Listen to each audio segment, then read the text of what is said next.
Greetings Yasar, welcome to another Sabaean classic by the master teacher Baba Yanun, one of his great works, the Holy Tablets. Introduction. A personal note from the receiver. I call you to accept this truth as bestowed upon me by the masters who guide my pen, for of myself I could not have done the works of it.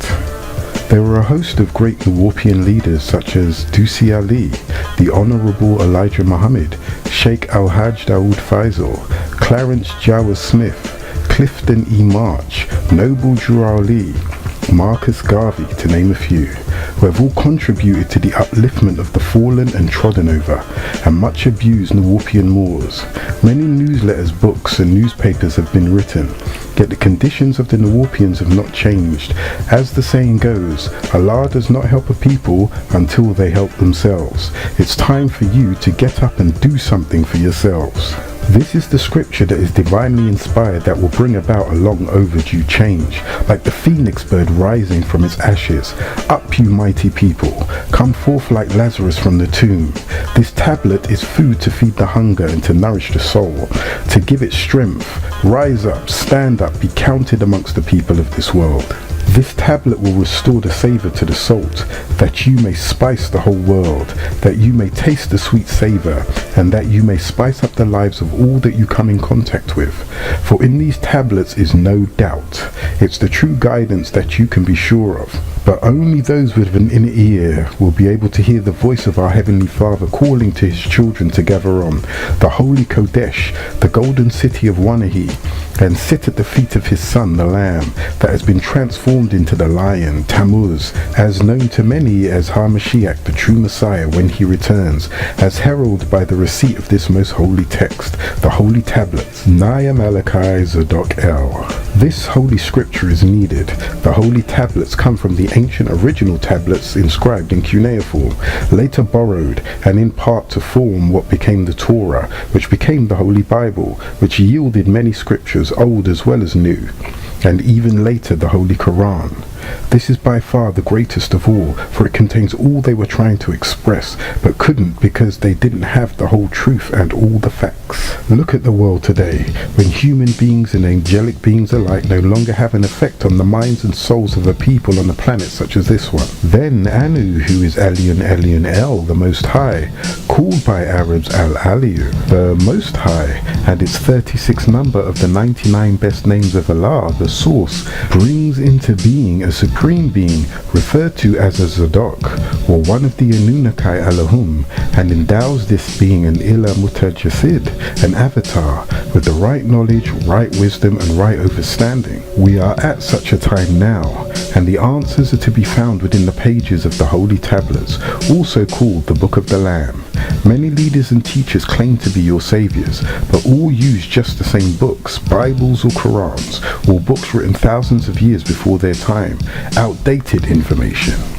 But you need your history renewed by a renewer, a reformer, an El Mutadud, not the 1400-year-old interpretation of the Quran, or the 4,000-year-old interpretation of the Torah, or the 2,000-year-old interpretation of the New Testament called the Bible, not to mention all the misleaders who have come along and made up their own interpretations to mislead you. Well, the time has come for that renewer, and this is it. He has renewed El's Holy Torah, El's Holy Injil, El's Holy Sabur, El's Holy Quran, the Holy Quran Circle 7, the Moorish Holy Temple of Science, the Problem Book of the Poor Righteous Teachers of this planet, the Egyptian Book of the Dead, coming forth by day, and more. He has translated from the original tongues for you, and that you may be renewed. Let's see what a Muslim would say. Muhammad is the last and greatest, or the seal of the prophets, and the Quran is the last scriptures. But this can't be true. Just look at the very condition of the planet Earth and the state of its inhabitants. I have prophesied many things in the many books that I have put forth, and they have all come to pass thus far. And I have foretold even more events that would come unto this world, and they shall also come to pass. You will find in the many books that I have set the record straight. All of these prophecies prophecies should tell you that the Arabic Quran that they have today is not the final message of salvation. Just look at the Muslim world divided against itself, killing and fighting each other over the Quran, which was revealed in the year 610, over 1400 years ago, called Al-Quran, and its author Mustafa Muhammad Al-Amin, who died in the year 632 AD from poison in his food. Its message has not put an end to the evil that plagued the world, and in fact caused more wars and evils that's happened because of the Quran and how Muslims have misinterpreted it, and what it makes its followers feel about all others. The Quran and the Bible has failed more than any other books ever written, insofar that they are misunderstood by those who claim to follow them to the letter. As for the Hebrew Torah, it does not preach salvation, merely history and geography. So now it's time for a scripture to be revealed in this day and time, for a people who are lost but now found. Read the holy tablets and decide for yourself, for the hourglass is almost empty. The holy tablets was divinely inspired after reading the Torah, the Holy Quran, the Ratib, the Book of Light, the Egyptian Book of the Dead, the writings of Confucius, the Book of Buddha, the tablets of Adafa, the tablet of Nergal and Erishkigal, the tablet of Ishtar and Tammuz, and the tablet of Etana, the Adra Hasis, the Akkadian tablets, the Gilgamesh epics, the tablets of Anzu, and the Sumer tablets, and the events and leaders and their teachings that unfolded from those tablets to this present day. You will not only find that what has been revealed to me is without doubt, but it will bring you towards a greater understanding of your inner self. What is behind the words in this text is all that has come through me to bring you to the next level.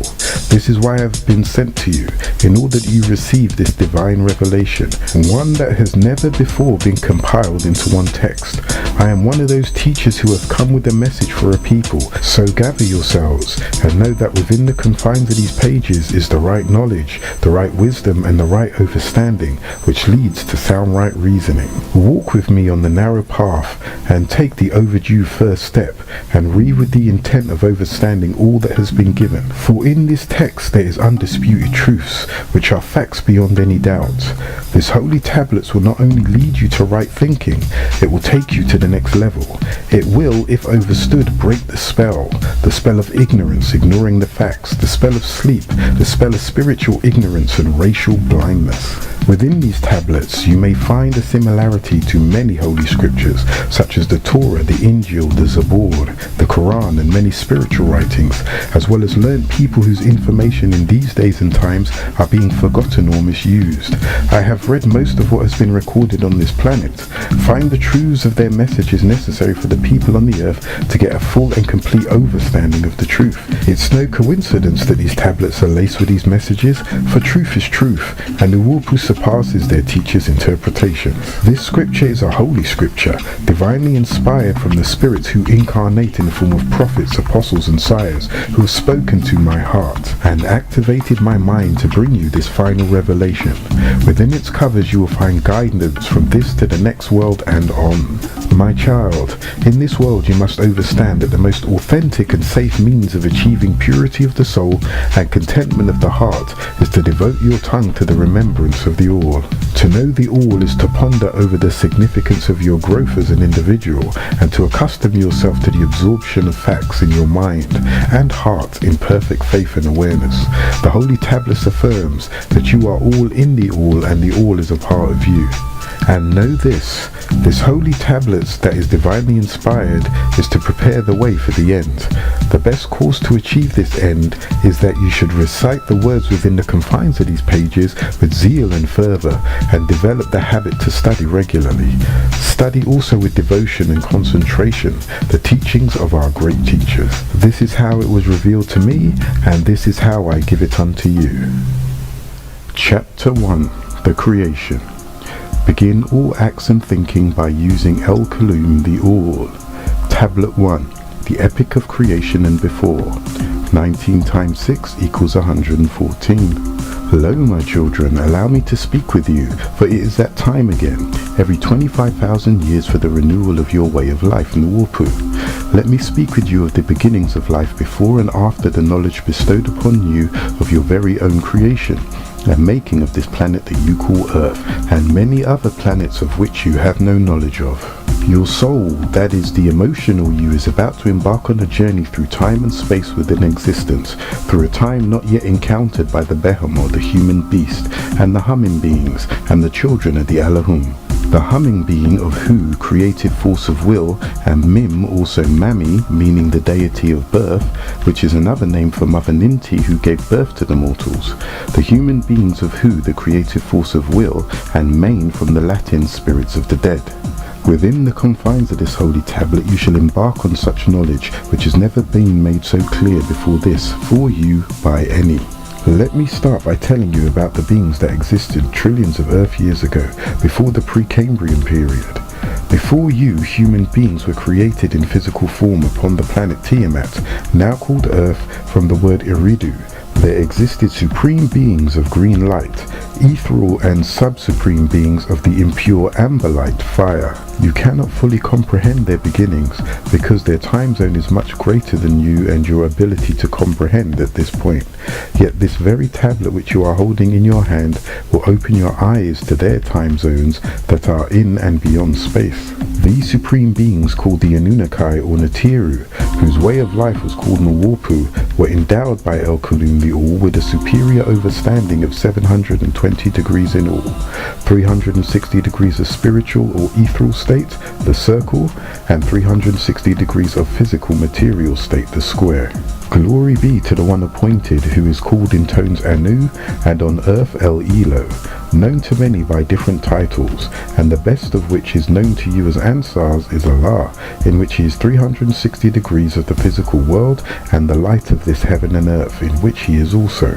You should know that eventually the time will come when these supreme beings, the Anunnaki, would have to descend upon earth in order to guide the inhabitants back to their home, in and beyond the stars, thereby helping them to become once again the supreme beings of the pure green light, ethereal energy that they once were.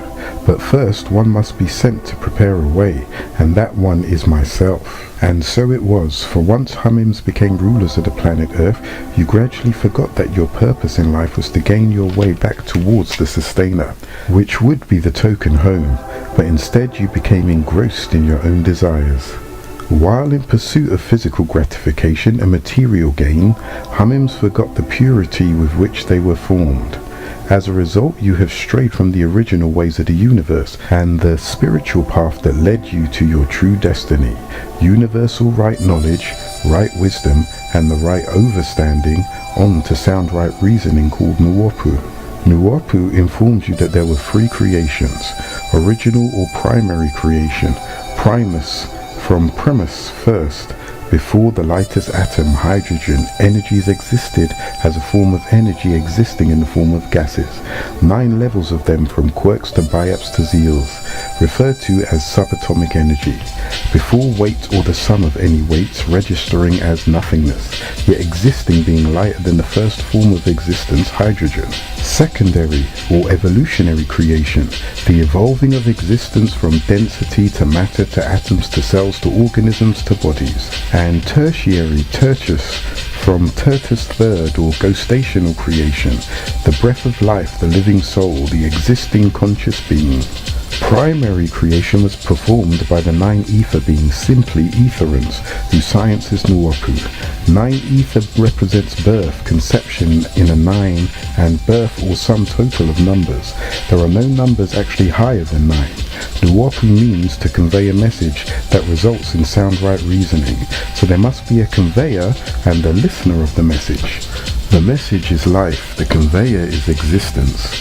3 sets of 3 or triple darkness. First set, before light, before energy, before matter. Second set, before time, before space, before place. Third set, before body, before soul, before spirit. 9 ether is the combination of all existing gases of nature. Nothing anywhere can be as powerful as all the existing gases. On Earth, these gases are known as radon, Rn, with an atomic number of 26, xenon, Xe, with an atomic number of 54, krypton, Kr, with an atomic number of 36, argon, Ar, with an atomic number of 18, neon, Ne, with an atomic number of 10, and helium, He, with an atomic number of 2. These are also called the noble gases on a periodic or elemental chart on the physical chart. However, on the ethereal chart they are listed as E2, E10, E18, E26, E36 and E54. And note the word element and elementary from elementum, first principle, rudiment, beginning, used as elementary, the beginning without importance as of yet. Therefore, 9 ether is the most potent power in all the boundless universes. 9 ether is the original creator who grew all the universes. 9 ether beings utilize the forces that yield energy, versing energy into one form, the universe.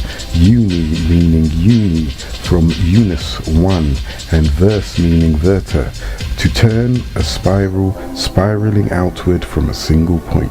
Creation from the word creara, to bring forth, create, produce, to cause to grow, means growth into form or system. Destruction means change in form or composition. 9 ether is conscious and conscience gases. The Melanites, the original woolly-haired, dark-skinned Muurs or Moors, came along with the original creation. That is the same kind of ether forces that grew the universe. As nature was growing, these Melanites were part of the original growth. Melanin grew with the original creation. To come along with a thing is to grow with or within it. 6 ether are 9 points from ether 1 into darkness. The Melanites manifest from point 1 in hydrogen on into 9 elements, the 8th being oxygen for life. The dot, nagut, is the point of origin of things, the first sun.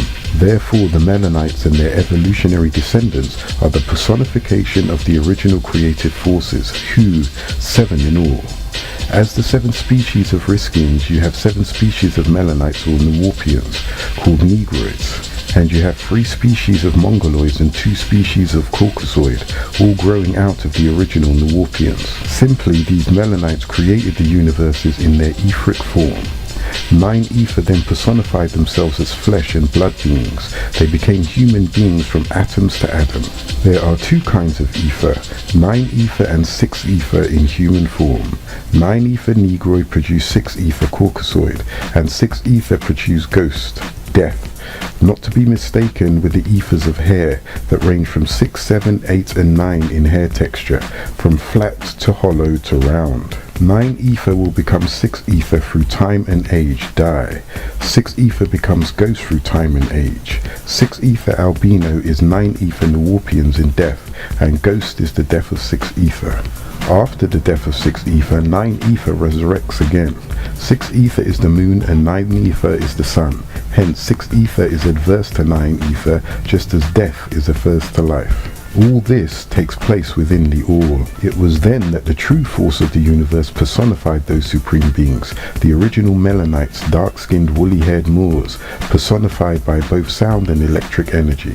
Both positive and negative electro, from the modern Latin electris, meaning resembling amber, being negative, and magnetic from the Latin magnetis, lodestone, being positive. Light or the Illuminati being electro, and the light spectrum being magnetism. The cosmic ray for emerald being from 001 nanometer, nana equals the deity Sin, meter equals mother or meta in tones, matter meaning matter or material, form to 99,000 miles.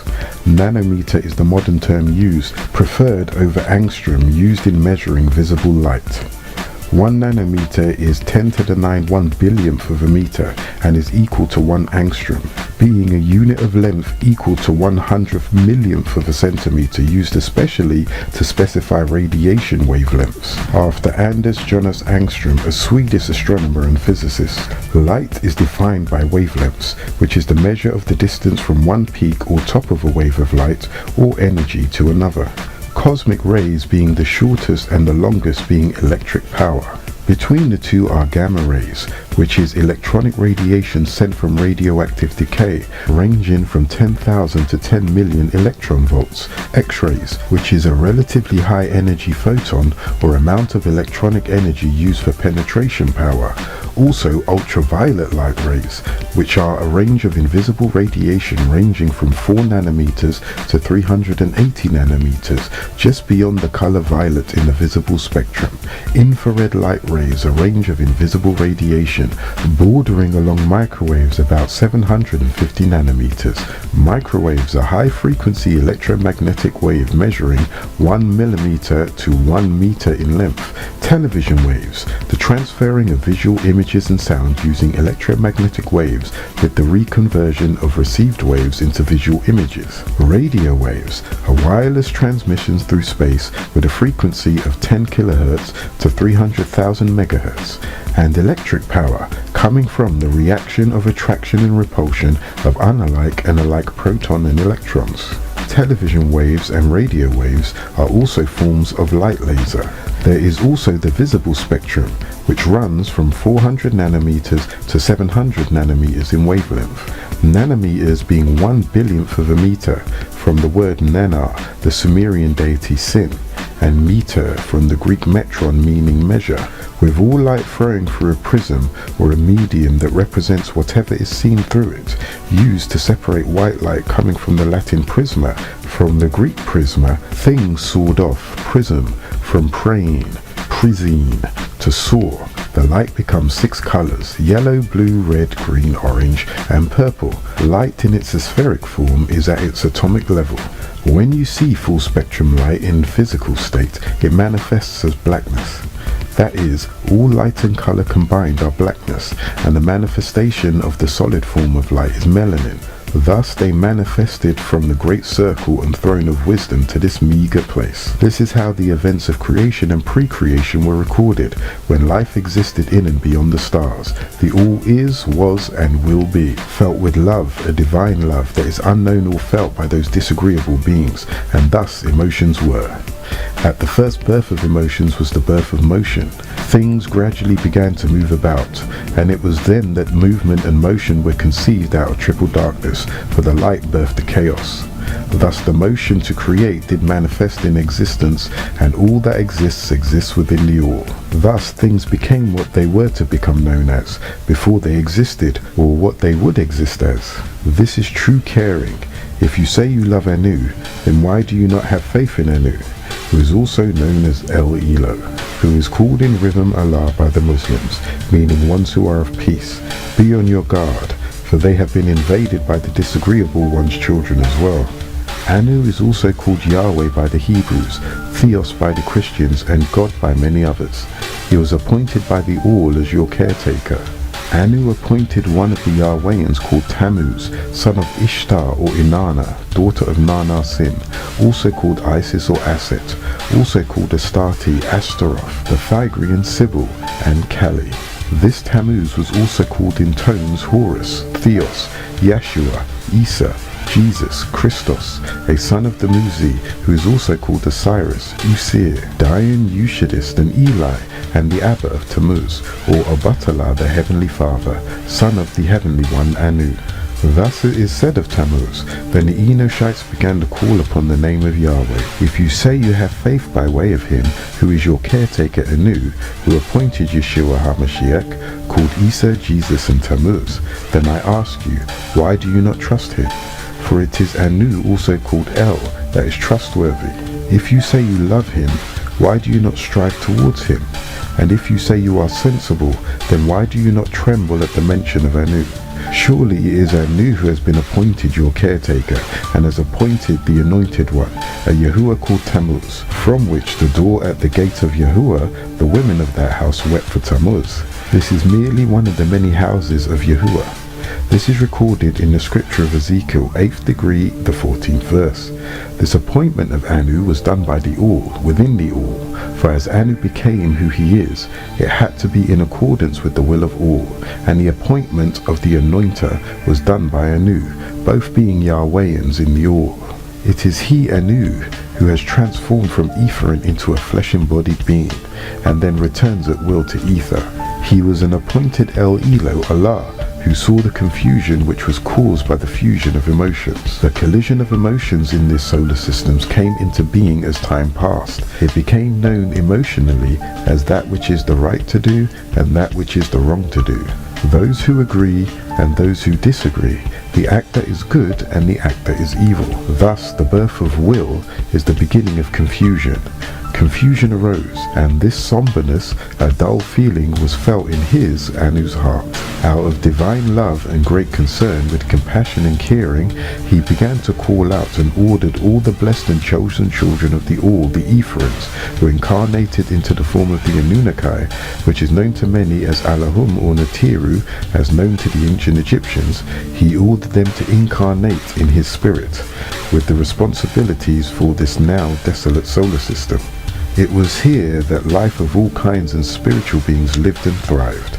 Those extraterrestrials, the sky dwellers, who came to this planet, be they extraterrestrials, Anunnaki, Natiru, Allahum, angelic beings, or be they of the terrestrial, that is this planet Earth, the land dwellers, and even those beings who came to the land from the deep sea, and all the species of all that were agreeable people and disagreeable people, who did tread to and fro on the earth's surface, the ground, and swarm in the seas and flew in the skies, of this planet Ki, now called Earth, from the word Iridu. But by the disorder of these disagreeable species was destruction caused by meteorites, which are large pieces of debris that enter the atmosphere and reaches the ground, and that caused the light of the sun to be blocked by dust clouds. Meteorites are chips of asteroids that can be rock or metal.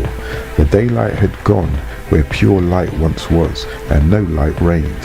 Void was upon the surface of the deep. Ordering his spirit beings to hover above the surface of the deep, while the Great Spirit prepared for the reconstruction of this now desolate place. It was to be a great replenishing, yet not without fault, for life does dwell beneath the deep. The greatest variety of organism lives beneath the deep seas of the planet Tiamat. These sea waters make up 85% of all water on the earth. Under this vast watery surface are the tallest peaks and the deepest valleys in the planet. Seawater is really pure water in which compounds have been dissolved. Salts account for most of these dissolved substances, and the total amount of salts dissolved in seawater is known as salinity, from the Latin word salinus, from sal meaning salt. A rejuvenation and another chance was in the heart and mind of the Most Holy Spirit. So one was selected from amongst the many to be guardian over these beings, to be born to be El Rahamul, the merciful, and El Ramun, the yielder. El Hakam, he who is wise. El Gadush, he who is holy. El Yataf, he who is kind. And he who is the establisher of peace, he who is the peace, El Salam, the loving El Ashug, and the one and only sustainer of the solar system, soon to become the tri-solar system in the preparation for the Elder's arrival. The other suns are already on their way. One such brighter light or star, about 25,000 light years from Earth, has been seen in the direction of Sagittarius constellation, being named the Pistol Star, which cannot be seen with the naked eye because of the dust clouds which absorb the visible light of stars. This sun is 10 million times as bright as the sun already existing in this solar system. And when my soul has spoken unto me, and has confirmed in my heart and mind, glory be to El Sabur, the patient, Selah. Glory be to the kind, El Lataf. Glory be to Anu, he who is the giver, El Nafan. Glory be to the Endower, El Wahab. Glory be to he who is the bestower, El Manah. Glory be to he who is the healer, El Shafay. Glory be to the first, El Wah. Glory be to the honor, El Ma'uz. Glory be to the supporter, El Tamul. Glory be to Anu, he who is the sufficient. Glory be to Elion Elion El, he who is the protector. Glory be to El Habuk, he who is the embracer. And glory be to the helper. And glory be to the one, El Wahed. Glory be to the only one. And glory be to the encourager, El Saju. Glory be to the benefactor, El Manun. Glory be to the enduring, El Bagai. Glory be to the uplifter, El Rafur. Glory be to the light, El Nawar. Glory be to El Yahuwah, he who is the beneficent, El Jalal. Selah. Glory be to the supreme, El Azum. Glory be to the evident, El Zahur. Being one of the Anunnaki, he is called Anu, the source. who is the son of Anshar and Kishar, the chosen son of the faithful, El Amun-Mul. O Anunnaki, he who has descended into and around me, guide me in all that I do. Help me that I may help all Hamims. Let me speak from your head and not my own. Let me care from your heart and not from my own. Let me see from your eyes and not see from my own. I, Melchizedek, known in tones as Yanun and El-Qubt, Al-Sayyida Isa Al-Hadi Ad-Maddi, Amanubi Rakpata, Rabboni Yeshua Bar El-Hadi, who is the Maku Naya Malachi Zadok El of today. I am to serve, not rule. Make me of your best of servants. I am sent to fix that which is broken. I incarnate from time to time for those who are in need of my presence in the flesh. I am an Anunnaki, an Elohim, an avatar, or an Ila Mutajasid, who you would simply call and known as an angelic being.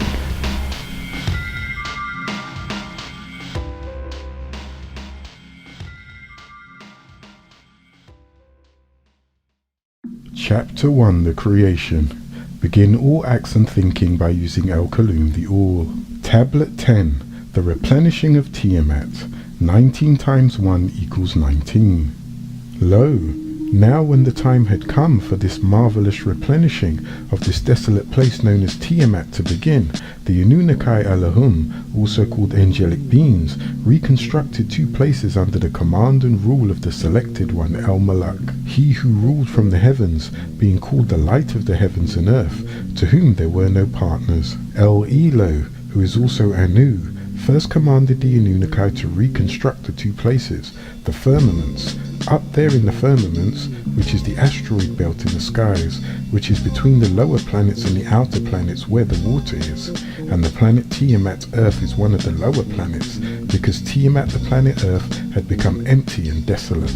No sun's light shined through the dust clouds onward to the surface of the waters, and the wind of Nibiru blew and moved back the dust clouds. Conversing amongst each other, the 24 selected, 12 agreeable and 12 disagreeable, called the Yahwehans or Elohim, asked Anu, let there be light. And the light was. And the Anunnaki saw how agreeable the condition would be with this great light again, and separated the light from the darkness. The Anunnaki called out that the light is daytime. The darkness of each side of this planet is to be in a state of shadow as the planet moves back into phase. This they called the shadow hours or night time. As a result of that, there was dusk and the beginning of a new day that took one period of 7,000 years. These are the words of speech in the beginning, for in the beginning was a conversation. And this set of words was between the Anunnaki, and these words were about the Elohim creating Elohim.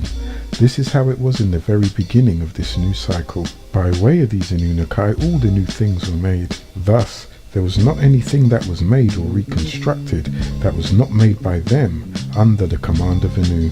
All physical life and eternity for your soul or ether body was to be, and began. This is all by way of the All, yet some of you still have doubt. El-Elo is your appointed deity in the heavens and the planet Earth. Anu, who is Elion Elion El, the Most High, the highest. The All, El-Kalum, knows your secrets and disclosures.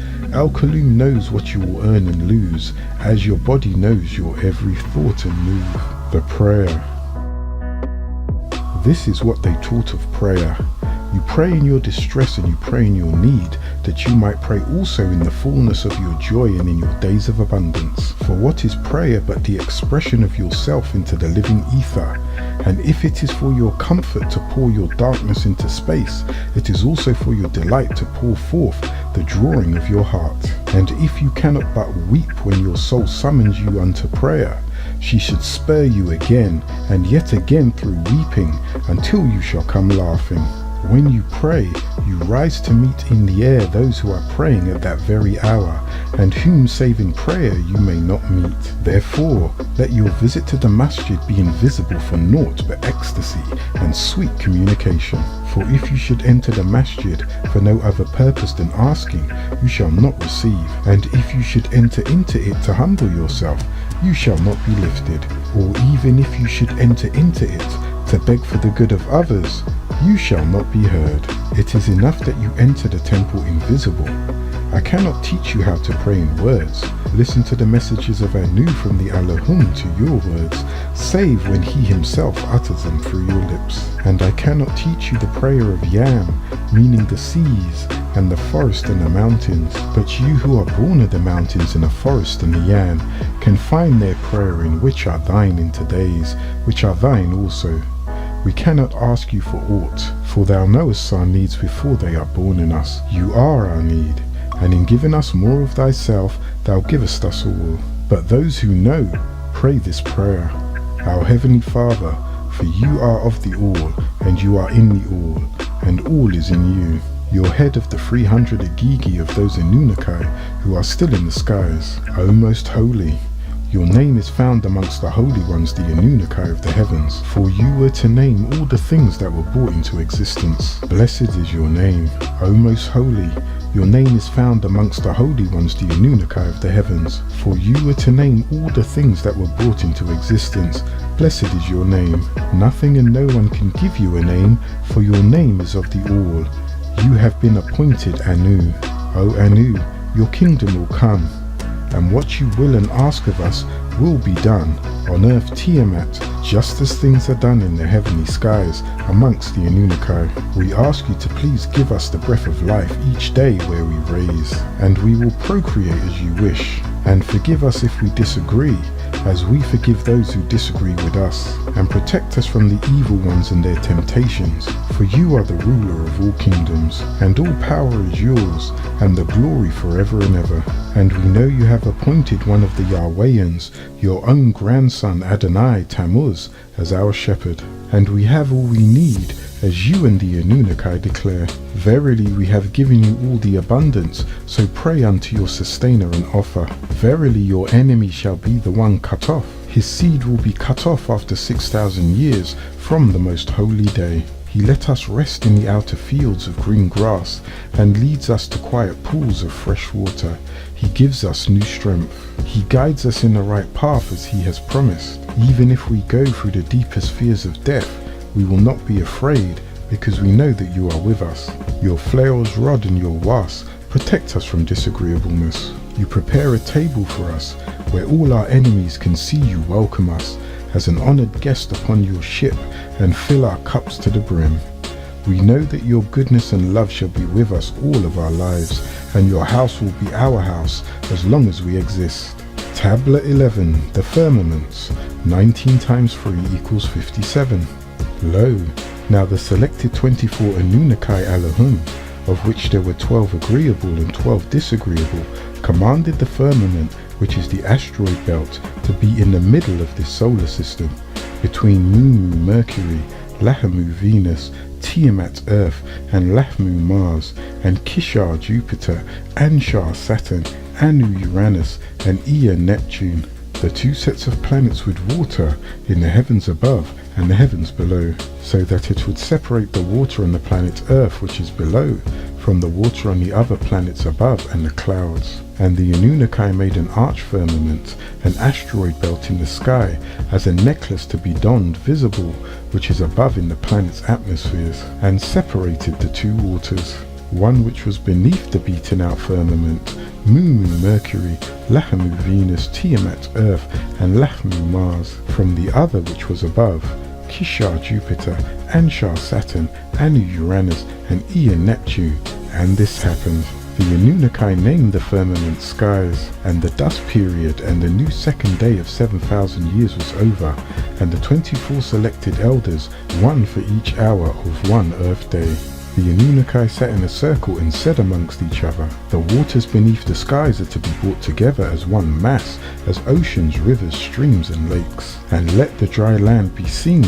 And this happened. The Anunnaki called out that Ki, the planet Earth, will be called Adama, dry brown ground, the landmass called Ki, and the Ma'im called waters were gathered together. They called Yomyam, who was the brother of Baal, and he ruled the seas of Tiamat. And the Anunnaki saw that things this way were agreeable. And the Anunnaki said, in the name of El Elo, the appointed one, who is due all gratitude, the only true sustainer of sustainers of all the boundless universes, the caring, the loving. When all things end, it is up to Anu, who who is Elyon El. Elyon El alone is to be worshipped, and we ask Elyon El for help alone. Elyon El guides us to the right way, the ways of those 12 agreeable Anunnaki, not the way of the 12 disagreeable Anunnaki, nor the ways of those who were 200 agreeable and went astray. And the Anunnaki said amongst each other, the planet Earth should now spread buds, growing herbs with seeds in them, in order to yield new seeds, and a fruit tree should grow with seeds in them from the land mass. And this happened, and so the planet Earth did bring forth grass and herbs with seeds in them, and great trees within itself, and the Anunnaki saw that things this way were agreeable. The dust period and a new third day of 7,000 years was over. The 24 selected counselors of the original Elohim, who are called the Anunnaki, said amongst each other, let the light exist in the skies in order to separate the daylight hours from the shadow hours. The daylight was called agreeable, 12 selected Sarafat, and the shadow hours were called disagreeable, 12 selected Garabat. You have your 24, 12 disagreeable and 12 agreeable. Let them be as signs of the seasons of days and years as time for this planet. 24 hours in a day, 24,000 years in an equinox, as illuminating lights in the skies to shine upon the planet Earth.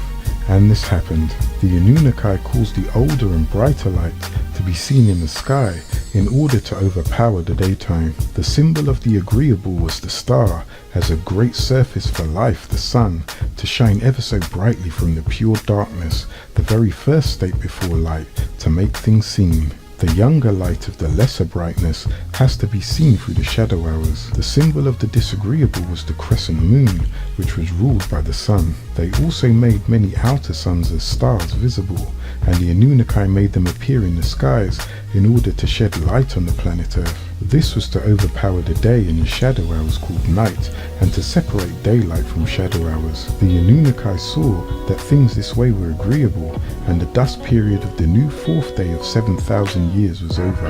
And they said, and for everything there is a time.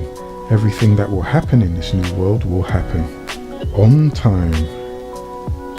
And they set the 12 signs in the skies, called the cosmic clock, 12 periods broken into 4 seasons, bringing in the signs of the end of one age and the beginning of another. Thus, everything that will happen in this new world will happen when Elyon El wishes it to happen. Elyon El sets the time for birth and the time for death, the time for planting and the time for pulling up, the time for what's dead and the time for what's healed, the time for building and the time to tear down what was built, a time for joy and a time for sorrow, a time for mourning and a time for dancing and music, a time to make love and a time not to make love, a time to kiss and a time not to kiss, a time for finding things and a time for losing, a time to save and a time to throw away, a time to speak and a time to remain silent. These are the laws on time. This is what they taught the Magi on time. You would adjust your conduct and even direct the course of your spirit according to hours and seasons. Of time, you would make a stream upon whose bank you would sit and watch its flowing. Yet the timeless in you is aware of life's timelessness, and knows that yesterday is but today's memories, and tomorrow is today's dreams, and that which sings and contemplates in you is still dwelling within the bonds of that first moment which scattered the stars into space. Who among you does not feel that his power to love is boundless, and yet who does not feel that very love, though boundless, encompassed within the center of his being, and moving not from love thought to love, nor from love deeds to other love deeds? And is not time even as love is, undivided and spaceless? But in your thoughts you must measure time into seasons. Let each season encircle all other seasons, and let today embrace the past with remembrance, and the future with longing. The Anunnaki said amongst each other, let the waters breed abundantly all kinds of swimming creatures that are to live, and birds that are to fly above the planet Earth in the open skies. The Anunnaki recreated the Tannin, the dragon sea serpents as sea dinosaurs, and all living spirits, amoebas, algae and fungi that swim, which the waters bred from itself, and all the winged birds, pterodactyls, from themselves. And the Anunnaki saw that things this way were agreeable. The Anunnaki put their blessings on them all by saying, procreate and multiply, and fill the waters in the seas, and the birds are to multiply on the planet Earth. The dusk period and the new fifth day of another 7,000 years was over. The Anunnaki said amongst each other, "Let the planet Earth bring forth living spirits from itself, non-speaking mammals and reptiles also living on the planet Earth." And this happened. The Anunnaki made to evolve all the living animals that appeared on the planet Earth to breed from themselves, and the non-speaking animals bred from themselves, and all the creeping things on the planet Earth bred from themselves, and the Anunnaki saw that things this way were agreeable.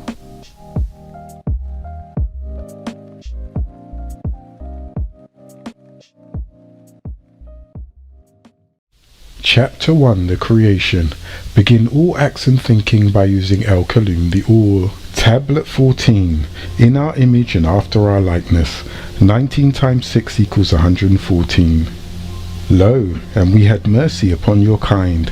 So we the Anunnaki said amongst ourselves, now let's breed by cloning people that are Homo sapiens of this Adam of planet Earth, the Adamites, looking just like ourselves, the Anunnaki, having 9 ether hair and coating their genes in melanin, that they may act like ourselves with right knowledge. We will give them rulership over the fish of the sea, all the reptiles and birds of the skies, and all the gargoyles, and over all the non-speaking mammals, beasts of the field, and all the creeping things that creep upon the planet Earth. And the Allahum Anunnaki made to evolve all the domestic living animals that appeared on the planet Earth to breed from themselves, and all the creeping things upon the planet Earth bred from themselves, and the Anunnaki saw that things this way were agreeable. The Anunnaki Allahum Kalkael, also known as Rudwan and Uriel, son of Azariel and Rafikiel, then said, "Here you have been given every herb with a yielding seed, which is on the surface of the whole planet Earth, and every tree that yields fruit and has its own seed to reproduce. All of this is for your food." The Anunnaki Nudimud, who is also called Enki, one appointed by El Elo for the breeding from the Anunnaki Ninti, daughter of Anu, procreated people, Homo sapiens first called Nubans, then becoming Nubians of the Adamites from Homo erectus, which had 6 ether hair, and the original Anunnaki with 9 ether hair to look like herself using her own divine seed. Ninti, giving Nubians 9 ether hair and acting like herself. The Anunnaki procreated them into one called Adam Kadmon, who had 8 ether hair, and Nekeba Hoa, who had 9 ether hair. Now this is how she, Ninti, procreated them of her own seed, and the Anunnaki blessed them. The Anunnaki said to them, so they would not have to be moved to Rafali to Monadapa, now called Zimbabwe, to work as slaves in the mines until they die. Breed children and multiply, and refill the planet Earth, and keep it under control, and rule over the fish of the seas, and the birds of the skies, and over all that live and swim on the planet Earth, every living animal of the planet Earth, and to every birds of the skies, and to everything that swims on the planet Earth, in which there is a living soul. Every green vegetation is for food. The Supreme Being is the being appointed vegetarian. He is not to eat of the blood of its creatures, but to maintain its olive hue by the chlorophyll of the herbs that are most abundant on the earth and beneath the earth. Being born copper red to purify into olive green as you green ones, and this happened. The Anunnaki saw all of the things that were fashioned, and here it was, all very agreeable for them. It was the dust period, and a new 6th day of 7,000 years was over. So the skies and the planet Earth were prepared, and all the living beings of both of them. On the 7th day, the Anunnaki Enki, who was also called Nudimud, finished his duty which he had done, and he desisted. He kept the Shabbat, and he desisted on the 7th day from all his duties which he had done. The Anunnaki Enki blessed the 7th day, and he declared it Gadash, holy, because in it he desisted from all his duties which the Anunnaki had done. These Anunnaki are the genealogy of the skies from the planet Risk in the galaxy Ilion, a planet of another galaxy, and the planet Earth, also called Ki, when they were reconstructing and procreating in the day that the Anunnaki made the planet Earth and made its skies reappear. They planted every shrub in the parts of the outer field, outside inside the enclosed garden before they had actually grown, and every herb before it had sprouted seeds, because Yahuwah, who is the head of the Yahwehin of the Elohim, the Anunnaki, had not made it rain upon the earth. An Adamite Homo sapien was not here yet to be an abd slave and work as miners of the ground. So a mist of water clouds ascended up from the planet Earth in order to irrigate as rain the whole surface of the ground where the seeds had been planted, and Yahuwah of the Elohim shaped Adam from Ninti's clot of granulated blood from the people of the ground. They gave Kadmon the breath of divine life, and Adam was born as spirit, and Yahuwah of the Elohim ordered Arazal to build the foundation of the garden, and Ashnan Thukiak, who came from the school of the peacock under Murdoch for the planting of the special enclosed garden of delight and pleasure. Over there he placed Adam, whom was cloned. From that same ground did the Yahuwah of the Elohim grow every tree and flower that was beautiful to the sight, and the vegetation that was tob, good for food. A special tree of hallucinating herbs was in the center of the enclosed garden, giving one his own willpower, and the Anunnaki said amongst themselves, "Indeed we have made them in the constellation, and we have beautified them for the eye of the beholders. We have guarded it from all the accursed reptilian serpents, the Luciferians and the Natas, people who are from the deep, those jinn who disobeyed the laws of El Elo for human beings. He was of the Kafarun, yet he has stolen from it, and we curse Zuen as a visible flame, and throw upon firm mountains. We cause to grow in it everything well measured, and we have made for you therein means of sustenance, and for every other creature whom you are not the sustainers. There is nothing except what is with the Anunnaki, which are its treasures. And do we not send the winds fertilizing? Then we send down water from the sky, so we give it unto you to drink of it. And is it not you that is its storers? Verily, only we, none else, cause life and death. And we are the only heirs, and indeed we know those eager to be foremost amongst you. We know those who like to lag behind.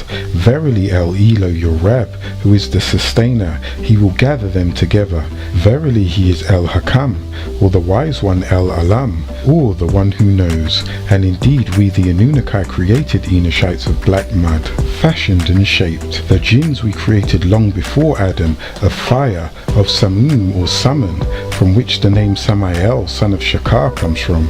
To the other Anunnaki rulers, verily I am going to create human tissue, of the essence of black mud, fashioned into shape of the very dust of the Adama ground. They, Natas, wanted the remains of the black mud, which was kept safe in a small 4x4 black box, which is now the Kaaba of Arabia.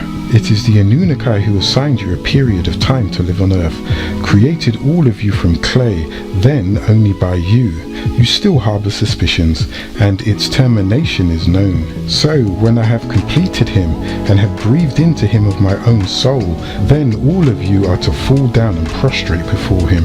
O Enoshites, worship your sustainer, who created you and those beings before you. Happy you may guard yourselves against disagreeableness, who made the earth a resting place for you, thereby produce fruits for your sustenance. The sky was a firm structure, and the Elohim caused the water to descend from heaven. Set you not therefore equals for him, while you already know. Who created you looking like herself, Ninti, and acting like herself? Ninti, a female Anunnaki, and controller of the Shimti laboratory. Put on your shield of protection against the deceivers. Many have gone into the world, and yet still many are not yet born. Ninti is the mother of your procreation. Before Zeus, women were recognized as the mother deities. We have males born of females, yet we will restrict them. All of the great prophets came through the canal of a female. Only in the reptile family do you find males transforming into females and females transforming into males by nature's call. Associate not with the man that respects not the woman, for even that man was conceived by the woman. The mother simply means the meta or matter. She reflects the light of a properly lit sun in wisdom. She has 4 periods as the 4 phases of the moon. The moon that you see has no light of its own, but it has mass, and it does exist in a purest state, darkness before chaos. Thus her weakness comes from the man. Darkness is pure, and the moon sits in darkness as an assistant to the earth, controlling her tides, as the moon, rightly called lunar, has an effect on the mental state of those who lean toward her, the lunatic. Let not the sensitivity or the apparent weakness of the woman alter your state of consciousness. Stay in control. If the moon ceases to pull upon the tides of the planet Earth, it would overheat as the evening comes and be no more. If a man ceases to respond to the whims of a woman, or over-responds to the emotional changes of a woman, he too will overheat, transforming into a lunatic and be no more. Gaia is her name.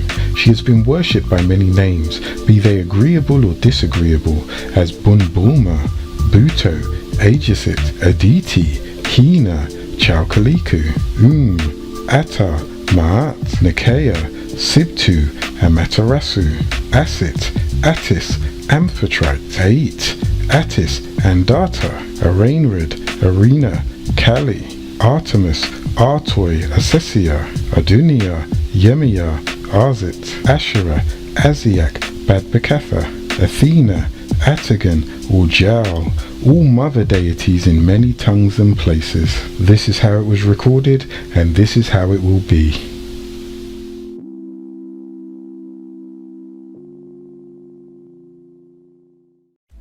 Chapter 1. The Creation.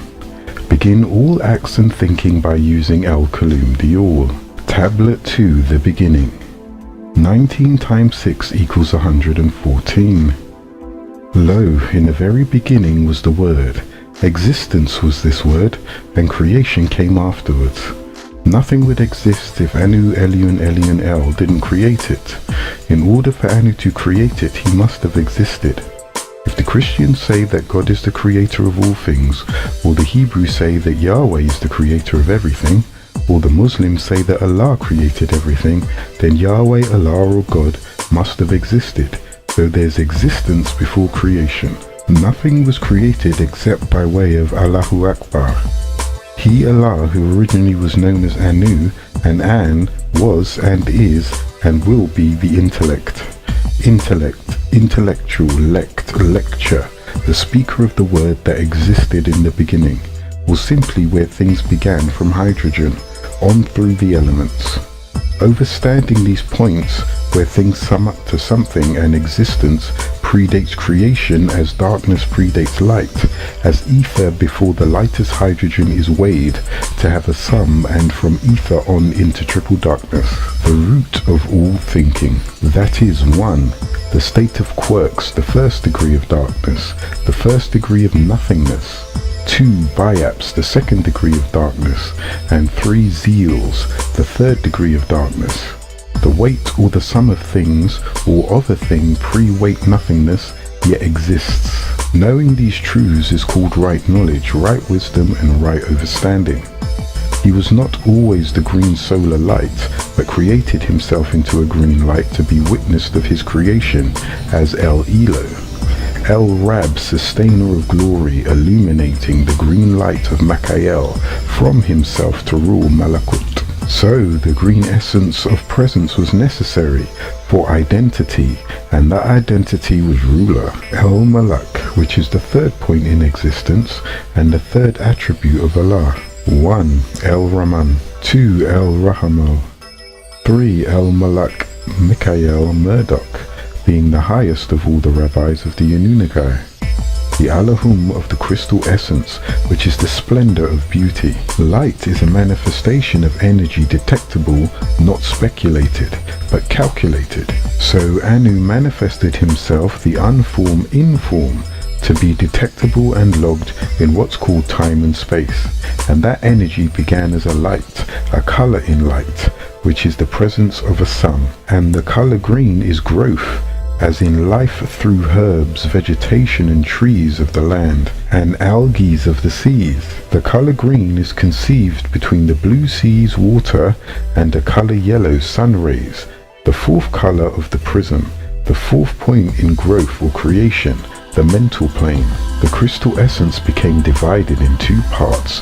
One was extremely pure and luminous, however the other appeared to the vision of the intellect to be inferior to the first. The first was called light, the pure green light, the light of the Anunnaki. Seraphut, Seraphim, those agreeable beings, or growth. And the second was called fire, the impure amber light, the light of the Anunnaki Garabat, the cherubim, those disagreeable beings, destruction or consumption. Of the first that are to come are the noble and superior individuals, the souls of El Nabiyat, the news bearers, El Rasulat, the apostles, El Masir, El Hadi, El Mujadad, and the people of the right hand.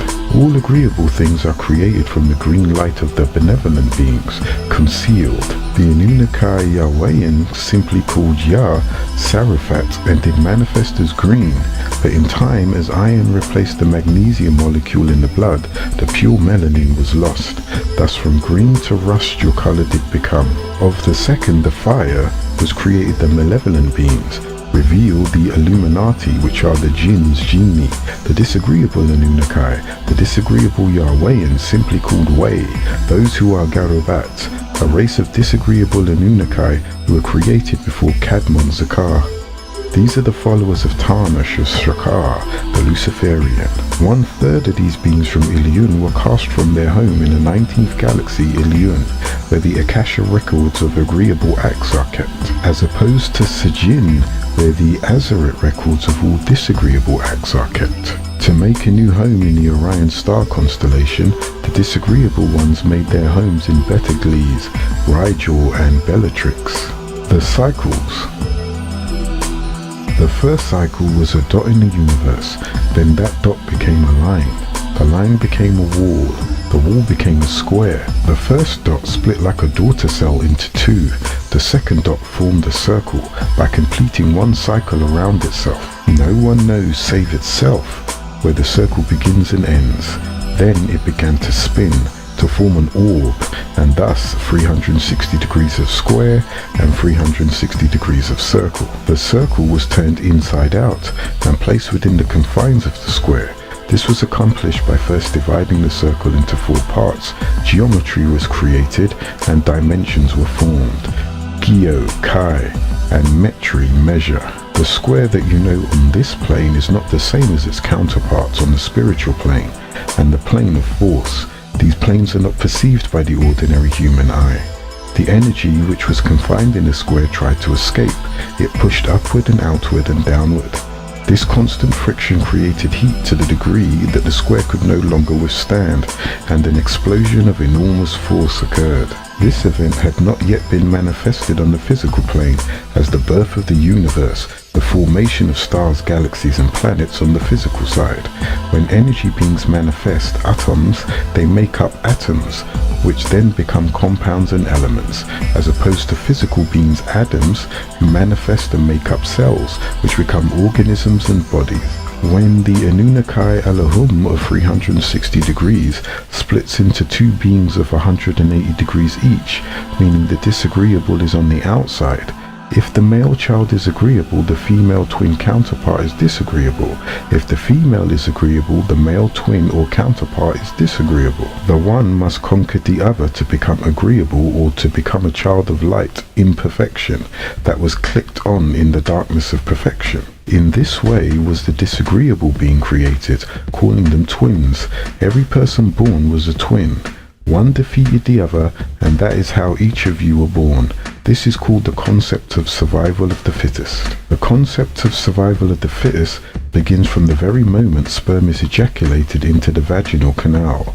Each of the sperm cells are ejaculated and races to the ovum or egg of the female to fertilize it, and only one of those sperm cells survive the journey, beating out all the other sperm cells in their normal birth. Normally, conception occurs with one egg released from a woman's ovary is fertilized by one male sperm. 7 out of 10 pairs of twins result from the woman releasing 2 eggs, which are then fertilized quite independently by 2 sperms.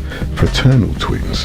Usually the 2 eggs then implant and develop separately in the uterus. Less commonly, 1 egg fertilized by 1 sperm divides, resulting in 2 developing babies with the same inherited characteristics, identical twins. Often, This division occurs after implantation in the uterus. Monozygotic, from the word mono, Middle English, from Old French, from Latin, from Greek, from monos, meaning single, alone, and zygote, meaning yolk, which is derived from a single fertilized ovum or embryonic cell mass. This usually happens with identical twins, in which it occurs after fertilization, and often after implantation in the uterus. As a result, twins almost always share the placenta, although each has its own cord and bag of water.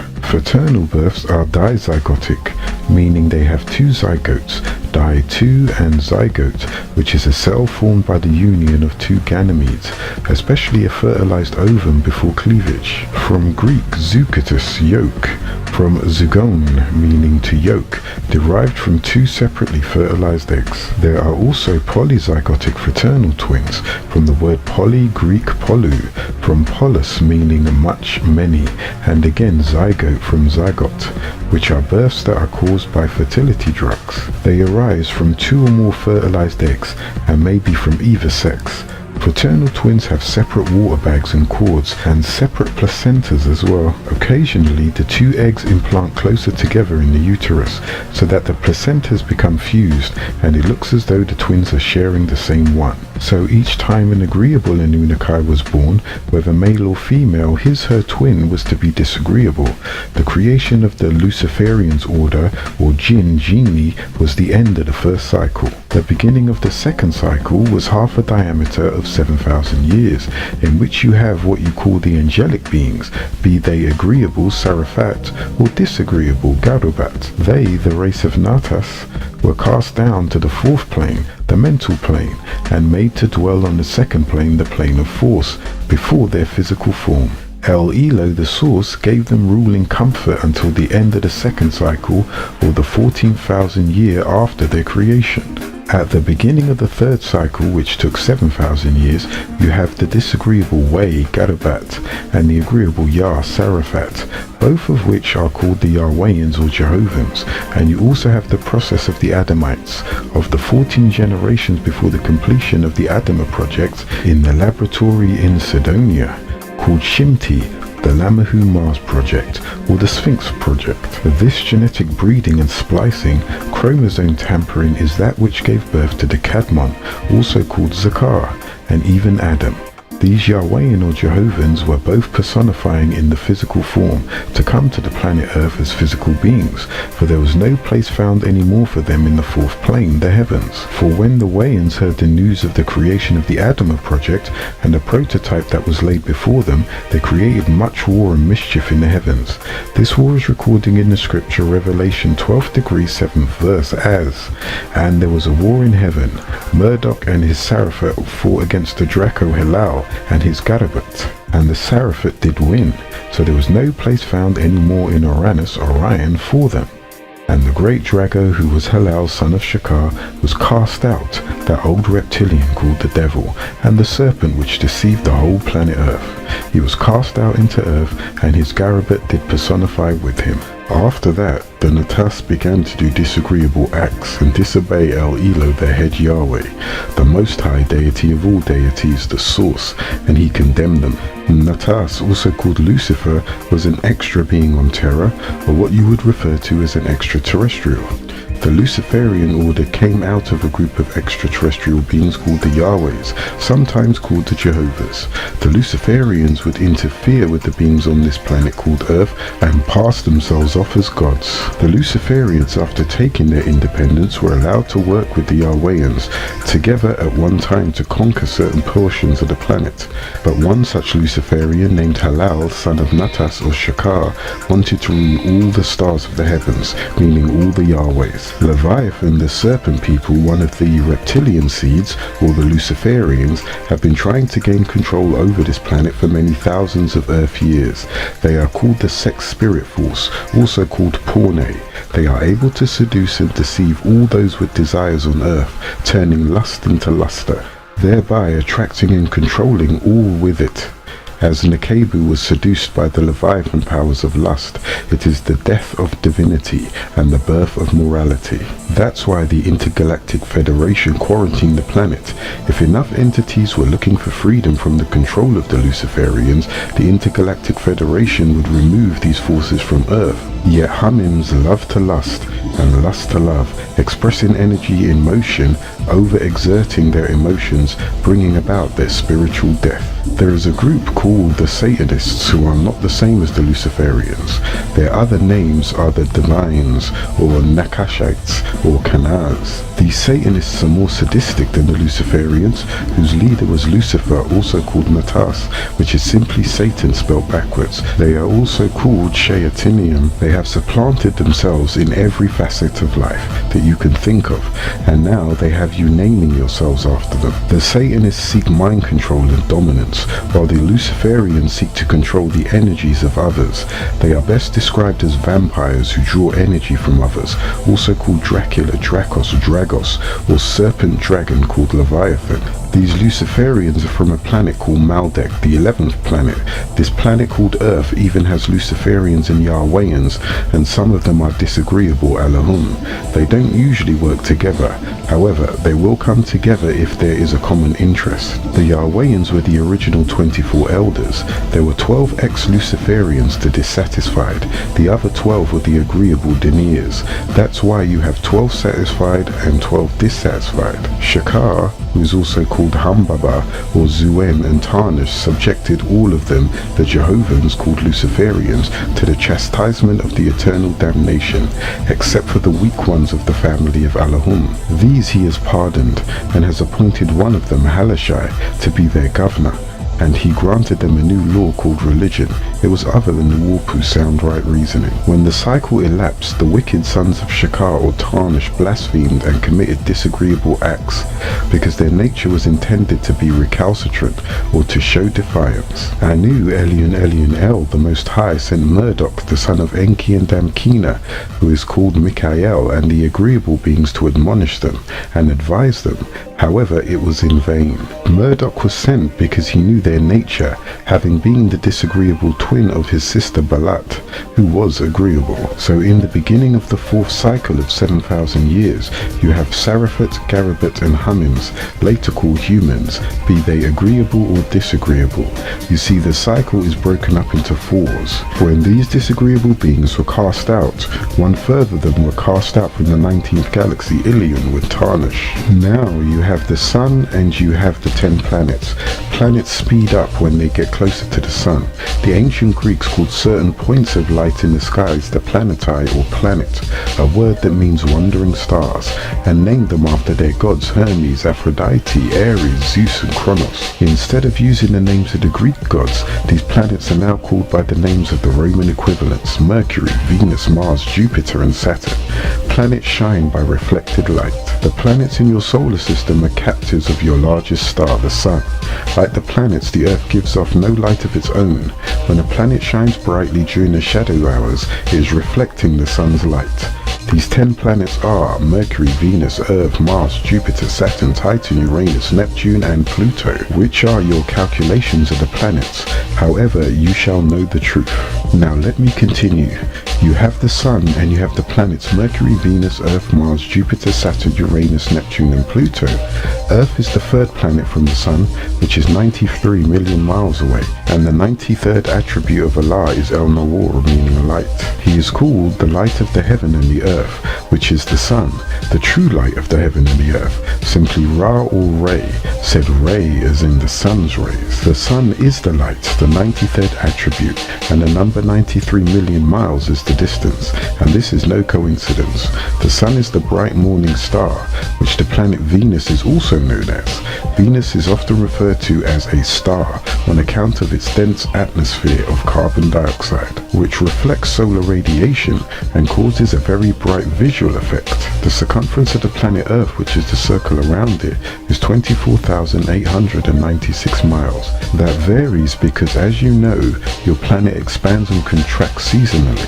There is a universal equinox and an earthly equinox. Equinox simply being when the length of the day and the shadow hour are equal, coming from the Latin aequion octium, equi, and nox, noct, night. The planet Earth goes around the sun, called solar, from the Latin word sol meaning sun, and Ar from the Hittite deity Arena, goddess of the sun, which is the center of this solar system in 365 Earth days. This varies because the hours in a day are not really 24, but rather 23 hours, 56 minutes and 6 seconds. You would calculate this as one day, when in reality it varies. The moon moves around the planet in 354 Earth days. Again, the moon cycle varies, and you call that one lunar year. So now you have this motion of the moon around the planet, and your planet around the sun. You have the whole galaxy or solar system, central solar, with systematic bodies moving around it. It moves around a larger mass every 24,000 years. Of course, this varies in an equinox. And you have precession of the equator needle. It spins one complete circle every 26,000 years on its axis.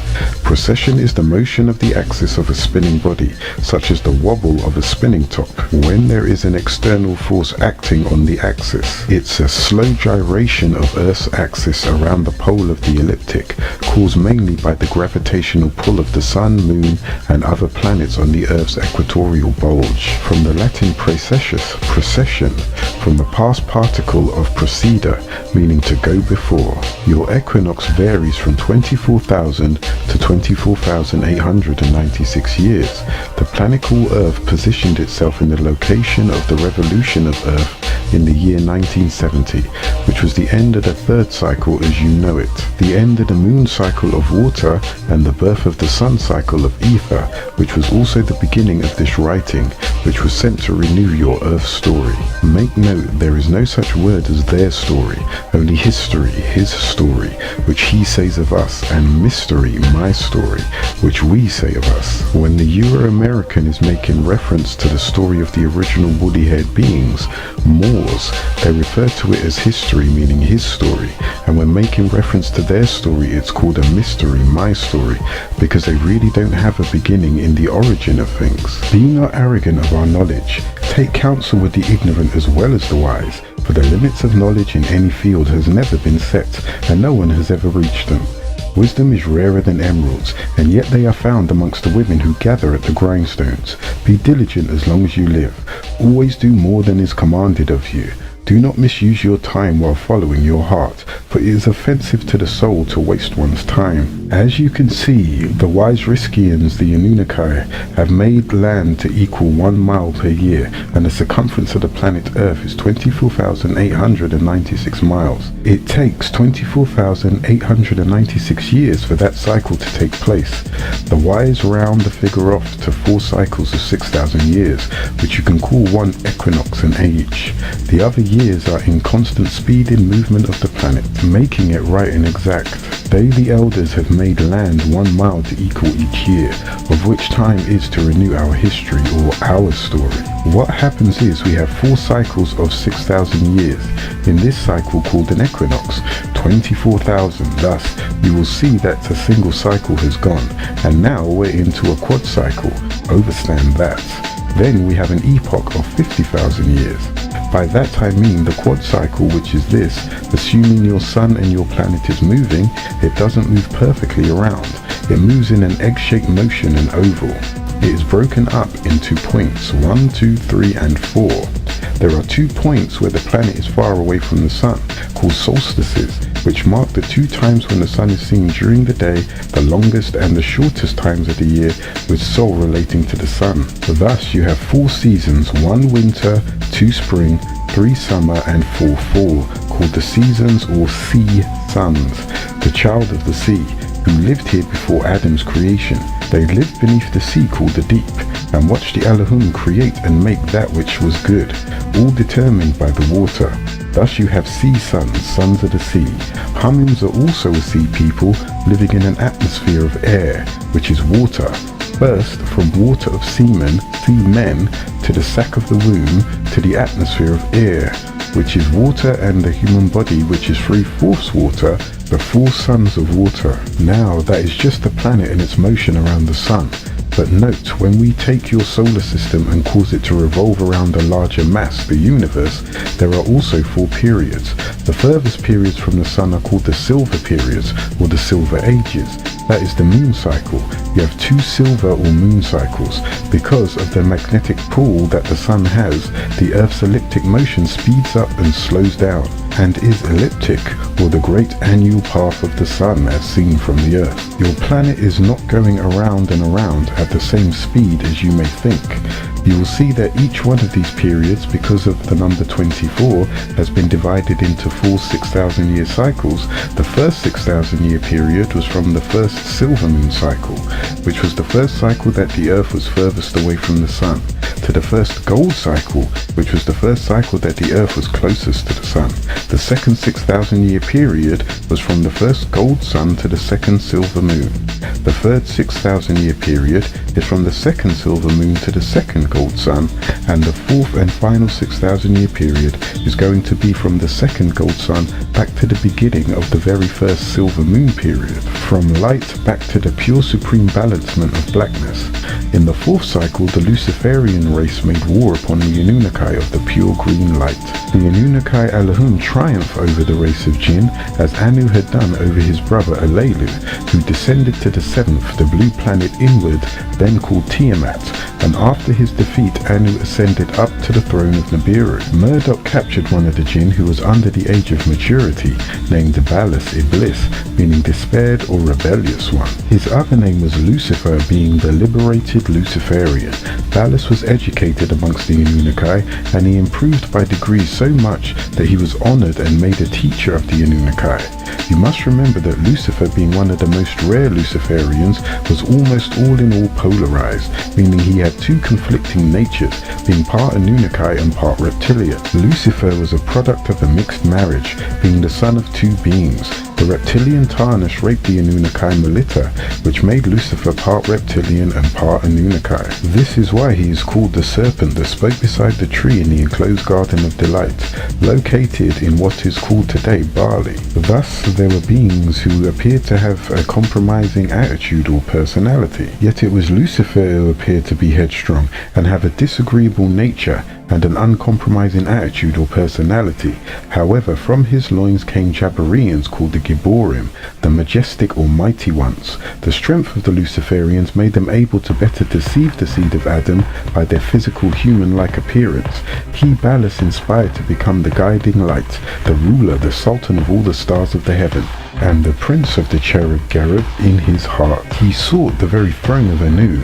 Anu reigned over a court of great splendor. It was a place with an artificial garden sculpted with semi-precious stones. There Anu resided with his wife and half-sister Antum, Antu, 6 concubines, 80 children, of which 14 were by Antum, 1 prime minister, 3 commanders in charge of the Mu rocket ships, 2 commanders of the weapons, 2 great masters of written knowledge, 1 minister of the purse, 2 chief justices, 2 chief scribes, and 5 assistant scribes, all of which Balas wanted to rule. Balas was called Samael in short, with the vapor of the self-complacency and conceit, which is the real nature of Balas. Next, he wanted to scale the skies and try and control and rule all of the stars, the Arwayans, the angelic hosts of the heavens. Often he would incite unnecessary arguments, pretending about his excellence by means of deceitful illusions and diabolical stratagems. Once, some of the company of the agreeable Anunnaki were going to have a look at the preserved tablet, the holiest of holy scriptures, upon which contained the record of the past and the future, called the Manure, the illuminated records, or the Akasha records. On their return, Balas perceived marks of grief on their foreheads and asked them for the cause of their grief. They replied, "This day we have obtained the information from the tablet that one of the Anunnaki Garabat Cherubim, those who are near, the companions of Michael, meaning who dares to be like El, of the mansion of the Eternal, shall soon be afflicted with rejection and everlasting damnation. Everyone is afraid for his own sake, and we request you to pray that the guardian Anunnaki may not allow any of us to fall this misfortune.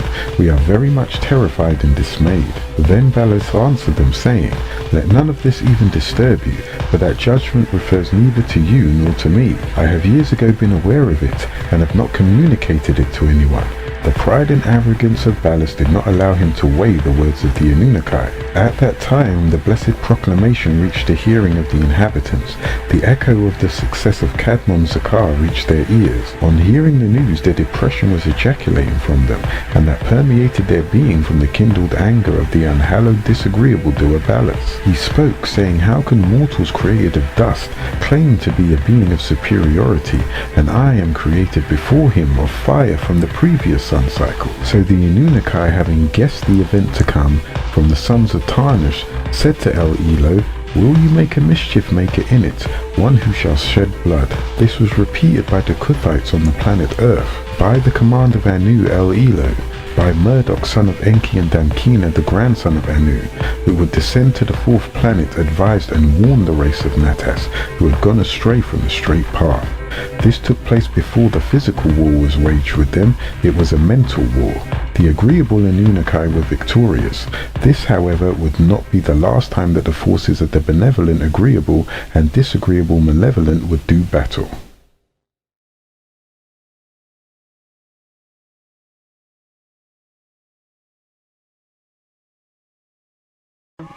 Chapter 1. The Creation. Begin all acts and thinking by using El-Kalum, the All. Tablet 3. The Story of Lucifer. 19 times 1 equals 19. Hello, my children. Let me warn you about Lucifer and his host. Do not fall into the delicacies of Lucifer and his host. O you who are faithful, reject Lucifer and his companions. He, Lucifer, comes in many forms to trick and deceive you, the faithful ones. Lucifer, the evil reptilian, who is also called Halal or Samael, was number 3 of his order. When he was commissioned by Murdoch, he was designated as one of the 100 most able and brilliant personalities in a more than 700,000 of his kind. However, from such a magnificent beginning, through evil and error, he encouraged disagreeable acts. Lucifer was so self-nourished to the point of self-deception. He actually persuaded himself that his contemplation of rebelliousness was actually good for the system, if not the universe. Lucifer became insincere, and evil evolved into deliberate and willful disagreeable acts. Lucifer believed that the universal father did not exist, and that physical gravity and space energy were inherent in the universe. He believed that the sustainer was a myth that was invented by the Sarafat to enable them to maintain rule over the universe in their father's name. Lucifer believed the universal system should be autonomous or self-governing and independent. He protested against the right of Murdoch, who also bore the title Michael, who dares to be like El, the grandson of the Most High Anu, the Heavenly One. He was willing to acknowledge Murdoch as his creator father, but not his rightful ruler. He had claimed that the whole plan of worship was a clever scheme to glorify the Elohim. He had totally rebelled against the order of Anu, the Most High, the highest, and caused mischief and war in the heavens. This was not the first war.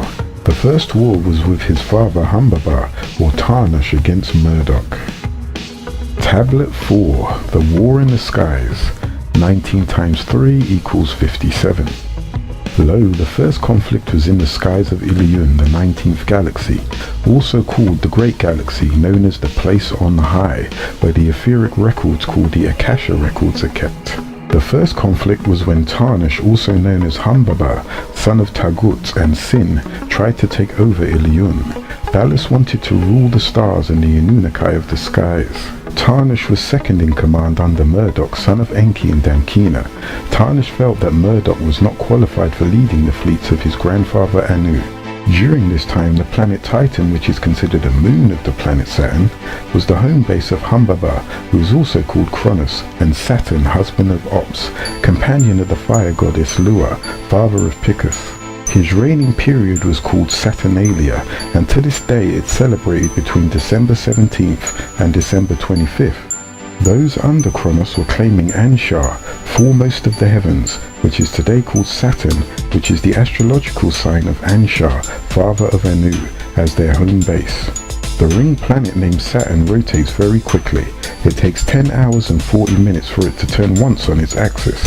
Saturn bulges even more at its equator than Jupiter.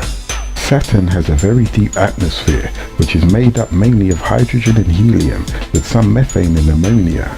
At the top of its atmosphere, the temperature is about minus 300 Fahrenheit. This low temperature causes ammonia in the outer atmosphere to freeze, forming high-altitude haze. More and more space probes from NASA are being sent into space. Due to the curiosity of mankind, they are trying to rediscover what took place long ago in the heavens.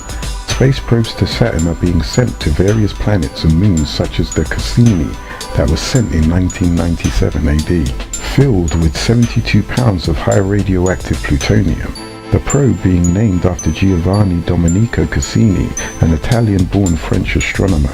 The planet Titan was the home base of the disagreeable Anunnaki, which were divided into 12 continents. The Greeks named them 1. Oceanus, 2. Crius, 3. Coeus, 4. Iapetus, 5. Kronos, 6. Hyperion, 7. Rhea, 8. Mnemosyne, 9. Thea, 10. Themis, 11. Tethys, 12. Phoebe.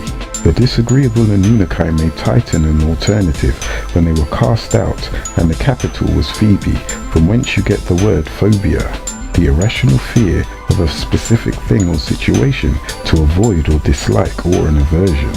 The space satellite Phobos of Mars was also named after the 12th continent Phoebe of Titan. This is the mystical 12 tribes of Israel, the 12 tribes of Ishmael, the 12 signs of the zodiac under the Olympian deities. Zeus as Jesus, born in the 12th month of the Gregorian calendar with 12 disciples, who became Jah-Zeus and Yeshua to Jehovah. However, some of these disagreeable Anunnaki took residence on one of the 3 continents of the planet of risk, the continent called Zarantu. They were restricted from visiting the other 2 continents, Danaria and Kusmusta, without a Riskian escort. There was immigration laws set up. However, Riskians can visit all 3 continents unescorted. Zarantu was under the commander Tarnish, who wanted total control of Risk. However, Murdoch was chosen by Anu to lead the fleet, and this caused a disagreement between Murdoch and Tarnish. Anu's decision for Murdoch to lead Anu's fleets caused a disagreement between Murdoch and Tarnish, which caused a small war and a clash on the planet Risk, which comes from the word Razaka, meaning to provide. Tarnish, also known as Humbaba, attacked the planet Risk with a shield depleter aerosol, a gaseous suspension of fine solid or liquid particles. This substance can today be found in such produce as paint, detergent, or an insecticide, packaged under pressure with gaseous propellant for release and spray of fine particles. Today, the children of the Luciferians are using the same tactics here on Earth to deplete the ozone, or shield of this planet. The aerosol bomb of Tarnish comes from the root word aero, or air, simply meaning air, atmosphere, aeroballistics, and a gas. Aerosol from the Greek word for air, meaning air, and the word sol, meaning sun. So you get air-o for omega, ending, and sol, sun, just like the destruction of the atmosphere of the sons of Risk. This same epidemic is also being done here on Earth. This aerosol bomb of Tarnish caused the natural atmosphere of Risk to deplete. The Riskians had no protection from the damaging rays of the 3 suns. The atmosphere was dwindling away, and many Riskians departed to other galaxies. The rays of the 3 suns, Utu, Shamus, and Afsu, had put a hole in our ozone layer, as you now have a hole in your ozone layer over Australia, expanding daily. Risk, the 8th planet, was the heart and source of that tri-solar system, and thus was the most affected, as Earth is the heart of this solar system. All 3 suns have a magnetic pull that causes a tighter and heavier rotation of its planets. The energy field on Risk was starting to increase, and the hole was starting to lose its color. So the Riskians needed to build a protection, a dome of gold dust to protect the planet from the damaging ultraviolet rays.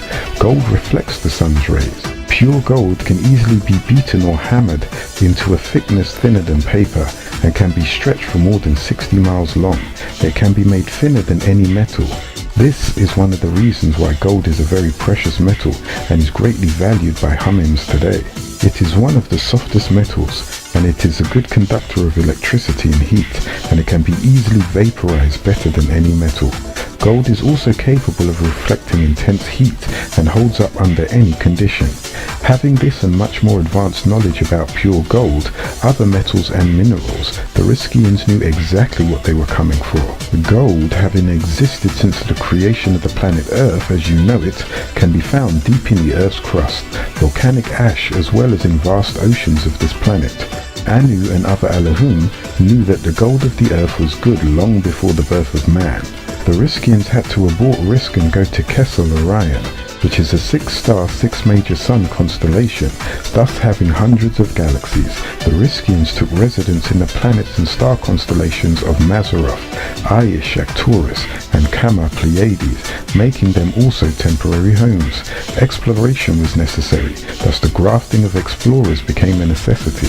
This need gave birth to the Ramadians, later to become known as Greys. These extraterrestrial biological entities, EBEs, were grafted from various extraterrestrial species. They were emotionless and without reproductive capabilities. They served but one purpose, and that is as explorers and worthy servants. Their explorations took them to Lahmu, Mars, and Sheshki, called the Moon, where their plans for constructions of cylinder crafts called Shams were built. This took place after the collision with the crafts called the Ninga Fleet, also known as the Four Winds. They transported gold dust to the Moon, then to Nibiru, and from there onto planet Risk. When this was completed, these beings were given their freedom. They chose Pleiades and Arcturus as their home. Malevolent Luciferian-type reptilians chose to conquer them and enslave them by performing biological experiments, thereby creating hybrids of them, and they used them as explorers to this planet, and they still control some of them to this very day. Those that took their freedom reside in the Canis Major star constellation near Sept, also called Sothis, which is Sirius, the dog star, having 2 major and 6 minor suns, Zeta Reticuli, just south of the Orion Belt. They, these Greys, sought union with beings of Earth, having a common enemy, Lucifer, who controls 70 of their empires. As a great warrior, the Riskians engaged Murdoch's services.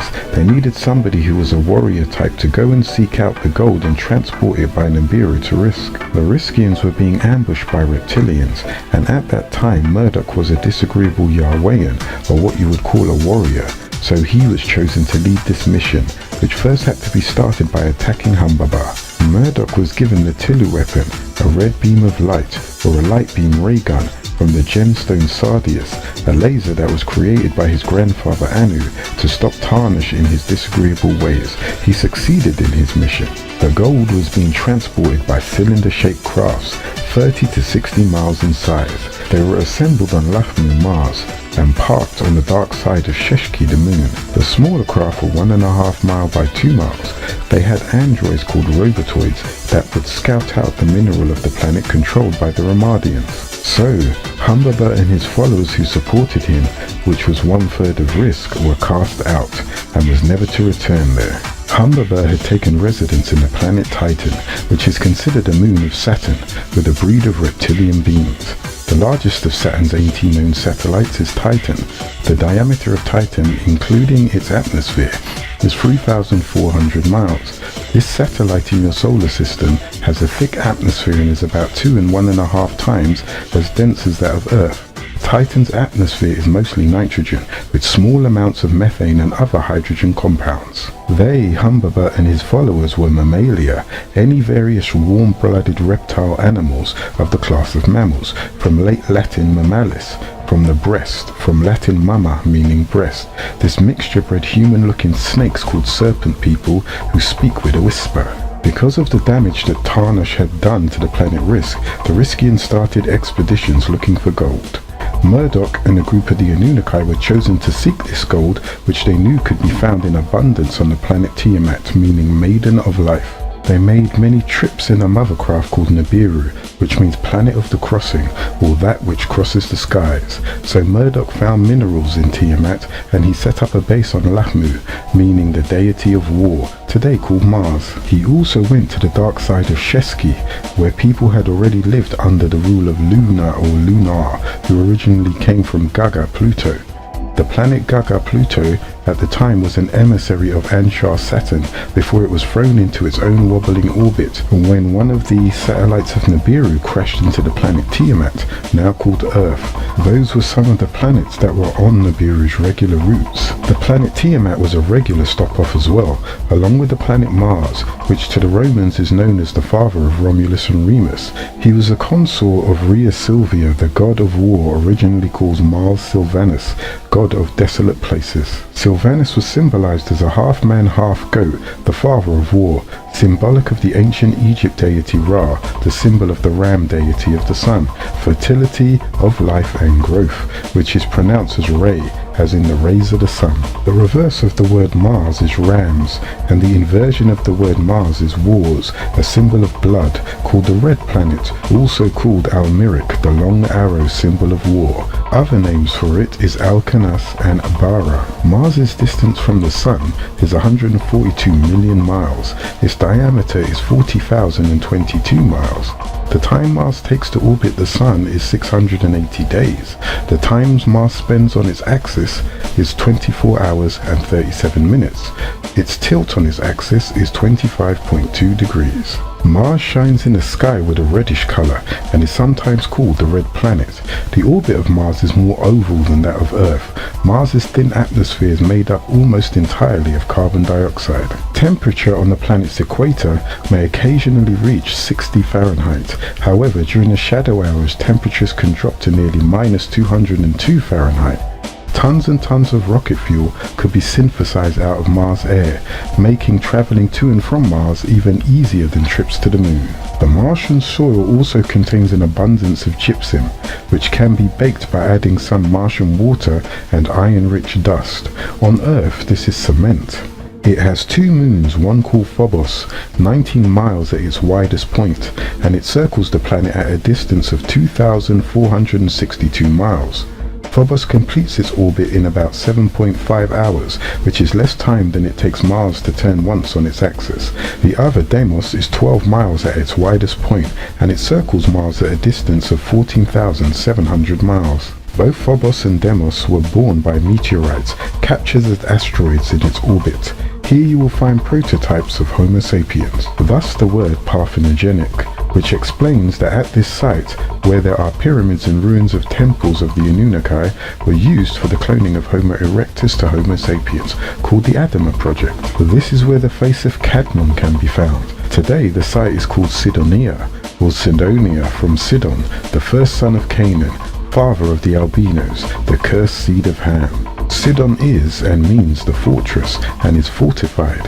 His wife was Jinnah. This is why today astronomers are interested in the planet Mars, because they have discovered that life existed there before, and that there is a possibility that they might be able to bring human life to that planet again with its Martian atmosphere.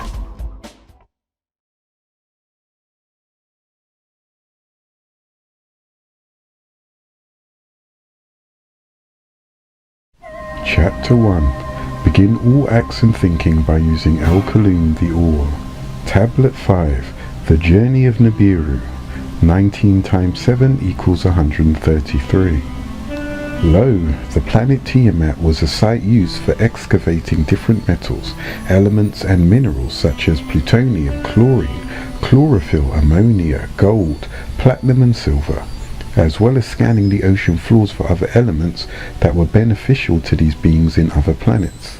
In the depths of the ocean of this planet Earth are some of the most valuable resources for human life, such as food such as kelp, different types of fish and energy sources such as iodine. In these waters are an abundance of dissolved gases such as nitrogen, carbon dioxide and oxygen. Other substances are nitrates, phosphates, which are needed by plants for photosynthesis. Silicon dioxide is necessary in the building of skeletal materials in some marine organisms. Remaining elements that are essential to marine life include iron, manganese, cobalt and copper. Several mineral resources lie on the ocean floor and in solution above it, such as salt, magnesium and bromine. Seawater contains all the dissolved substances necessary for the growth of plant and animal life. Other beings know of these resources, and thus they have made many visits, taking what they have excavated back to their homes, and they continue to make visits on the planet and even live under the seas. Tiamat was also used as a hunting ground and resort. Beings would intergalactically travel from planet to planet, doing what was called planetary shopping. Some of the planets in this galaxy were most frequently visited because life existed there in various forms, such as Lachmu, meaning deity of war, now called Mars, Kishar, meaning foremost of the firmaments, now called Jupiter, including many others in Orion, meaning skies or heaven, 6-star constellation. Kama, meaning to be wealthy, which is the Pleiades constellation, having 7 stars, and Aish, to lend aid to help, also known as the Ploughman, Octurus, as well as Clarion, meaning clear, just to name a few. The boundless universes are filled with all kinds of life forms that come from all types of origin, and your planet Earth held the most abundant of life sources, which is why all kind of beings visited frequently. Now let me continue. On one of these routes to the planet Earth, the planet craft Nibiru, meaning planet of the crossing, also called Murdoch, was making a routine trip, which was then on an orbit that took 1,024 years, short of an equinox of each Earth time, which was 25,920-year orbit called an AMS by the Anunnaki. This craft being 4 times the size of the planet Tiamat, whose diameter was 15,852 before the splitting, which was cut in 2 equal halves, and Nibiru's diameter being 63,408. The ship Nibiru came in search of other planets that were rich in natural resources and minerals to take back to the planet Risk to protect it from the damaging ultraviolet rays. And what would make you understand what ultraviolet rays are? Ultraviolet, or relating to the range of invisible radiation, wavelengths from about 4 nanometers on to the border of X-ray region to about 380 nanometers just beyond the violet in the visible spectrum. We're looking at the word ultra, meaning beyond, from the Latin ultra, from ultra meaning beyond, and the word violet, meaning the hue of the short wave end of the visible spectrum, invoked in the human observer by radiant energy with wavelengths of approximately 380 to 420 nanometers. Any group of colors reddish blue in hue that may vary in the lightness and saturation from the Middle English, from Old French violetta, diminutive of viol, from Latin viola. As for red, the hue of the long wave end of the visible spectrum, it has evoked in the human observer by radiant energy with wavelengths of approximately 630 to 750 nanometers. Any of the group of colors that may vary in lightness and saturation and whose hue resembles that of the life liquid called blood, one of the additive or light primaries, from the Middle English, from Old English reed. And as for the color blue, the hue of that proportion of visible spectrum lying between green, which is yellow, and blue and indigo, which is blue and violet, and is evoked in the human observer by radiant energy with wavelengths of approximately 450 to 490 nanometers. Any of the group of colors that may vary in lightness and saturation, one of the additive or light primaries, from Middle English blue, from Old French bleu, of Germanic origin. As for the word ray, it's a thin line or narrow beam of light or other radiant energy, radiance light. On the prism it appears as purple, ranging from violet to red. And now, with an understanding of ultraviolet rays, you must be able to grasp the damage that it was doing on Risk and is doing here on Earth. The danger is the destruction of the ozone. As it happened there, it is also happening here. What is ozone? A blue gaseous allotrope of oxygen, O3, formed naturally from diatomic oxygen by electric discharge or exposure to ultraviolet radiation. It is unstable, powerfully bleaching, poisonous oxidizing agent with a pungent, irritating odor, used to deodorize air, purify water, treat industrial wastes, and as a bleach. Fresh, pure air, from German ozon, from Greek ozon, neuter present past particle ozine, meaning to smell. So in order for the Riskians to protect their planet, they sought out gold. The gold of this planet is good. This great planet-sized ship Nibiru came nearer to your solar system, traveling at the speed of light, 186,272 miles per second. Yet it is found to be exactly 186,282.396 miles per second, or 299,792.458 kilometers per second. It came from Ilion, the 19th galaxy, a tri-solar system having 3 suns, also called the Great Galaxy, known as the Place on High, called Heaven or Jannah, on a journey through the stars that took 25,920 years. A year is also called an arm by the Sumerians, who were taught by the Anunnaki. This great ship Nibiru, as it was later known, was a mothership, and Nibiru at the time held 12 smaller cylinder ships called shams that were to be launched out from it when Nibiru reached its destination. Nibiru was equipped with 4 separate atmospheres, and what would make you understand what 4 atmospheres are? They are 1. Outside of the spheres, where there is no air and there is no atmosphere, Nibiru is able to adjust to that environment. 2. When you come into this dome-like planet, where there is oxygen and air, Nibiru is capable of adjusting to that environment. 3. When you go into the Antarctica, you would have to take your crafts into the glaciers. Nibiru is capable of adjusting to that environment. 4. When you'd have to take your craft beneath the sea, Nibiru is also capable of adjusting to that environment. That is the 4 separate atmospheres that all the crafts titled Nibiru, as part of a Nibiru fleet, is capable of adjusting to. That is, they are capable of adjusting to all atmospheres of changes, such as Tar, earth, Mu, water, Nefu, air, and Set, fire. The command to activate this is simply Tamu Nefu Set. Nibiru on all of its crafts were also equipped with 4 separate magnetic fields, which is a person, a place, and an object, or a situation that exerts attraction. 1. Nibiru is capable of being magnetized or attracted by a magnet, meaning 2. To operate by means of magnetism, such as a magnetic recorder. 3. To relate to the magnetic poles of the earth, such as a magnetic compass bearing.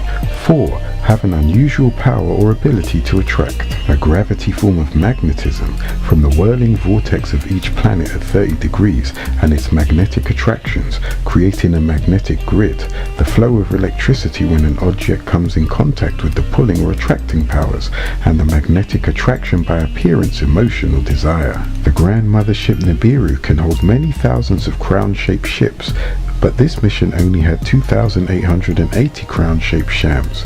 It also had a fleet of 24 crystal cities with crystal-like domes, giving them the ability to break down light as a prism would, and be able to make use of the energy. It has solar panels that's the size of a pin's head, or less than that, and can generate millions and millions of megawatts of energy as well. As Nibiru passed by various suns or stations set up in the galaxy, Nibiru drew an energy charge from them. Nibiru was set up for holographic interdimensional transport. That is, it was capable of cloning itself holographically to appear in more than one place at the same time, making it virtually impossible to determine which is the holographic projection from the original. Nibiru is capable of traveling distance from point to point or through space and time interdimensionally. It can go through time, future or past, without interfering with the principle of now or then, and it is manned by 144,000 crew members headed by 24 elite beings called Yahwehans, 12 Yah agreeable and 12 Way disagreeable, that stood 7 feet tall. However, on this flight the craft Nibiru had to first pass by the planet Ea, which means he whose house is water, and is now called Neptune, as it did many times before. The planet Ea Neptune is a twin to the planet Anu Uranus. By twin planet I mean that Neptune is very similar and in some aspects identical to the planet Uranus. The planet Uranus was originally called Kakab Shinama, the planet which is the double. Uranus is also influenced by the gravity of Neptune. The gases that made up the atmospheres of Neptune and Uranus are exactly the same. The sizes of Neptune and Uranus are similar. Their colors are identical and their rotational times are similar, Uranus being 17 hours in Earth's time and Neptune's being 16.5 hours. The planet Uranus practically rotates laying down, so the size, if looked at from the wrong angle, can surely be mistaken. Uranus tilts at the extreme angle of 98 degrees. You could almost say that the planet lies on its side as it travels around the Sun. This means that the north and south polar regions of Uranus experience alternate periods of day and shadow hour, and summer and winter, each of which is up to 42 Earth years long. The temperature of this planet Uranus on the side that is hidden from the Sun is the same as on the side that is facing the Sun. As Nibiru came nearer to Neptune, its gravitational pull caused electrical storms on the planet on that Friday afternoon at 1300 hours of Earth time, some 24 billion years ago of Earth time, and caused Nibiru to go slightly off its orbit. As the craft Nibiru passed by Ea Neptune, the planet Anu Uranus came from behind the planet Neptune, and it caused the appearance of a bulge, and that bulge pulled on Nibiru's orbit and caused the great ship Nibiru to begin to wobble in its orbit from fear of crashing. This happened because the planet Uranus was not originally seen in the solar system when Nibiru made its first visits. Uranus moving from behind Neptune caused Nibiru to veer in its own original path in order not to hit Uranus, and made it collide into another planet called Maldek, also called Vulcan. The original name for the planet Vulcan is Maldek. Maldek was between Lahmu Mars and Kishar Jupiter. Maldek was 27,500 miles in diameter. Maldek had a population of billions living under the seas in the sub-cities of Kana, which was occupied by the Maldekians, and Veda, which was occupied by the Troglodytes. Maldek also had 2 moons.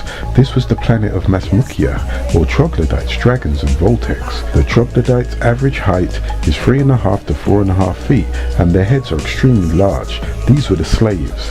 However, the rulers of the Maldekians are very large in size, from 7 to 9 feet in height, scales of multiple colors in which they are shed like all other reptilians. They also lay eggs for reproduction. The Troglodytes have 2 round eyes without pupils and no ears or protruding noses, just 2 small holes in the nose area. Their mouths are slits without lips. The Troglodytes are hairless and have no teeth. The Troglodytes' hands have 4 webbed fingers and no thumbs. The Troglodytes live totally underwater in great cities with many great biologists. Because they live underwater, if the planet sped up, it wouldn't affect them, because gravity is different underwater, meaning gravity is the force that the Earth exerts on an object. The force of gravity is relatively constant all over the surface of the Earth, except for in a few places like the equator, and varies slightly at different altitudes. Many people think, for instance, if a steel ball was dropped from a building and a cotton ball, that the steel ball would fall a lot faster, when the cotton ball only lags slightly behind. So the force was still constant. Water is denser than air, so objects move slower through the water than air. The impact of the crash affected the beings on the surface of the planet of Maldek, and not underneath the water, because the water is more dense and would slow down the object. So the impact would be less damaging, and the shock of the impact would be less severe. However, it was daylight, so most of the beings had come on land. All of the beings that could have negotiated were dead due to the crash. The only beings that survived were the ones under the seas, which were the military and the warriors, who were looking for a chance to fight anyway. Nibiru had no way of contacting the beings on the planet Maldek to let them know that it was an accident and not a deliberate attack. Telepathic communications were forbidden to prevent interference by other telepathic, disagreeable beings. This was because the Maldekians were not part of the Interplanetary Confederation. Their Starfleet of warriors were a group of reptilians who bore the symbol of a reptile, who called themselves the Ninga, meaning warrior, launched an attack. Thinking that the planet Maldek had been attacked, 4 fighter ships of the Ninga fleet launched out, and it went off its orbit into the universe and attacked with the intentions of destroying Nibiru. These 4 ships, equipped with high explosives created of plutonium from Maldek's starfleet called Ninga, managed to escape Maldek as Nibiru passed by and followed in Nibiru's path. Nibiru put up its 4 magnetic force fields, which were created by Anu and given to Murdoch, and destabilized the 4 attacking ships.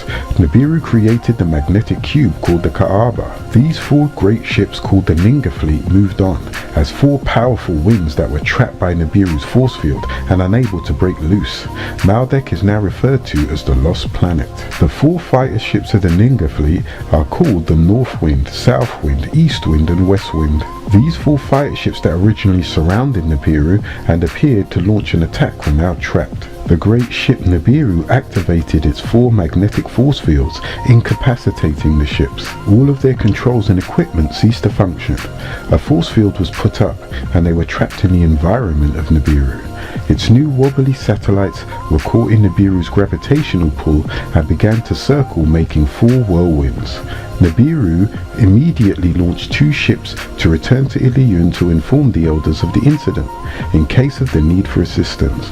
Nibiru proceeded to move counterclockwise from the planets in the solar system. Nibiru pulled in towards Anshar, which means foremost of the heavens, now called Saturn, and its force fields kissed off the planet, and its gravitational pull caused Nibiru to veer off its own orbit.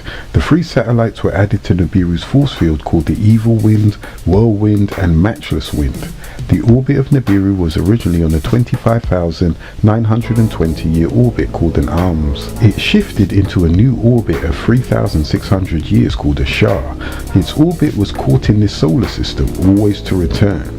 The Nibiru bounced off the planet Rum Titan, which now surrounds Anshar Saturn, and sped up its motion, creating the Saturn's rings, referred to as the Necklace of Saturn.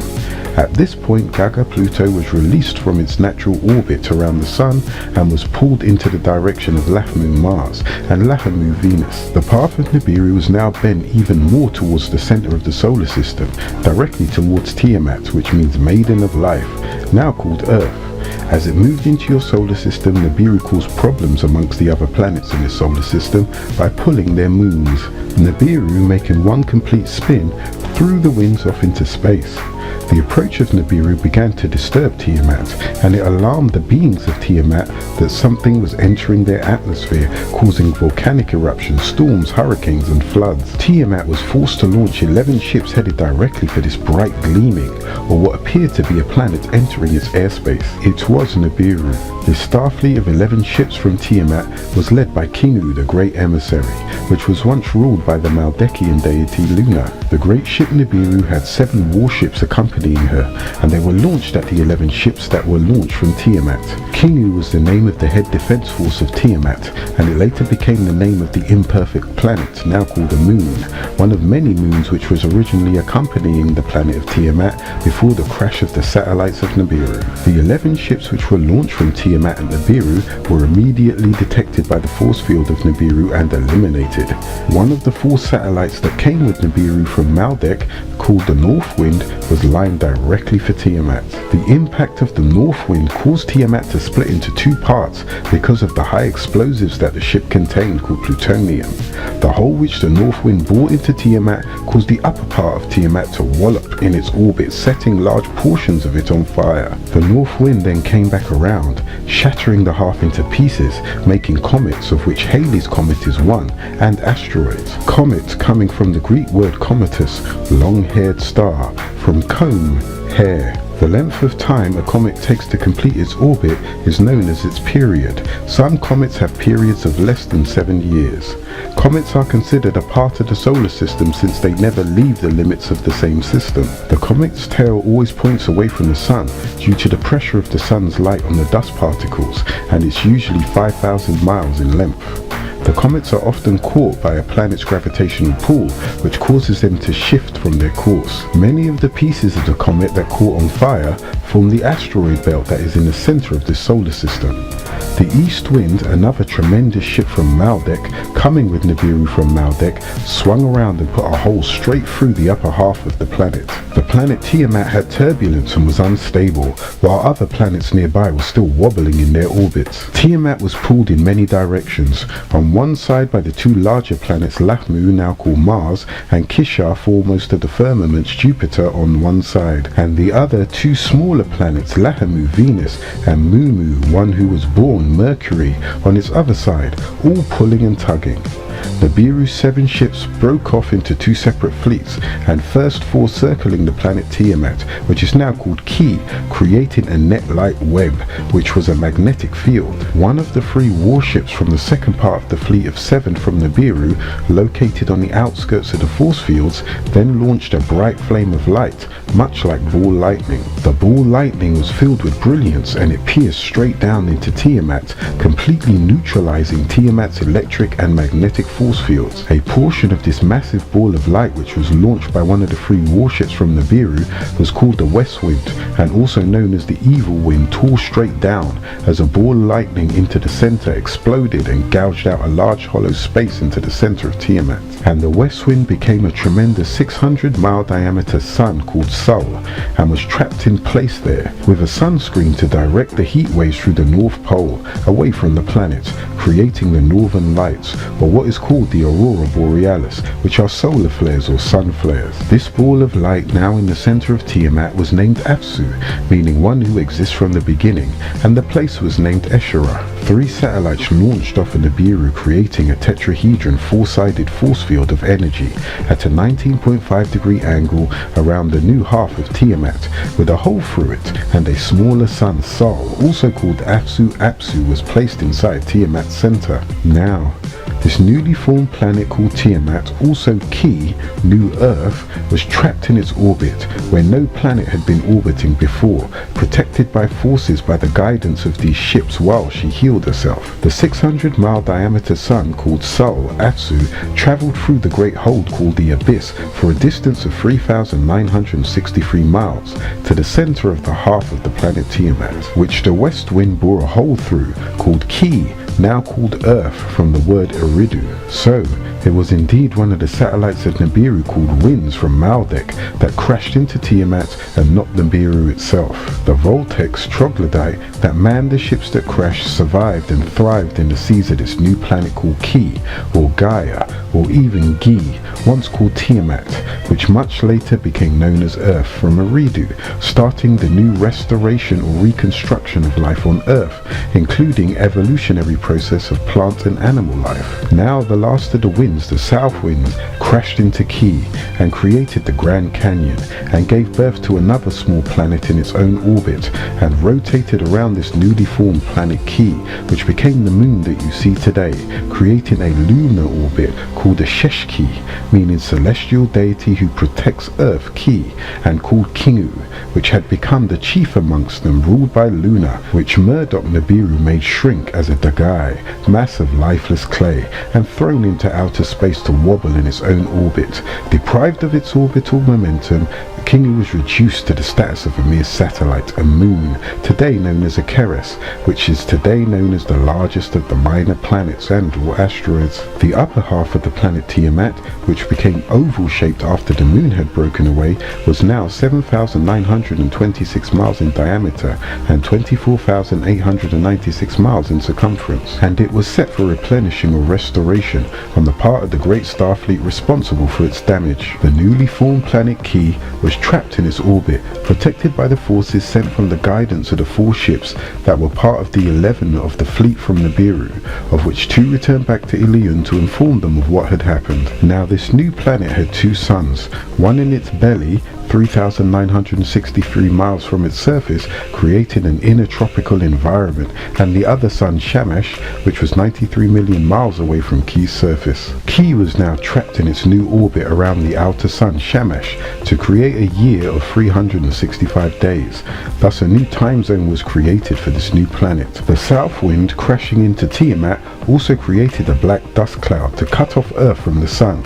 Now you have 2 sets of planets separated by this asteroid belt, creating inner planets and outer planets. The inner planets were Munu Mercury, Lahamu Venus, Ki Earth, Sheshki Moon, Lahmu Mars, and the outer planets were Kishar Jupiter, Anshar Saturn, whose planet is Rum Titan, Anu Uranus, Ea Neptune, and now Uzmi Pluto, previously called Gaga, separated by this asteroid belt, and the remains of the lost planet Maldek. So one half of the original Tiamat is an asteroid belt, and the other half is presently your planet called Ki, Earth. Chapter 1, The Creation. Begin all acts and thinking by using El Kalun, the All. Tablet 6, The Origin of the Moon. 19 times 3 equals 57. Lo, the creation of the planet we call the Moon today. You may ask, why are you calling the Moon a planet? That is because that's exactly what it is. Let's see. The word planet means a non-luminous celestial body larger than an asteroid or a comet, illuminated by light from a star, such as the sun, around which it revolves. From the Middle English, from Old French planete, from Late Latin planeta, from Greek planetes, variant from planes, planet, from planaste meaning to wander. You shall see how the moon did just that, wandered off into space to become that which is called the moon today, or the month. It came about because of the Maldekian fighter ship from the Ninga fleet called the South Wind. The South Wind came crashing down into the planet Tiamat with plutonium, a highly explosive weapon. The word moon comes from the word monos, who was the Greek deity of sarcasm and pain, for the hurt that Luna felt, because he wanted to rule all of the stars of the heaven and earth, and his sarcasm in dealing with the Deniers. Luna brought his plea as to his wish to rule the sun, moon and stars, and was voted down by the Yagigi. In his rejection because of his sarcasm, he became a deity amongst the Euro-Americans, who are some descendants of the Greeks and Romans. They will tell you that this name originated with them. However, the name Moon was adopted from the ancient Egyptian deity Monthu, the deity of Thebes, who fell into disfavor with the mortals due to royal politicking during the 11th dynasty.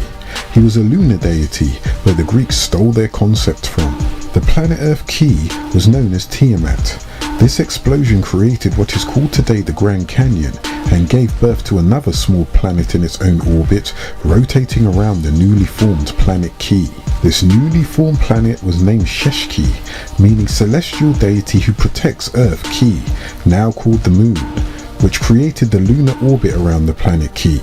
It is now 283,900 miles from Earth. The Moon is now a bleak piece of the planet Earth. So if most of the waters dried on the Moon, because its waters are on the Earth, it keeps pulling on the waters of this planet. The Moon was not blasted enough to make a complete turn by itself while rotating around the planet Earth. Therefore you never see the other side, before it is again entering into the shade side of the planet Earth. There is a base called the Moon Base 12 up there. You just can't see it, and they don't want you to know about it. Human beings are living in dome homes, and there are big laboratories for mining on the Moon. So you have the evening tide pulling on the waters of the planet Earth. Without this process of water, all the vegetation would die. Sheshki was first covered with life and vegetation, just like Earth today. For instance, there are even certain radioactive elements found deep in the Earth that are found on the crust of the Moon. And this once being a thought of an irreality has now been confirmed by scientists on March the 5th, 1998, that there is ice on the Moon. There are pockets of ice crystals that have been found beneath the lunar surface by a robot survey spacecraft. The Lunar Prospector's neutron spectrometer sent data back indicating the presence of significant amounts of hydrogen distributed in the loose lunar soil at the bottom of the polar craters. The ice was found in the lunar South Pole as well as in the craters of the North Pole. All life died on Sheshki because of the explosion of a warship that came from planet Maldek that got caught up in the gravitational pull of Nibiru and crashed into the planet Tiamat and caused the breaking away of a moon called Sheshki. The female's menstrual cycle is approximately a 29.5-day cycle, which coincides with the 4 phases of the moon, making her symbol the square, while the male symbol being the sun is a circle. The 4 quarters start from full to 3/4, or from 3/4 to a half, or from a half to a full moon again. A secret name of the moon is Halal, meaning the crescent, a symbol of Diana, who is also called Sin, symbol of Baphomet, from the French Bahamut for Mohammedan, the 5-pointed interlocking inverted star. The movement of the moon each cycle, 12 each year, that is 3 sets of 4 phases, and is the symbol of the 5 P's, which are the roots of their laws: polytheism, politics, psychology, philosophy, and penal. This moon called Sheshki, or Kama by the Mohammedans, is 2,160 miles, or about 1/3 the size of the planet Earth, which is 7,926 miles, and is composed basically of the same minerals that have been analyzed from rocks brought back from the moon and then compared to those on the planet Earth. The moon still has erupting volcanoes on it. The bases have been discovered on the moon to date. They were reactivated and are being used to mine moon minerals. Moon data. Diameter equals 2,126 miles. Distance from Tiamat equals 238,900 miles. The moon makes one complete orbit around Tiamat every 27.33 Earth days. It spins on its own axis 27.33 Earth days. Some say every 27.32 Earth days. The moon consists of 4 quarters. First quarter new moon, last quarter full moon. It is divided by 2 crescents and 2 gibbous stages called phases. El-Gadash-Garan, the Holy Quran, speaks clearly of the splitting away of Al-Qamar, the moon, from Al-Ard, Earth. It says in its 37th degree that has been changed to the 54th degree, verses 1 and 2. The hour is coming close and the moon is split asunder, and if they see a sign, they turn away and they say, it is but a form of magic. The true Muslims are to have faith according to one of their own, Al-Bazawi. When those in doubt asked Muhammad for a sign, the moon appeared to split in 2. It is believed by them also that the last day will be noted by the moon's eclipse, and they are to prostrate twice. This is written in the 31st degree that has been changed to the 75th degree, verses 8 through 10. And the moon is eclipsed, and the sun and the moon are gathered together. These days you see the sun and the moon are together in midday, and the Enoshites shall say on that day, where is the place to escape? Muhammad in El's Holy Quran swears by it 3 times, once in the 4th degree that has been changed to the 74th degree, verses 32 through 39. Nevertheless, and the moon and the shadow hour period when it passes, and the early daytime hour when it appears, surely it, hell, is one of the biggest calamities, a warning to the mortals in skin, to those of you who will to go forward, progress in agreeableness, follow the rights of Abraham or Ibrahim, or remain behind. Stay in disagreeableness. Follow rights other than Abraham's rights. Every nafs spirit person is held in pledge for that which it has earned, except for the companions of the right hand, the true Muslims, peaceful ones, and their seed, Halil Bayt. The true Muslims, peaceful ones, and their seed, the Halil Bayt. This is the Ansarullah, the only Muslims who strive for pristine purity. Again, Muhammad swears in the 83rd degree, which has changed to the 84th degree, verses 16 to 19. So nevertheless, I swear by the red glow of the sun when it darkens, and the shadow hour period, and when it gathers together shrouds, and the moon when it becomes full, that you shall most certainly pass from plane to plane, life after death. And the 26th degree, now changed to the 91st, verses 1 through 10 says, and the sun in its radiance, and the moon when it follows after it, and the daytime afternoon when it is brightened by it, and by the shadow hour period when it screens it, and the sky and what built it, and the planet earth and what landscaped it, and the spirit person and what perfected it. So he inspired it, the spirit to overstand its wickedness, and its trembling at the mentioned. He who purifies it his spirit has certainly become prosperous, and certainly he who buries it his spirit has certainly failed. The crescent moon holds such great meaning to them. That is their symbol. The story of Luna. The moon as you know it is in its latter state. It was once a part of an enormous planet Tiamat 24 billion years ago. Before it broke off 11 billion years ago, and before that it belonged to an even greater planet called Tiwawat. Before the planet Tiwawat was blown away by a crazy scientist by the name of Luna in an attempt to rule the whole planet. Luna's attempt to explode the whole planet Tiwawat caused a breaking away of the moon called Kingu, or Luna, meaning great emissary, which happened 66 billion years ago. He placed a bomb called Ballast, which was made from plutonium that came from his original home in Pluto, and placed it in Shambhala, which was then called Eshara. Plutonium's name is derived from the planet Pluto.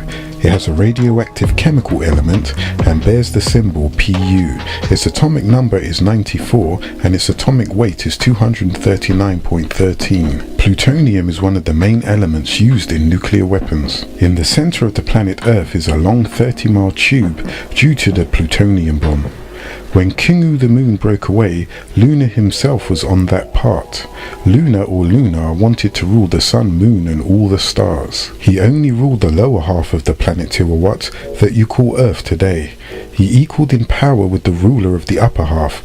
However, he wanted to rule the whole planet. He brought his request before the Council of Deniers and was rejected by the Igigis because of his sarcasm, which is why he became known as Monos, deity of sarcasm and pain.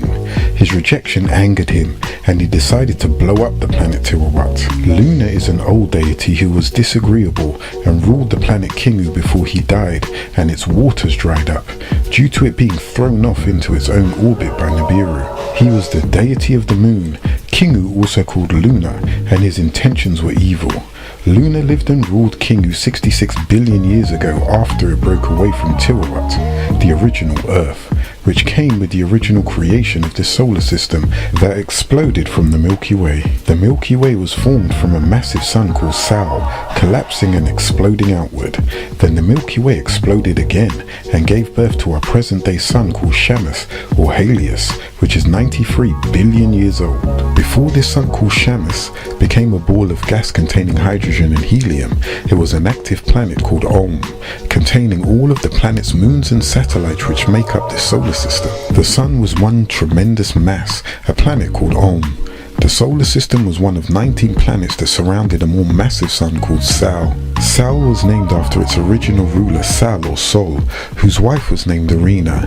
Their combined rulership gives you the name Salarina, shortened to Solar. The massive sun Sol collapsed and exploded outwards, and Om got caught up in the gravitational pull of Sol, and it was exploded and gave birth to your sun Shamus.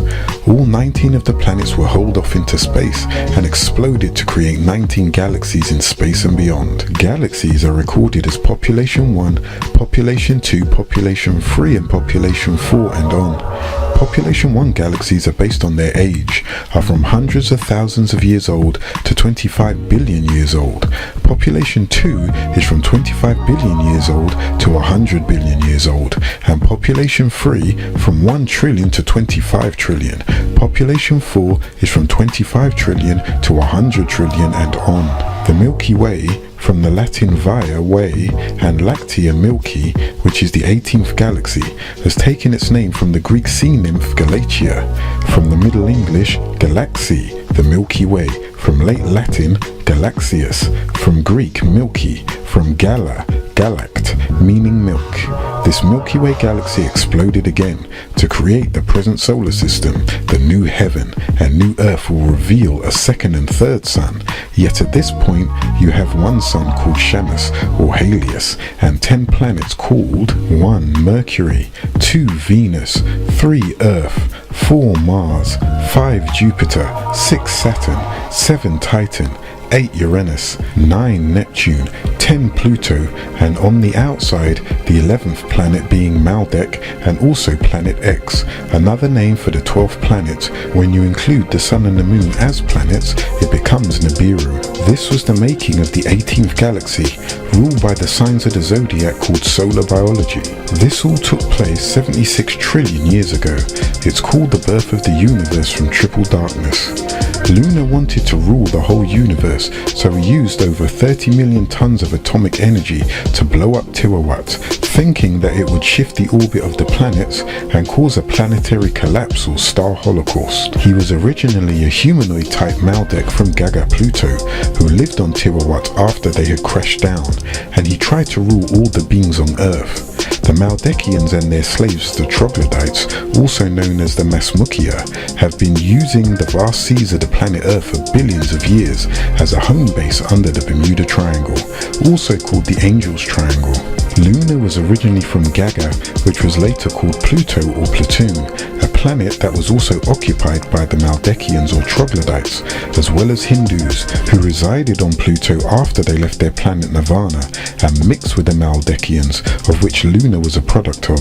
These beings also lived on planets like Titan, Europa and Earth that are in the Milky Way galaxy. Also other planets, such as the bright stars Betelgeuse and Rigel and many others, all are part of the 6-star constellation Orion, also called Uranus and Cassiel, which is held up by the Sirius star constellation, a star in the constellation Canis Minor, the brightest star in the sky, approximately 8.6 light years distant from Earth, also called the dog star Sothis, from Latin Sirius, from Greek Sirios, burning. Canis Major and Canis Minor are the two dog stars of Orion the Hunter, a nearby constellation containing the star Betelgeuse, with which Sirius and Procyon together form an equilateral triangle. The Orion constellation is located on the celestial equator east of Taurus.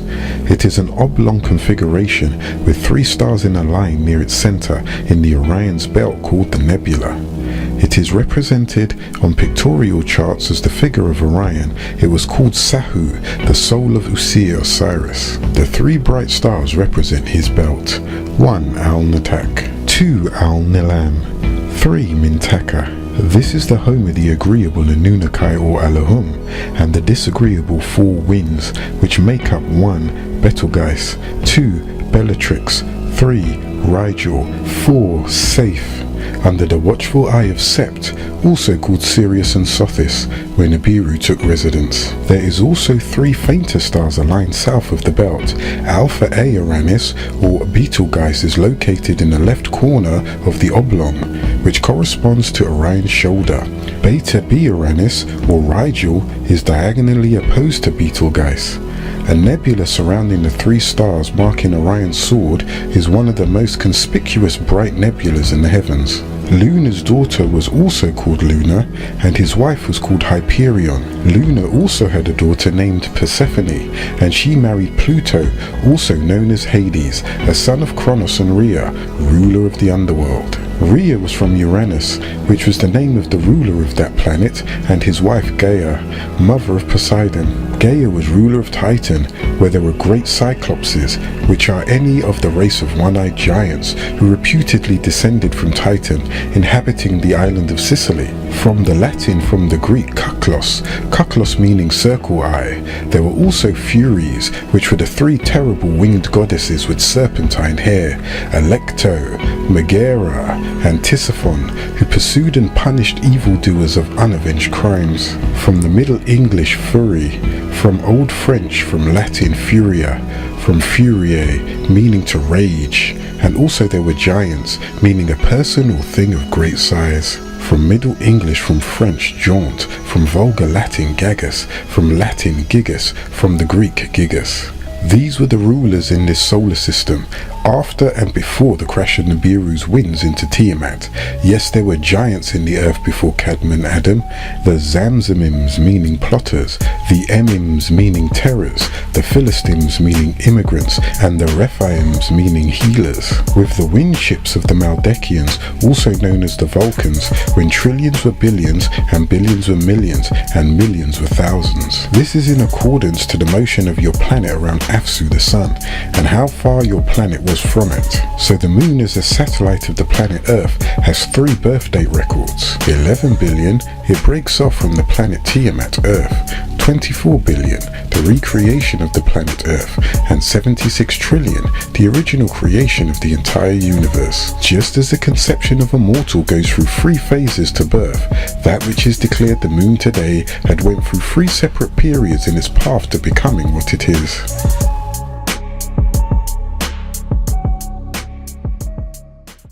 Chapter 1, The Creation. Begin all acts and thinking by using El Kalum the All. Tablet 7, the creation of your solar system. 19 times 5 equals 75. Lo, 95 billion years ago, your solar system formed out of a gigantic whirling dust cloud and gas as a result of the collapse of that great star Sal. Elion Elion El, the Most High, Al-Ali, or El or Elah, who is simply known as Allah, Rab and Yahweh, or Hashem and Ra, and Anu. All of these names are called by religious people, however, he is one and the same. Anu created this universe and the planet called Earth for his blueprint of physical creation, meaning that these 2 entities, the sky and the earth, marked as the beginning of everything to come. It was the spirit of the Most High that controlled everything to quicken and come into being, come to life. So he is called the light of the galactic heaven and the planet Earth. This marks the time when the explosion came from combining 2 hydrogen atoms to make helium, and then the combination of the 2 gases, which led to a series of chain reactions exploding, and this was the creation of Shamash. That cloud of dust and gas existed unformed in the universe, then it began to collapse. This brought two hydrogen atoms together to form helium. Hydrogen, the most abundant and simplest gas in the universe, is the fuel of the stars, of which there are many kinds. There are binary stars, which are a pair of stars which revolve around each other, and eclipsing binary stars, which are stars that revolve in such a way that one star blocks the other's light. Stars such as your own stay hot because of the nucleus changes in their centers. Over a period of time, increasing degrees of contractions and heat occur until reactions in their centers produce intense heat and brightness. In the stellar cores, hydrogen is converted into helium and other heavier elements, as 550 million tons of hydrogen changed into 550 million tons of helium each second of your sun. The remaining 4 million exploded from the center to birth sunspots or electrical storms on the sun. This was the birth of your sun, originally called Afsu, known today as Shamas or Shamas, by the great ruler Anu, the Most High, the highest. Between these two gases, light fire came into being. The sun's energy comes from the changing of hydrogen to helium at a temperature of about 30 million and 175,262 degrees Fahrenheit. Helium burning gives off hydrogen, which in turn makes more helium. This is what makes the sun a ball of gas, which is constantly burning. The burning of atoms causes explosions, also called electrical storms. These storms give off sparks of hydrogen and helium that fling out into the universe. Upon being flung out into the universe, whirling at tremendous speeds, these sparks of burning gas begin to cool to a lesser degree of heat, and it's settled in different places within the universe. We call these planets moons and asteroids. From your sun's electrical storms came the birth of your solar system. This is the third degree of darkness. This explosion caused a reverse action from expansion to contraction that led to the collapse. This supernova was 1 billion light years away at the time.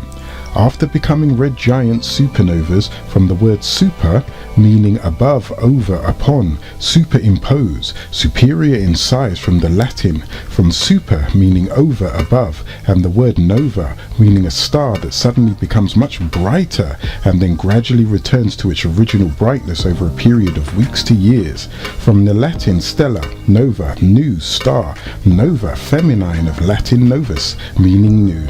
These supernovas collapse upon themselves, producing intense heat and causing their cores to explode. Sometimes an explosion blows the star to bits, and at other times a lump may still be left to become a neutron star, which is a small star made up entirely of neutrons, a collapsed star of tremendous density. A neutron star is a celestial body hypothesized to occur in a terminal stage of stellar evolution. It essentially consists of a superdense mass of neutrons that have a powerful gravitational attraction from which only neutrinos and high-energy photons can escape, thus rendering the body invisible except to X-ray detection. Neutron stars have a mass of about 1 solar mass and a radii of about 10 kilometers, 6.2 miles. Their densities are thought to be about 10 to the power 14 times that of water.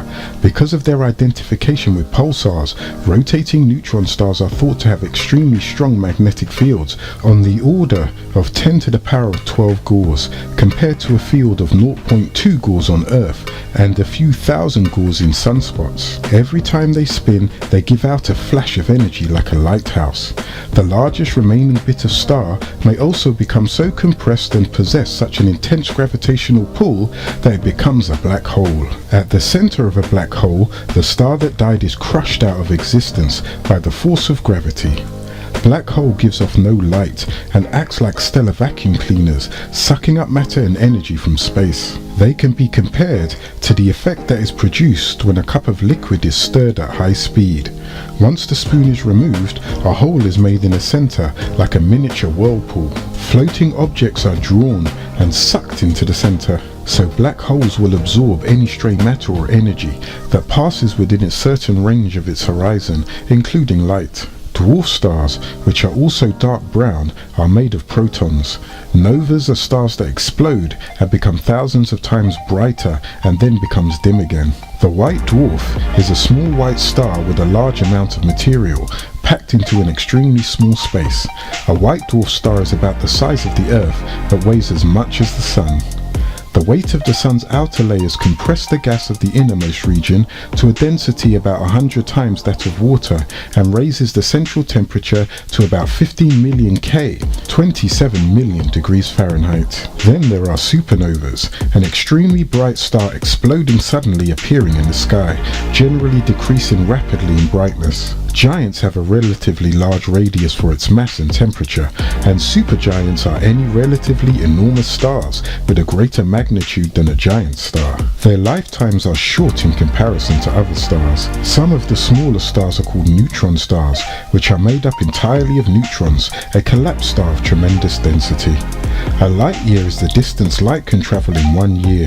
Light travels at approximately 186,272 miles per second over a period of 365 days of the solar year. Then there is a lunar year of 354 days at a solar year. That means that light travels 5,874,273,792,000 miles per second, each 31,536,000 years. This supernova was part of a cluster. All clusters move away from each other. A cluster is one of many groups in which galaxies exist, 19 to be exact on this side of the massive black hole, whose vortex opens every 10 Earth years. This vortex allows you to travel interdimensionally through these portals in time and space, which open up on Earth every 10 years that ends with the number 3. Because time is speeding up, you get caught in time. For instance, if the last time was 1993 AD of the Gregorian calendar, let's go back to where it started. 1983, 1973, 1963, 1953, then 1943, when the opening of the vortex with the invention of a time machine in the Philadelphia experiment. Then the next year of the opening of the vortex will be 2003 AD. Your time warp started in 1940 AD with the Philadelphia incident.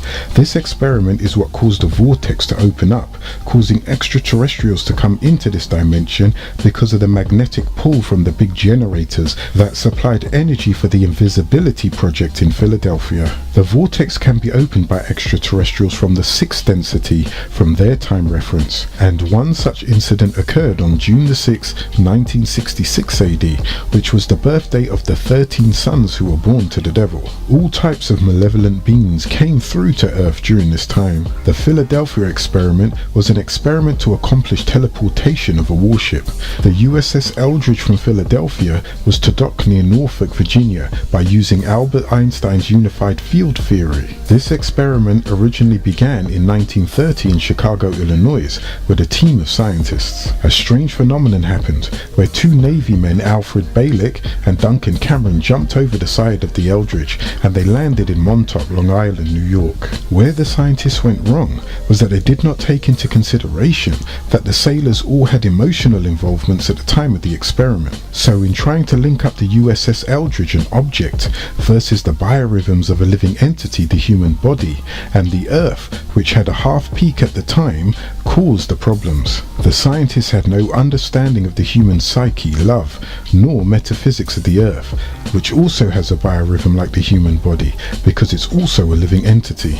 Also, everybody had a zero time reference different from everyone else. These factors caused a strange phenomenon that occurred on the ship. All humans have a zero time reference. Now they're locked at zero time reference, which is a set time created during the beginning of an experiment. For humans, it is at the point at which each individual is conceived, and it continues on into the gestation period until they are born. It is locked into a time stream. It is locked so that an individual can relate to society and civilization around them and flow at the same rate as everyone else, and has a reference that remains with them throughout their lifetime until they die, at which the soul goes on and can come back, reincarnate theoretically in the past or the future. But this time reference is sometimes fragile when you start pumping megawatts of power and actually pulse to the gigawatt region, the type of energies that will affect the psyche, mind and spirit. You disrupt these references. So what happened was, the reference of the individual is disrupted, but are within the ship's field, so they are not lost. They don't float off into space at that point, but when the ship's field comes down and those individual references are below and behind the barrier, which was in the hull of the ship in the radio room where Duncan and Balak were, they were in between these energy shields that are against magnetic energy. This interdimensional travel is nothing new. We have been doing this for millions of years, which allows beings from other worlds, galaxies or universes to incarnate here. Let me explain. Most of the crafts exposed to you here on Earth are designed aerodynamically, showing you that they were created and built right here for this atmosphere, or there would be no need for their saucer shape, which is to cut its way through the air. However, the Nibirian fleet are crafts that travel to and fro in time and space, and even interdimensionally, altering time by facilitating the principle of now, once you're moving faster than the speed of light. After a universe collapses in its center or contracts, it expands, which is an explosion called a Big Bang, producing the sound ka, from which the word kala, create, comes from. This occurrence of contraction and expansion is something that happens all the time, which is also why there is no real line of division between galaxies. They overlap each other the way bubbles connect to each other, just as the planes do. It is the same sound that each being that comes into the world makes, as the womb contracts to yield for birth and the baby gurgles out ga and ka, remembering the sounds of chaos in creation. As one of the things that come into existence, it fractures other things to form itself. It's a gradual process of development in the womb, as the sounds of an octave. Each C note of each octave is the same as the C note vibrating on a higher or lower scale called tones. An octave is 8 notes, and all of these sounds are inclusive of the sharps and flats. Within one octave is 13. The 9th point is the actual birth, and the new being creates for the first time for all to hear their own tone. Such is the way of the universe and galaxies. Now, each universe begins expanding and growing larger until it reaches a point where it bounces off other expanding universes and begins to contract. This is only to collapse and explode again, creating or reconstructing new universes. Atoms and cells all do the exact same thing the human body does. It grows and expands until it collapses. You call it death, which is merely a sickness that can be cured. So, the universe does the exact same thing. It dies. When a universe dies, it explodes and causes a reverse of an expansion. The space between galaxies is always getting bigger, so billions of years ago galaxies were closer and closer before expanding. There had to be a point of starting. This would have all the galaxies crunched together in a small space. This would have been 76 trillion years ago. The small dot or nugget exploded, and this was called the Big Bang, resulting from the expansion then collapsing of the universe. This sound is ka, which disturbs the Ayun tone of the original. This caused the explosion of the positive low-pitched tones, dark tones, and the negative forces, high-pitched tones, bright tones, causing the negative and the positive forces to clash into each other by the will of Elyon El, who is outside of your time zone. Your time zone is second to second, minute to minute, hour to hour, and day to day. Yet each day of your days is 1,000 years to Elyon El's day, making it hard for you to understand just how Elyon El exists. For the pure sound of Om, which predates the Bang, is covered in the chaos of creation, and you must seek this tone Om to realign yourselves. Each individual born vibrates and has a tone within an octave, and there are various octaves to complete the full scale of the sound, and sound vibrates from conception to decline to end, which registers in time. Each individual has a 0 time reference and tone reference and vibrational level. Yet you exist in what's called a set time, which exists within real time.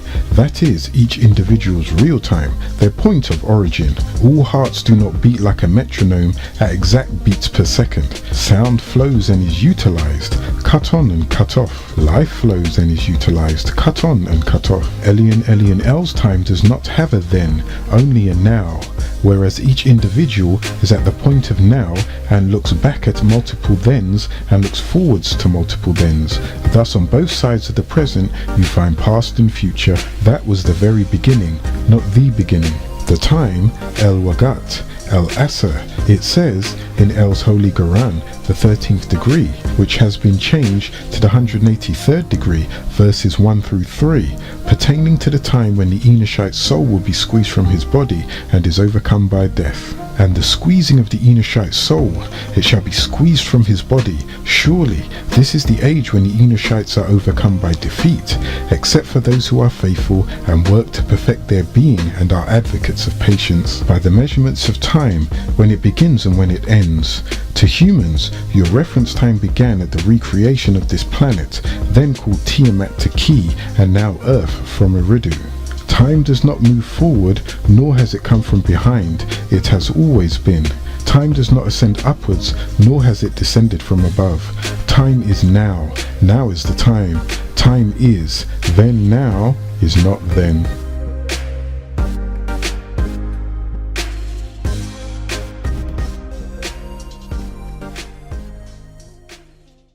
Chapter 1, The Creation. Begin all acts and thinking by using El Kalim the All. Tablet 8. Life forms of Tiamat Earth. 19 times 4 equals 76. Lo, your planet Earth is within the 18th galaxy called the Milky Way, because of its disc-shaped dense mass of stars, which has millions of stars and light. The sun's stars and the reflected light of the moon from the sun produce the much-needed illumination for the Earth. One takes up where the other leaves off. Yet, this is only made possible by the motion of these heavenly bodies.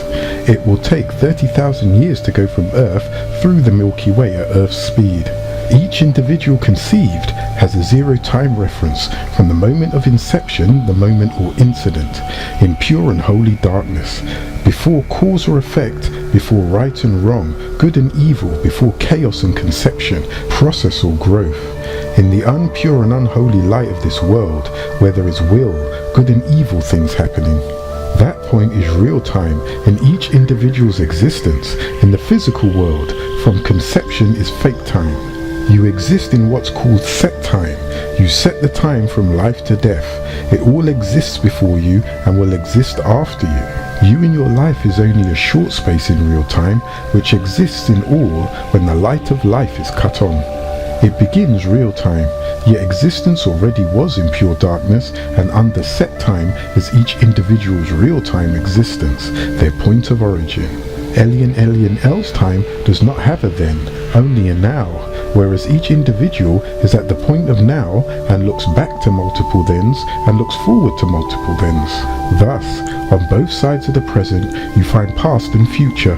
Nibiru is capable of traveling the distance from point to point, or through space and time interdimensionally. It can go through time, future or past, without interfering with the principle of now or then. Everything is calculated by the speed of light, insofar as everything sums up to things when the light came on. For instance, when you grab the light switch, you are at the point of hydrogen.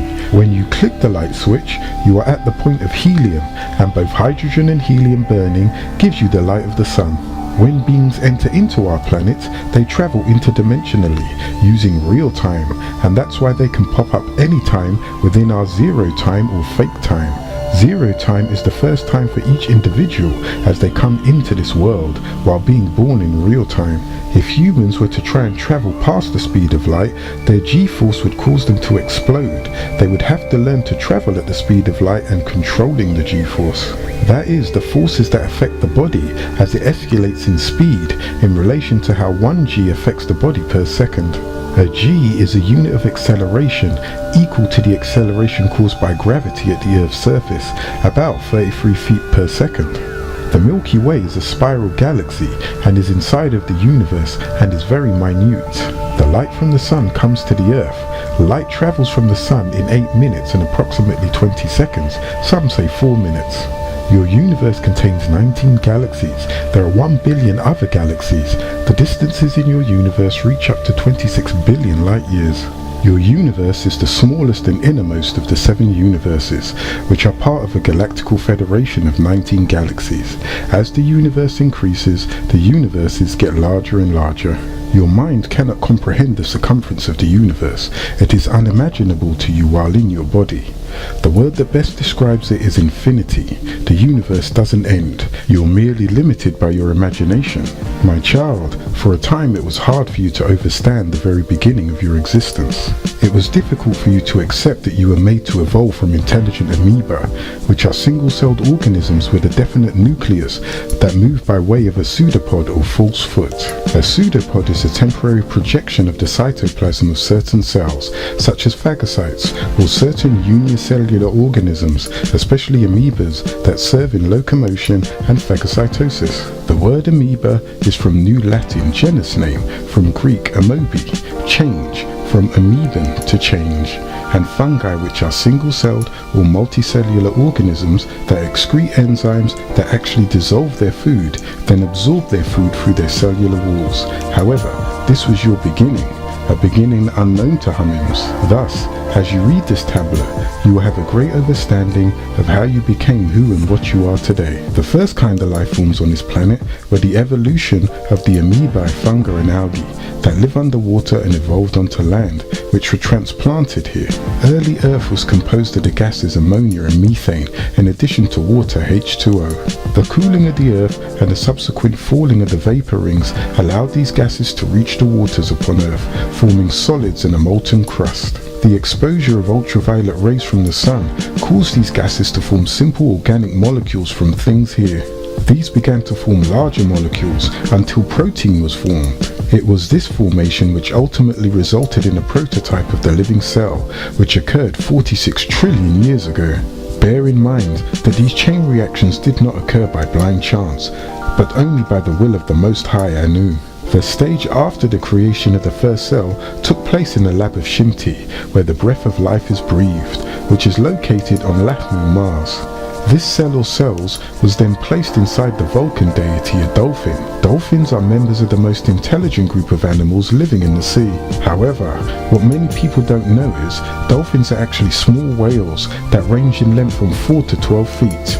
The word dolphin comes from the Greek delphis, meaning womb, because of its shape, and it was the womb of the transplant for the human cell. Unlike many animals, dolphins voluntarily associate with humans. The common dolphin appeared in ancient Greek and Roman mythology. The Greeks considered the dolphin sacred to the god Apollo. Dolphins have very highly developed senses such as sight, which they are able to see up to 50 feet away, touch, responding to the lightest touch of a finger. Smell and taste are also two of their senses which aren't as developed, yet dolphins do have taste buds. Dolphins have an excellent sense of hearing and is one of their most important senses of all, yet they have no outer ear and can see with sound. This is known as echolocation. When sounds are sent out from an organ in a dolphin's head, they strike objects and bounce back. The direction of these echoes and the time it takes them to return tells the direction and distance of the objects. These first cells in Shimti were transplanted and transported into the seas of this planet. This transportation involved the development of the first animals 24 billion years ago. These were single-cell organisms called protozoa. The simplest of this group is the amoeba, a small mass of transparent protoplasm which does not even have a definite shape or cell wall.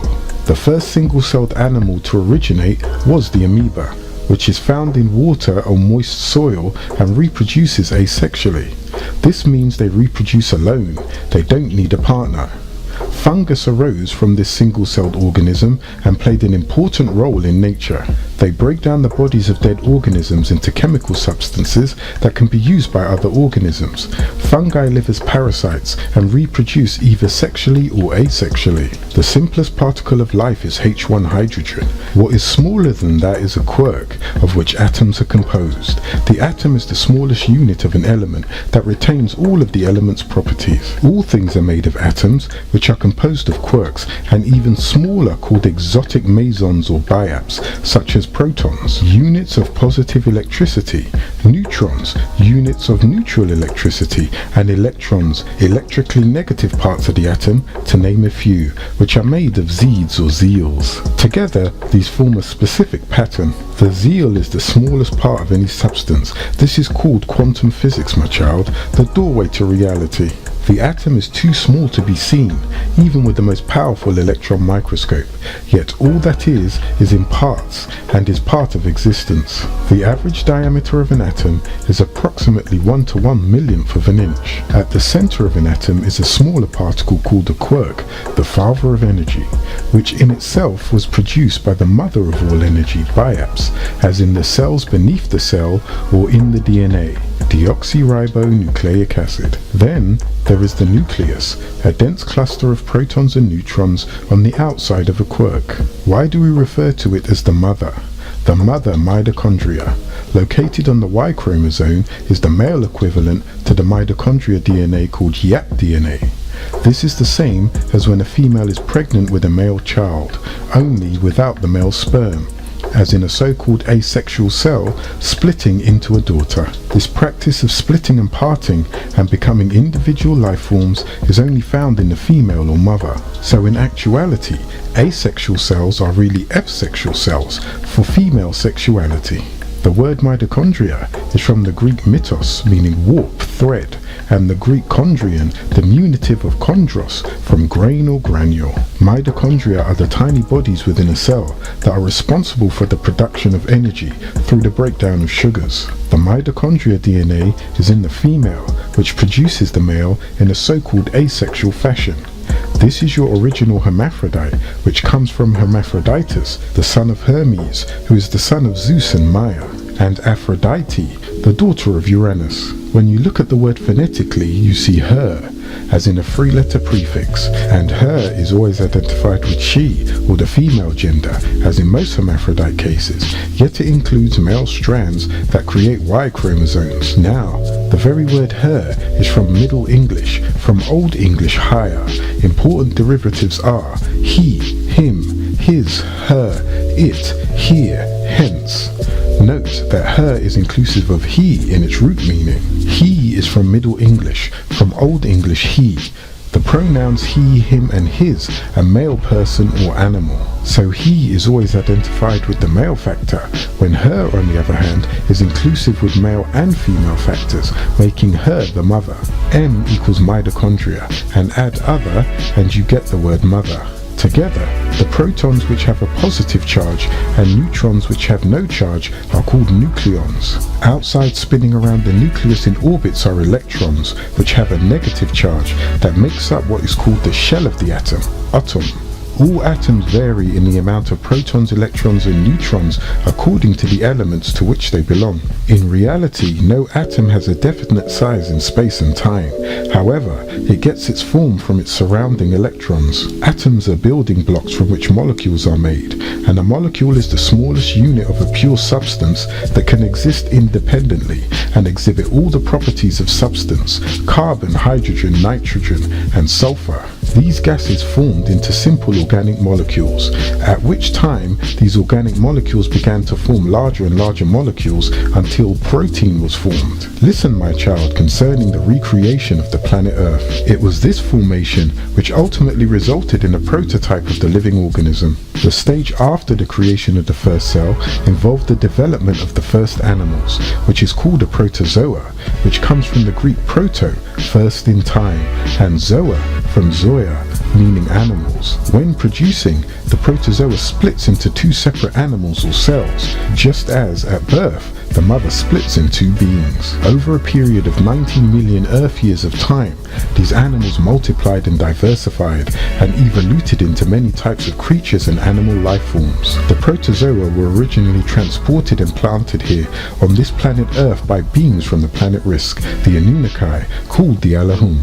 And do not forget, my child, the conditions of your planet had to be right. These first atoms were made up of very simple combinations with each other, but sunlight contains energy, and this energy forced atoms into more complicated combinations until small cells formed. This also happened on many other planets with the same chemicals and temperatures. So, there is life on many other planets. The key is water, in which is life as bacteria. There are intelligent bacteria that help Earthlings digest their food and many other positive things. There are also intelligent bacteria that hurt Earthlings. Intelligent bacteria do things such as make you sick and cause diseases in humans, animals and plants. In humans they cause diseases such as syphilis, meaning a friend of the swine, leprosy from Middle English from leper, leprosy from Old French from Late Latin lepra, from Greek lepros, scaly from lepis, lepros meaning scale, and pneumonia from pneumon meaning lung, and is an inflammatory disease of the lung, to name a few. Most of these diseases came to this planet from other planets, some of which are in your solar system, and others that are far beyond your knowledge. Many are diseases of your body. In fact, some live on your body, like streptococcus and herpes, just to name two of the many thousands. You shall have knowledge, for in this tablet are facts beyond any doubt. Like many other simple organisms, bacteria can multiply by asexual reproduction or by binary fission, the splitting of an adult cell into two separate parts and budding, where an outgrowth grows from the parent organism and then breaks off and becomes another separate organism, birth. This occurs when the nucleus of the cell divides, forming two new cells, daughter cells. And make note, it doesn't say son cells. The exact same way a hologram, from the Greek holos, whole, and the gram, from French grammaire, from late Latin grammar, a small weight, from Greek, meaning something written, small weight. The hologram can be broken into millions of parts, and each one is the same. So it is with cells. And then, my child, there are other bacteria that just live with you, never bothering you at all. The first plant life was simple plants that began as one-celled organisms of the classes known today as bacteria and algae. These originated in water, yet their structure and composition enabled them to exist in all types of environments and conditions. Some have unknown origins. Scientists have found a new life form on Earth. These life forms are tough little microbes that live in boiling water, spewing from volcanic vents deep under the ocean, thriving on carbon dioxide and the tremendous water pressure. They are a third form of terrestrial life named archaea, after the Greek word for ancient. This is a very different life form from what scientists know. They were first discovered on the bottom of the Pacific in 1977. However, recently scientists discovered that their genetic code was different from anything biologists have seen before. Unlike most bacteria and all plants, animals and humans, archaea lives totally without sunlight. When the usual organisms start dying, these ones start singing. Algae have bodies composed of a single cell. Algae accounts for 90% of the world's photosynthesis. Bacteria are found everywhere, in water, air, soil, your bodies and food. Many of them are helpful and necessary for your physical existence. They are also useful in the decomposition and dissolving of solid waste. Then you have the virus. A virus is a submicroscopic organism that has an exceedingly simple structure composed of nucleic acid with a protective protein covering, coming from the Latin meaning poison. In the case of some of the viruses that live in bacteria and animal cells, the nucleic acid is generally DNA, deoxyribonucleic acid. In the viruses that cause diseases of plants, the nucleic acid is usually RNA, ribonucleic acid. A virus lives in a cell of another thing. Although viruses are small and simple, they are a major cause of diseases. Some viruses infect human beings with diseases or dis-ease. Others infect other animals or plants, and still others attack bacteria. Viruses produce diseases in an organism by damaging some of its cells. However, viruses sometimes live in cells without harming them. Most viruses reproduce in specific cells of certain organisms. Viruses are Gaia Earth's means of defense when attacked.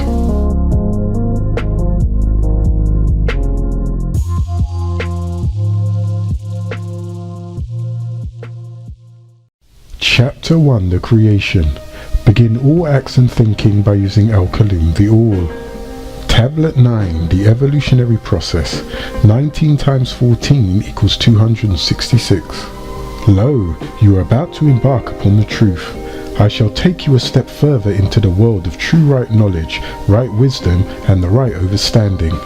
For many years, Hamims have pondered about the evolution of the inhabitants of the planet Earth. The question was in the minds of humans as to where each species and each life form evolved. You must learn of the evolutionary process. This will give you great knowledge of that which is right and exact, and right wisdom, right understanding, and sound right reasoning, of how and where 9 ether versus the 6 ether came about. Now, let us begin by learning of a time before, when a large craft from the Ninga fleet, thought to be a meteorite, crashed into the planet, shearing off the lower half of it. That was 24 billion years ago.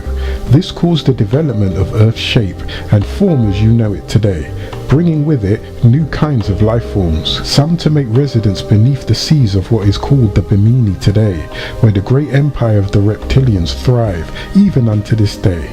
This empire is located in the Atlantic Ocean, in the area called the Bermuda Triangle or Angel's Triangle. Other life forms took shape on the surface of the Earth. It was gases and electrical sparks that formed the complex molecules from the simple ones originally planted here some 76 trillion years ago. For billions of years, life continued to consist of no more than simple cells, yet with intelligence. As time passed, more complicated cells were born, and these gradually became even more complicated cells, which were giving birth until they eventually combined with each other or married to give birth to even larger organisms. The more complicated an organism, such as algae, the larger its brain is, thus the more intelligent it became. These living organisms evolved out of the water, through the ammonia and onto the soil. Millions of years after that, the next group of animals developed called metazoans. Their bodies were composed of specialized cells, grouped to form tissues, organs and systems,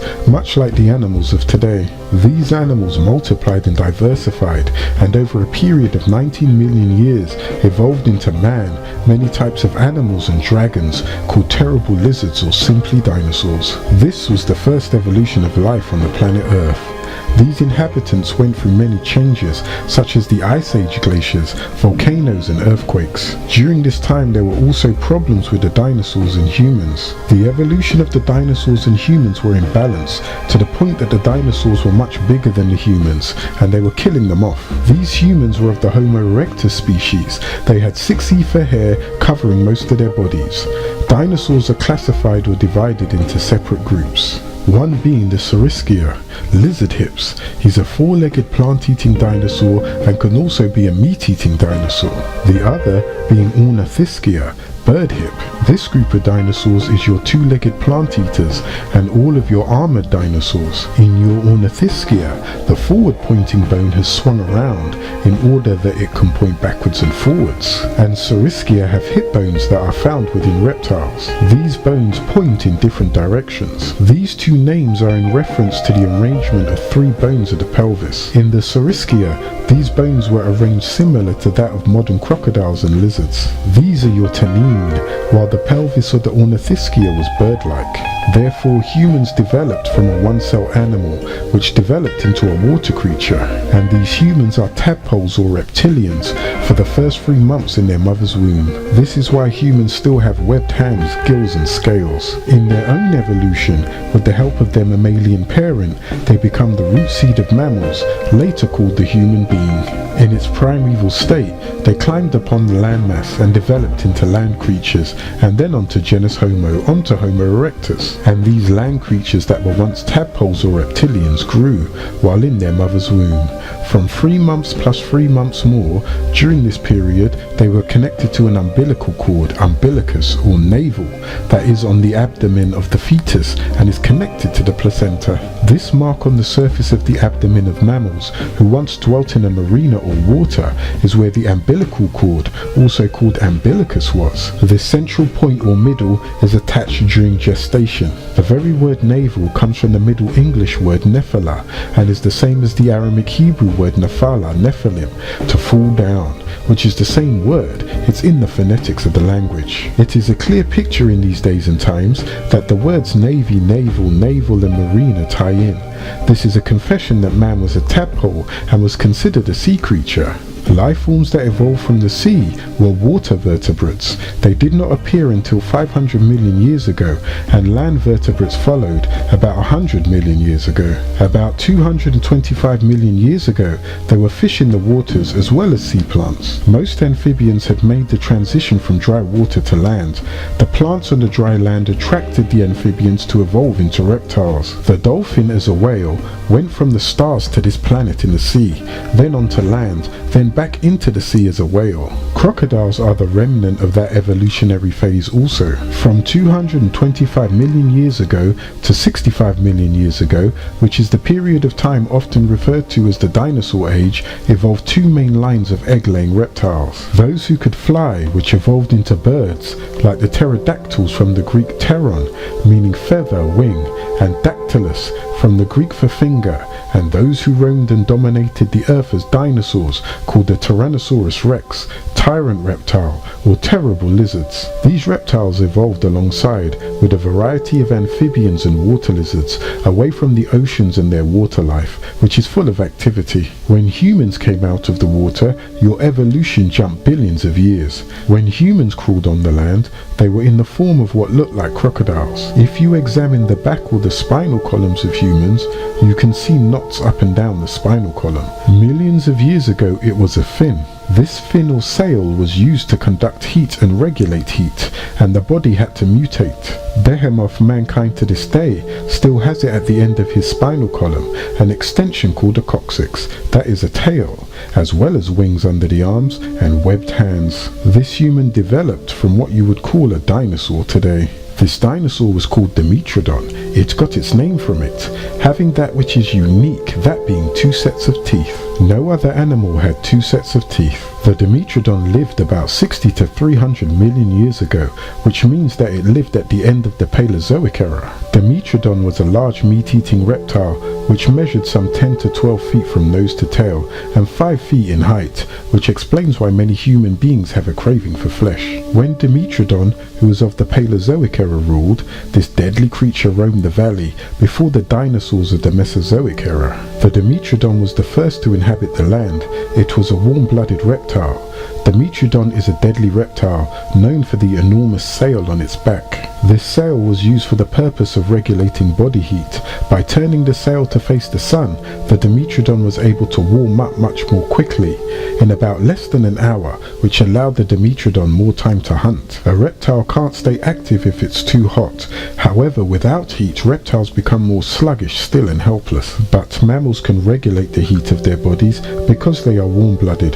Dimetrodon is not an ordinary reptile. The resemblance between humans and Dimetrodon was the teeth. Both humans and Dimetrodons have two sets of teeth which were incised as canines and different sized teeth behind the canines. These are only found on mammals. 360 million years before Dimetrodon, some creatures crawled out of the ocean, which were early amphibians. Within 20 million years they split into two groups. One became the aggressive species, which were the diapsid. The other was the passive synapsid. They began to compete for supremacy. From generation to generation, each line improved and perfected itself. When the diapsids and the synapsids moved further up the evolutionary chain, they began to split in different directions. The diapsids had two holes, two openings in the skulls, which evolved into all modern reptiles, such as turtles, crocodiles, alligators, lizards, etc. While the synapsids had a single hole in the back of their skulls, which evolved into all proto-mammals, such as Dimetrodon, armadillo, whales, dogs, cows, humans, and all other mammals that evolved in this line. The two holes allowed the skull not to squeeze the brain. Proto-mammals were changing from a reptilian to mammalian, and from a mammal-like reptile posture. They took possession of the land masses for 50 million years and dominated the planet. Dimetrodon's first descendants were hot-blooded. This was a detour in evolution. They took steps from reptilian to mammalian. The dinosaurs started to take control, and the proto-mammals began to disappear in the Triassic period 245 million years ago. Thus, larger animals began a long conquest and pushed proto-mammals to the brink of extinction. The lizard-like Orpheacidon and warm-blooded Dimetrodon reduced in size. proto-mammals had to adapt to nightlife, becoming nocturnal hunters. As proto-mammals began to mutate and evolute out of its present state, the size of their brains grew. During this time, extraterrestrials had leaped in and started to breed also. Although life evolved from the seas, all of it did not originate here. Some life forms crashed into the seas of Tiamat from the Maldek incident, particularly from the Ninga Starfleet, they being from another star constellation, and they lived under the seas of Tiamat. These other life forms were beings known as the Troglodytes or Maldekians, which crashed down on Tiamat. One of the 4 Maldekian crafts, called the West Wind, crashed into the center of the planet Earth. These beings lived in the seas of Tiamat Earth for millions of years. Their home base is under the Bermuda Triangle. They set up kingdoms called Yams under the waters. The Maldekians developed into intelligent humanoids by abducting and mixing their seeds with humans. This is where the reptilian-like dinosaurs came from, while on the other hand, there was another set of extraterrestrial beings like the Greys, from which some of the dinosaurs evolved from. These Greys came from the star constellation Orion, the star constellation of Arcturus and Pleiades. Meanwhile, the reptilians ruled them from Rigel and Betelgeuse, Bellatrix, Mintaka, Al-Nalam and Al-Natak in the Orion star constellation, and Auriga in the Capella star formation. They were all in fear of the aggressive insect-type extraterrestrials from Andromeda, many of which came down to this planet Earth. One of the common species of dinosaurs that evolved from the Ramadian seed of Greys was the Hypsilophodon, who came out of the Jurassic period. They were called Hypsilophodon because of their high-ridged teeth. The Hypsilophodon were herbivores. They only ate off the plants and fruits, extracting the needed chlorine. The most common dinosaur that evolved from the reptilians were the Tyrannosaurus rex, meaning tyrant reptile or terrible lizard. It is 50 feet long and 20 feet in height and weighed 7 tons. It was one of the largest carnivores that ever walked the planet Tiamat Earth. This creature is known to be the king of the meat-eaters. The Tyrannosaurus rex came out of the reptilians, making them part dinosaur and part reptilian. The evolutionary humming. Alongside the dinosaurs you had the evolutionary hummings. Amongst the different species of evolutionary humming, you have the Australopithecines. There were 2 forms of Australopithecines that could walk and were erect. Their brain was 1/3 the size of a modern human's brain. The smaller one stood about 4 feet tall and weighed about 50 to 120 pounds. This was your original Pygmy, Kishite and Hawilowite tribe, which your mother Hawa Eve came from. They had 9 ether hair. The larger ones were 7 feet and had weighed 222 to 250 pounds. This was your original Watusi Kuthite tribe, which Cadmon Adam came from. They had 8 ether hair. They were the giants in the earth. All other humans had 6 ether hair, as other animals of this planet Earth. 9 ether hair is a symbol of an extraterrestrial being. All animals and humans on this planet have 6 ether hair. Cadmon Zakar, also known as Adam, was also a mixture of Hindu, the original black man, mixed with a Shaggy, which is another set of beings that were coming to Earth from the Sirius star constellation. These Shaggies were not your hairy Bigfoot creatures. They came from the planet Aduma and the constellation of Sirius. Along with these Shaggies came the Greys, also from the same star constellation, from Zeta Reticuli, called Sirius B for biological entity. The Ramadians, called Greys, came from Pleiades and Arcturus. When Nibiru passed Sirius B, its presence drained the energy from the sun and caused the great star Sirius B to collapse. Sirius A had 2 planets. The Narians, an independent species of Grey, were on one planet and the Nomos reptilians were on the other. Both planets rotated around Sirius A. So when their sun died, the Narians followed Nibiru through the Milky Way. While in pursuit, these beings, the reptilians, chased the Greys, the Ramadians, who also lived on Sirius, because they wanted to rule over them and use them as slaves. Some of the Ramadians came down to the planet Earth from Zeta Reticuli. Both beings, the Nomos and the Ramadians, took residence on the planet Tiamat Earth. When the reptilians came, they tried to appeal to the Maldekians troglodytes that were living in the seas from the crashdown that happened years ago because they were of their seed. However, these Maldekians who lived beneath the seas of the planet Earth had a very violent nature. The reptilians had to take residence in caverns beneath the surface of the Earth or in deep swamp areas in the planet Earth. They set out to conquer the Ramadians and take rule over them because of their passive nature. Some of the Ramadians came down to the planet Earth from Zeta Reticuli.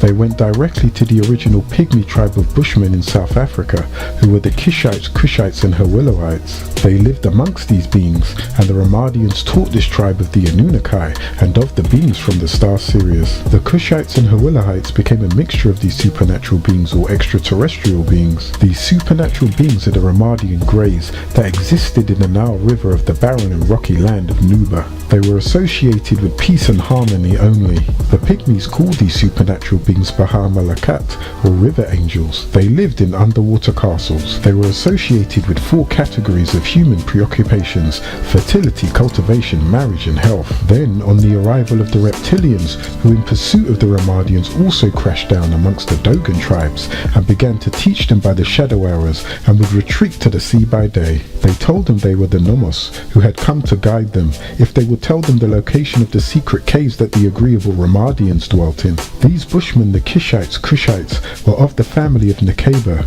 including the Dogon tribe. Today they live in the deserts of the Kalahari, in what is called Africa today. The Nomos reptilians were also called the Dogri, or the Doga by the Nubians. They were also referred to as ugly water beings. The reptilians can be seen in the daylight, however they would roam mostly in the deep dark swamps and the marshlands. They took on different forms to appeal to the humans. They had a very violent nature, which horrified most of these people.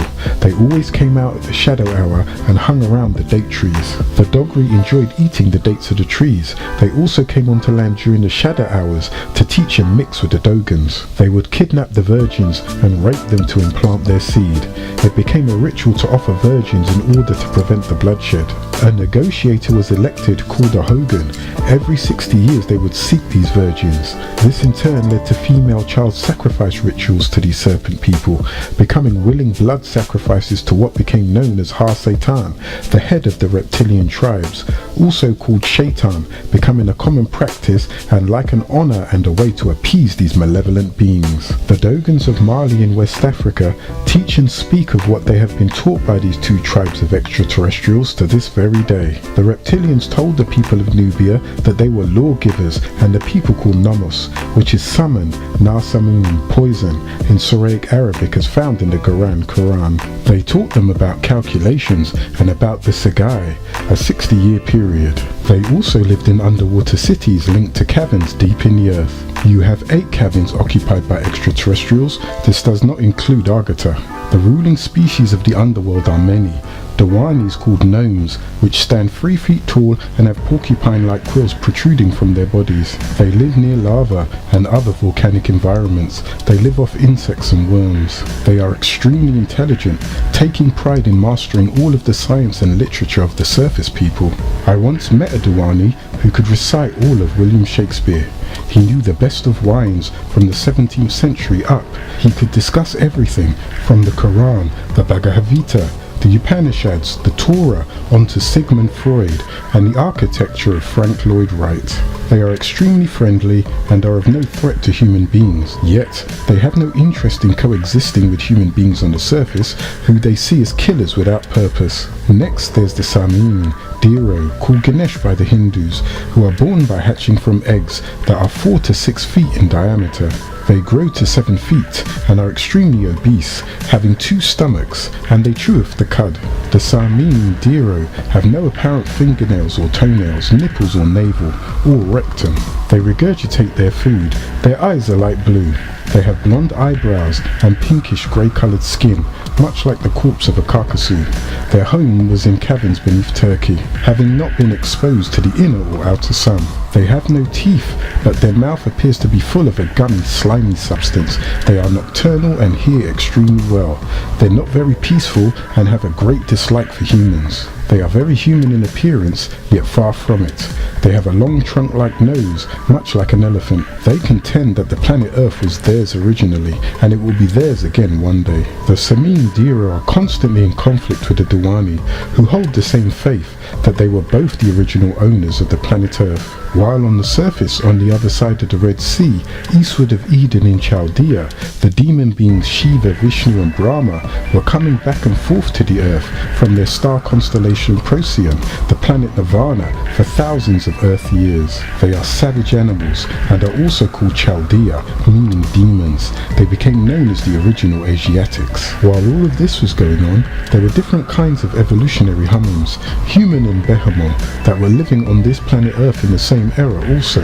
You had genus Homo, the Australopithecus. The Australopithecus was a creature who lived many millions of years ago. They differed chiefly in size.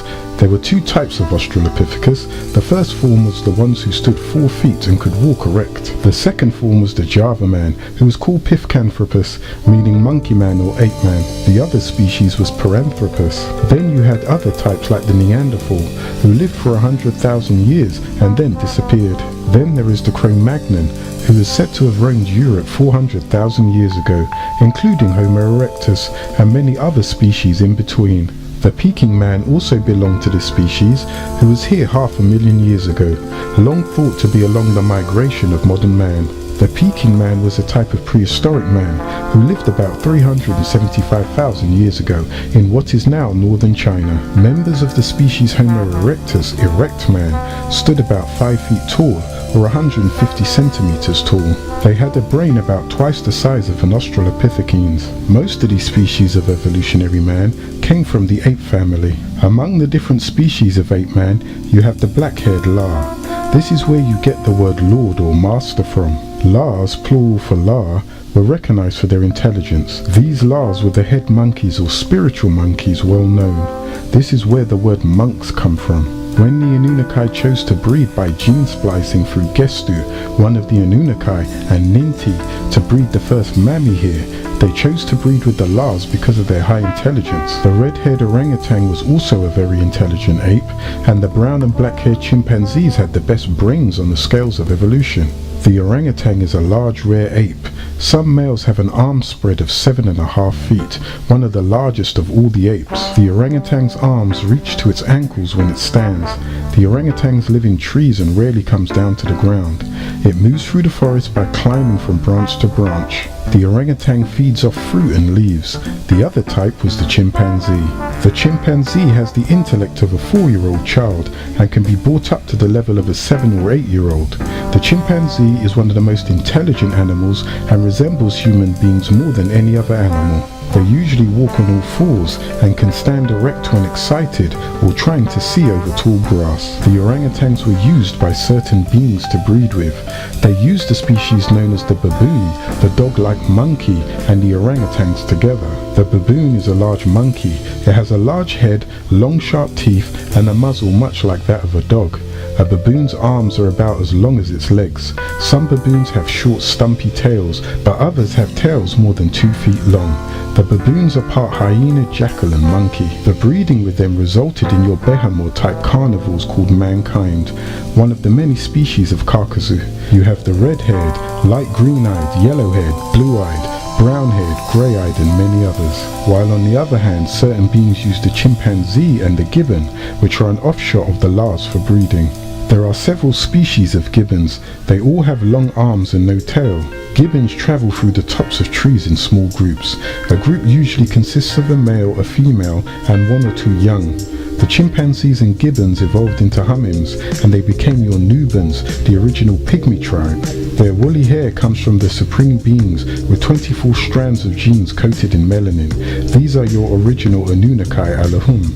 The guardians of the Nubans with 9 ether, who in skin color were olive, as green as the greenest of olives. The gibbon is the smallest of the apes. It also ranges over a wider area than the other members of the ape family, the chimpanzee, gorilla and orangutan. The dog race were called the behemoth. They are the beast. They were part orangutan and part baboon, called the beast of the field. They were the fierce ones. Only some of these apes were used for breeding, and on the other hand, some of these beings weren't touched at all. They just kept on evolving. They all have 6 ether, as well as all other animals on the planet Earth. While all of this was going on, the larger meat-eating dinosaurs were eating and destroying everything. The early humans were dying out, and proto-mammals were at the brink of extinction. So the elders thought it was a great idea to destroy the planet and replenish it again. Then a great extinction hit 17,250,000 years ago. The second big meteorite shower hit the planet Earth 2,250,000 years ago. Most of the prehistoric men and dinosaurs were destroyed. The surviving tribes were the Pygmies, the Watusis and the Hindus. The Pygmies, who had mixed with the agreeable Ramadians, and the Watusi, who mixed with the disagreeable reptilians, were led to shelters beneath the earth. Some went behind waterfalls and in caves and caverns of the planet Earth to survive, while the Hindu tribe went back to their planet called Nirvana in the Canis Minor constellation Procyon. The story of humans we now know, that tells of groups of mammals called primates, takes us back some 45 or 50 million years, when a common ancestor of monkeys, apes and humans appeared in Africa. 25 or 30 million years later, that is how slowly the wheels of evolution turn, a precursor of the great apes branched off the primate line.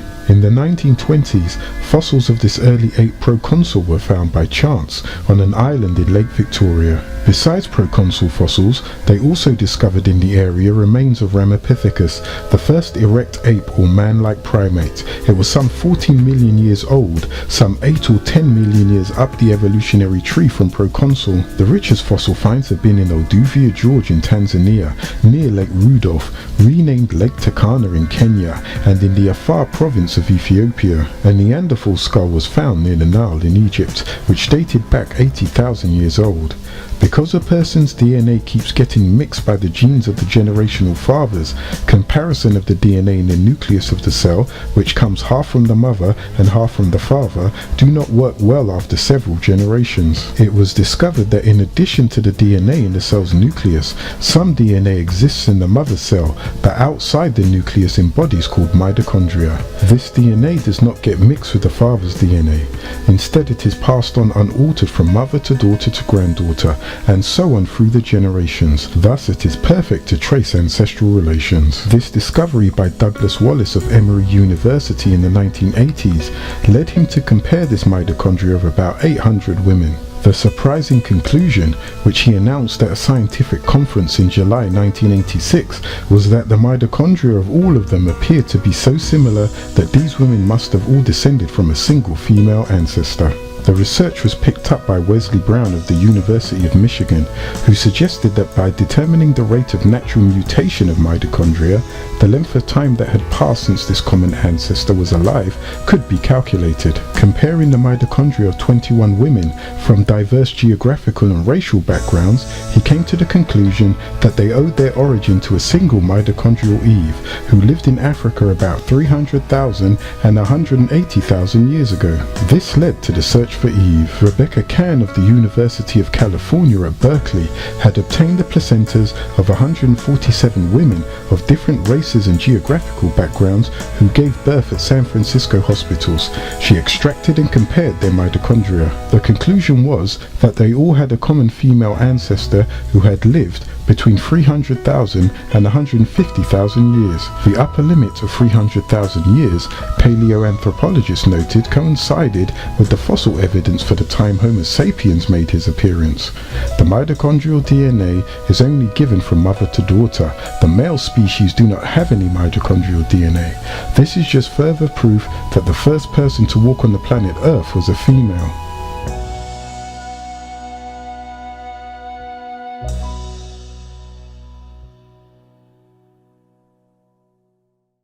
Chapter 2, The Slaves.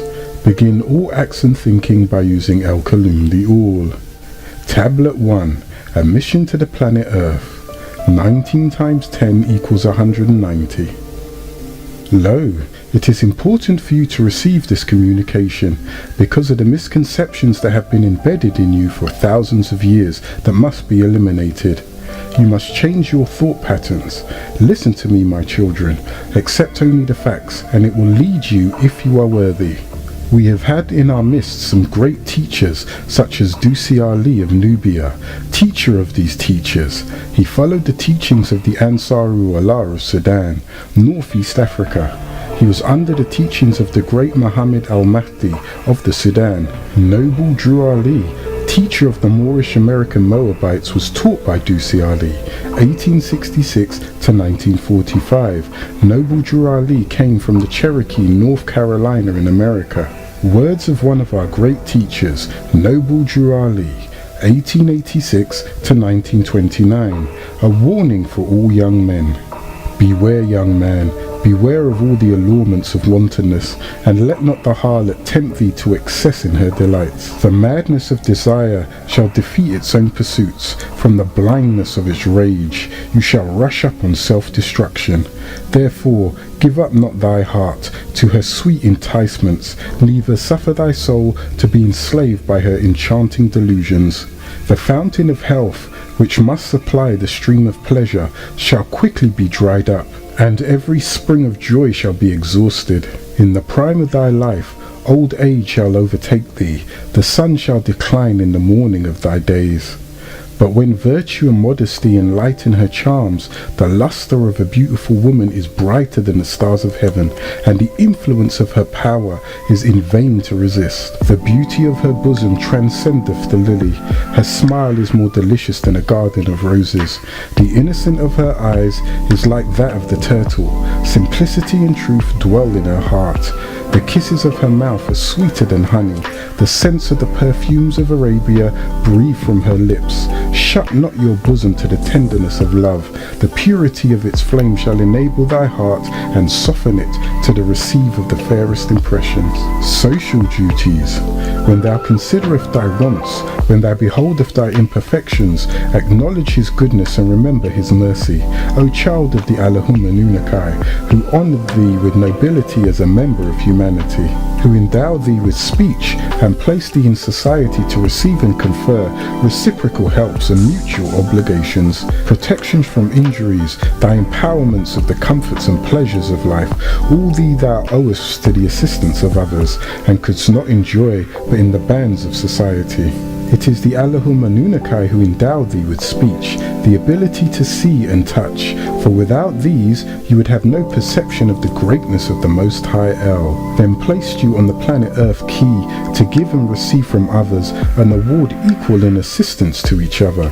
It is he, Anu, the Heavenly One, who is the head of all Allahum, and gives protection and guidance from injuries. All these you owe to the assistance of others, and could not enjoy but in the bosom of the Most High, Elyon El, within the All, El Kalum. It is your duty as a child of the Allahum, therefore, to be friendly to humanity, as it is thy interest that humanity should be friendly to you. As the rose breathes sweetness of its own nature, so the heart of a benevolent being produces agreeable works, because the inner voice has concern for all and not just thyself. The benevolent being enjoys the order and tranquility of his own breast, and rejoices in the happiness and prosperity of his fellow brethren, which means he too can prosper. The benevolent being opens not his ear to slander. The faults and failings of the man Enoshite forgetful being gives a pain to his heart, being a part of the all. Thus we are all one family, and if I hurt you, then I hurt myself. His desire to do benevolence, and reacheth out the occasions thereof, in removing the difficulty of another, he relieveth himself. From the depth of his mind he overstands in his desires the happiness of all humanity, and from the generosity of his heart he strives to promote it. Justice. The peace of society depends on justice, the happiness of individuals on the safe enjoyment of all their possessions. Keep the desire of thy heart, therefore, within the bounds of moderation. Let the hand of justice lead them aright. Let no temptation allure thee, nor any provocation excite you to lift up your hands from the hazard of his life. Defame him not in his character, bear no false witness against him, corrupt not his servant to cheat or forsake him, and the wife of his bosom. O tempt not to sin. It will be a grief to his heart which thou cannot relieve, an injury to his life which no amends can atone. In thy dealings with your brother, be impartial and fair, and do to them as you would they should do to you. Be faithful to thy trust, and deceive not the man who relies upon you. Be assured it is less evil in the sight of Allah to steal than to betray. Oppress not the poor, and defraud not his wage the labouring man. When you sell for gain, hear the whispering of your conscience, because that is the voice of the soul, and be satisfied with moderation, nor from the ignorance of thy buyer take advantage. Pay the debts which thou owest, for he who giveth thee credit, credit relieth upon thine honour, and to withhold from him his due is both mean and unjust. Finally, O son of society, examine your heart, call remembrance to thy aid, and if in any of these things thou hast transgressed, make a speedy reparation to the utmost of thy power. Charity. Happy is the man who hath sown in his breast the seeds of benevolence. The produce thereof shall be mercy and love. From the fountain of his heart shall rise rivers of goodness, and the streams shall overflow, for the benefit of all humanity. He assisteth the poor in their trouble. He rejoiceth in furthering the prosperity of all men. He censureth not his neighbour. He believeth not the character assassinations of envy and malevolence. Neither repeats he their slanders. He forgiveth the injuries of men. He wipeth them from his remembrance. Revenge and malice have no place in his heart. For evil he returneth not evil. He hateth not his enemies, but requiteth their injustice with a friendly admonition. The griefs and anxieties of men excite his compassion. He endeavoureth to alleviate the weight of their misfortunes, and the pleasures of success rewardeth his labour. He calmeth the fury. He healeth the quarrels of angry men, and preventeth the mischiefs of strife and animosity. He promoteth in his neighbourhood peace and goodwill, and his name is repeated with praise and benedictions. Gratitude. As the branches of a tree return their sap to the root from whence it arose, as a river poureth her streams to the sea from whence the spring was supplied, so the heart of a grateful man delighteth in returning a benefit received. He acknowledgeth his obligation with cheerfulness, looking on his benefactor with love and esteem. And if to return it be not in his power, he nourisheth the memory of it in his breast with kindness, and forgetteth of not all the days of his life. The heart of a grateful man is like the clouds of heaven, which drop upon the earth fruits, herbage, and flowers. But the heart of an ungrateful is like the desert of sand, which swalloweth with greediness the showers that fall, and buryeth them in his bosom, and produce nothing. Envy not thy benefactor, neither strive to conceal the benefit that he has conferred. For though to oblige is better than to be the humility that toucheth the heart, and is amiable on the sight both of Allah and man. But receiveth not a favour from the hand of the proud. The selfish and avaricious have no obligation. The vanity of pride shall expose thee to shame. The greediness of avarice shall never be satisfied. Sincerity.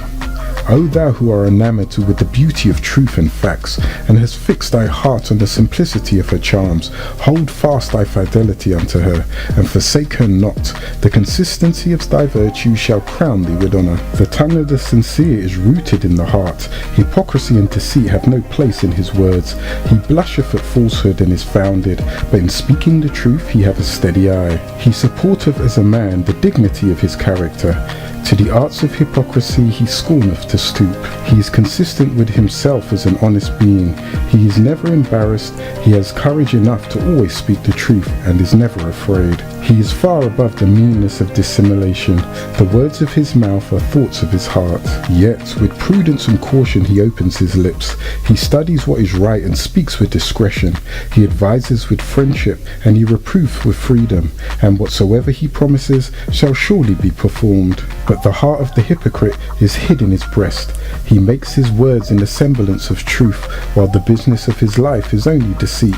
He laughs in sorrow, he weeps in joy, and the words of his mouth have no interpretation. He works in the dark as a mole who fancieth he is safe, but he blundereth into the light, and is betrayed and exposed with dirt of his head. He passeth his days in perpetual constraint. His heart and his tongue are forever at variance. He laboureth for the character of a righteous man, and huggeth himself in the thoughts of his cunningness. O fool, the pains which thou hast taken to hide what thou art are more than would make thee what thou would seem. And the children of right wisdom shall mock at thy cunning, when in the midst of security thy disguise is stripped off, and the finger of derision shall point at you to scorn. Know thyself.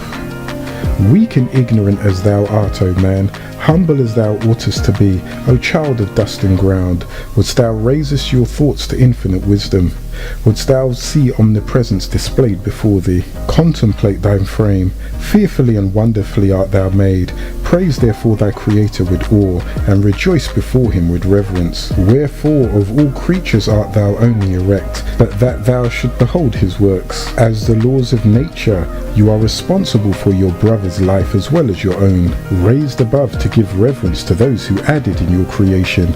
Wherefore is consciousness reposed on thee alone, and whence does is it derived to be? It is not in flesh to think, for it is only clay.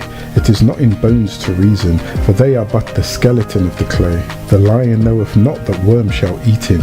The ox perceiveth not that he is fed for slaughter. Something is added to thee, unlike what thou seest. Something informs thy clay body that it was created from Adamah, the dust of the ground. This essence of your being is higher than all that is the object of your senses. Behold, what is it? The body remaineth perfect after it is fled. Therefore it is no part of it. It is immaterial as you know it to be. Therefore it is eternal. It is free to act. Therefore it is accountable for its actions, not the body. Knoweth the ass the use of food, because his teeth mow down the herbage? Or standeth the crocodile erect, although his backbone is as straight as thine? Allah formed thee as he formed these. After them all were thou created. Superiority and command were given to thee over all, and his own breath did he communicate to thee the principle of knowledge. Know thyself and the pride of his creation, the line uniting divinity and matter. Behold a part of Allah himself within thee. Remember thine own dignity, nor dare descend to evil or to meanness. Who planted the terror in the tail of the serpent? Who cloaked the neck of the horse with thunder? Even he who have instructed thee to crush the one under thy, and to tame the other to thy purpose. The breath of heaven. Vaunt not thy body, because it was first formed, nor of thy brain, because therein thy soul resideth. Is not the master of the house more honourable than its walls? The ground must be prepared before the corn may be planted. The potter must build his furnace before he can make his porcelain. As the breath of heaven saith unto the waters of the deep, this way shall thy billows roll, and no other. Thus high, and no higher shall thou raise thy fury. So let thy spirit, O man, actuate and direct thy flesh, so let it repress its wilderness. The body is as the globe of the earth to thy bones, the pillars that sustain it on its basis. As the ocean gives rise to springs, whose waters return again into its bosoms through the rivers, so runneth thy life from thy outwards, and so returneth it into its place again. Do not both retain their course forever? Behold, the same Allah ordained them. Is not thy nose the channel to perfumes, thy mouth the path to delicacies? Are not thine eyes the sentinels that are on watch? Yet how often that are on watch? Yet how often are they unable to distinguish truth from error? Keep thy soul in moderation. Teach thy spirit to be attentive to its good. So shall these, its ministers, be always to thee conveyors of truth. Thy hand is not a miracle? Is there in any creation aught like it? Wherefore was it given to thee?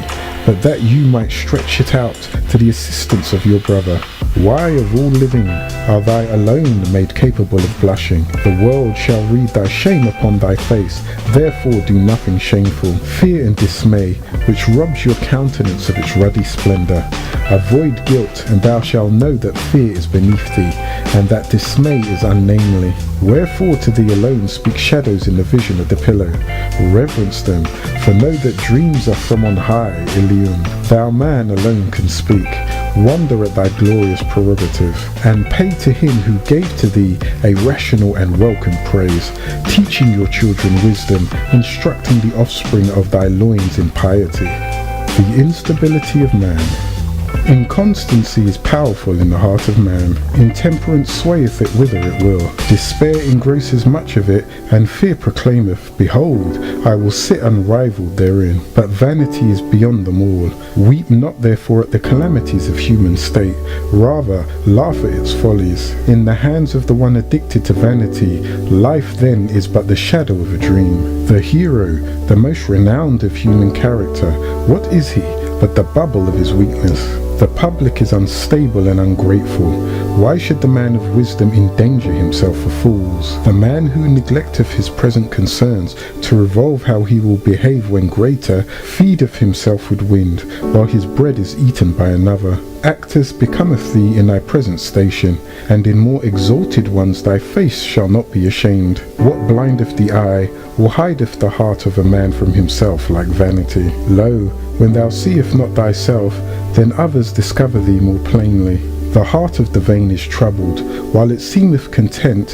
His cares are greater than his pleasures, his solitude cannot rest his bones. The grave is not deep enough to hide it, he extendeth his thoughts beyond his being. He bespeaketh praise, to be paid when he is gone, but whoever promiseth it, deceive him. As the man who engageth his wife to remain in widowhood, so that she do not disturb his soul, so is he who expecteth that his praise shall reach his ears beneath the earth, or cherish his heart in its shroud. Do well whilst thou live, but regard not what is said of it. Content thyself with deserving praise, and thy posterity shall rejoice in hearing it. As the butterfly who see not his own colours, as the jasmine which feeleth not the scent is cast around it, so is the man who appareth gay, and biddeth others to take note of it.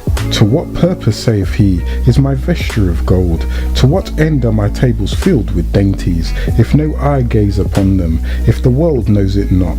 Give thy raiment to the naked, and thy food unto the hungry, so shalt thou be praised, and feel that thou deserve it. Why bestow thou in every man the flattery of unmeaning words? Thou knowest when returned to thee thou regardest it not. He knoweth he lieth unto thee, yet he knoweth you will thank him for it. Speak in sincerity, and thou wilt hear with instruction. The vain delighteth to speak of himself, but he seeth not that others like not to hear him. If he have done anything worth praise, if he possesseth that which is worthy of admiration, his joy is to proclaim it. His pride to hear it reported. The desire of such a man defeateth itself. Men say not, behold, he hath done it, or see, he possesseth it, but mark how proud he is of it. The heart of man cannot attend at once to too many things. He who fixeth his soul on show loseth reality.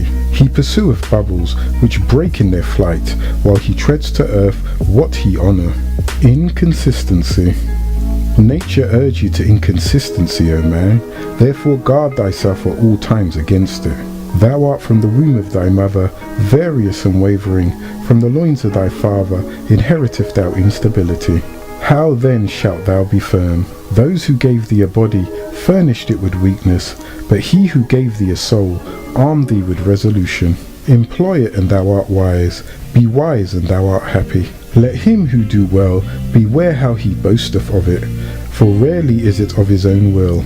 Is not the event of an impulse from without born of uncertainty, enforced by accidents, dependent on someone else? To thee and to accident is due praise. Beware of irresolution in the intent of your actions. Beware of instability in the execution, so shall you triumph over two failings of thy nature. What reproacheth reason more than to act contrary? What can suppress the tendencies of these but firmness of mind? The inconsistent feeleth that he changeth, but knoweth not why. He seeth that he escapeth from himself, but he perceiveth not how. Establish unto thyself principles of actions, and see that thou ever act according to them. So shall thy passions have no rule over thee. So shall your constancy ensure unto thee the good that thou possesseth, and drive from thy door misfortune. Anxiety and disappointment shall be strangers to thy gates. Suspect not evil in anyone until thou seest it. When thou seest it, forget it not. Whoso hath been an enemy cannot be a friend, for a man mendeth not his faults. How should his actions be right who have no rule over his life? Nothing can be just which proceedeth not from reason. The inconsistent hath no peace in his soul, neither can he be at ease with whom he concerns himself with. His life is unequal, his emotions are irregular, his soul changeth with the weather. Today he loved thee, tomorrow thou art detested by him. And why? Himself knoweth not wherefore he now hateth. Today he is the tyrant, tomorrow thou servant is less humble. And why? He who is arrogant without power will be servile while there is no subjection. Today he is profuse, tomorrow he grudgeth unto his mouth that which it should eat. Thus is with him who knoweth not moderation. Who shall say of the chameleon he is black, when the moment after the verdure of grass overspreadeth him?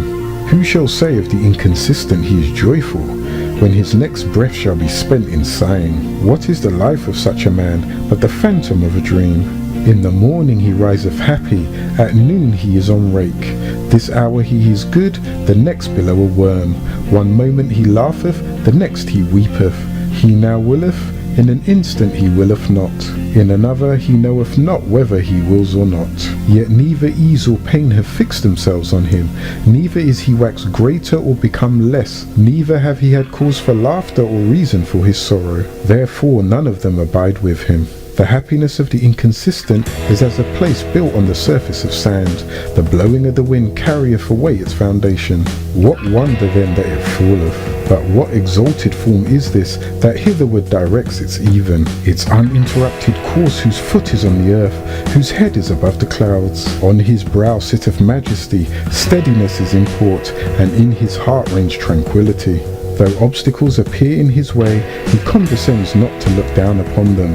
Though heaven and earth oppose his passage, he proceedeth. The mountains sink beneath his tread, the waters of the ocean are dried up under the soles of his feet. The tiger throweth herself across his way in vain, the spots of the leopard glow against him unregarded. He marcheth through the embattled legions, with his hands he putteth aside the terrors of death. Storms roar against his shoulders, but are unable to shake them.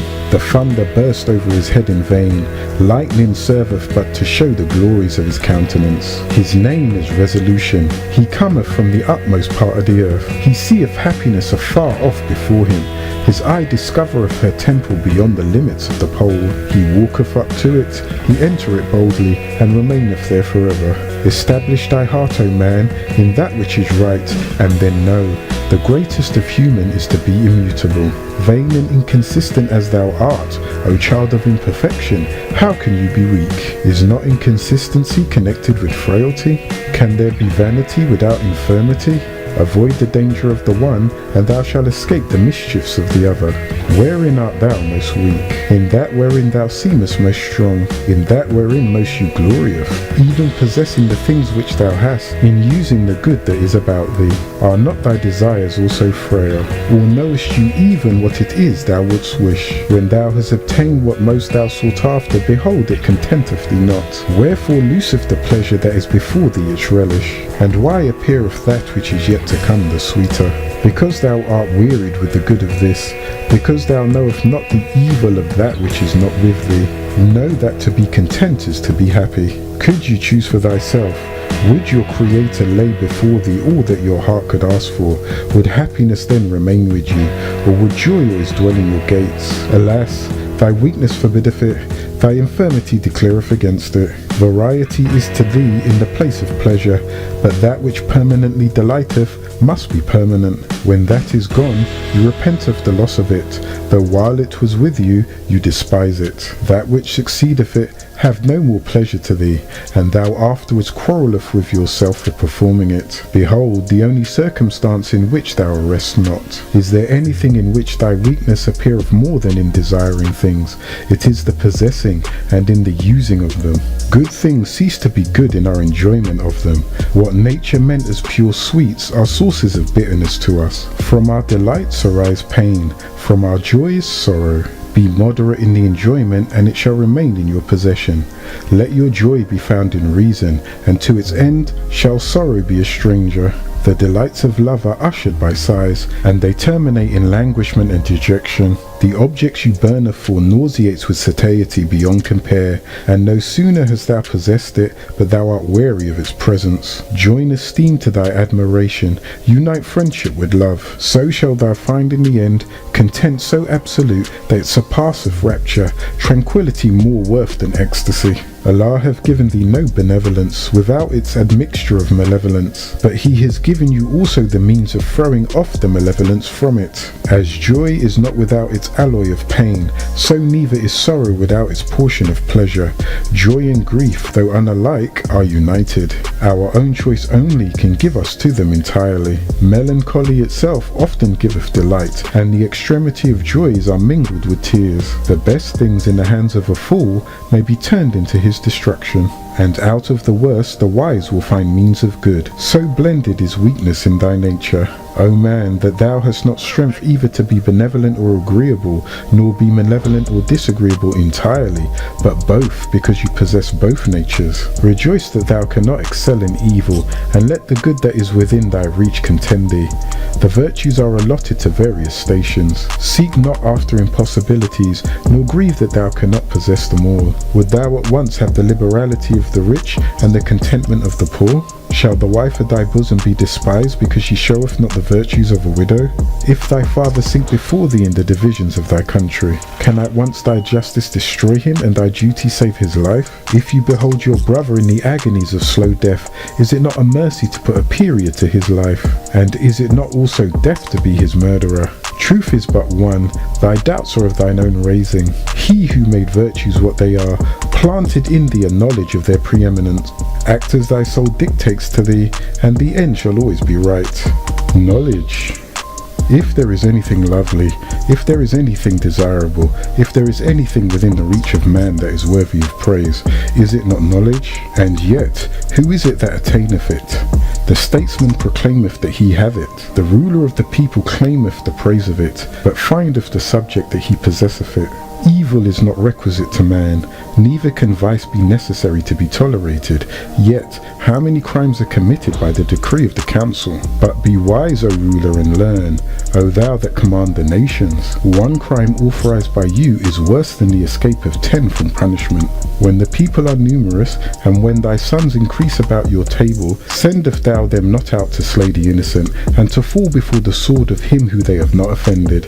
If the objects of thy desire demand the lives of 1,000, say if thou art not, I will have it. Surely thou forgettest he that created thee, created these also, that their blood is as rich as thine. Sayest thou that justice cannot be executed without wrong, surely thine own words condemn thee. Thou who flattereth with false hopes the criminal, that he may confess his guilt, art not thou unto him a criminal? Or art thou guiltless because he cannot punish it? When thou commandest to torture him who is but suspected of ill, darest thou to remember that thou mayest rack the innocent? Is thy purpose answered by the event? Is thy soul satisfied with his confession? Pain will enforce him to say what is not, as easy as what is, and anguish has caused innocent to accuse herself. That thou mayest not kill him without cause, thou dost worse than kill him. That thou mayest prove if he be guilty, thou destroyeth him innocently. O blindness to all truth, O insufficient of the wisdom to be wise. Know when thy judge shall bid thee to account for this, thou shalt wish 10,000 guilty to have gone free, rather than one innocent to stand forth against thee. Insufficient as thou art to the maintenance of justice, how shall you arrive at the knowledge of truth? How shalt thou ascend to the footstep of her throne? As the owl is blinded by the radiance of the sun, so shall the brightness of her dazzle you in your approaches. If thou would mount unto her throne, first bow yourself at her footstool. If thou would strive at the knowledge of her, first inform yourself of your own ignorance. More worthy is she than pearls, therefore seek her carefully. The emerald and the sapphire and the ruby are as dirt beneath her feet, therefore pursue her manfully. The way to her labour, attention is the pilot that must conduct you into her port. But weary not on the way, for when you arrive at her, toil shall be to you for pleasure. Say not unto yourself, behold, truth breedeth hatred, and I will avoid it. Dissimulation raiseth friends, and I will follow it. Are not the enemies made by truth better than friends obtained by flattery? Naturally doth man desire the truth, yet when it is before him, he will not apprehend it.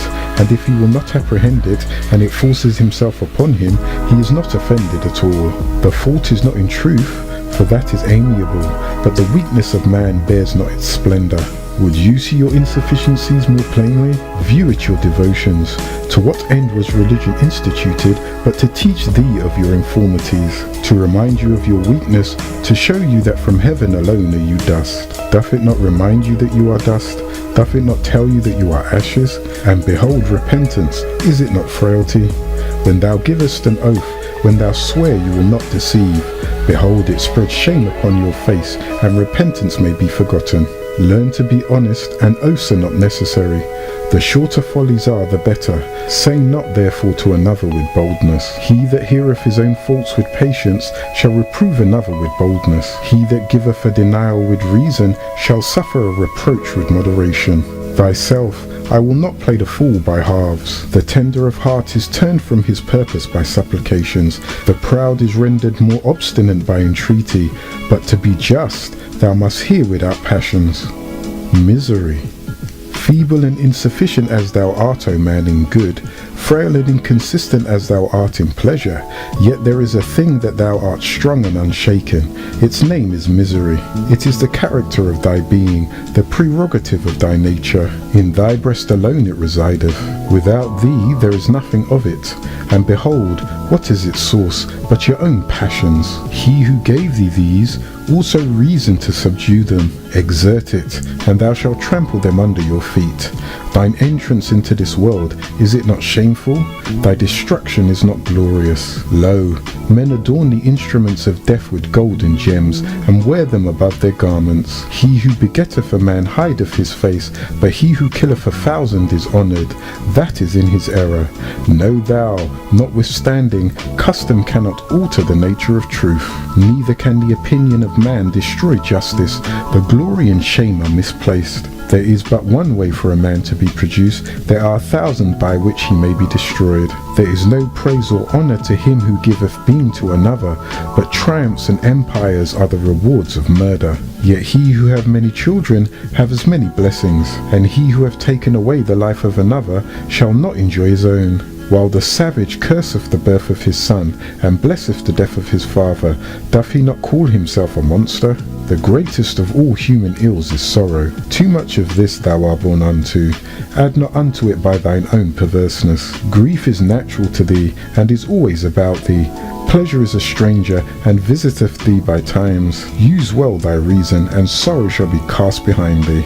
Be prudent, and the visits of joy shall remain long with thee. Every part of thy frame is capable of sorrow, but few and narrow are the paths that lead to delight. Pleasures can be admitted only simply, but pains rush in 1,000 at a time. As the blaze of straw fadeth as soon as it is kindled, so pass away the brightness of joy, and thou knowest not what becomes of it. Sorrow is frequent, pleasure is rare, pain cometh of itself. Delight must be purchased, grief is unmixed, but joy wanteth not its alloy of bitterness. As the soundest health is less perceived than the lightest melody, so the highest joy toucheth us less deep than the smallest sorrow.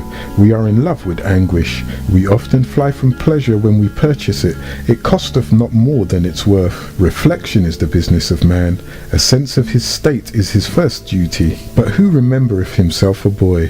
Is it not in mercy then that sorrow is allotted to us? Man foresees the evil that has come. He remembers it when it has passed. He considers not that the thought of affliction would be deeper than the affliction itself. Think not of your pain, but when it is upon you, and you shall avoid what most hurts you, because avoidance is the key to those things that disturb you. He who weepeth before he needeth, weepeth more than he needeth. And why? But that he loveth weeping. The stag weepeth not till the spear is lifted against him, nor do the tears of the beaver fall till the hound is ready to seize him. Man anticipateth death by the apprehension of it, and fear is greater misery than the event itself. Be always prepared to give an account of thine actions, and the best death is that which is least premeditated.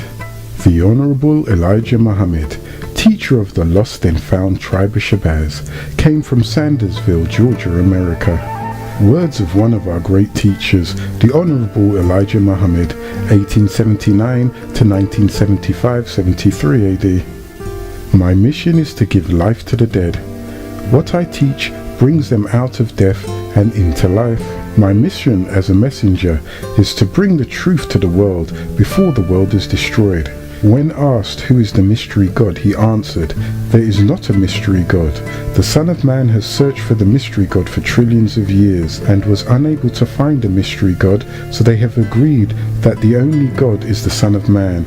So they lost no time searching for that which does not exist. When asked what is the manner of civilization, he answered, one having knowledge, wisdom and understanding, cultural refinement, and is not a savage, pursuit of happiness.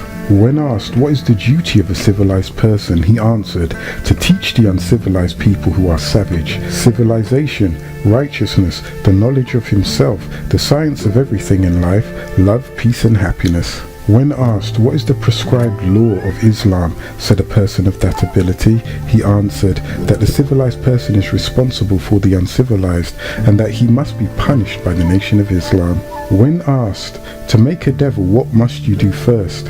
He answered, to make a devil, one must begin grafting from the original man. When asked, what is a real devil? He answered, a grafted man which is made weak and wicked, or any grafted living germ from the original is a devil. When asked, then why did God make the devil? He answered, to show forth his power, that he is all wise and righteous, that he could make the devil which is weak and wicked, and give the devil power to rule the earth for 6,000 years, and then destroy the devil in one day, without falling victim to the devil's civilization. Otherwise, to show and prove that Allah is God, always has been and always will be. When asked, what would your reward be in regards to the destruction of the devil? He answered, peace and happiness. I will give all that I have and all within my power to see this day, for which I have waited for 379 years. When asked, who was the original man? He answered, the original man is the Asiatic black man, the maker, the ruler, the owner, the cream of the planet Earth, father of civilization and God of the universe. When asked, who is the colored man? He answered, the colored man is the Kakasu, or Yakub's grafted devil, the skunk of the planet Earth. When asked, what is the birth record of the Nation of Islam? He answered, the Nation of Islam has no birth record, it has no beginning or no ending. When asked, what is the birth record of the others other than Islam? He answered, Buddhism is 35,000 years old, Christianity 550 years old. He taught of his teacher, my name is W.F. Muhammad. I came to North America by myself. My uncle was brought here by a trader 379 years ago. My uncle cannot talk his own language. He does not know that he is my uncle. He likes the devil because the devil gave him nothing. Why does he like the devil? Because the devil put fear in him when he was a little boy. Why does he fear the devil now, since he is a big man? Because the devil taught him to eat the wrong foods. Does this have anything to do with the above question number 10? Yes, sir. That makes him other than himself. What is his own self? His own self is a righteous Muslim. Are there other Muslims other than righteous? I beg your pardon, I have never heard of one. How many Muslim souls are there in North America? Approximately 3 million. How many original Muslims are there? There are a little over 17 million. Did I hear you say that some of the 17 million Muslims did not know that they were Muslims? Yes, sir. I can hardly have faith in that, unless they are blind, deaf and dumb. Well, they were made blind, deaf and dumb by the devil when they were babies. Can the devil fool a Muslim? Not nowadays. Do you mean to say that the devil fooled them 379 years ago? Yes, the trader made an interpretation that they would receive gold for their labor, more than they were owning in their own country. Did they receive the gold? No, the trader disappeared. There was nobody that could speak their language. Then what happened? Well, they wanted to go back to their own country, but could not swim 9,000 miles. Why didn't their own people go and get them? Because their own people did not know they were here. When did their own people find out that they were here? Approximately 60 years ago. Enlightening words. There are some children who never sincerely accept their father as they should. So this is the nature of the human family of the earth. And when it comes to spiritual teachings, most of our leaders have good intentions, but they just don't have the right instruments, since they were not appointed to do the job. But all our people today have the desire to do something for themselves, and first of all to see injustice removed from the whole planet Earth. We have suffered injustice at the hands of the Kakasu for 400 years. If the master gave up his position as master, the slave would soon become his equal, if the justice and equality were obtained all the way through as it should be. For now we have come to the time when we want justice and equality. The man of sin and his people deceive the righteous by making them have faith in that he is also one of the righteous. We look forward to the hereafter, to seeing and living under a ruler and a government of righteousness after the destruction of the unrighteous. Sheikh Al-Hajj Dawood Ahmed Faisal, the teacher of the Sunni Muslims, founder of the American Muslim Mission in America, who came from Morocco, West Africa. Words of one of our great teachers, Sheikh Al-Hajj Dawood Ahmed Faisal, 1891 to 1980 AD. Right knowledge. The pursuit of knowledge is a duty imposed by the Almighty Creator Allah upon every human being. It is the acquisition of knowledge that makes humanity superior to the angels. The acquisition of knowledge is obligatorily imposed upon every Muslim male and female. Acquire knowledge. It enables its possessor to distinguish from right and wrong. It lights our way to heaven. It is our friend in the desert, our society in solitude, our companion when friendless. It guides us to happiness. It sustains us in misery. It is an ornament amongst friends, an armor against enemies. Learn to know yourself. Who are the least learned? They practice what they know. Philosophy is the stray camel of the faithful. Take hold of it wherever you find it. All knowledge is Allah and came from Allah. No man is independent and self-taught. Allah taught the angels, and the angels taught the prophets, and the prophets taught humanity, and humanity teaches each other. This is the way knowledge was acquired. Ethics in Islam. Imbue yourself with divine attributes, says Muhammad.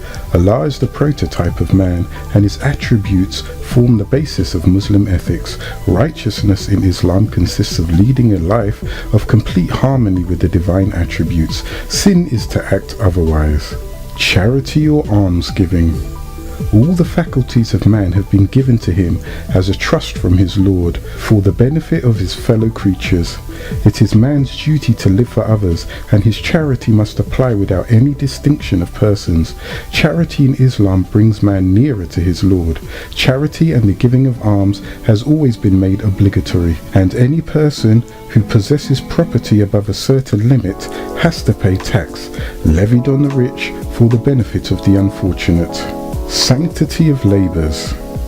It is only through righteousness and the good will of a man, in respect and obedience to and for the laws and commandments of our Lord, and respect for the individual's human rights, can be maintained in the world of men.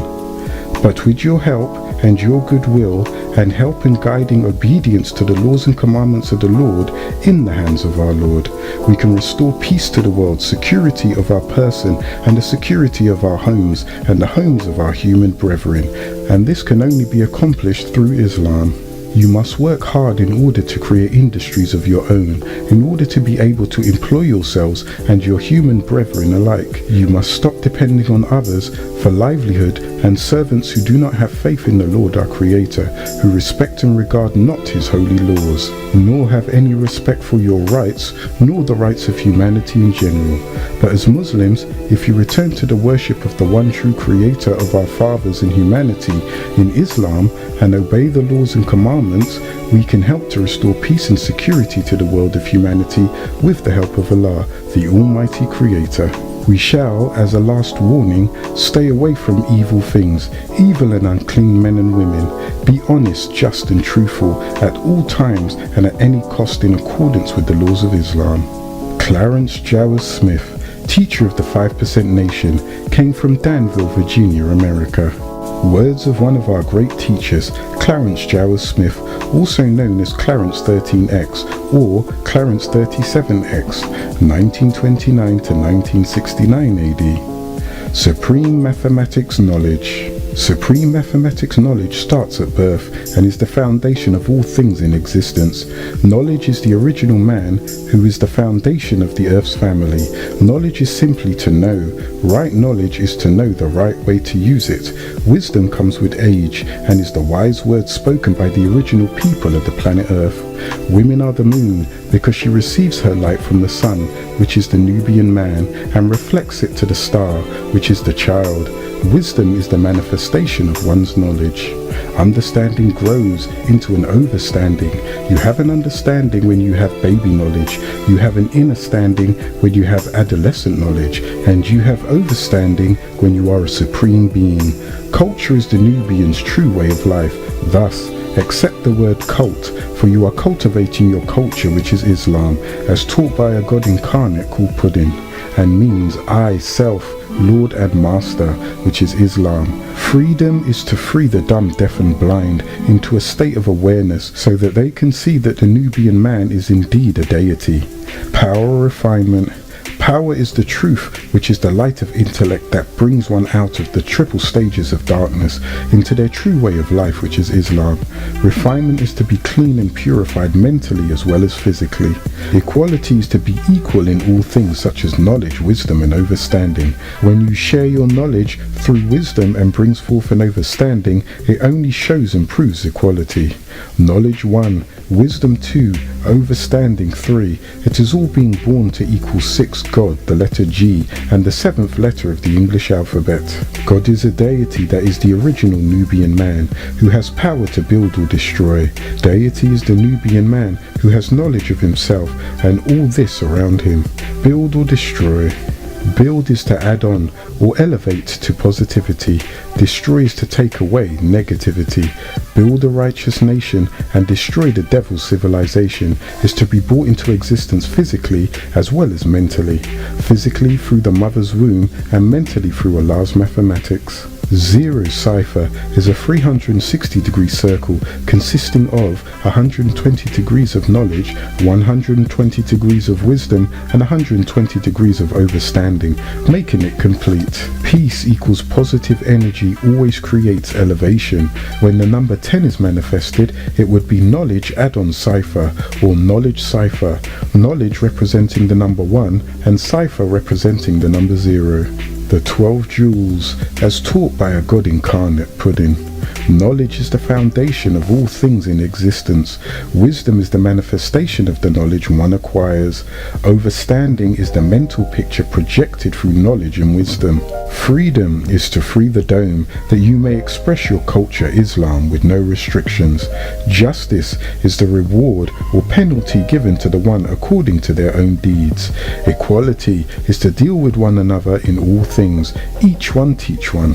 Food is the nourishment needed to sustain one physically and mentally. Physically by nutritious elements given to the body to keep it healthy. Mentally by Allah's mathematics. Clothing is the covering to protect the body to protect it physically.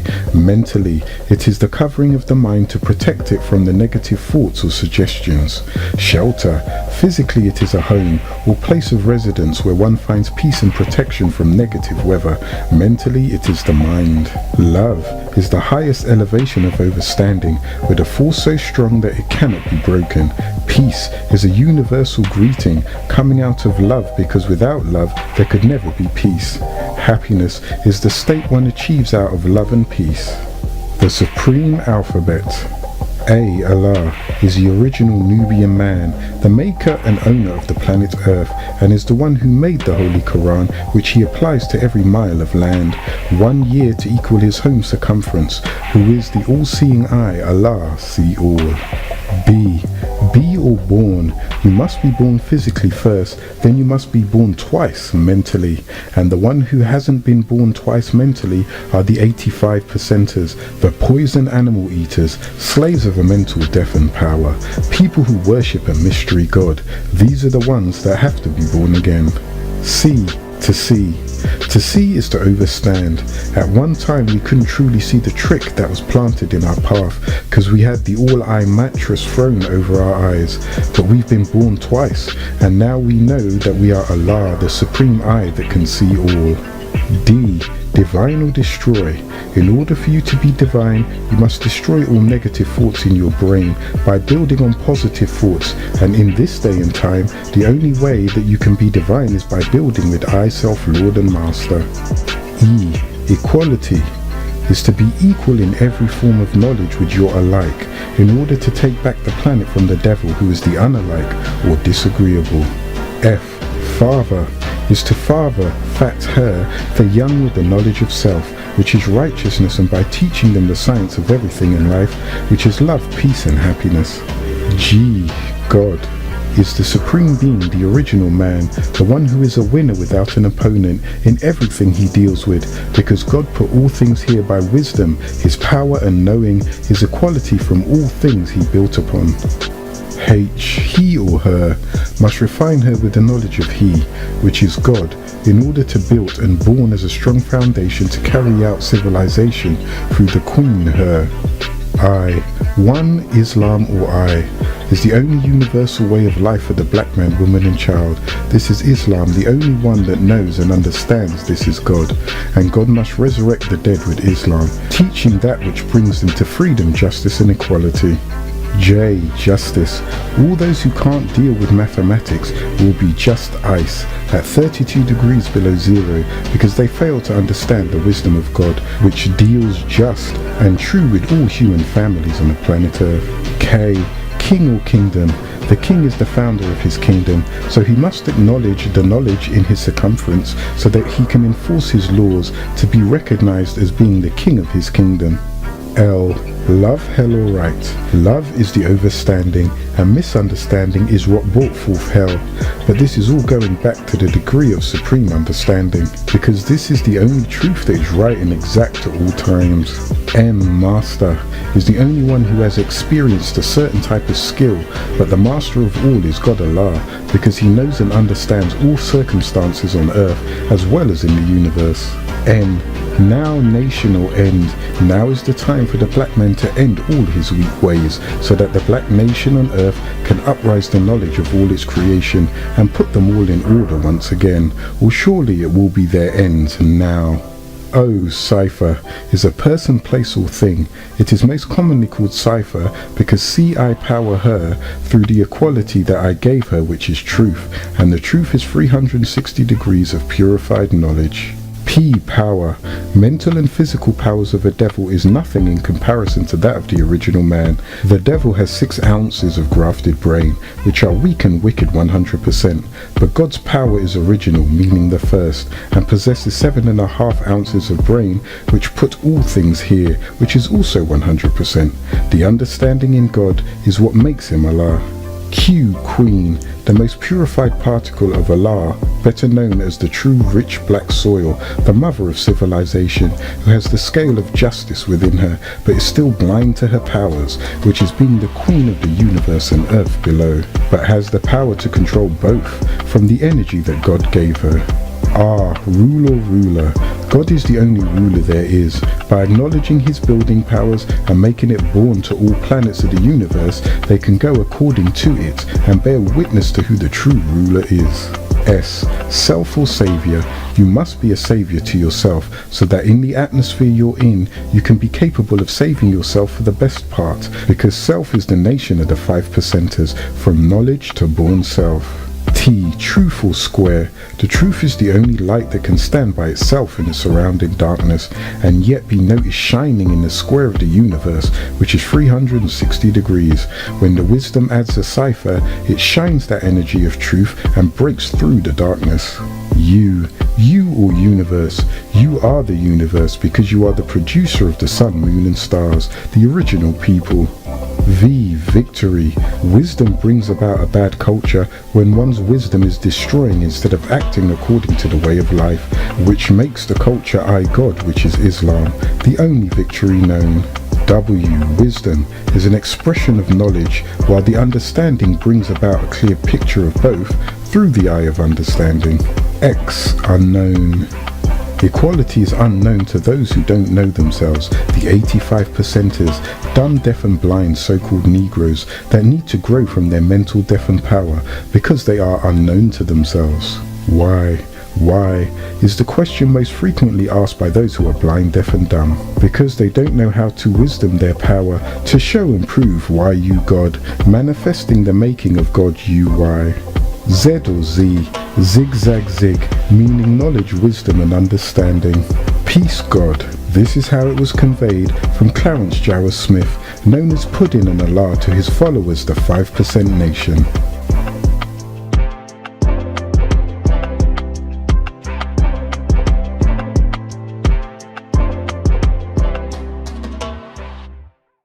Chapter 2. The Slaves. Begin all acts and thinking by using El Kaloum the All. Tablet 1. A mission to the planet Earth. 19 times 10 equals 190. Part 2. Think and remember where you came from. You are the original seed of what you call gods. You were taught to call us gods by the malevolent disagreeables, the Luciferians, the serpent people, the human beast. They have influenced the minds of our leaders, either by the appearance in physical form, as in the case of a Venerian, while of Valiant Four's own, who was known to us as Master Farad Muhammad, 1877 to 1934 AD, who came to us as a god from Saudi Arabia, Middle East, to seek out the lost tribe of Shabazz, and to teach them knowledge, wisdom and understanding. Up and above all these great men, disagreeableness crept in the form of misinterpretation, to misguide you off the path. And we call out, guide us to the way of the ones who stand straight, the way of those who you have bestowed your grace, and not the ones who have been cursed, nor of those who have gone astray. Remember your olive green parents from long ago, the woolly haired beings 9 ether, 9 to the 9th power of 9, our kingly crown, visitors to the solar system from the planet Risk. Remember our dark reddish brown skin, copper tone perfected in green, as the greenest of olives, because of the melanin that is within our genetics, which we have coated in our genes, the true Nubians, or new beings, you melanites, and your way of life, Nwapu, sound right reasoning. We are your original etheric parents, the Etherins that have returned in flesh just for you. You must know that in the lunar logging of the 5th point, in the month of May, when the planet called Gaia, a living organism, positioned itself in the location of the revolution of the planet Earth in the year 2000 AD of the Gregorian calendar, and the gate in which you refer to as heaven, and this great vortex when it opened in 2003 AD of the Gregorian calendar, and the planets will have realigned themselves. In the day of 55-2000, the Garabet cherubims will be excused, and their flaming swords shall sway from the tree of eternal life, and it shall open once again the throne of Anu. In the 9th month of December, in the year 1997 of the Gregorian calendar, on the solar calendar, which is used throughout most of the world, and was sponsored by Pope Gregory XIII in 1582 AD as a corrected version of the Julian calendar, which was introduced by Julius Caesar's astronomers in Rome in 46 BC, have a year of 12 months and 365 days, and a leap year of 366 days every 4th year.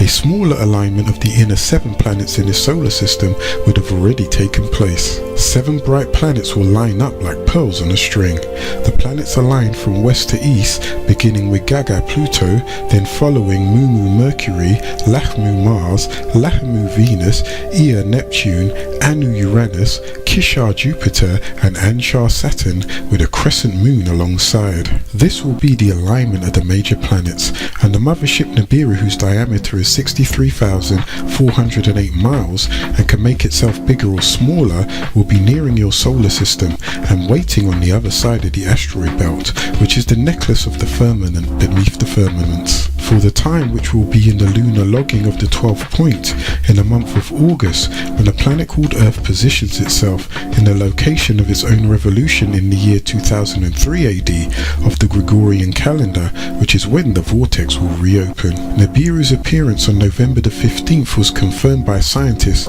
with the coming of the comet named Hale-Bopp, after its discoverers Alan Hale and Thomas Bopp in the year 1996. Due to the size of Nibiru, which is 63,408 miles, if it was to come too near to your planet, its gravitational pull will begin to tear away parts of Tiamat and cause the other planets on this side of the asteroid belt to draw into each other. So Nibiru stays on the other side of the asteroid or firmament, where the planets Jupiter, Saturn, Uranus, Neptune and Pluto are. It is then that the Shams passenger crafts will reach the planet Earth, coming forth to you for the rebirth of the elite few, the 144,000 from the moon base forming the 6-point star and crescent moon in the sky as your sign. On Nibiru you had 400 species, broken up into 3 sets of 144,000. You had the Igigi, the Denier, the Riskians, and many mixed species from different star constellations. The Christians later took the concept of the 144,000 and the rapture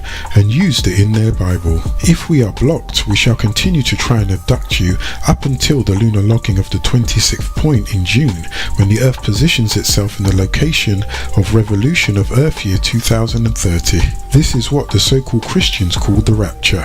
This would involve a telepathic communication from the Nibiru, which could be dangerous to those children who haven't raised themselves to a certain level, and would cause it to shock their nervous systems.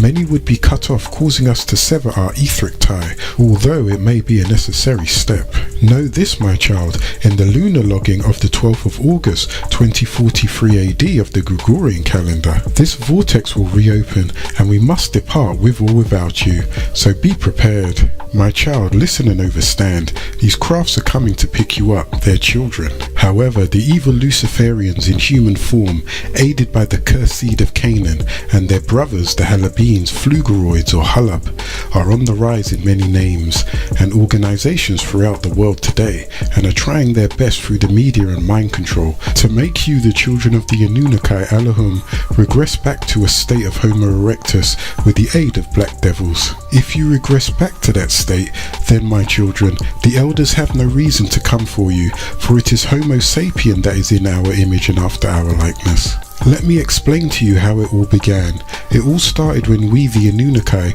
needed to protect the dwindling atmosphere of our home planet Risk. We are the 8th planet of a tri-solar system in the 19th galaxy of Ilion. The rays from the 3 suns, Utu, Afsu and Shamash, were depleting our ozone layer. The energy level of the radiation was increasing and making the hole in the ozone layer bigger every time all the 3 suns shone on the planet at the same time. It is the same as on Earth, where the ozone layer is depleting, allowing more damaging ultraviolet rays to penetrate the atmosphere. However, unlike the planet Risk with our 3 suns, the planet Earth has but 1 sun, so depletion level is not occurring as fast, but will happen eventually. Look for the sign of the little boy El Nino. The planet Risk has 3 suns, Utu, Afshu and Shamash, and all have damaging ultraviolet rays and has a much faster rotation than that of this planet, so the depletion of the ozone layer is occurring at a much faster rate. We need to build a protection and a dome of gold dust particles suspended in the atmosphere to protect the planet from the damaging ultraviolet rays. It is used to reflect the sun's heat. Gold is very special. It has a high polished metal with a high polished finish and can be made thinner than any metal. It can be stretched thinner than paper and stretched for miles, so that is why they use it. Gold can be vaporized better than any other metal, and it doesn't tarnish. Gold can also hold under any condition.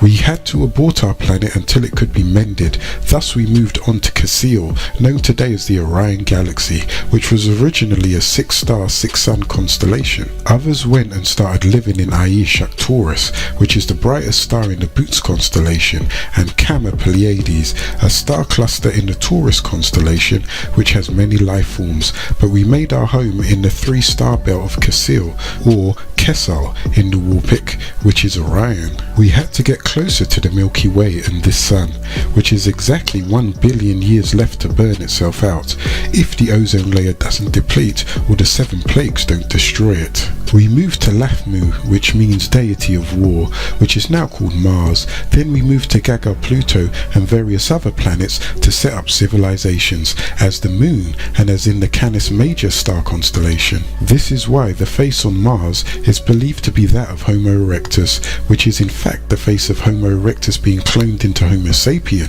the face of Zakar, whose name is Cadmon, called the Adama Project. It looks like the Sphinx's face, the face that is thought to be the pharaoh Khufu, when in fact it is the Egyptian deity Osiris. Standing at the base of the face, you would see to your left in the distance massive pyramids, similar to their Egyptian counterparts, part of the city complex.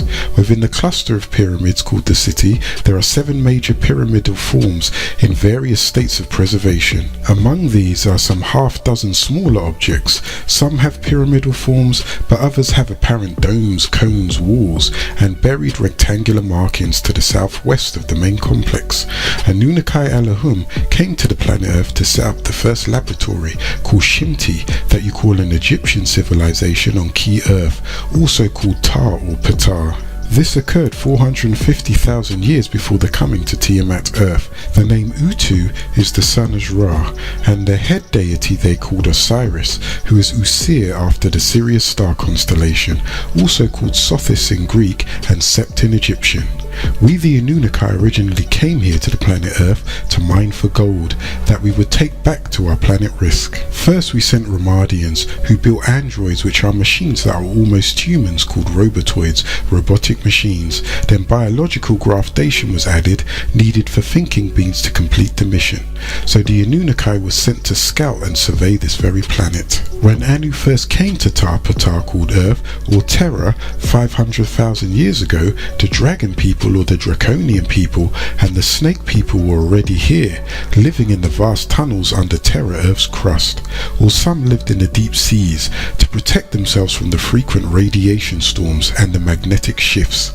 The atmosphere was being disturbed by frequent radiation storms, which was caused by electrical storms from the sun due to the crash of Nibiru, and the planet was still in the process of healing. The snake people have a variety of body types. Some are human-like and some are half snake or reptilian. They can see in the darkness and have telepathic abilities. These beings were unwilling to share the planet with the Anunnaki. Anu wanted the gold to take back to his home planet Risk. However, the dragon people feared that Anu would not respect their peaceful ways. They had spent years setting lines of magnetic energy and grids around the Earth, and they had constructed endless tunnels beneath the Earth in the cooperation with the snake people. These are the energy vortexes which power their civilization, and these are in tunnels along with enormous stores of precious stones and metals. There were a few battles happening on the Earth and in the skies. Finally, arrangements were made and territories were drawn. To keep peace on the planet Earth between the Draconians and the Riskians, you had to marry a daughter of one of them. So Anu agreed to mate with a Draconian princess named Id, the daughter of Sidis, See the Hiss, the president of the Draconians, to seal the allegiance, and he gave Id to his wife's sister Antum to be her highest servant. They gave birth to Nudimud Ea, and he was to be the ruler of Earth. Nudimud was educated on the Nibiru. He became a master scientist and builder. Anu then sent a group of Anunnaki to start mining for gold on Tiamat. The leader amongst the Anunnaki was Ea, meaning he whose house is water, son of the Anunnaki Anu and the Draconian Id. After crashing down on what is called the Persian Gulf today, he established a city and called its name Eridu, meaning home away from home, or house built in the far away, and he became known as Enki. He received the name Enki when he landed on the planet Ki Earth, meaning ruler of Ki Earth. However, his birth name was Nudimud, meaning he who fashions things, or Ea, a reminder that his seed was of water. Enki built waterworks in the marshlands at the head of the Persian Gulf. He surveyed the marshlands, cut the canals for drainage and water control, built dikes, dug ditches, and built structures of bricks moulded from the local clays. The first divine city built was called Iduku, meaning House of the Holy Mound. He joined the Tigris and Euphrates rivers by canals, and at the edge of the marshlands he built his waterhouse. He built a cube-shaped temple called the Ubaid Shrine, and there the secrets were stored. Enki was assigned to Earth, and he agreed to the assignment. He was chosen for this job because he was a brilliant scientist and engineer. Enki built himself a beautiful kingdom in the sea called the Absu. The structures of the Absu were built of silver and lapis lazuli, part on a high mountain and part submerged underwater. When Enki wasn't working in the Absu, he built dams and rerouted waters. Enki loved water and frequently paddled around in the marshes all by himself, studying fish, insects and the grasses along the riverbanks. However, all did not go well with Enki. Enki got caught up in the delicacies of the world and he stopped transporting the gold. He started to take the gold, shipping it to South America, then called a Mexam, instead of taking it straight on home. Enki started to keep and store the gold for himself, then he began to wear the gold. It should be known that up until this point the Anunnaki did not wear gold. Enki got caught up with these people who were half Northern African and half Hamu Chinese, called today Native Americans, of the Zuu Aztec, Toltecs, Hopi and Navajo tribes. They referred to him as Quetzalcoatl, the winged serpent. Enki promised these people he would come back in a Sagai, meaning 60 years for the gold. However, he didn't because he was sentenced to Nibiru and he was not allowed to return to the planet Ki Earth anymore. This is why 6 cycles later, a man by the name of Abu Bakari II, a Mandingo Malian, came over to the shores of South America, which was then called a Mexam. He was believed to have been Quetzalcoatl or Enki. When Abu Bakari came, he was clothed from head to foot in long flowing white robes and a turban, and he looked like the true child of the sun, burnt dark by its rays. His black hair and beard stood out against the blue canopy, which made him stand out under the Aztec tribe. You could see the outlines of the great golden bird, the serpent slaying the eagle, which they thought was a sign of Quetzalcoatl coming back as he had promised. It was said that he would come back by way of the sea where the sun rises. It was exactly 6 cycles since he disappeared. Thus, when Abu Bakari II appeared to the natives in 1311 AD, he had a white beard, he wore a long white robe, and he came from the east, the land of the sun, in boats in the same manner as Quetzalcoatl had promised. Abu Bakari II wanted to do something different, something new, and something from which there was no precedence, that would keep his spirit quick and young with a lifelong excitement. He made a deal with his half-brother Mansa Musa, a Malian ruler, and he split the golden riches in half, making them both extremely rich. They had a vast empire that stretched from Tunis, Libya, Morocco, and all the way over. Abu Bakari II took half of the riches and history of his empire and sailed to the shores of America. He appointed his half-brother Mansa Musa as king before he left in 1311 AD. Abu Bakari II kept in touch with the captains of the fleet by means of the talking drum. Abu Bakari II arrived precisely 6 cycles after the disappearance of Quetzalcoatl by way of the sea from amongst the Toltecs in 999 AD. Thus, he was mistaken by the Aztec as Quetzalcoatl. His white robes fitted in with the image of the symbolic white bearded figure with his black skin, which was the right ceremonial color of the rain god and wind god aspects of Quetzalcoatl. A cycle is equal to 52 years in the Aztec culture, which is their Sagai, a 60-year cycle. The Aztecs were originally called the Zu Aztecs. The name Zu comes from the Assyrian deity of thunder and storms, equivalent to the Aztec deity Quetzalcoatl, deity of thunder and rain. The medieval Mexicans and the Mandingo Malians have a lot in common.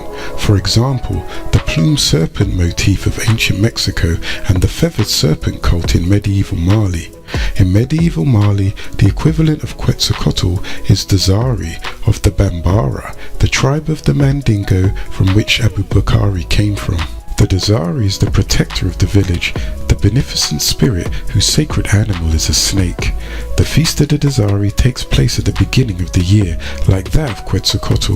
The Dazari hold a dancing ceremony called the Kor, in which the dancers wrap themselves in thorns or lacerate their breasts and armpits. Some beat themselves with the long flexible scourges.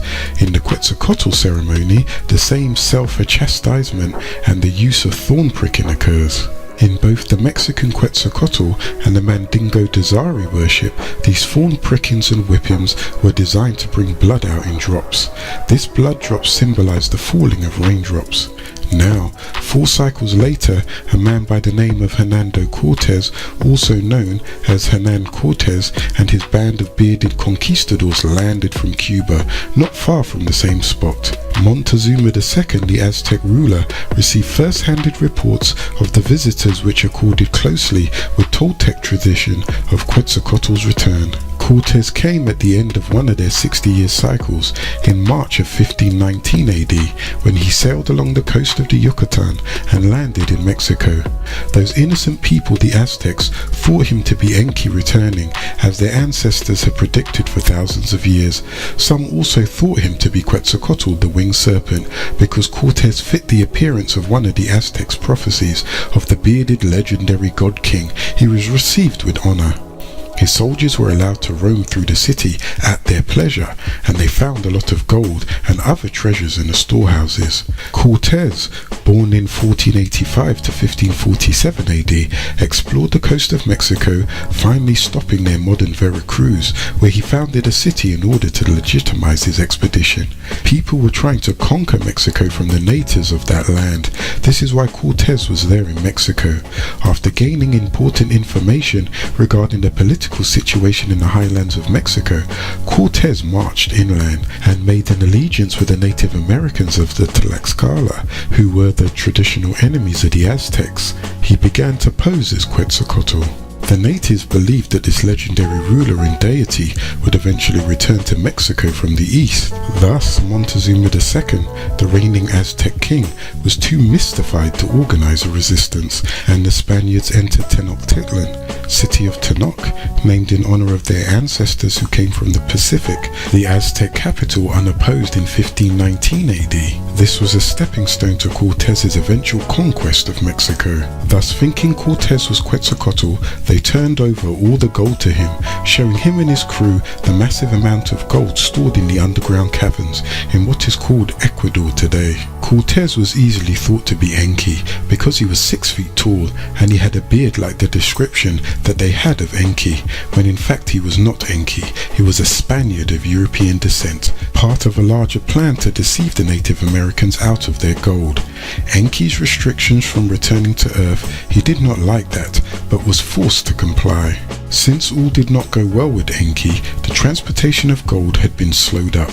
Thus, my child, more Anunnaki was sent. They came down in groups of 50s.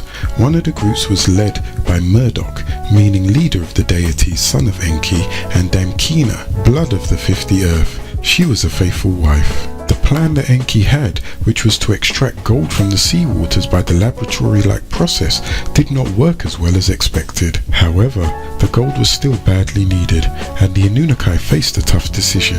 To abandon the project was out of the question. They had to find a new way of getting the gold, which was through mining. By then, the Anunnaki knew there was a lot of gold in the Apsu, the primeval source, or the Zuab.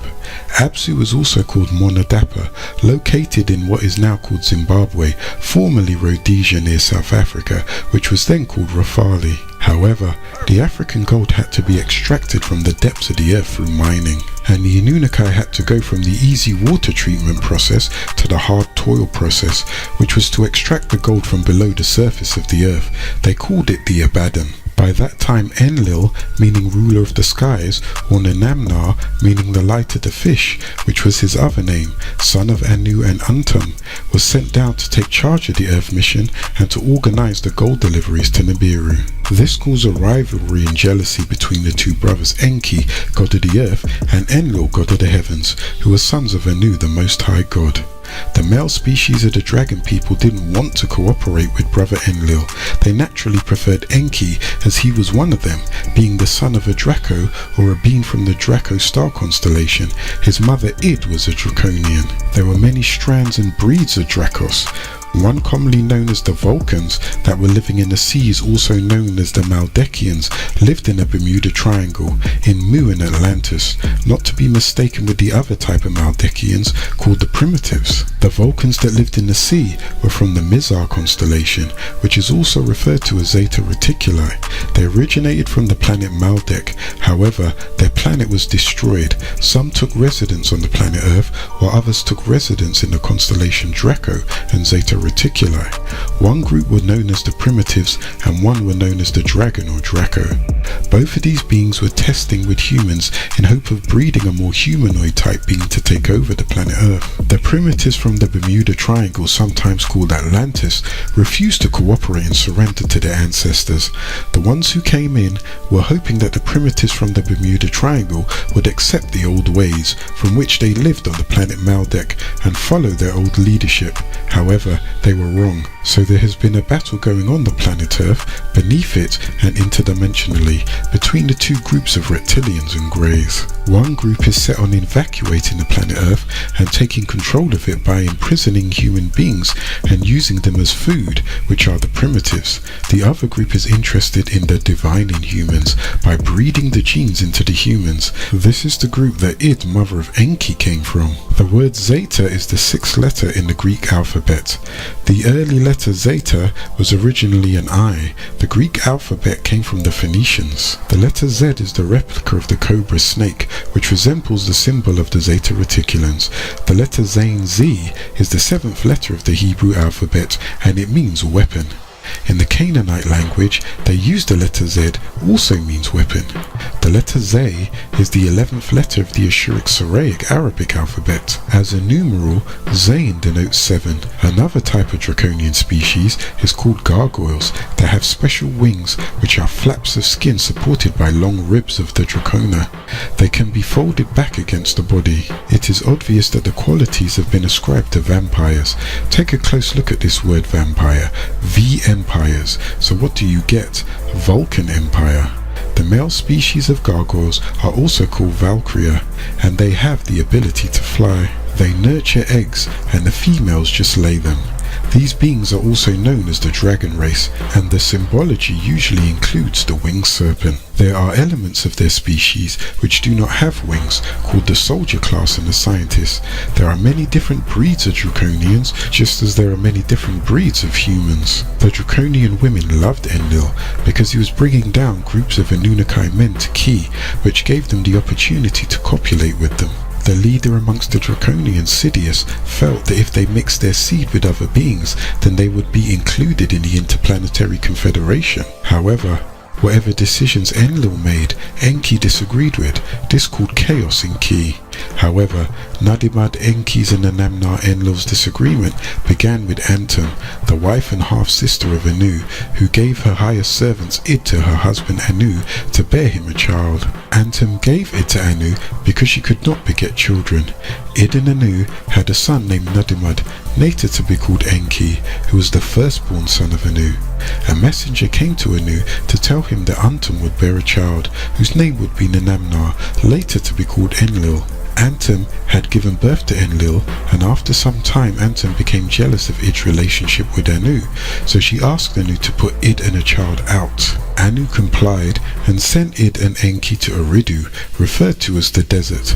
Id went to live with her people in the underground tunnels of the earth. This made Enki angry. By Nibirian rules of succession, Enlil became the legal heir instead of Enki, so Enki believed that Enlil stole his birthright. When all had arrived to Ki, Enlil had meetings with the Anunnaki to break into tribes and spread out onto the 7 different cities. 1. Tilman, 2. Salam, 3. Mu, 4. Lemuria, 5. Kadesh, 6. Nifer, and 7. Ashkelon, Akabulan. However, Kalkal and Nusku could no longer take the blasphemy of Nudimud, who named a city after himself Nud or Nod, and welcomed all sorts of outside beings who had come to the planet Earth, who wandered in and out. He called them aliens and set up laws and borders with restrictions, creating the first immigration laws. Enki gave many khutbahs, sermons, that were supposed to be a moral builder to prepare the Anunnaki for this new frontier. However, Enki did contrary, and many were weak that had listened to him, and they never did this kind of work before. Mining was new to them. Many left families behind on Risk and other planets where families were, so Enki sounded very impressive, and also because Enlil was not present to speak on behalf of his father's rule. He, Enki, utilized the migration of the Anakites, who were the giants in the earth, as well as warriors. Enki made them his Lugals, warlords, and head of his own police department. They robbed village after village, confiscating the wealth. This police department even harassed Nusku and Kalkal, so the 600 that came to Ki now broke up into 2 groups, 300 each, males and females. Those who followed Enki, who was surrendering himself to the Hindu deities called Leviathan, and surrendering to their customs and traditions, and even went as far as to raise the grotesque Ishtar, also called Inanna, to be a supreme deity called Sing or Sin. You had those who followed the ruler Enlil. Once Nusku and Kalkal could no longer take the things that Enki was doing, they moved on, ship after ship, until they found open plains in the Sinai Peninsula. There they landed and proceeded further north to set up the 7 cities: Tilman, Salam, Mu, Lemuria, Kodesh, Nippur, and Ashkelon, Akabulan. The city Nippur was also called Nabruki, and it was ruled by Enlil. It was the most important city and considered the navel of the earth. This is where he built the Digra, or sacred chamber, where he kept the tablets of rule, the Akasha records, and Duranki, the bond of heaven and earth. The Duranki was a communications satellite station built to be used as a bond between the Anunnaki living on the planet Earth and those that manned the craft Nibiru, the Igigi. He also built a place called Larsa, meaning seeing the red light, to keep a close relationship between the Anunnaki and the Igigi. The Igigi are the beings that stayed in the skies and manned the craft Nibiru when the Anunnaki came down to key Earth. The word Igigi means those who stayed in the skies, and the Sumerians translate it as those who see and observe. The Igigi remained in constant orbit around the planet Tiamat, Earth, acting as intermediaries between Earth and Nibiru. So now we have two separate societies of Anunnaki on Tiamat, planet Earth: the Democrats, who have become agreeable, and the Republicans, who have become disagreeable and live in the 7 cities: 1 Sippur, 2 Kish, 3 Kutha, 4 Shurapak, 5 Urak, 6 Isin, and 7 Eridu.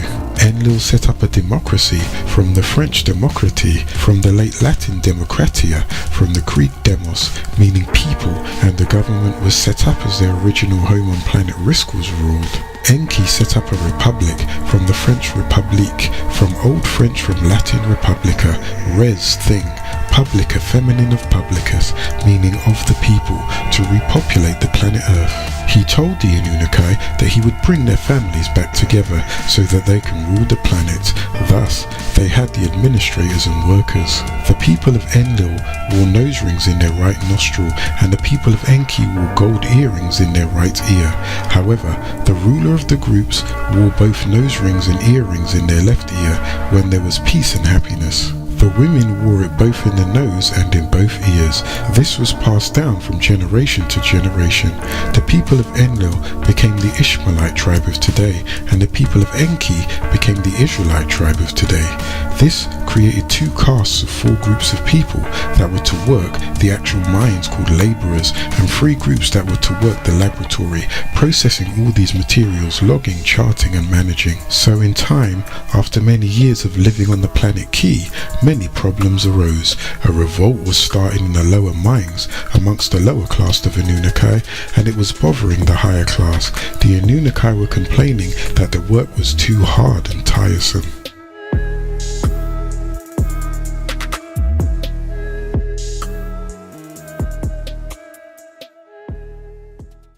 Chapter 2: The Slaves. Begin all acts and thinking by using El Kalun the All. Tablet 2: The Revolt. 19 times 8 equals 152. Lo, when the Anunnaki instead of the Enoshites did the work and bore the loads, the Anunnaki's load was too great for them. The work was too hard, the trouble was too much. The great Igigi made the Anunnaki carry the workload 7-fold, for it was they that maintained and manned the crafts for transport. Anu, their heavenly father, was ruler. Anu is the title. The name was El Elo, as Allah. He is a sun god, and his twin and disagreeable sister was Alat, as the moon god. Their counselor warrior was Enlil Nanamnar, their chamberlain was Ninurta, and their canal controller was Anangi. They took the box of 13 lots, and cast lots. The Anunnaki made the division.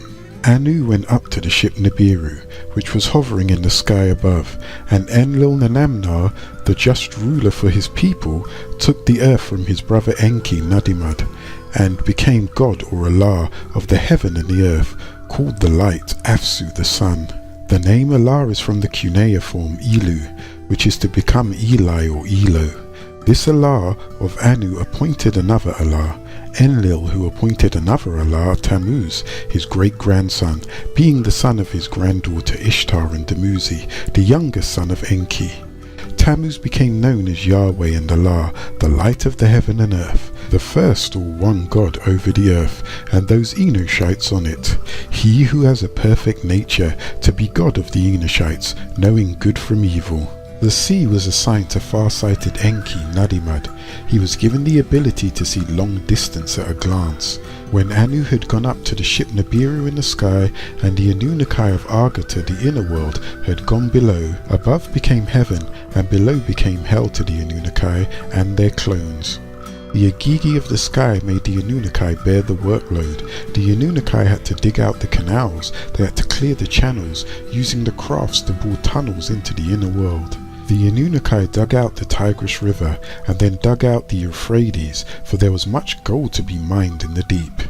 And the land called Eridu that they set up after coming from the domain Arga to the inner world to mine the gold of the land and to dwell inside it. Ubaid, the temple of respect, was first raised on its top so that its illustriousness could stand out and be seen of all the mountains. They were counting the shars of loads of gold that was being transported from the great marsh. They were counting the shars of loads for 3,600 years, their original orbit to one shar. They bore the excess hard work, shadow hours and daylight. They groaned and blamed each other, grumbled over the masses of evacuated soil. Let us confront Ninurta, our chamberlain, and get him to relieve us of our hard work. Come, let us carry Enlil and Namnar, the counsellor of the Anunnaki, the warrior, from his dwelling. Then Kaukau made his voice heard, and spoke to the Anunnaki and Anakites, his brothers. Come, let us carry Namnar, counsellor of the Anunnaki, the warrior, from his dwelling. Now, cry battle, let us mix fight with battle. The Anunnaki listened to his speech and set fire to their tools, put aside their spades for fire and their loads for shamash. They flared up. When they reached the gate of the warrior Namnar's dwelling, it was shadow hour, the middle watch. The house was surrounded. The Anunnaki had not realized it was shadow hour. The middle watch, Eka, the temple in which the house of Namnar, known on Ki as Enlil, was surrounded, and he had not realized it.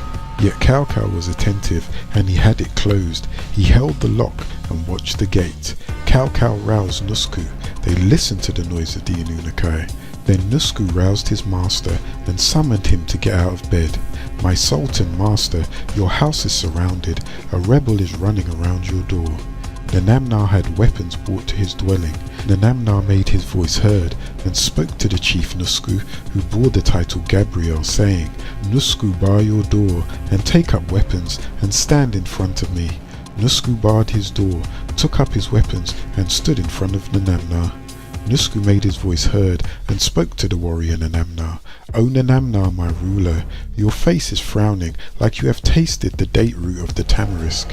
Why do you fear your own sons? Send for Anu to be brought down to you and have Nudimud fetched into your presence. Enlil sent for Anu to be brought down to him. Enki was fetched into his presence. Anu, the ruler of the sky, was present. Enki, sentenced in Agatar, the inner world, attended. The great Anunnaki were present. Namnar got up, and the case was. Namnar made his voice heard and spoke to the great Anunnaki. Is it against me that they have risen? Shall I do battle with them all? What did I see with my own eyes? A rebel was running around my door. Anu made his voice heard and spoke to the warrior Namnar. Let Nusku go out and hear the words of the Anunnaki who have surrounded your door. A command was sent to the just Namnar, who made his voice heard and spoke to the chief Nusku. Nusku, open your door, take up your weapons and stand before me in the assembly of all the Anunnaki. Bow. Then stand and tell them your father Anu El Elo, your counsellor Namnar, your chamberlain Ninurta, and he who is your water canal controller Anungi have sent me to say, who is in charge of the rebellion? Who is in charge of the fighting? Who declared war? Who ran to the door of Namnar? Nusku opened his door, took up his weapons, went before Namnar in the assembly of all the Anunnaki. He bowed, then stood in Taful and told the message. Nadimad said, every single one of us Anunnaki declare war. We have put a stop to the digging. The load is excessive. It is killing us. Our work is too hard. The trouble is too much. So every single one of us Anunnaki have agreed to complain to Namnar. Nusku took his weapons, went and returned to Namnar. Namnar listened to that speech. His tears flowed. Nadimad spoke guardedly. He addressed the warrior Enlil.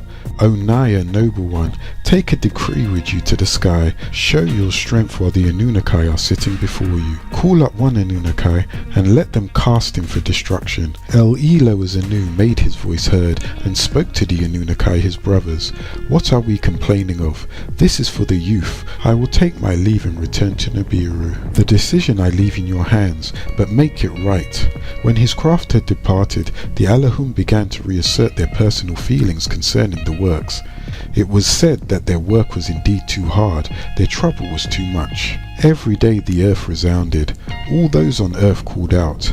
The warning signal was loud enough, and we kept hearing the noise of the cries. While the Anunnaki are sitting before you, and while Belatili, also known as Ninhursag, Ninamnar and Ninti, the womb deity, is present, she gave the Adamite the gift of procreation. Call up one and cast him for destruction. Enki made his voice heard and spoke to the Allahum, his brothers, in the absence of Anu. Why are we blaming them? Their work is too hard, their trouble too much. Belatili, Ninti, the mistress of the sky, is present. Let her create a mortal Adamite, so that he may bear the yoke, the work of Nadimad. Let the Enoshites bear the load of the Anunnaki. Belatili, Ninti, the mistress of the sky, let us create offspring of the Adamites, and let the Enoshites bear the load of the Anunnaki. Ninti made her voice heard, and spoke to the great Anunnaki. It is not proper for me to make Adamu, or Adarus, or Adaru. The Chaldeans called this man Adam, whom the earth produced. He lays without movement, without life, and without breath, just like an image of an Adam that was created in Malakut, until his soul had been given to the physical Adam, according to Jewish tradition, in the Targumim and the Talmud. As also to Moses' Maimonides, Adam was created man and woman at the same time, a hermaphrodite. The work is Nadimad's. He makes everything pure. If he gives me clay and test tubes of genes, then I will do it. I will start the cloning. Nadimad made his voice heard and spoke to the great Anunnaki. On the 1st, 7th and 15th of the month, I shall make a purification by washing. Then one Anunnaki named Geshtu should be slaughtered for a willing sacrifice, who was willing to give his life for the life of other men, that they may be saved, and let the egg of an ape woman, a Homo erectus, be mixed with the Anunnaki. Let them be purified by immersion to become a single person. Ninti shall mix the teat, that which is with life, clay, and his shiru, to bind that which binds flesh, and his blood, and to obtain the tima, that which makes a person what he is and different from anyone else, personality from the blood. Today it is called genes, an extract from the shiru, and a kishru, semen, simply sea man, or men of the sea, as a tadpole coming from a non-Anunnaki's male member. This was clone 1 of 16. Then the Anunnaki and an Adamite will be mixed together in clay. This Anunnaki is Mother Ninti, and this Adamite of the Adama project named Adaru. Now he is Homo sapien. He was once Homo erectus. Thus, they are ready for making and the creating of Cadmon. Let us hear the drumbeat forever after. Let an Ephraim-like wind, Ruach, come into existence from the Anunnaki's flesh. Let her proclaim it as his living sign, and let the Ephrains who are Ruach exist, so as not to forget the slain Anunnaki Geshtu. They answered yes in the assembly. The great Anunnaki who assigned the fates, the 24 elders, Ninmar, also known as Ninti, says to Enki, on the form of man, good or bad, I will decree the fate that is good or bad, as I feel like it, the gift of will. Enki answers Nimnar, the fate that comes to you, whether it is good or bad, I will counter. Ninmar took the clay that covers the Apsu, the first one that made it into a man, who when reaching could not bend his rigid hands, which resulted in the disease called arthritis, where brittle bones come from. Enki, seeing the first man, who when reaching could not bend his rigid hands, decreed fate for him, named him a servant of the king. The second one she made into a man could see, though blind. Enki, seeing this man, decreed his fate, and gave him the art of song, named him chief of the Usamgal lyre, dragon lyre before the king. This defect produced stigmatism in the human today. The third she made into a man with paralyzed feet. This defect produced paralysis. Enki, seeing the man with paralyzed feet, gave him his malum, terrifying glance radiance like a silver bowl. The fourth she made into a man who kept dripping semen. This defect produced the disease spermatoria. Enki, seeing the man who kept dripping semen, bathed him with incantation water of the holy Suma. The fifth she made into a woman who could not give birth. This defect produced sterility. Enki, seeing the woman who could not give birth, decreed a fate for her, and he built her a harem. This was the beginning of adoptions. The sixth she made into something without a phallus or a vulva on its body. This defect produced a caudal regression. Enki, seeing something without a phallus or vulva on his body, to serve the one Enlil how called by name over the great earth, the ruler decreed his fate. Thus the beginning of eunuchs used as servants. Enki threw the brazier, intense burner, to the ground for no reason, for he was having a tantrum. He acted most deceitfully. Enki says to Ninmah, "For everyone you have formed I have decreed their fate, and have given them bread. Now I will make some for you, and you decree the fate of the newborn." Enki made a form with a head, eyes, mouth, ears, and in its center a nose. He says to Ninmah, "The phallus made semen pour into the woman's womb. It had made that woman give birth in her womb, the beginning of artificial insemination." Ninmah, in anticipation, stood by at its birth. That woman brought forth a head with a mouth in its center of it. The second one he had made into an umal. With its head sick, it was hydrocephalic. Its brain was deteriorating, which resulted in the disease called aneurysm, and its old body was sick in its place, which produced the disease called degeneration. Sick was its eyes, sick was its neck, breath at an end, ribs shaky, lungs sick, heart sick, bowels sick. The hand that supported from his head could not put bread in its mouth. It splintered and caused the suffering spine in pain. Shoulders drooping, feet shaky. It could not walk forward to work the field. Enki says to Ninmah, "For every one you formed I declared its fate. I have given it bread. Now you declare the fate of the one I have formed. Give him bread." Ninmah, when she saw Umal turn to him, she approaches Umal, questions him but he cannot speak. She brought him bread to eat, he cannot reach it, he cannot use his hand. Having stood up, he cannot sit down, he cannot lie down, he cannot build a house, and he cannot eat bread. Enki says to Ninmah, "For the man with the rigid hand, I decreed his fate and gave him bread. For the man who was blind, I decreed his fate and gave him bread. For the man with paralyzed feet, I decreed his fate and gave him bread. For the man who kept dripping semen, I decreed his fate and gave him bread. For the woman who could not give birth, I decreed her fate and gave her bread. For the one without a phallus or a vulva, I decreed the fate and gave him bread. My sister, now you decree the fate of Umal, give him bread." Ninmah denigrates or attacks verbally Enki as one who has paid no heed to what happens in the land, and accuses him of not coming to her aid, and even of betraying her when at the command of Enlil her city was attacked, her temple destroyed, her son carried off into captivity, so she fled Enlil's Eka mountaintop and became a refugee. You see, you did not dwell in heaven, you did not dwell on earth, you did not bring your lifted face to the land. Your word was not heard in the house built for me. You did not live on earth, you betrayed me in the city built for me. My city attacked, my house destroyed, my son taken captive. Here I am a refugee, one who fled the Eka. Now I have not freed myself from your hand. Enki answers Nimnah, a word comes out of your mouth agreeable. Who can alter it? Umal, the crippled old creature of creation, take him off your lap.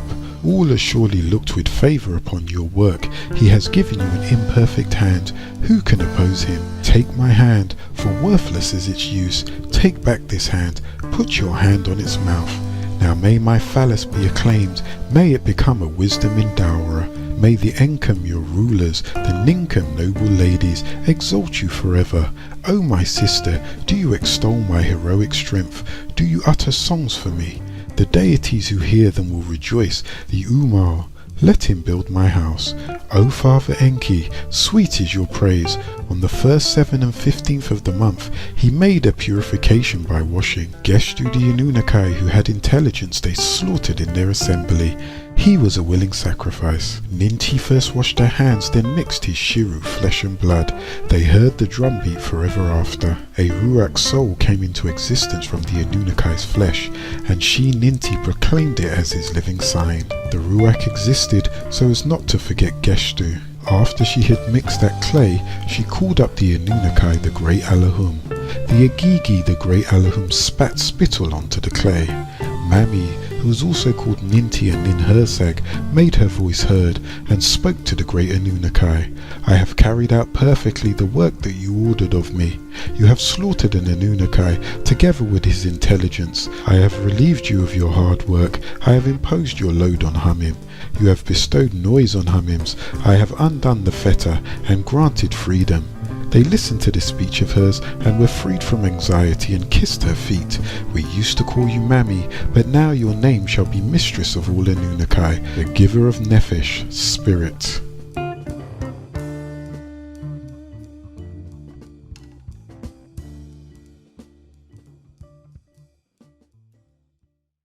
Chapter 2, The Slaves. Begin all acts and thinking by using El Kalum the All.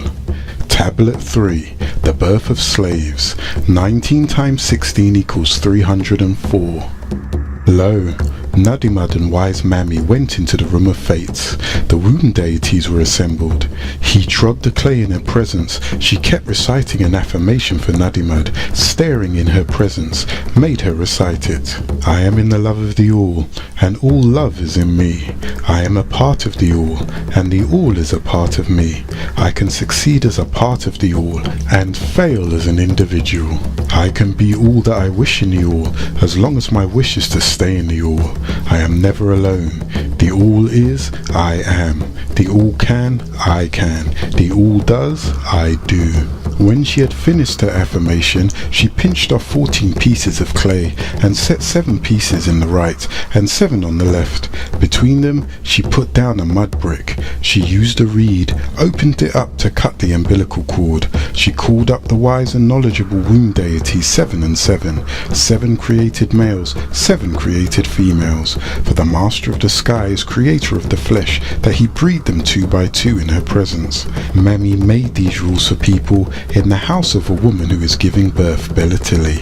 Wise Mami shall be honoured. The midwife will rejoice in the house of a woman who gives birth, and when a woman gives birth to the baby, the mother of the baby shall sever herself, a man to a girl, and a girl to her bosom. A beard can be seen on a young man's cheek. In gardens and waysides, a wife and a husband choose each other. The womb deities were assembled, and Ninti was present. They counted the months, called up the 10th month as the term of fates. When the 10th month came, she slipped in a staff and opened the womb, and she recited, Ya Fatah, Ya Aliyun. Her face was glad and joyful. She covered her head, performed the midwifery, put on her belt, and said a blessing. Na afakul fi el kulum. We are all in the All. She made a drawing in flour and put down a mud brick. I myself have created it. My hands have made it. This Nafs Hayat, living spirit. The midwifery shall rejoice in the house of Kadistu, holy priestesses. Whenever a woman gives birth and the baby's mother severs herself, the mud brick shall be put down for 9 days. Ninti, the master of the sky, shall be honoured. She shall call their mother Mami. She shall thank the ruler of the sky Anu and lay down the linen cloth. When the bed is laid out in their house, a wife and a husband shall choose each other. Ishtar shall rejoice in the wife-husband relationship and in the father-in-law's house. Celebrations shall last for 9 days, and they shall call Ishtar Ishara. On the 15th day, the fixed time of fate shall call him a man. Then clean the house and give the son to his father. Then they sat and rejoiced, for she was carrying, and the humankind is noisy. Then he saw the council and Anamnar the just. They took hold of him, made new picks and spades, and made big canals to feed people and sustain the Anunakai. 600 years, less than 600 passes, and the country became too wide, the people too numerous.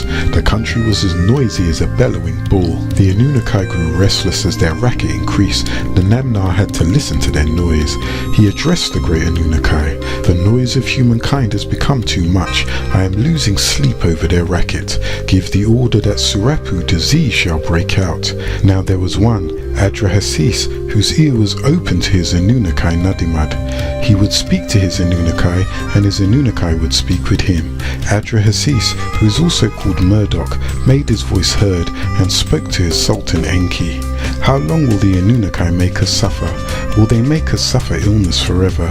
Nadimad made his voice heard and spoke to his servant. Call the elders, the senior men, start an uprising in your own house. Let the heralds proclaim your disagreement, and let them make a loud noise in the land. Do not revere your Anunnaki, do not bow to your deities, but search out the door of Namtara. Bring a basket of loaf into his presence. May the flour offering reach him. May he be shamed by the presence and wipe away his hand. Adrahasis made his voice heard and spoke to the elders. I have called the Zaganat, elders the senior men. The elders listened to his speech. They built a temple for Namtara, meaning decider of fate, also called Namtar, deity of the underworld in the city. Heralds proclaimed his disagreements as they made a loud noise in the land. They did not revere their Anunnaki, and nor did they pray to their deities, but searched out the door of Namtara, brought a baked loaf into his presence. The flour offering reached him, and he was shamed by the presence, and he wiped away his hand. The Surapu disease left them, and their Anunnaki went back to their regular offerings. 600 years, less than 600 passed, and the country became too wide, the people too numerous. The country was as noisy as a bellowing bull. The Anunnaki grew restless at the clamour. Nanamna had to listen to their noise. He addressed the great Anunnaki. The noise of the Adamites has become too much. I am losing sleep over their racket. Cut off food supplies to the people. Let the vegetation be too scant for their hunger. Let Adad wipe away his rain. Below, let no flood water flow from the springs. Let wind go. Let it strip the ground bare. Let clouds gather, but not drop rain. Let the field yield a diminished harvest. Let Nisaba stop up her bosom. No happiness shall come to them. Let them be dejected. Call the elders, the senior men. Start an uprising in your house. Let heralds proclaim. Let them make a loud noise in the land. Do not revere your Anunnaki. Do not bow to your deity. Search out the door of Adad. Bring a baked loaf into his presence. May the flour offering reach him. May he be shamed by the presence, and wipe away his hand. Then he shall make a mist form in the morning, and in the shadow hour he shall steal out, and make a dewdrop. Deliver the fields of its produce ninefold like a thief. They built a temple for Adad in the city, and ordered heralds to proclaim a loud noise in the land, for he also became a Yahweh, as opposed to Tammuz, whom he was in rivalry with. He became known as Baal, and his sons became known as Baalim. So it was written, and it shall be at that day, say that the Yahweh, that you will call me Ishi, and incarnate into flesh being, a man, for I, Baal Hadad, shall incarnate as you, Tammuz. They shall call me no more Bali, for I will take away the names of Baalim out of their mouth, and they shall no more be remembered by their name. Yet they shall seek my name, and worship in my name and the name of my children, for they are weak. They are way seed, and the children of Israel did a disagreeable act in the sight of Yahweh, and served Baalim. So they turned from Tammuz to Baal, and even wept for Tammuz in the house of Yahweh. Then he brought me to the door of the gate of Yahweh's house, which was towards the north, and behold, there sat a woman weeping for Tammuz. All of the promises of obedience to Tammuz as the one deity of the heavens and earth, called Yahweh of the Elohim, also called the light of the heavens and earth, for he was found worthy from the Anunnaki, having such great willpower, inherited from his agreeable Dumuzi and disagreeable Ishtar parentage, making him in the image and after the likeness of the Inishites. This will, born into humans, gave them the power to disagree or agree, accept or reject, respect or disrespect. So they chose to disagree, and it hurt the Elohim, for they saw that the Adamites, who had mixed with the giants, and they became disagreeable, selfish, greedy and dishonorable, and that their hearts were turning to rebellion every day. And Tammuz, the Yahweh of these people, one of the Yahwehians, was sorry that he even fashioned the Adamites on the planet Earth, and he was very displeased in his heart. So he informed the Elohim that he was about to wipe out the Adamites who they had procreated off the surface of the ground. For the Adamites, they did not revere their Anunnaki, and they did not pray to their deities, and they turned away from Tammuz, the Yahweh of the Elohim, and worshipped the disagreeables. But they searched out the door of Hadad, Baal-Hadad, and brought a baked loaf into his presence. The flour offering reached him, and he was shamed by the presence, and wiped away his hand. He made a mist form in the morning, and in the night he stole out and made dewdrop. He delivered the field of his produce ninefold like a thief. The drought left them, and the Anunnaki went back to their regular offerings. He set foot in the city. Every day he wept and wept. In the morning he would bring incense. Nadimad would speak to me, but he is under oath. So he gave him instructions in dreams. Go to the house of his creator, then he shall sit and weep. In the evening he shall sit and weep. Then was he hushed, and his weeping ended. Then he just looked and addressed the Ruach, that is the souls of the river. Let the river receive abundance and take away. Let the river flow my way. Let him see me. Let him be calm in the shadow hours. I cry when my eyes are facing the river. Faratu, on the bank Iridu to Argata, the inner world. I, the great Nadimad, listened to his speech and gave instructions to the Lahmu heroes. The men who are there, behold, let them come. Let them witness the power from above. Rain did not fill the canals. Below, flood water did not flow from the springs. Earth's womb did not give birth. No vegetation sprouted. The people did not look for the ungrown pasture land that was bleached. The broad countryside filled up with alkali, a carbonate or hydroxide of alkali metal, the aqueous solution which is bitter, slippery, caustic, and characteristically basic in reactions. In the first year they ate little, but in the second year they depleted the storehouse, living mainly on the manna that is mushrooms. When the third year came, their looks were changed by starvation, their faces covered with scabs open like malt. They stayed alive by the gift of life. Their faces looked sallow. They went out in public hunched, their well-set shoulders slouched, their upstanding bearing bowed. They took a message from Utnapishtim to the Anunnaki. In front of the assembly of the great Anunnaki, they stood by the orders of Utnapishtim. They repeated in the beginning of the work spirit of 600 years. Less than 600 years passed. The country became too wide, the people too numerous. He grew restless at their noise. Sleep cannot overtake me because of their racket. Give the order that the Surapu disease shall break out. Let Namtar put an end to their noise straight away. Let sickness headache blow into them like a storm. They gave the order, and disease did break out. Namtar put an end to their noise straight away. Sickness and headache blew into them like a storm. The thoughtful man, Utnapishtim, kept his ear open to his master Nadimad. He would speak with his Anunnaki, and they listened. Nadimad would speak with him. Utnapishtim made his voice heard and spoke. He said to Nadimad, his master, O Nadimad, people are grumbling. Your sickness is consuming the country. Since you have created us, you ought to cut off sickness and the headache. Nadimad made his voice heard and spoke to Utnapishtim.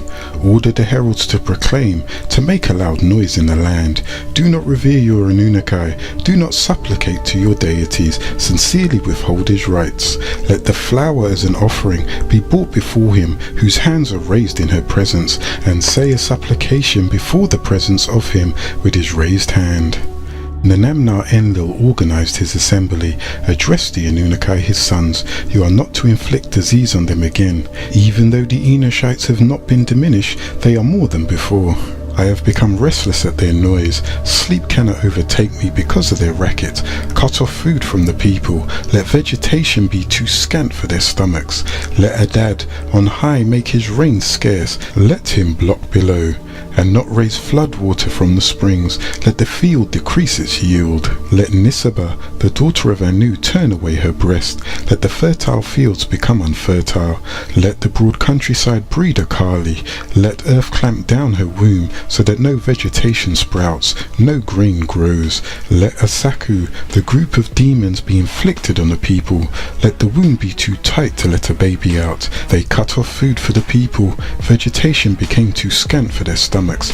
Adad on high made his rain scarce and blocked below, and he did not raise flood water from the springs. The field decreased its yield.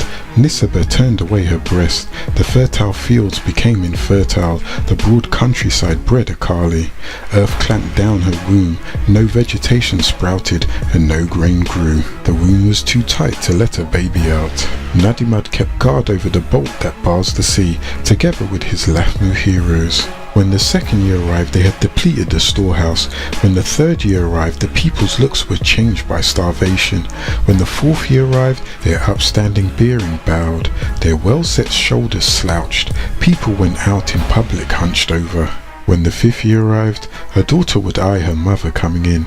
A mother would not even open her door to a daughter. A daughter would watch scales at the sale of her mother. A mother would watch scales at the sale of her daughter.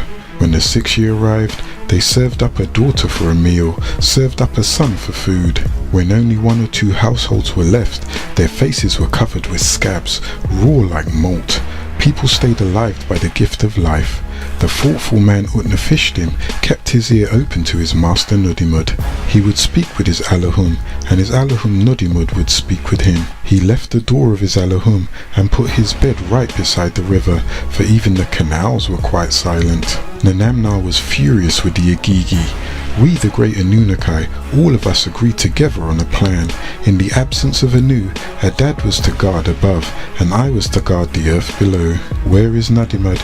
He was to undo the chain and set us free. He was to release produce for the people. He was to exercise control over all by holding the balance. The Namnar made his voice heard and spoke to the chief Nusku. Have the 50 crafts of the Lahmu heroes arrived? If so, go fetch for me. Have them brought into my presence. The 50 crafts of Lahmu heroes were fetched for him. The Lahmu heroes were hairy beings, a creature created by Ea in the Apsu. They controlled the bolt of the sea and the availability of fish. The warrior Nadimad addressed them. We, the great Anunnaki, all of us agreed together on a plan. Adad to guard the above, I, Nadimad, was to guard the earth below. Where you went, you were to undo the chain and set us free. You were to release produce for the people. You were to exercise control over all by holding the balance, Nanamnar. The warrior Nanamnar and Adad came over in the clouds and with a veiled voice and said, do not feed his people, and do not give Nisaba's corn or luxury for people to eat. Nadimad grew anxious as he sat, and the Anunnaki assembly worried and gnawed at him. They were furious at each other, Nadimad and Nanamnar. You imposed your loads on the Adamites. You have bestowed noise on the Enoshites. You slaughtered an Anunnaki together with his intelligence. You must go down and create a flood. It is indeed your power that shall be used against your people. You agreed to the wrong plan. Have it reversed. Let us make far-sighted Nadimad swear to work against the Enoshites as an oath. Nadimad made his voice heard and spoke to his brother the Anunnaki. Why should you make me swear an oath? Why should I use my power against my kind? The flood that you mentioned to me, what is it? I don't even know. Could I give birth to a flood? That is Nanamnar's kind of work. Let him choose who he wishes. Let Salat, the servant of the sun deity, and Hanish, the servant of the weather deity, march ahead. Let Erekal pull out the mooring poles. Let Ninurta march. Let him make the waters overflow. The assembly did not listen to the Anunnaki when they gave an explicit command. Nanamnar performed a bad deed to the Enoshites. Utnapishtim made his voice heard, and he spoke to his master. Indicate to me the meaning of the dream, and let me find out its portent. Nadimad made his voice heard, and spoke to his servant. You say I should find out in bed. Make sure you attend to the message that I shall tell you. Well, listen constantly to me. Read her. Make sure you attend to all my words. Let me find out what is portent. Nadimad made his voice heard and spoke to his servant. Make sure you attend to all my words. Dismantle the house. Build a craft like boat. Reject possessions and save living things. The craft that you shall build, let it have a roof on it like Argata, the inner world, so the sun cannot see inside. Make upper decks and lower decks. The tackle must be very strong. The bitumen must be strong to give it strength. I shall make rain fall on you here, and a wealth of birds, a hamper of fish. He opened the sand clock and filled it. He told him the sand needed for the flood was 7 nights' worth. Utnapishtim received the message. He gathered the elders at his door. Utnapishtim made his voice heard and spoke to the elders. My deity is out of favour with you and with your deity. Nadimad and Nanamna have become angry with each other. They have driven me out of mine own house. Since I always stand in awe of Nadimad, he told me of this matter. I can no longer stay in this place. I cannot set foot on the Namna's territory again. I must go down to Argata, the inner world, and stay with my creator. This is what he told me. The elders, the builder, the carpenter bought his axe, the reed worker bought his stone, the child bought bitumen, which is a flammable mixture of hydrocarbons and other substances occurring naturally or obtained by distillation from coal or petroleum that are a component of asphalt and tar, and they are to be used for surfacing the roads or waterproofing. The poor fetched what they needed. Everything was indeed pure. The fat ones that have been selected and put on board, the birds that fly in the sky, the cattle of Shakan, also called Shahan, the deity of cattle and herdsmen, and wild beasts of the open country. He gathered them and put on board the craft. He also invited his people to a feast. He put his family on board. They were eating and they were drinking. But he went in and out. He could not stay still or rest on his haunches. His heart was breaking and he was vomiting bile. The face of the weather changed. A dad blew from the clouds. When he, Utnapishtim, heard his noise, bitumen was brought and he sealed his door. While he was closing up his door, a dad kept bellowing from the clouds. The winds were raging. Even as he went up and cut through the rope, he released the craft. Anzu was tearing at the sky with his talons, the claw of a bird of prey. Over the land he broke the seal and the flood came out. The Kasusu weapon, which is a destructive weapon used by various deities, went against the people like an army. No one could see anyone else. They could not be recognized in the catastrophe. The flood roared like a bull, like a wild ass screaming, and the winds howled. The darkness was total. There was no sun. The clouds were like white sheep, and the waters of the flood. Anu became angry for all that had been done in his absence and without his command. The Anunnaki and his son stood before him. As for Ninti, the great mistress, her lips became encrusted with rime. The great Elohim, the Anunnaki, stay parched and famished. The deity Anu watched and wept. The midwife of the Anunnaki, wise Mami, said, "Let daylight be, let it return and stop. However could I, in the assembly of the Anunnaki, have ordered such destruction with them? Nanamna was strong enough to give a wicked order. Like Taruru, he ought to have cancelled that wicked order. I hear their cry levelled at me, against myself, against my being. Beyond my control, my offspring have become like scared sheep. As for me, how can I live in a house of bereavement? My noise has turned to silence. Could I go away, up to the sky and live as in a cloister?" What was Anu's intention? He being the decision maker. It was his command that the Anunnaki, his sons, disobeyed.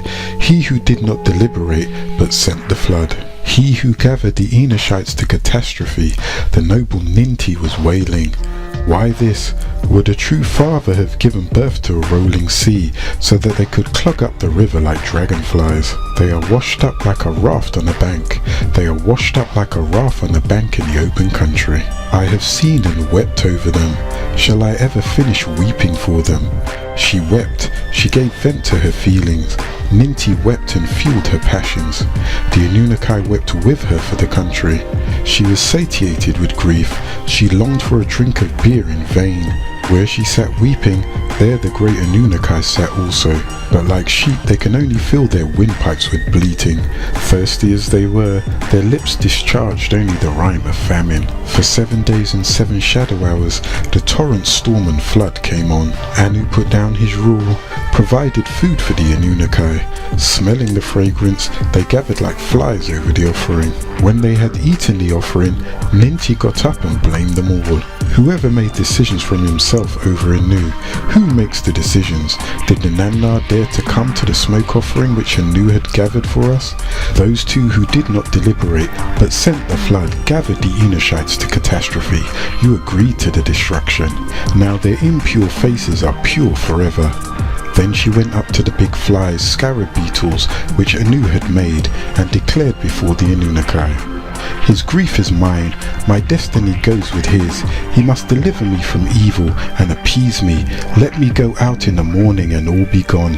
Let the scarab beetles be the lapis lazuli, which is an opaque to translucent blue, violet blue, or greenish blue, semi-precious gemstone composed mainly of lazurite and calcite, be the colour of my necklace, by which I may remember it daily forever. The warrior Nanamnar spotted the craft and was furious with the Igigi. We, the great Anunnaki, all of us agreed together on an oath no form of life should have escaped. How did any Enoshite survive the catastrophe? Anu made his voice heard and spoke to the warrior Nanamnar. Who but Nadimad would do this? He made sure that the reed hut disclosed the order. Nadimad made his voice heard and spoke to the great Elohim. I did it in defiance of you. I made sure life was preserved. Extract your punishment from the sinner. That is, whoever contradicts your order. I have given vent to my feelings. Nanamnar made his voice heard and spoke to the far-sighted Nadimad. Come, summon Ninti, the master of the sky. Confer with each other in the assembly. Nadimad made his voice heard and spoke to the womb deity Ninti. You are master of the sky who decrees destinies, deity to the people. Let 1/3 of them be saved and refill the earth, and in addition, let there be 1/3 of Enoshite women who give birth, yet do not give birth successfully. Let there be the Pasitu demon, she who erases amongst the Enoshites to snatch the baby from its mother's lap. Establish a Babtu Entu Igistu women. They shall be taboo prohibited, and thus we shall control childbirth. How we sent the flood. But an Enoshite descendant of an Adamite survived the catastrophe. You are the counselor of the Anunnaki. On your orders I created conflict. Let the Igigi listen to this song in order to praise you, and let them record your greatness. I shall sing of the flood to all Enoshites. Listen.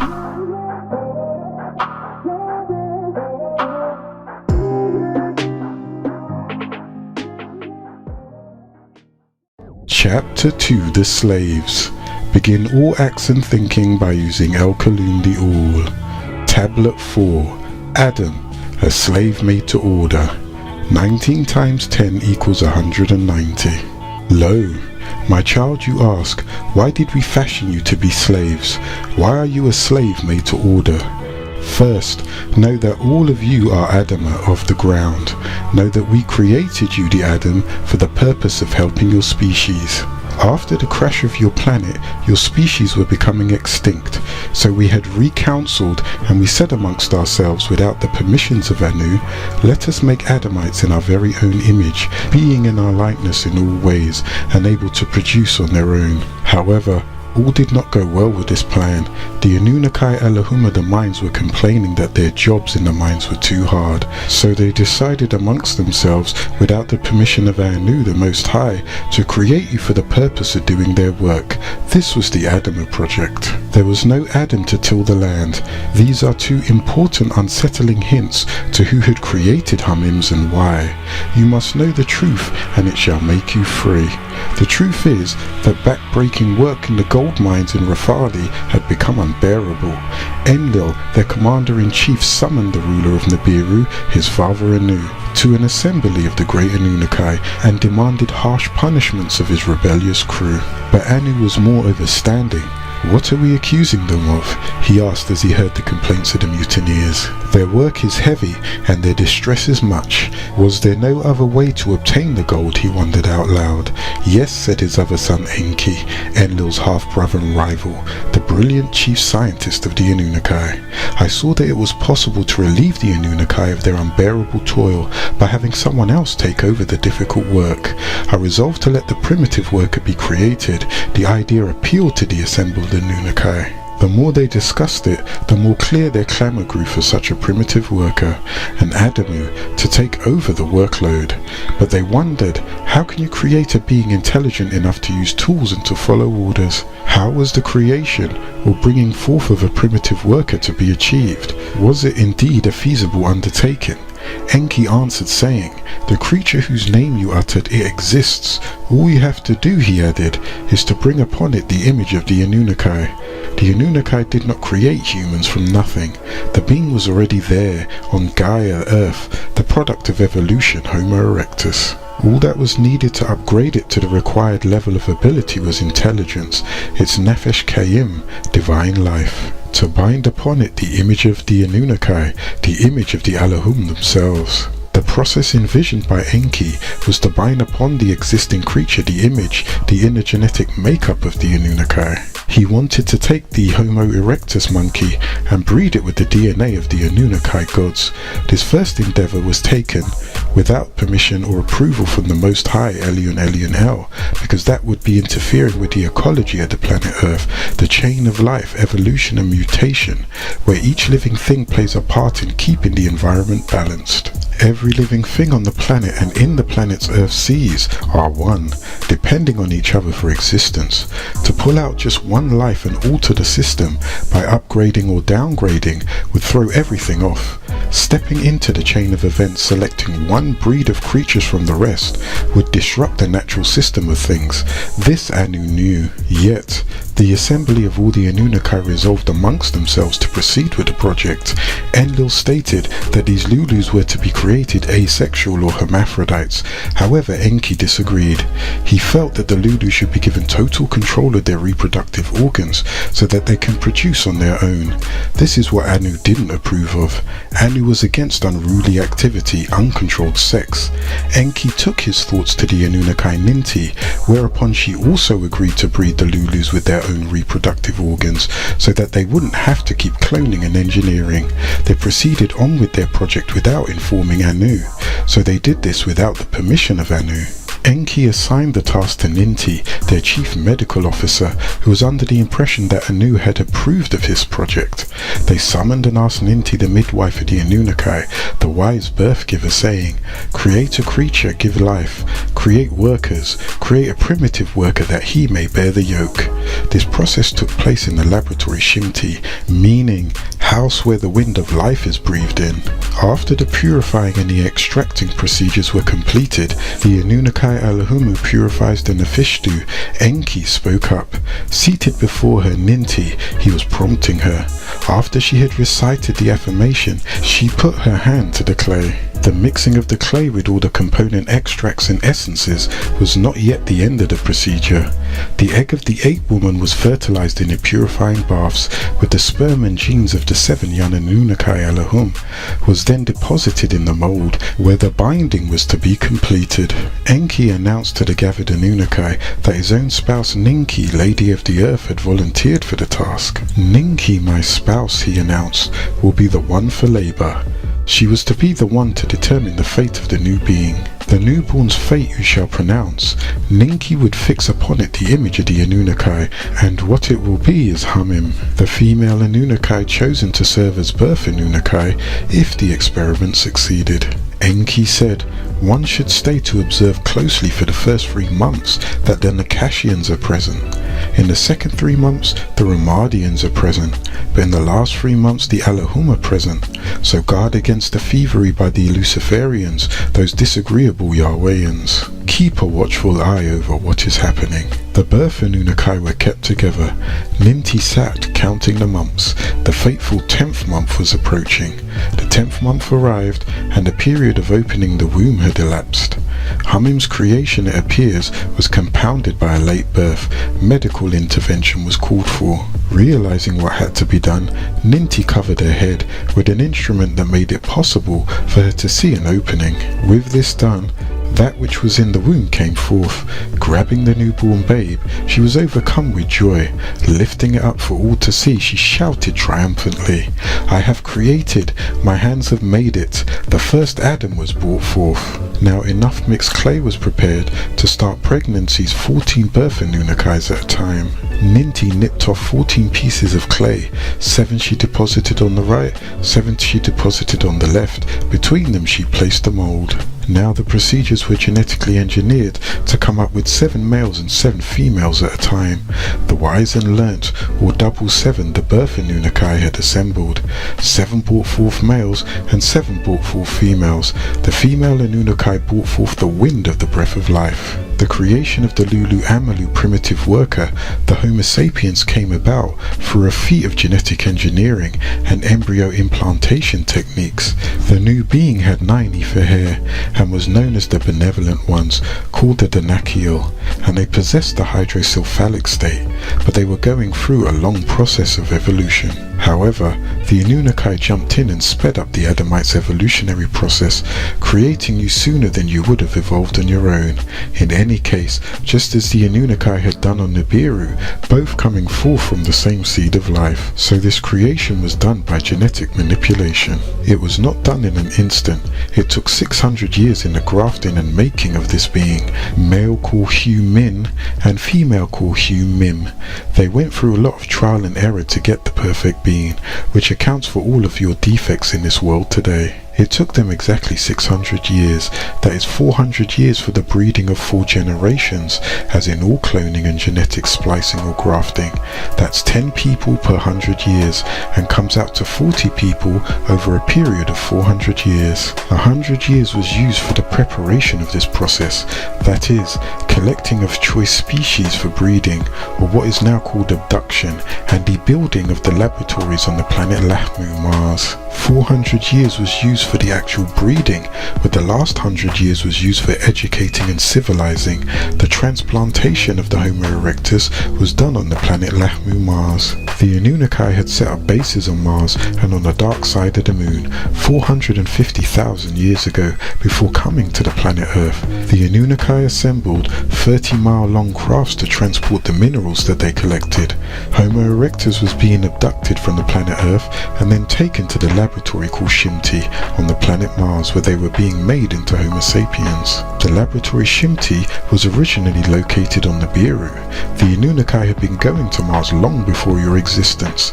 Now these bases on Mars have been rekindled by humans and extraterrestrials. For many years scientists have been denying the fact that life is on the planet Mars, even after evidence was proven.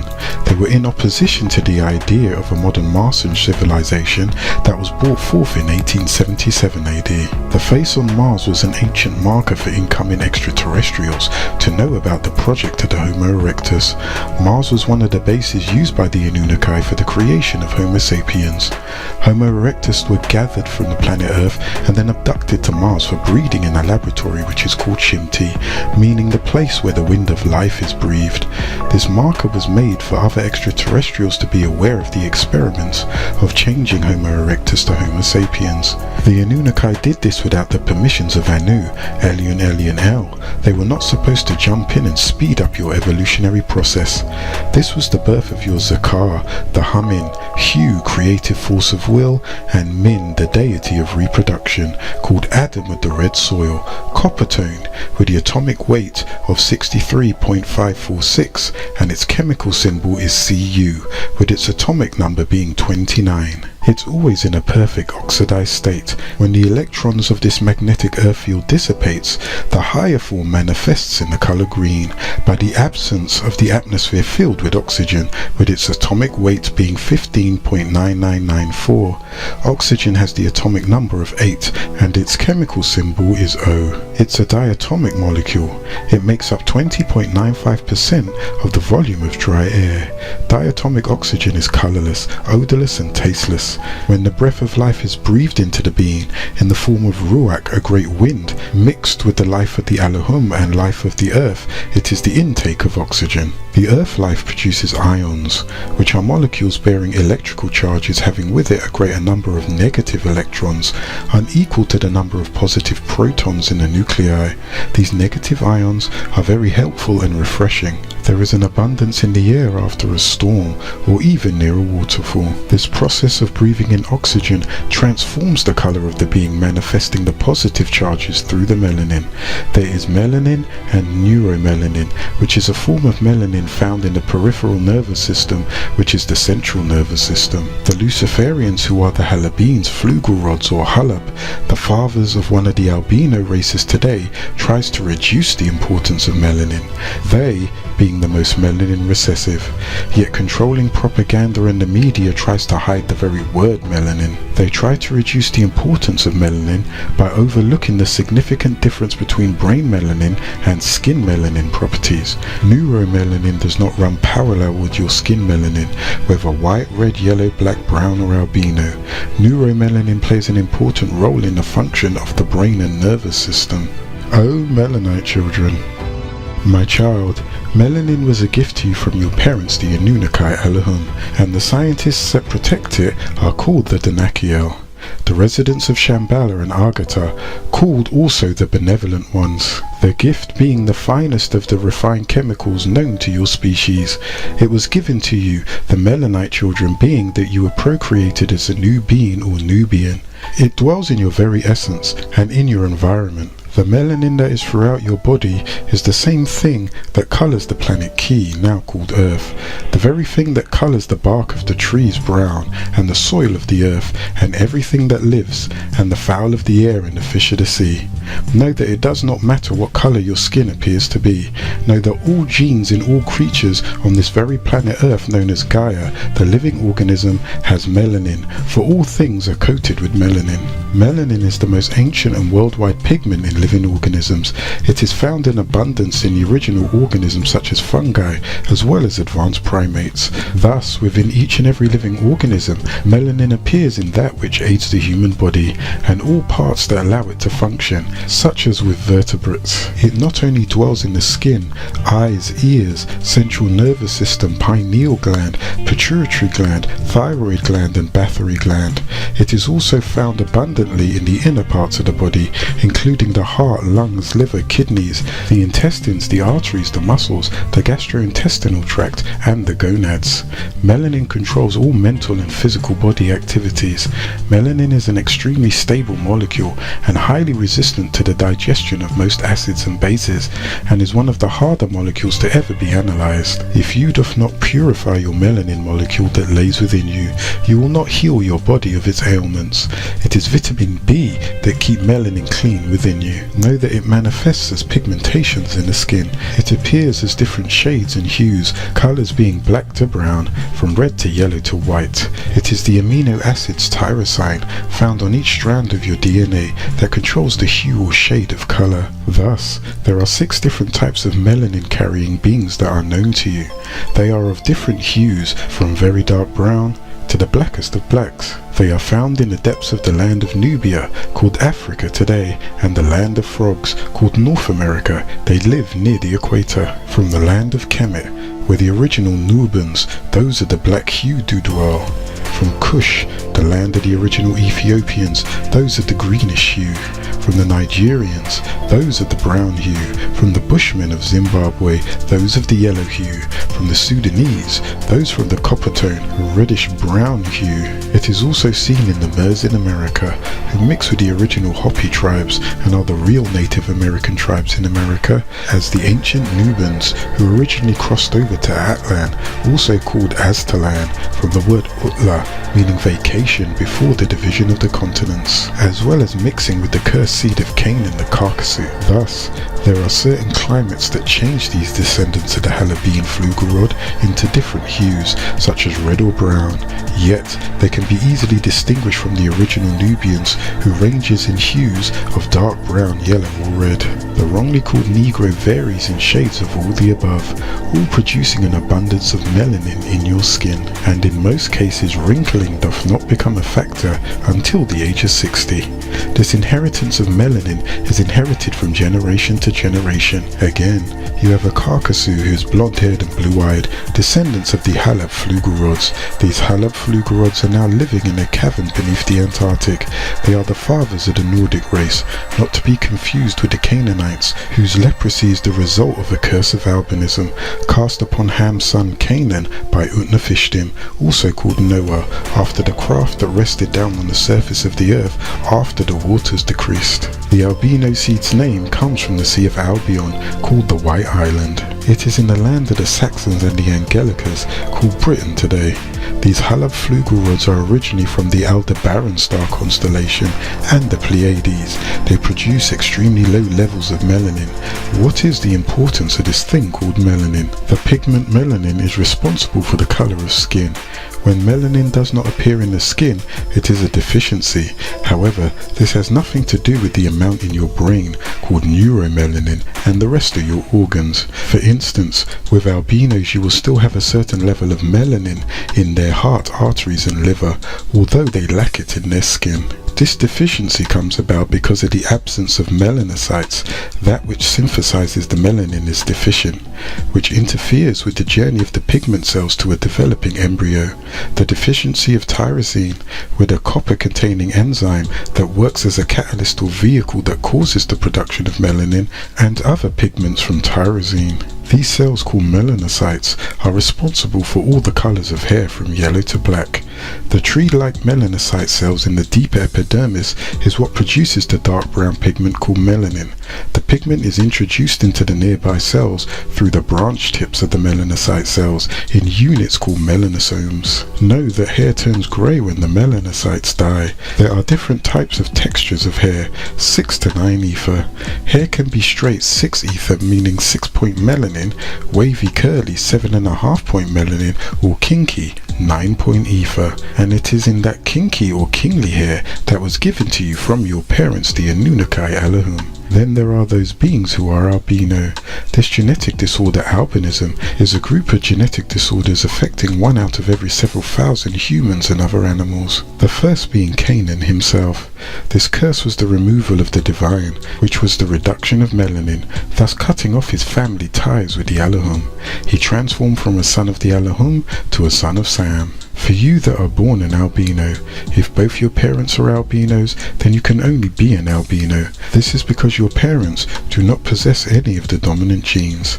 Albinism, if carried in the genes of 2 Nubians, will produce an albino offspring, and mixing of your seed depletes your melanin. When the Anunnaki took residence in Arcturus, the original home of the Teros, they mixed their seed with them who were copper tone in hue, while the Anunnaki were olive green tone in hue. This mixture is why Anunnaki appear copper tone in hue. This mixing took place for 7,000 years. Eating the improper foods or overeating overloads your body as well.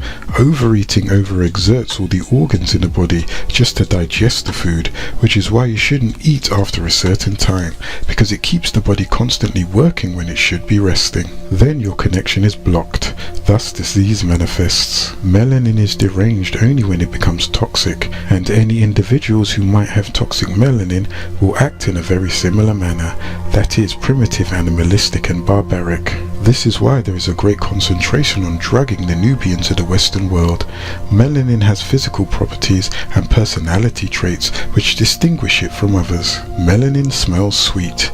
Your body is dedicated to making melanin, which has 9 substances of its own, as long as you are eating responsibly. Wake up, my child, for the time is near. Each cell in the human body needs its own oxygen carried by the blood. Human blood is similar to the chlorophyll of plant life. Human blood has 2 main constituents. The cells are corpuscles, comprised of 45%, and the liquid portion or plasma in which the cells are suspended comprises 55%. The blood cell comprises 3 main types: red blood cells or erythrocytes, white blood cells or leukocytes, which in turn are many different types. The third, platelets or thrombocytes. Each type of cell has its own individual function in the human body. Plasma, the colorless solution, is 90% water. It carries different ions and molecules, including proteins, enzymes, hormones, nutrients and waste materials, such as urea, which is a compound of nitrogen waste found in the urine. Fibrinogen is the protein that creates the clot that becomes the congealed blood when the water is removed, dehydrates and returns to dust. The substance in the red blood cells that is largely responsible for their ability to carry oxygen and carbon dioxide is hemoglobin. the material that gives the cells the red color.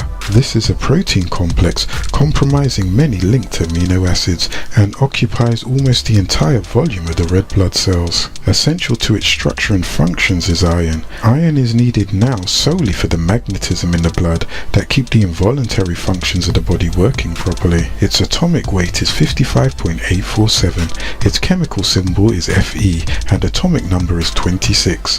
When these two processes of the blood occur simultaneously, the physical part of the being created his skin out of soil of Gaia, the living organism called Earth, whose essence is soil. This Gaia is in fact a living organism, named after the Greek goddess, or Pangaea, or Pangaea, meaning all land, and that one landmass being Earth, where physical and chemical conditions exist on the surface, within the interior, within the atmosphere and the oceans. It was always in existence and always active, for it is a living entity, one that was made to suit the conditions to exist within the boundless universe, for Gaia is a living entity existing within the all. Gaia has been and always will be prosperous, having favorable conditions, causing the presence of life itself to be thought of as significant. Any species is of course a key development of this living organism called Gaia, yet because your existence came along so far after the creation of Gaia, originally called Tiamat,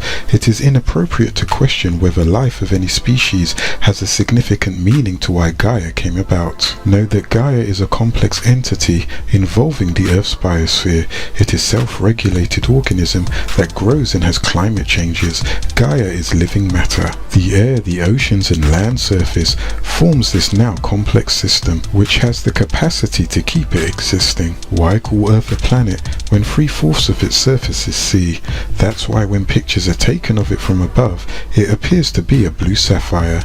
Know that water is a part of the mechanism that helps keep the planet running. It transforms the radiant energy of Apsu, the sun, into the motion of air and water, which in turn distributes energy all over Gaia. Gaia runs off of cybernetics, which is a self-regulating system of communications and controlling living organisms and machines. Thus, when the physical part of a being is created, your jalad, skin, is the soil of Gaia, the living organism, called Earth, and your very existence is soil. With their contents begins the process of rusting and manifesting itself in a copper tone. When this oxygen is removed, an oxidation begins. The being returns to its original state as the greenest olive. The Adamite being mixed with the abducted black man called a Hindu, having 6 ether hair, mixed to manifest a child of the Allahum, having 7.5 ether hair. His mate Nekebu Eve, being unmixed and undiluted, untampered, possessed the holy gene 9 ether woolly kingly hair. Yet her skin tone was at the beginning of the melanin process. She was of a yellow seed, not the red, brown or black. You were created to be Jaritat's slaves, to work the mines for the Anunnaki. As the Lulu multiplied, the Anunnaki began to copulate with them. The level of sexual interest had gotten a little out of hand, and this made Enlil angry. Enlil never thought that the Lulu should be given the capacity to reproduce without the absolute control of the Anunnaki. The unique characteristics of the Lulu's telepathic abilities added an unknown thrill to the sexual experience. The word got around that the gods were running off into the woods frolicking and reproducing with the Lulus. In those times, birth was not a painful process that you know today. Birth was easy and a time to be at one with Mother Ninti, the goddess of all life. It was a time to experience union with the cosmos, to bring forth more expressions of Prime Creator, not of pain. The Anunnaki and the Lulus enjoyed being pregnant. Every birth brought more Lulus and more festivals, more fun and more beer. The grains that grew on Earth developed the most delicious beers, ales and mead, and alcohol made from fermented honey and water. Enlil became more and more disturbed by the loose copulation of the Anunnaki with the Lulus. He thought that our genetic lineage was being corrupted by such uncontrolled crossbreeding and was angry at the proliferation of the Lulus. Enlil began to think of ways to cut down on the Lulu population. By this time, there were many social hierarchies amongst the Lulus. There was great discussion as to who had the most Anunnaki blood, and who was related to which Anunnaki, and how long their lineage was. Enlil became more upset at the thought of the Lulu population overrunning the earth. He wanted to get rid of them. Enlil called a meeting of the family. He demanded that something be done about the Lulus, and began to state his views on the matter. His brother Enki completely disagreed. Enki complained, after all the work he and Ninti had done to create such efficient workers, it was absurd to even consider destroying them. They were needed in the gold mines. The brothers ranted and raved as usual. Enlil's wrath was unchangeable, despite his brother's pleas. The sons of Enlil and Enki joined in the arguing, both sides raging for a time, but in the end, because he is the number one son, Enlil prevailed. His plan would be not to kill them all, just those unfortunate to starve to death, so he arranged the first famine. As Enki and his sons left the meeting, they formulated a plan to defeat Enlil. Famine spread across the land, and some food was smuggled to the Lulus, and most survived. Enlil commanded the communications from the space stations orbiting Earth, and he was first to learn of the coming polar shift. High above the planet, the orbiting astronauts began to observe the magnetic fluctuations and the inevitable wobblings. The axis of the planet Earth was about to reverse itself. Enlil kept these observations a secret. He determined to wait until the last possible moment, so there would be only enough time to transfer the families of Anu and the Anunnaki to the orbiting space station.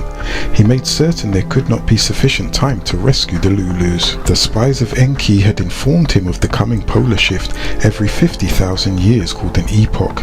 In all the ancient cultures of Earth there are stories of a flood, and one man who was saved in an ark. Enki chose that man. That was not the first of the floods of Tiamat, that was only one of many. Knowing there would be a great flood, Enki resolved to save at least one family of Lulus. He picked a man from his own gene pool, and there was no ark, it was a craft, or what you might call a submarine, and the animals 2 by 2 were actual samples of the genetic material makeup, approximately stored, so they might later be recreated.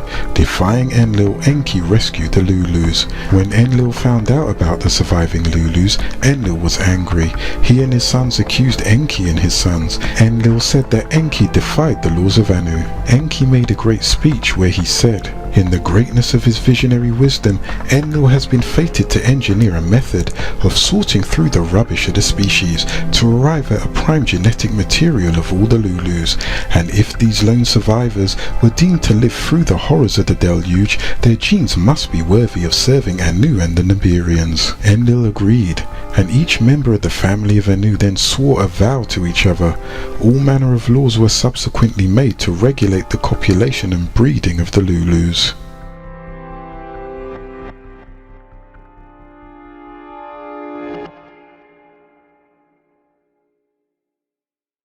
Chapter 2: The Slaves. Begin all acts and thinking by using El Kalum the All. Tablet 5. The Death of a Slave. 19 times 3 equals 57. Lo, when the term of leave is over for the slaves, and 40 days of his life remain to him, his leaves begin to fall. And his leaf falls in the room of Enki, who bore the title Israel. By this sign, he knows that he is commanded to take the soul of his owner. After that, his owner is called dead in the galactic heavens, while he is alive in the face of the earth for 40 days. Murdoch will descend with the scroll of the Anunnaki of death from Anu, Elion El. On it is written the name of the one whose soul he is commanded to take. At the place in which the soul is to be taken, the cause for which it is being taken are written. In reality, Adamites do not die, they merely transform from state to state. 2 drops fall below the throne of the name of its owner. One is green and the other is pink, which is any of a group of colours reddish in hue. If the red drop falls on the name, he knows he is wretched. If the green drop falls on the name, he knows he is happy. And as for the knowledge of the place in which he will die, the Anunnaki that is entrusted as a guardian to everyone born entrusts the information. He is called Rahman, the Anunnaki of the womb. When one is born, he is created. He is then commanded to register in the drop which is in the womb of the mother, where in the dust of the earth he will die. So the slave becomes a corpse and changes, then turns to the place where his earth was taken from, so he dies in it. His words are, I am where I am, and where I have started, and this is where I end my journey. Thus ends one journey and begins another. This transformation is called death. It is also related that when a slave is in the death struggle, his tongue is stopped, and 4 Anunnaki come to him. The first says, the peace be upon you. I am entrusted with your provision. I have flown throughout the planet Earth east and west, and I have not found any morsel of your provision at this hour. The second then enters and says, the peace be upon you. I am entrusted with your drink and water and other drinks. I have flown east and west, and I have not found any drink of water for you at this hour. Then the third enters and says, peace be upon you. I am entrusted with your breaths. I have flown east and west, and I have not found one breath for you. So the fourth Anunnaki enters and says, the peace be upon you. I am entrusted with your term. I have flown east and west throughout the planet, and I have not found 1 hour for you. The one on his right says, the peace be upon you. I am entrusted with your right actions. So he brings out a bright page and spreads it before him and says, look at your deeds. So he is happy and rejoices. The one on his left says, I am entrusted with your wrong actions. So he brings out a red page and spreads it before him and says, look at it. So his sweat pools down. He looks right and left for fear of reading at the page. The Anunnaki insists and puts it down on his pillow and leaves. Then the 2 harsh Anunnaki descend, burning the planet with their talons. They are Minka and Naka. So they sit with him and they say to him, who is your sustainer? Who is your news bearer? What is your way of life? If he is one of the people of happiness, he says, my El Rab sustainer is Anu, Elion, Elion El, most glorified and exalted. My spiritual guide is the Son of Righteousness. He who is El Elo, most glorified and exalted, guides with his illustrious scripture the holy tablets. My way of life is Nuwarpu Sabatu. Then they say to him, sleep the sleep of the bridegroom. They open a hole in his head, and he looks through to his seat and the place of the enclosed garden. Then the Anunnaki return with his Ruach soul to the skies, and they place the Ruach in a candlestick attached to the throne. Tablet 6. The Prayer of the Slaves. 19 times 1 equals 19. Lo, and when the slaves spoke, these are the words that came forth from your lips. The praise and gratitude is due to the appointed El Elo, the caretaker of the servants of the Anunnaki, and thanks to Ninti, she who dared to procreate them, and thanks to Enlil and Enki, for all would be incomplete if left unsaid, the birth of a slave. All of which was done by the All within the All, in the image and after the likeness of those Anunnaki.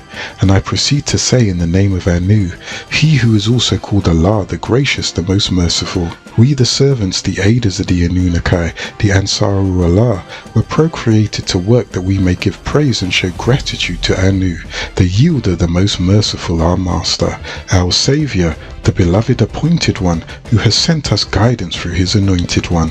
For our life is on this planet Earth, that which was also designed by you. We may bask in the soul of the earth. Cursed to dwell within idleness is to become as a stranger, who approaches the solstice as if you are not constant.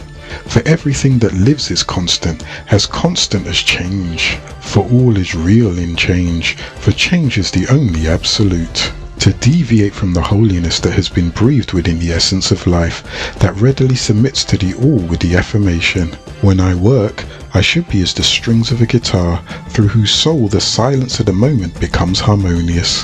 Which of you would be likened unto a leaf, who plays when the wind blows, when all else sings together harmoniously? I never want to see work as a curse of misfortune for being disobedient. I say to you, when you work, then you fulfill a part of the distant dream of nature. The birth of that dream was the gift unto you. You who truly loves life will forever reside in labor, if you truly love. Thus, through labor you will love of life, for it is why you were procreated. Through labor the intimacy of life's innermost secrets will manifest. Is my flesh an enslavement? Does this birth cloak me? Shall time and age destroy the gift of everlasting life, and that which was inscribed upon the Akasha tablets of all? Free me. I am to accept that which is to live is to dwell in ignorance, yet I am ever grateful for my existence to El Elo, appointed by the All, for the All appoints all things. This is how it was recorded, and this is how it will be.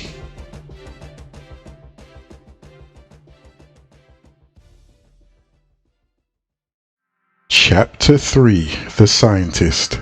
Begin all acts and thinking by using El Kalum the All. Tablet 1. Nergal and Ereshkigal. 19 times 11 equals 209. Lo! Anu made his voice heard and spoke. He addressed his words to Kaka. I shall send you to Kanugi, the underworld. You must speak thus to Ereshkigal, saying, It is impossible for you to come up. In your year you cannot come up to see us. It is impossible for us to go down. In our months we cannot go down to see you. Let your messenger come and take from the table. Let him accept a present for you. I shall give something to him to present to you. Kaka went down the long stairway of heaven. When he reached the gate of Ereshkigal, he spoke. Gatekeeper, open up the gate to me. He allowed the Anunnaki Kaka in through the first gate. He allowed the Anunnaki Kaka in through the second gate. He allowed the Anunnaki Kaka in through the third gate. He allowed the Anunnaki Kaka in through the fourth gate. He allowed the Anunnaki Kaka in through the fifth gate. He allowed the Anunnaki Kaka in through the sixth gate. He allowed the Anunnaki Kaka in through the seventh gate. He entered into our spacious courtyard. He knelt down and kissed the ground in front of her. He straightened up, stood and addressed her. Anu, your father, sent me to say, It is impossible for you to go up in your year.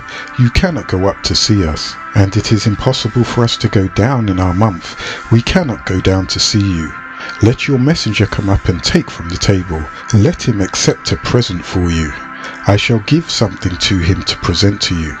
Ereshkigal made her voice heard, and she spoke, and she addressed her words to Kaka. O messenger of Anu, our father, who have come to see us, may peace be with Anu. May peace be with the Namna. May peace be with Nadimad, the great Anunnaki. May peace be with Namu and Nash, and you are the pure Anunnaki. May peace be with the Muzi, the husband of Inanna, who is the lady of heaven. May peace be with Ninurta, who is the champion in the land. Kaka made his voice heard and he spoke. He addressed his words to Ereshkigal. Peace is indeed with Anu, Nanamna and Nadimad, the great Anunnaki. Peace is indeed with Namu and Nash, the pure. Peace is indeed with the Muzi, the husband of Inanna, who is the lady of heaven. Peace is indeed with Ninurta, the champion of the land. Kaka made his voice heard and spoke. He addressed his words to Ereshkigal. I hope everything may be well with you. Ereshkigal made her voice heard and spoke. She addressed her words to a chief Namtar. O Namtar, my chief, I shall send you to the heaven of our father Anu. Namtar, go up the long stairway of heaven. Take from the table and accept a present for me. Whatever Anu gives you, you must present to me. So he went, and when he arrived he found the path that led to where the Anunnaki are kneeling together before him, the great Anunnaki, who are the masters of destiny. For it is he who controls the rites of the 88th temple of the Anunnaki, who dwell within Urkala. Why do you not kneel down before him? I keep winking at you, and you keep pretending not to realize. When Nadimad heard this, he said to himself, I have many things to say first. Nadimad made his voice heard, and he spoke. He addressed his words to Nergal. My son, you shall go on a journey you wanted to make. Grasp a sword in your hand. Go down to the forest of Mezu trees. Cut down the Mezu trees and Simberu trees. When Nergal heard this, he took up an axe in his hand. He drew the sword from his belt, and he went down to the forest of Mezu trees, and he cut down the Mezu trees and Tiaru trees. He cut down the juniper and any of the various evergreens or shrubs of the genus Juniperus, having needle-like, scale-like, or often pointed leaves, and aromatic bluish-greyish berry-like seed-bearing cones. And he broke off the Kanaktu and Simberu trees and Ningish Zida. He painted it with yellow paste and red paste as a substitute for gold. He painted it with blue glaze as a substitute for lapis lazuli. The work was finished and the chair complete. Then he Nadimad called out, and he laid the instructions for Nergal. My son, about this journey which you want to make, and from the moment that you arrive, you need to follow whatever instructions that I give you. From the moment that they bring a chair to you, do not go towards it, and do not sit upon it. When the baker brings you bread, do not go towards it, and do not eat the bread. When he who runs the orchard brings you fruit, do not go towards it, and do not eat the fruit. When the vineyard grower brings you wine, do not go towards it, and do not drink the wine. When they bring you a foot bath, do not go towards it, and do not wash your feet. When a Rishka girl takes a bath and dresses herself in fine tobe, allowing you to glimpse her body, you must not do that which men and women do. Nergal set his face towards Kanugi, the underworld, to the dark house, dwelling of Urkulas and Unakai, to the house which those who enter cannot leave, on the road where travelling is one way only, to the house where those who enter are deprived of light, and where dust is their food, and clay is their bread, which is simply the state of death, a physical death, where the light of this world is cut off, and their flesh returns to the dust in which it is encaved. They are clothed like birds with feathers, they are wrapped for the burial ceremony to be mummified, they see no light, and they dwell in darkness. They re-enter a pure supreme balancement, the state of souls, void of body. Pitch and feathers are hot against their skin, they moan like doves, as they are prepared for mummification. Then the gatekeeper opened his mouth, and he addressed his words to Nergal. I must take back a report about the Anunnaki standing at the door. The gatekeeper entered and addressed his words to a Rishka girl. My lady, a man has come to see us who is unknown. Who will identify him? A Rishka girl made her voice heard and spoke to Namtar. Let me identify him, and let me meet him at the outer gate. Let me bring back my master a description of him. But Namtar went and looked at Era in the shadow of the door. Namtar's face went as livid as cut tamarisk. His lips grew dark as the rim of a Kaninu vessel. Namtar went and addressed his lady, saying, My lady, when I entered the courtyard of Anu, all the Anunnaki of the land were kneeling humbled before him. The Anunnaki, who are the Elohim, rose to their feet in my presence. Now they have gone down to the underworld. A Rishka girl made her voice heard and spoke. She addressed her words to Namtar. My dear Namtar, you should not seek Nanamnar's power. You should not desire to do heroic deeds. Are you going to come up and sit down on the throne of royal days, a raised platform as in a lecture hall, for speakers or honoured guests? You should perform the judgments of the broad earth. Should I go up to heaven of Anu, my father? Should I eat the bread of the Anunnaki? Should I drink the water of the Anunnaki? Go and bring me the Anunnaki Nergal into my presence. Namtar went and let in the Anunnaki Era, also known as Nergal. He allowed Nergal in through the first gate of Nedu.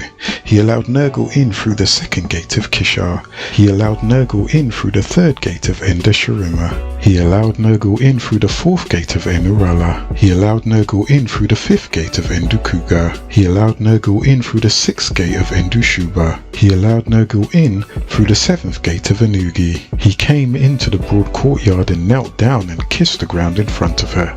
He straightened up, stood and addressed her.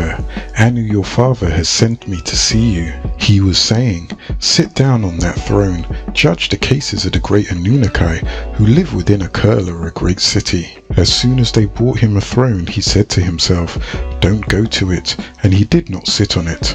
When the baker brought him bread, he said to himself, do not go to it, and he did not eat the bread. When he who runs the orchard brought him fruit, he said to himself, don't go to it, and he did not eat his fruit. When the vineyard keeper brought him wine, he said to himself, don't go to it, and he did not drink his wine. When they brought him a foot bath, he said to himself, don't go to it, and he did not wash his feet.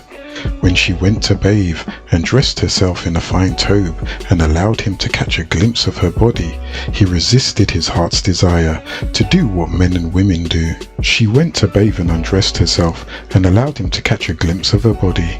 He gave in to his heart's desire to do what men and women do.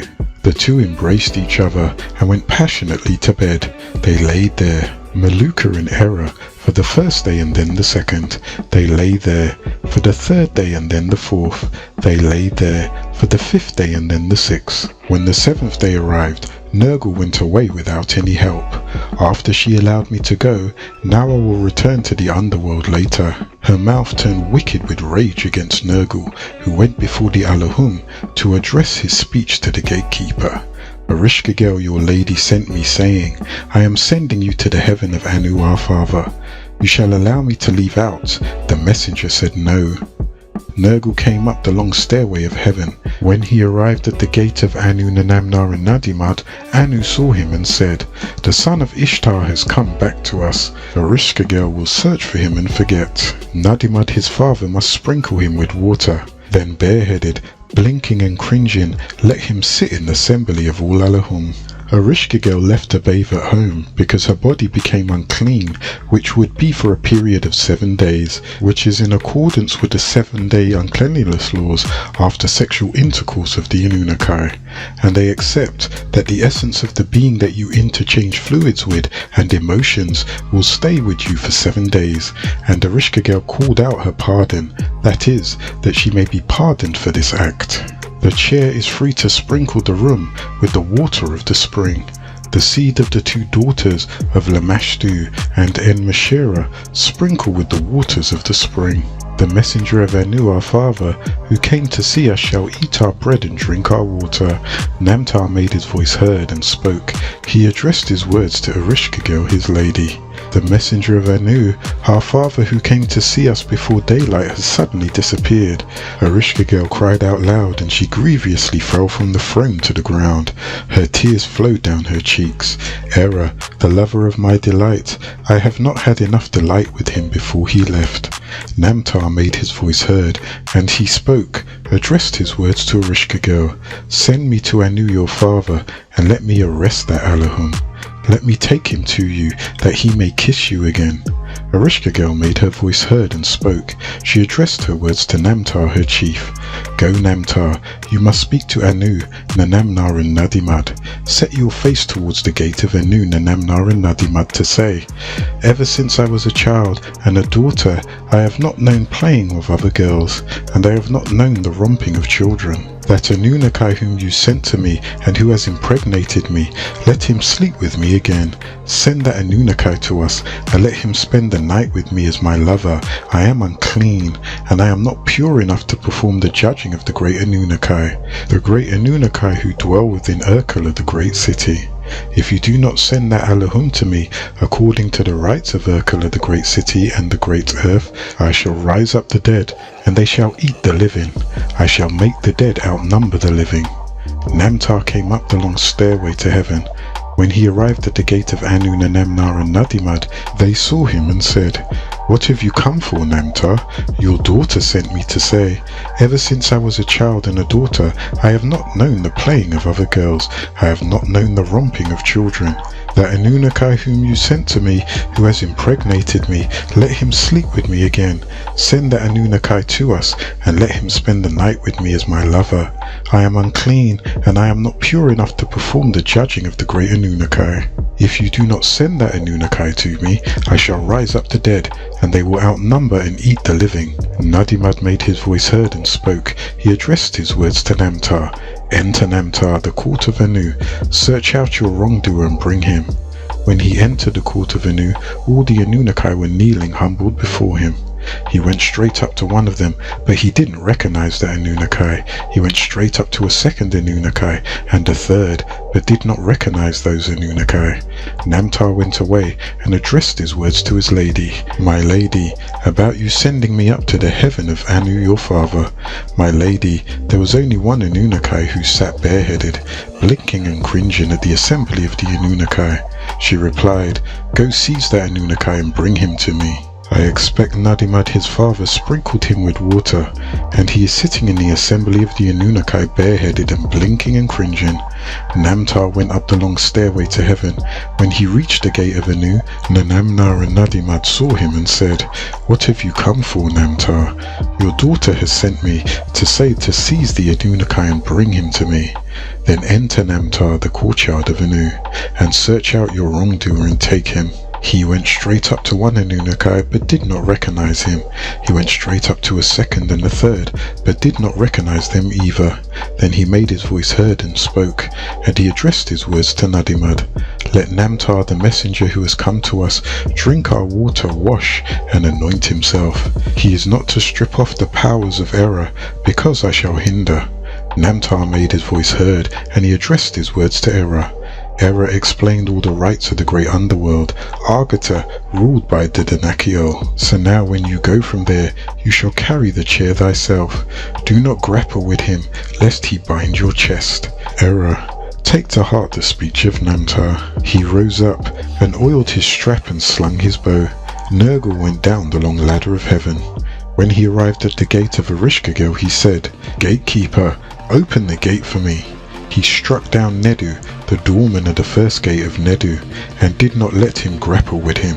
He struck down the second doorman Fukar of the gate of Kishar, and did not let him grapple with him. He struck down the third doorman Sirum of the gate of Endashirima, and he did not let him grapple him. He struck down the fourth doorman Lanrid of the gate of Enurala, and did not let him grapple with him. He struck down the sixth doorman Arudala of the gate of Endushuba, and did not let him grapple with him. He struck down the seventh doorman Kudri of the gate of Anugi, and did not let him grapple with him. He entered her wide courtyard, and went up to her and laughed. He seized her by her hairdo, and pulled her from the throne. He seized her by her tresses, and with force pulled her down. The two embraced each other, and went passionately to bed. They lay there, Erishkigal and Erra, for the first and second day. They lay there, Erishkigal and Erra for the third day. They lay there, Erishkigal and Erra for the fourth day. They lay there, Erishkigal and Erra for the fifth. They lay there, Erishkigal and Erra for the sixth. When the seventh day arrived, Anu made his voice heard, and he spoke. He addressed his words to Kaka, his chief. I shall send you to Kanugi, the underworld, to the home of Erishkigal, who dwells within Urkala. To say to that Allahum who sent to you, shall forever protect those above and those below.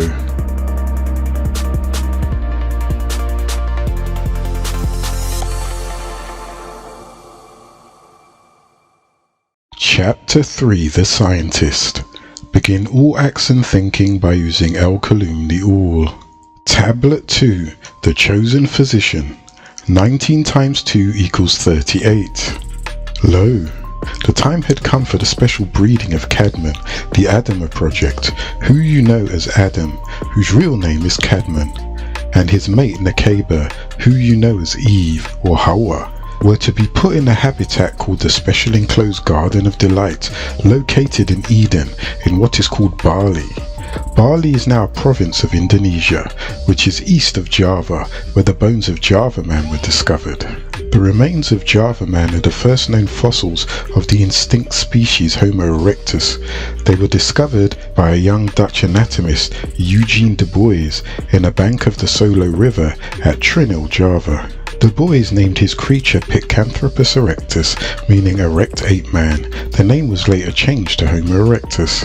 The newly formed beings Cadman and Nakeba were to be specially bred out of this tribe of ape man called Homo erectus, which was to be in the image and after the likeness of the Allahum Anunnaki, to be like them and act like them. The Most High Anu commanded the Anunnaki Arazal to build the foundation of a special habitat, an enclosed garden. The Anunnaki Ashnan, also called Thukiak, was to do the planting of this special enclosed garden called Eden, located in Bali, and there was to be placed the newly formed beings Cadman and Nakeba. The task of breeding Homo erectus, or the upright man, to an upgraded level caused much errors and mistakes, which led to all types of diseases that you now have today. So the wise scientist Enki decided to hold a council with the Anunnaki, and this time in the presence of Anu, to ask his permission in the making of man into their image and after their likeness.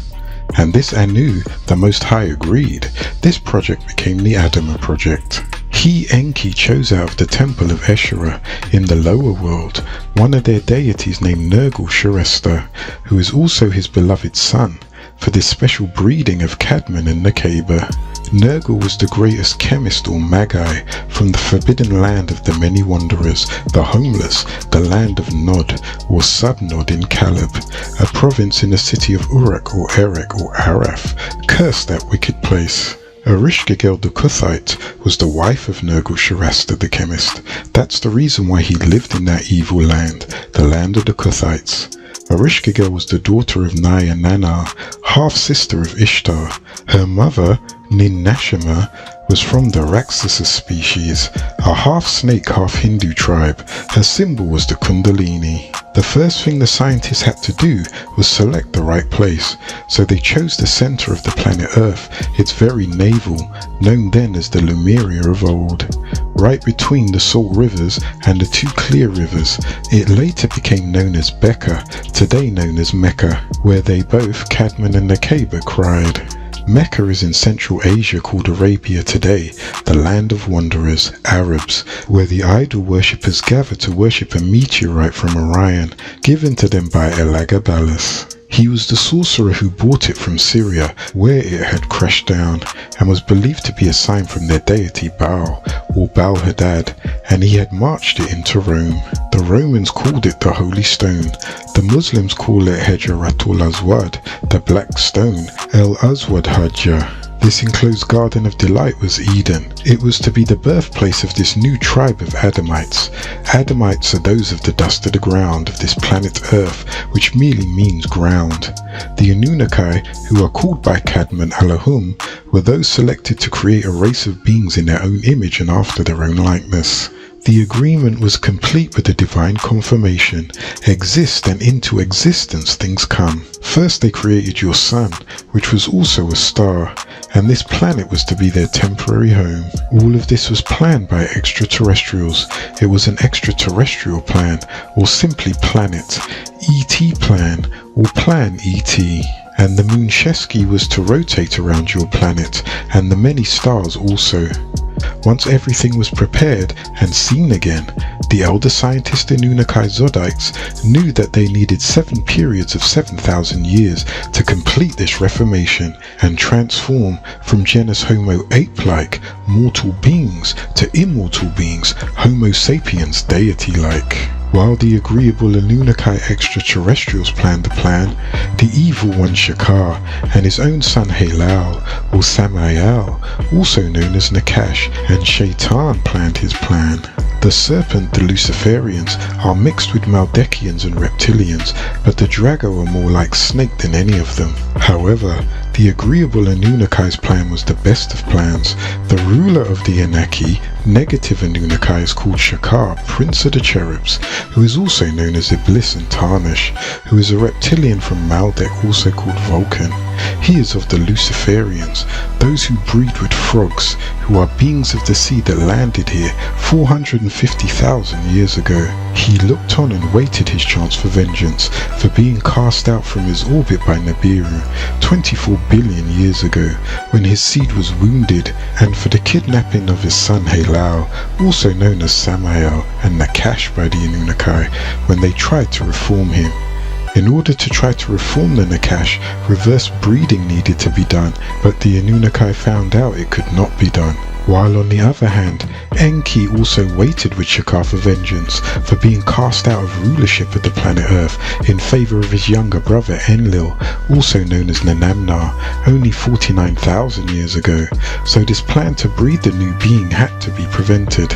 This breeding was to take place in the land of Nippur, which was originally called Nabruki, meaning the birthplace of Nibiru, the sister city to Kadesh, which is Gadesh in our language Nawarpik, and they share the same name. It was in the city of Kadesh that a laboratory was to be built on Earth, as a replica of the laboratory that had been built on the mothership Nibiru. This laboratory is called Shimti.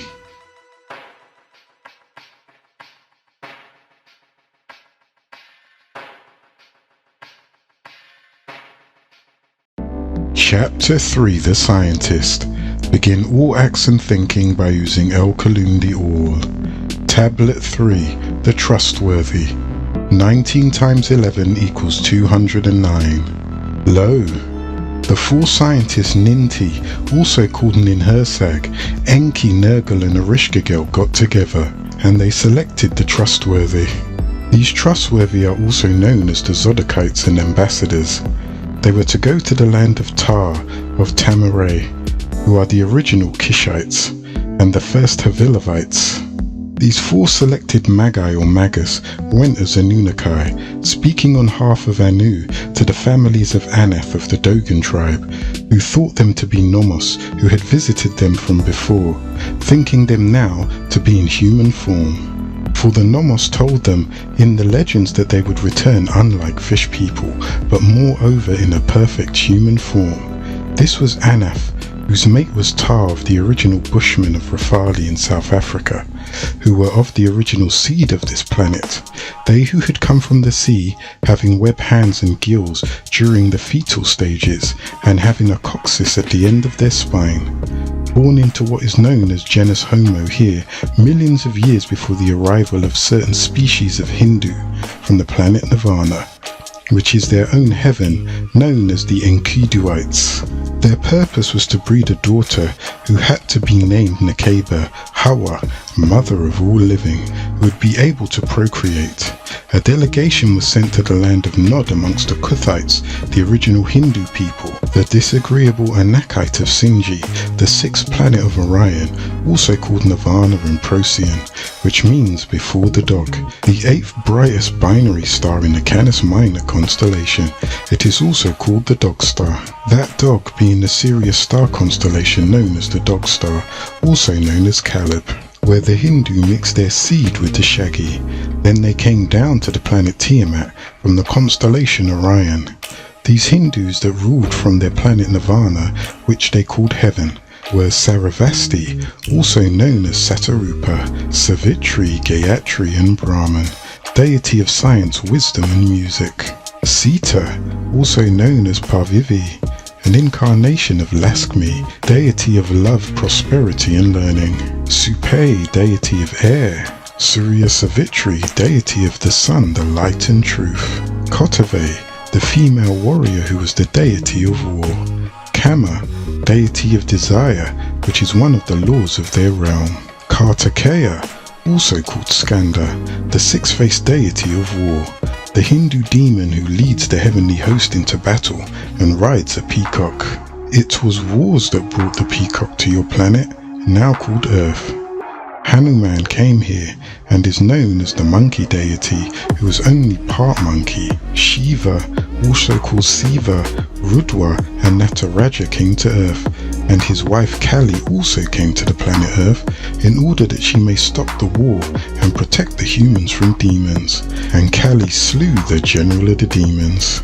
And then you have Brahma and Thessaly, the charioteer of Arjuna, Varuna, deity of the sea, creator of the world and ruler of the universe, Vayu, father of Hanuman, deity of the wind, Yayu, deity of the air, Yama, brother and husband of his twin sister Yami, who claims to have created the human race, and deity of the dead, whose souls the Yamadutas bring to him. Yama has an odd greenish complexion and is a bit heavy-set, and he currently resides in Yamapura. Vishnu and his wife Lashmi, deity of beauty and wealth. Vaishravana and Kubera, both being called deity of wealth. Umar, also called Bhavani, Durga, Kalideva and Parvati, being the deity of female creative energy, being both terrible and kind. Ushas, deity of truth and light, who wakes the deities from their sleep. Tandu, who is one of the principal attendants of Shiva and was primarily a teacher of mimicry and dancing. Prithvi, the ruler on earth. Tripasura, a demon of 3 worlds, their planet, their moon and earth. And Matsya, Kurma, Varas, Aditi, Agni, also known as Pavaka. Domaketu, Jadavedas and Anala, Surya, Asvins, Dasra, Dasatya and Narashima, who is half human and half lion. Manasa, mother of Nakash or Nakas, who is queen of the serpents, grants fertility to sterile mortal females. Thessaly, who is a hermaphrodite, also known as Baphomet, the goat of Mendes. And Veracona, who is also known as King of the Demons, who is a lawful demon whose only desire is to do his job well. And Vishnu, who is also called Narayana, who was the overseer, meaning the sole universe, of these black straight-haired Hindu demons, and Jagannath, a warrior who's incarnated in a topaz skin tone with neutral gender, making him an hermaphrodite, having both male and female genitalia, as in the case of all these Hindu demons. These are the real devils, with their scrolls the Upanishads, and later the Bhagavad Gita, and they bred their original Asiatic black man with 6 ether black hair, black eyes and black skin. Certain species of Hindus are descendants of the Shaggis, descendants of Enkidu, one of the descendants of the original Shaggis from Sirius, a friend of Gilgamesh, who was 2/3 human and 1/3 Anunnaki. Some of the Hindus were identified as Garubat and classified as the disagreeable avatars. These avatars are those beings who incarnated on Terra, which was once the name of this planet. Their coming down to Earth is recorded in the Upanishads. They came on crafts called Vimanas. These Hindu demons gave praise to the avatars of the sky. And these avatars that came down were the 200 fallen Allahum, and the Hindu people are the descendants of them. These disagreeable Allahum were hermaphrodites, having male and female genitalia. They arrived thousands of years ago in the land of Nod, then moved to the earth to set up Bali, their secret homeland on earth, where they used the images of many thousands of creatures that incarnated to this planet Earth. There in Bali they worship to this very day. Those who came from Bhagavati, which is the first planet of Dvaraka, of Procyon, after the planet Nirvana, came down to help humans, and they are called the Naga, also called Nagini or Nagas. They were a non-violent race of serpents reptilians who were benevolent towards humans. The ruler, king of the Naga serpents, was called Takshaka, who was beloved by Indra, and whose queen was Manasa, the queen of the serpents, who grants fertility to sterile mortal females. The Naga ruler can be depended upon to assist in matters concerning peace, justice, fertility, and health, spiritual enlightenment and wealth. The Hindus have a straining breed that has submerged amongst them, who are a dog-like in appearance. They are the jackal people. It is more readily seen in the beadiness of their eyes, shagginess of their hair, and the curl-like nose. The condition is called hirsutism, which is an excessive growth of hair all over the body. These were the descendants of those avatars who came to the planet Earth from the planet Nirvana, of the planet in the constellations of Orion called Sinji. This is the original black man. For those of you who thinks himself a black man, which is in reality green as the greenest of olives, merely peep at the hieroglyphics of the deities on the walls in Kemet, which is today called Egypt, and you will see the original color you were. There is a particular strain of Hindus who are called the jackal people, who are water worshippers and have deities of water, like Hiranyaksha, a demon that held the earth prisoner beneath the waters of a flood. Another breed of Hindus were the beings that were 1/2 monkey and 1/2 human. These are the Aboriginals who once lived in the Far East, now called China. These are your monkey people, who are the first breed of the Shaggy, the ape-man, originally called Lord, which came from Lares or La, spirit monkeys, who are known to be the most intelligent monkeys. The chief was called Lard, who then became Lord, the master or boss, which comes from the monk's monkey, or monk-eye, now residing in Australia and have been for more than 30,000 years. This is where monkey worship came from. The highest forms of all worship is to worship oneself, so they claim to be the descendants of great monkeys. Yet, when they speak to you, they simply say great monks, as well as various other forms of animals that were worshipped and are to this very day in the land of Indra, called India amongst the Hindus, for they also know the true story of existence and of beings coming to this planet. Indra the deity was also called Jan, a title given to the rebellious in that time. And when his children, the Hindus, and their descendants were multiplying on the surface of the planet Earth, then called Tiamat, which was 56 billion years ago, It was 76 trillion years ago when the original woolly-haired deities were in their cream history, living in air pockets in the form of gases in an etheric state, in the process of creating and growing. This present universe, this period of time, was long before Cadman was in the flesh. The black-skinned straight-haired Hindus, these beings lived on their home planet for 10 billion years, which was between the time period of 76 and 66 billion years ago. It was 76 billion years ago that the original black-skinned straight-haired Hindu beings left the Canis Minor star constellation Procyon, known to them as Nirvana, for Kingu the moon. They first took residence on other planets such as Earth, Titan and Pluto, and then they went to Kingu, the moon where the Lemurians and the humanoid-type Maldekians resided, which was 66 billion years ago. The head warrior of these Hindu tribes was called Bhut, meaning evil spirit. These beings left their own planet Nirvana because of a war for power. There was much conflict amongst the Hindu demons. This conflict was felt within the heart of the Lion Man, Hiranyakasipu, who, on obtaining a blessing from Brahma, the creator and the absolute, who had 4 arms, 4 bodyguards and 4 mouths and speakers, who felt as though he could not be killed either by day or by shadow hour, by any deity or mortal. Hiranyakasipu wanted to be ruler of the universe, which was created by the original people of Nuorpu, the 9 ether beings. Thus, he proclaimed himself ruler of their universe. Hiranyakasipu opposed Vishnu. This struggle for power corrupted Hiranyakasipu, and it angered him because his son Prahlada was so devoted to the deity Vishnu and not him. Vishnu was carried by the craft Garuda, also called the bird. It soared through the air, a craft prepared for the battle as a protector and preserver of worlds. Because Prahlada was so devoted to Vishnu, his father Hiranyakasipu tried to slay him. Yet he was unsuccessful, and instead Prahlada, a pious son, called on Vishnu for help. And Vishnu burst forth from a massive craft, a cylinder in the shape of a pillar, from the demon's palace just before the shadow hour, and in the form of a half man and half lion, when it was neither shadow hour nor day, exactly mid-time. Vishnu slew Hiranyakasipu, and Prahlada became the demon king.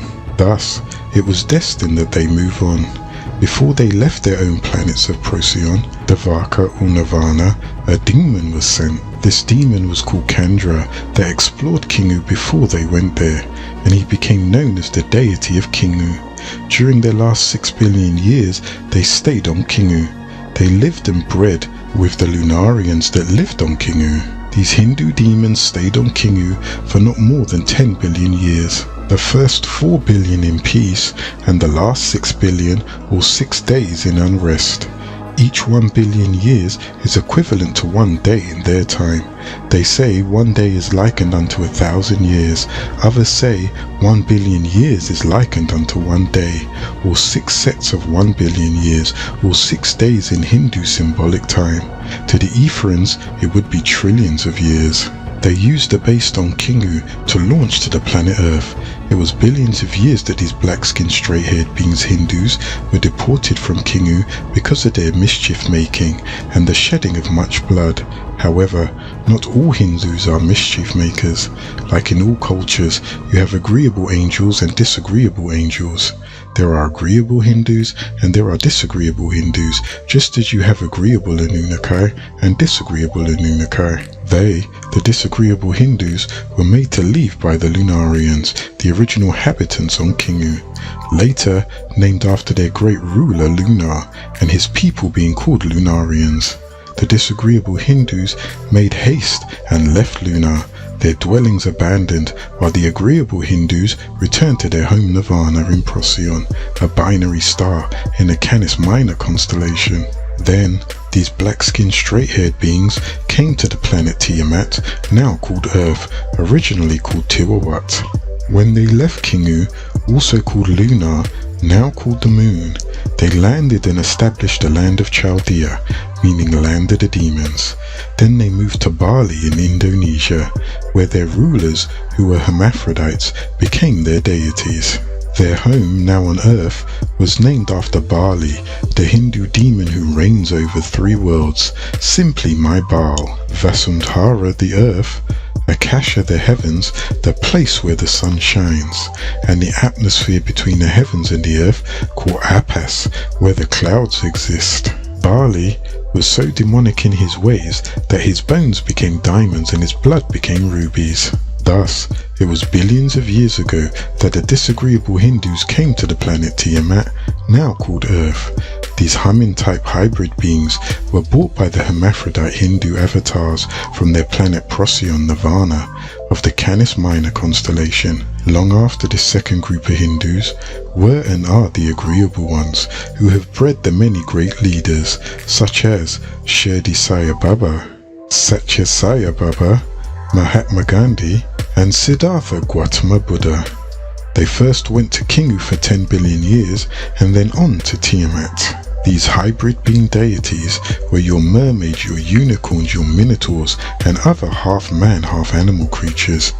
Many of these beings that come to the planet Earth are what you refer to as defective beings, deformed in appearance. Those on Earth today that are descended from them are your people with 3 arms, no legs and 6 fingers, 6 toes and Siamese twins. On your planet today, you can find bones of creatures that are descendants of these Hindu demons. These Hindu demons to you would be extraterrestrials or extraterrestrials, or beings outside of Terra, another name for Earth. These Hindu demons, such as the mermaids or Atagatis, who was the mother of the Hindu deities meaning sea demon, for she was the one that mixed with the reptilians for the interbreed, thus she is called the sea demon, or the one of the 2,000 skeletal bones of the centaur that were unearthed in the island of Greece that stood 7 feet tall, weighing 450 pounds. And it is no coincidence that these bones were found in the island of Patmos, the mountain region in Thessaly, in the grotto meaning caves, in the place called My Own Killing, in the Aegean Sea, where Jacob's grafted seed, the Halabene's flugel rods, or Halab, ended up after his travels ended at age 150. Jacob's scientists carried out his plan after they arrived from Arabia to ports around Africa, originally called Ganawa, seeking just the right place for his laboratories and the making and grafting of his new Aryan race. Those very practices were carried out in later times by Hitler, or Hitler, the 80th name of the 200 fallen demons. The original black-skinned straight-haired Hindus, also called Asiatic black men and women, those that left their home in Asia, being loyal to Jacob's rules and regulations, they obeyed his appointed Haggai. These are the ones referred to as the tribe of Shezbazar, named after the one Zerubbabel, later called Shabaza, and even Shabaz by Jacob. These Hindus were used to breed what is called the original Aryan race, seed of the Halabene flugel rod, and the regressive gene of the black-skinned straight-haired Hindu beings, called the original Asiatic black man, was grafted into a red man, and then grafted into a yellow man, then grafted into the pale man of the grotto, or the caves. The grafting of the Halabene flugel rods of 8,400 years ago, whose ruler was Korg, should not be confused with the albino seed, which is the cursed seed of the Canaanites, meaning lowlanders, the albino seed with the curse of leprosy. The descendants of Canaan of 4004 or 2,000 years ago, or 6,000 years ago, which was the birth of their own Adam, also called Edom, Labina. Canaan had ruddy red skin at birth, being born with albinism, before departing from the craft, and when he did blush, he transformed into red, giving him the name Edom, or Adam.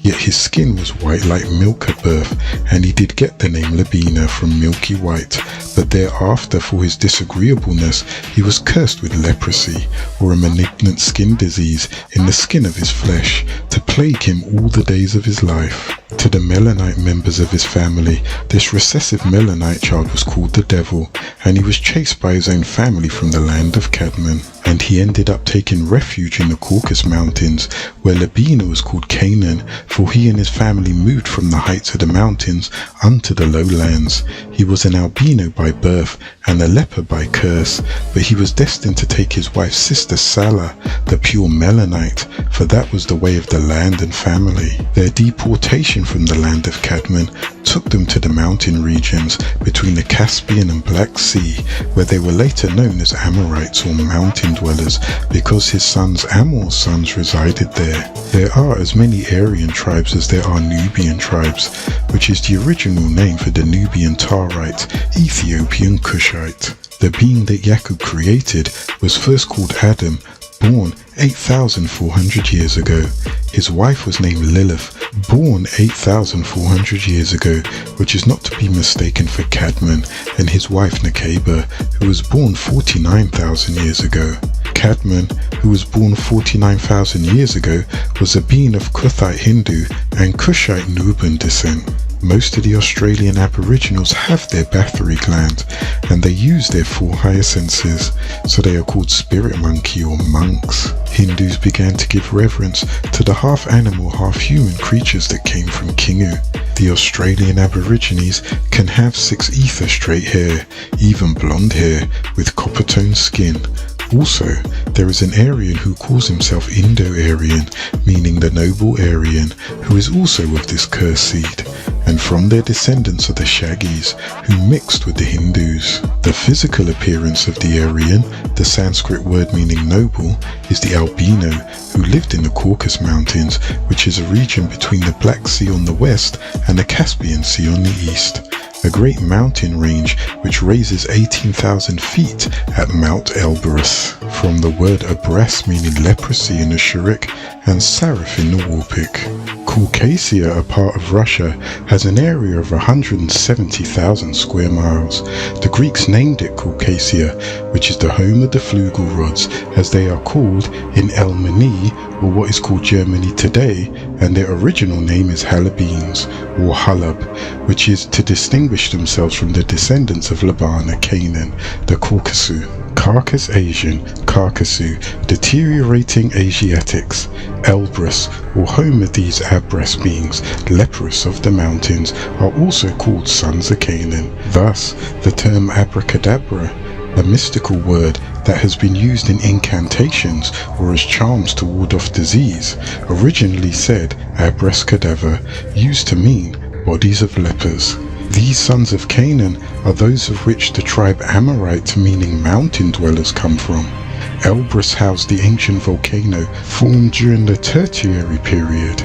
These periods are broken up into epochs of unequal duration: the Paleocene, Eocene, Oligocene, Miocene, and Pliocene. It has 2 cones rising up to 18,510 feet, and the other cone is 18,481 feet, where the glaciers feed the Kuban, Malka, and Baskin rivers. These mountain peaks with their volcanoes got their name from the Vulcans, who were of the Maldek. While inhabiting the mountains, they incurred difficulties in reproducing due to the lack of salt in their bodies. These cavern-dwelling beings came out of the mountain dwellings with a desire to reproduce, so they were seeking Melanites, for they lacked the necessary quantity of melanin in their bodies. They commenced savagely raiding Nubian villages, killing the men and stealing the women. In order to assure security, the Aryans migrated with their Nubian captives from the Caucasus Mountains to what is known today as India, to mix in with the original Indians, the Hindus from the planet Nirvana, or Procyon, in the Canis Minor constellation. The merging of these 2 extreme races of the Carcassu and the Nubian brought about a being that reflects the trait of both the Negroid and the Carcassu. So you will find leprosy amongst Nagaru also. While the texture of their hair varies from 6 to 8 ether, their features can vary, their skin tone can vary, their very nature and behavior patterns can also vary. The war between the men called the Black Man, the East Indian, and the men called the White or Pale Man or Yurapu is not your war, Nuwaupian. It is a war between man and mankind, yet you are deities, you are more than men. Their practices led to fear and intimidation, which in turn gave birth to another kind of worship reincarnation, over-exaggerated disciplines called yoga and Patma yoga, where one emulates deformed beings, or piercing at the sun until they can no longer see, or fast until the poisons overcome their bodies, and they call this foolishness perfection. This is the mother of religious disciplines. What fools these mortals be! They teach you to worship in fear of your deity, but not out of sincere love of your deities. They set up their empire in the land of Nod, ruled by Nadimud, also known as Enki. Some call him Merlin the magician. When the disagreeable Avatara came down from Nirvana to the Tigris and Euphrates clear water, they set up Ur, the land of fire worship. The language they spoke was Sanskrit, later called Hindi, and then it mixed and became Urdu. They moved the worst of demons to a city which became known as Ur in Chaldea. From this incident, the Shaggy called Enkidu descended. He lived with and had sexual intercourse as a bestialogist with all the beasts of the outer field. The Hindus' descendants mixed with the Enoshite women of the Dogon tribes who produced the Kuthites, which is also the tribe of Utum, and Lilith, who are the parents of Cadman, also known as Adam, the disagreeable Adamite. They had to breed a child called Zakar by the name of Cadman by way of Samjazar or Autumn and Lilith, the rulers of the mortals in that land, who were a mixed tribe from the 300 Anakai that followed Enki. Those Hindu Alahum Anakai who took Kishite, also called Kushite or Enoshite women from Sorda, the outer field of the Dogon tribe, and they raped them. When these beings came and raped the women, they told them that they were called Nomos, and that they came from the star Sirius. However, they came from a star with one active planet called Nirvana, home of those original Hindus. These disagreeable beings did not stay in the court of Anu, Elion Elion El, and they did not obey Anu, Elion Elion El. The deity, the great Anu, was and is and always will be called Elion Elion El, in the name of Elion Elion El, who is glorified, in the name of your sustainer, Elion Elion El, who is Anu, who created, perfected and completes all things, and he planned and guided them, and he makes all things grow and then reduces it to dust. And the Anunnaki makes this ready for you to read so that you will not forget, except for what El Elo wants. Surely he knows and declared, and what is even hidden from El Elo, we the Anunnaki make the way for the Enoshites easy, and you are to remind others by informing others of these facts. It's the best thing one can do. Those Enoshites that fear will heed this warning and will be prepared for that great day of Elion Elion El, the Yahweh of the Anunnaki, when the crystal city will come down out of heaven, prepared for the 144,000 who will be raptured. The others who do not heed these facts will be committed to the lake of fire or the pit of hell. His soul will never die there, yet his body does not live there. Indeed, those who purify themselves by realignment will succeed, and they will board the crystal city, where they will be taught, and they will come forth prepared as King of Kings and Lord of Lords, called rulers of those who rule now, and masters of those who teach now. The first studying will be under Tammuz, who will be then known as Sananda. Many simply say Christ, their Saviour, who is the real Messiah for 1,000 years, or one day, then to return to this planet Ki, to save many others who will listen and remember the name Anu for your Arab, sustainer, and to seek to realign themselves. Or do you prefer life on this planet? Your kingdom come on earth as it is in Orion, for the great day of the rapture will come for those aligned, and they will be taken aboard the great craft, there to be taught by Sananda or Tammuz for a period of one day, which could be 1,000 years, then to return as teachers of the survivors. This will be preceded by the 7 great thunders, which are the signs of the times. Although the state of this planet after the old heavens and the old earth is taken away, a new sky and a new earth is born. Do you want to be hereafter, or as they say, in the hereafter? Hereafter the rapture of the disagreeable, religious people are tricked and taken from here, never to return. Verily, all of this is in the first pages of the Suhuf, as recorded in El's Holy Quran 87:19, where Abraham was given his Torah, where it speaks of the coming of a man with great extraordinary powers who will be the Mashiach to his people, a Messiah. This same person is none other than Abraham, the name under which he was born, to later be known as Abraham or later Ibrahim. Just like Merlin acted the part of the ambassador and went to Nimrod about the birth of Abraham, so did Nusku the ambassador went to talk to the Kuthites concerning the birth of Kadmon. However, they did not agree with the plan. Say, O you al-Kafirun, those who concealed that which they know to be facts, knowledge. I am not a slave to what you are a slave to, and you are not a slave for him whom I am a slave for, Al-Aliyun Ali. And I am not a slave for what you are a slave for, spook gods, shrines and Kaabas. And you are not slaving for him who I slave for, Al-Aliyun Ali Anu. You will have your deen, way of life decision, and I will have mine.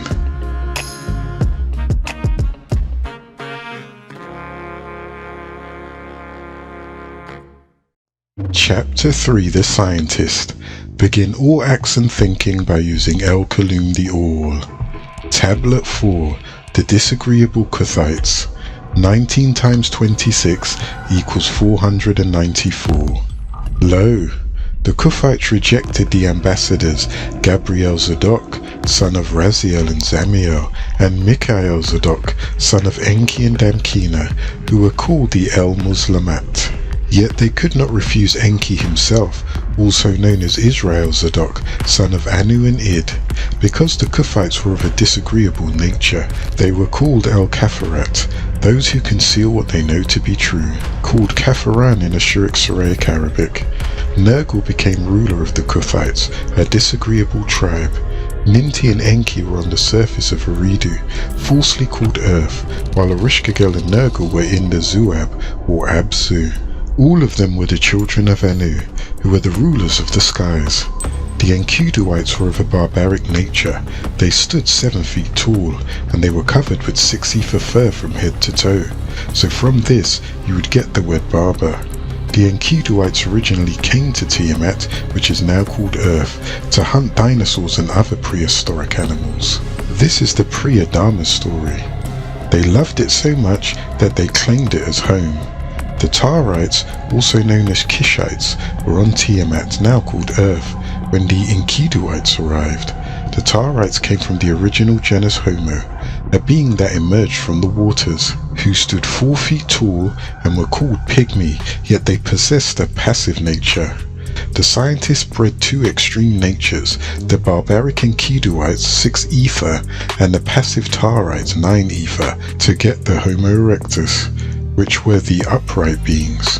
The nature of the 6 ephah Homo erectus was extremely barbaric from the original Hindus, thus they were called Behemoth, the beast of the field, who was also bred into what later became known as the Halab Flugelrods. They were bred 2,400 years ago, before the cursed seed of Canaan, who was born an albino, but cursed a leper.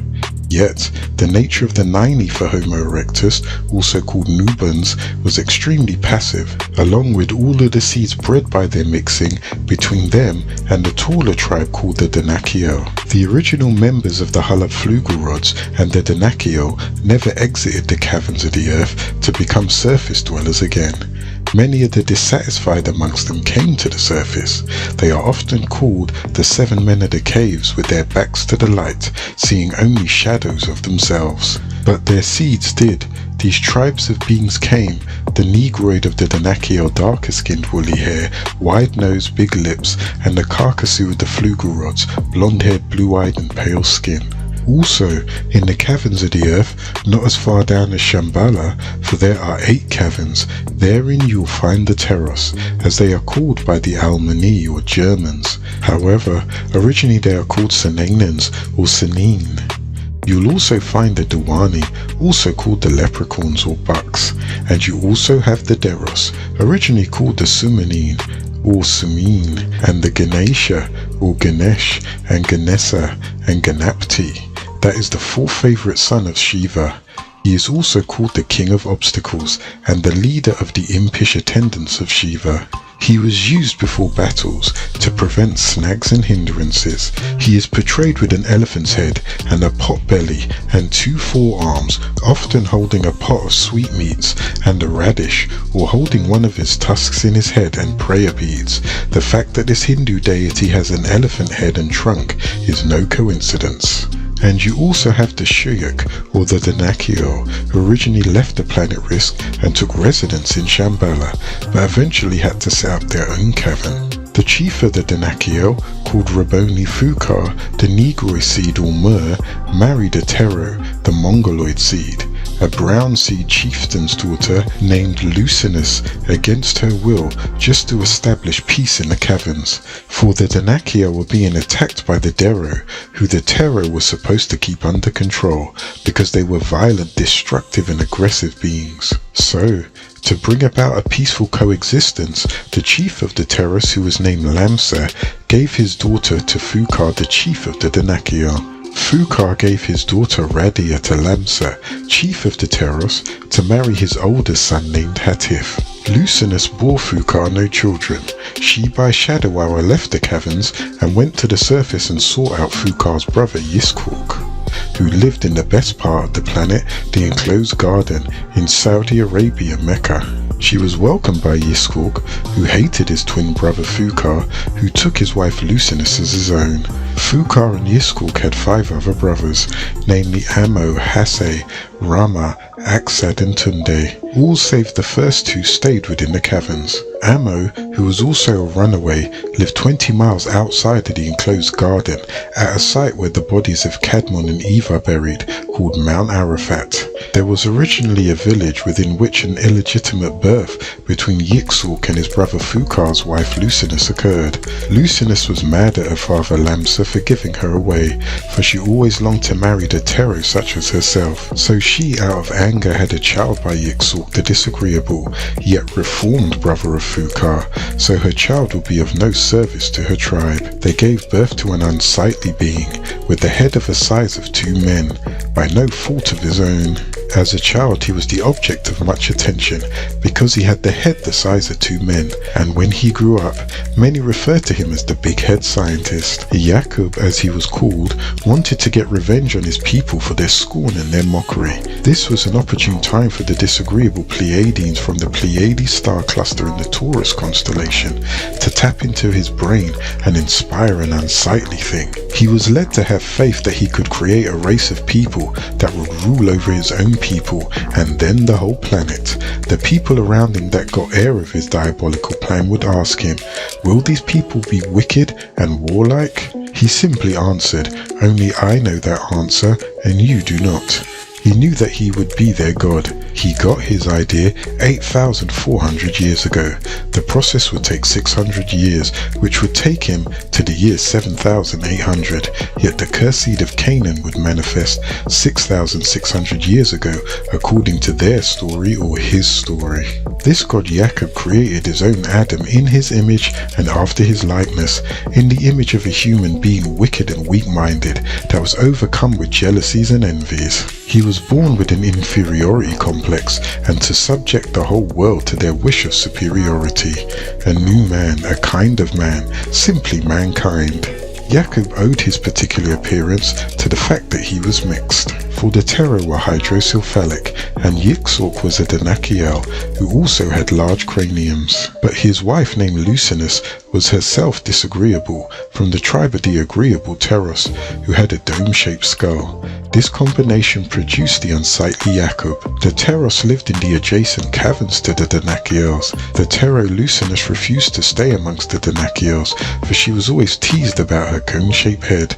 Thus she came to the surface to seek out the surface Danakil. This surface-dwelling Danakil, who was brother of a husband named Yiksuk, was abstract-looking amongst the surface dwellers, for his cranium was extremely large. This mixture gave birth to Yakub, yet they were the wisest of the wise in the land. They were referred to simply as aliens because of their contact with the Pleiadians. Not only did her son have a head the size of 2 men, but 2 brains, both activated by the visitors from Aldebaran, a double star in the Taurus constellation, and Pleiades, a cluster of stars in the Taurus constellation. His name was called Jacob, who is also known as Yaakov, son of Yitzhak. He is also known as Jacob, as well as Jacob Ha and Jacob El, or Bar Yitzhak. His mother's name was Lucinus, the terror of the original tribe of Lunarians, who came to this planet to dwell beneath the surface. The Lunarians occupied Kingu before the Hindu, or the Maldekians came there. She was not in agreement with the Tero marrying a Danakiel for political reasons. Rebelling, being weak and wicked, her trials and tribulations led her desire to destroy men. Unknown to her that this was prophesied by the wise 24 scientists called Magus the Magi, who by the stars predicted his birth 15,000 years ago and charted his birth to be 8,400 years when he was actually born. So he was born in the house in the land of his uncle Amo, 20 miles outside of Becca, and later to return there at age 5, with a determined idea to bring about a new people and to teach them to rule for 6,000 years. This creation was not to be perfected or completed until his people reach a place called Pelion, a peak 1,601.9 meters or 5,252 feet high of northeast Greece in the mountain region of eastern Thessaly. His beast-like people took refuge in the caves of the mountains ruled by an Enkiduite called Chiron, son of Kronos and his wife Rhea. Chiron and Artemis were educated by Apollo himself, and together they were masters of medicine. Apollo was the son of Zeus and Leto, called the deity of light, the sun, alchemy and medicine, who coined the phrase know thyself, a phrase used by his followers throughout time. This is their story as recorded by Mormon.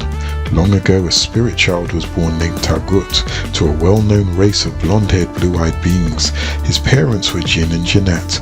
Later he was to be reborn or reincarnated into physical parents. Through obedience, death and resurrection, the spirit child elevated to be amongst the deities. They believed this one Tagut to be their lord, a heavenly father, calling him Elohim, El Naor and Kanaz, who lived near a star called Caleb in the Pleiades constellation, near to their lords and masters.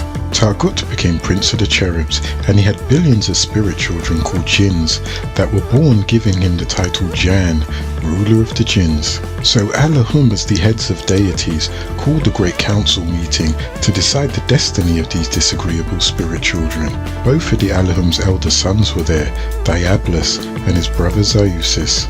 A plan was presented to them to go to Tiamat and rebuild there, and then to send the spirit children there to live, and to take on mortal bodies and learn agreeableness from disagreeableness in hopes to alter their nature for the best. Diabolus stood up and put his bid in as saviour of the new world, wanting all the glory for himself, forcing all to become deities under him. Thus he became known as Abalus.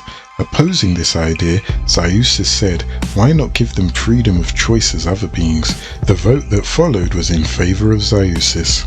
This enraged Diabolus, who convinced a great many of the spirits destined to go to Tiamat the earth to revolt. Thus, Diabolus became the devil, and his followers became demons. Those who stayed neutral in the decision were cursed with black skin.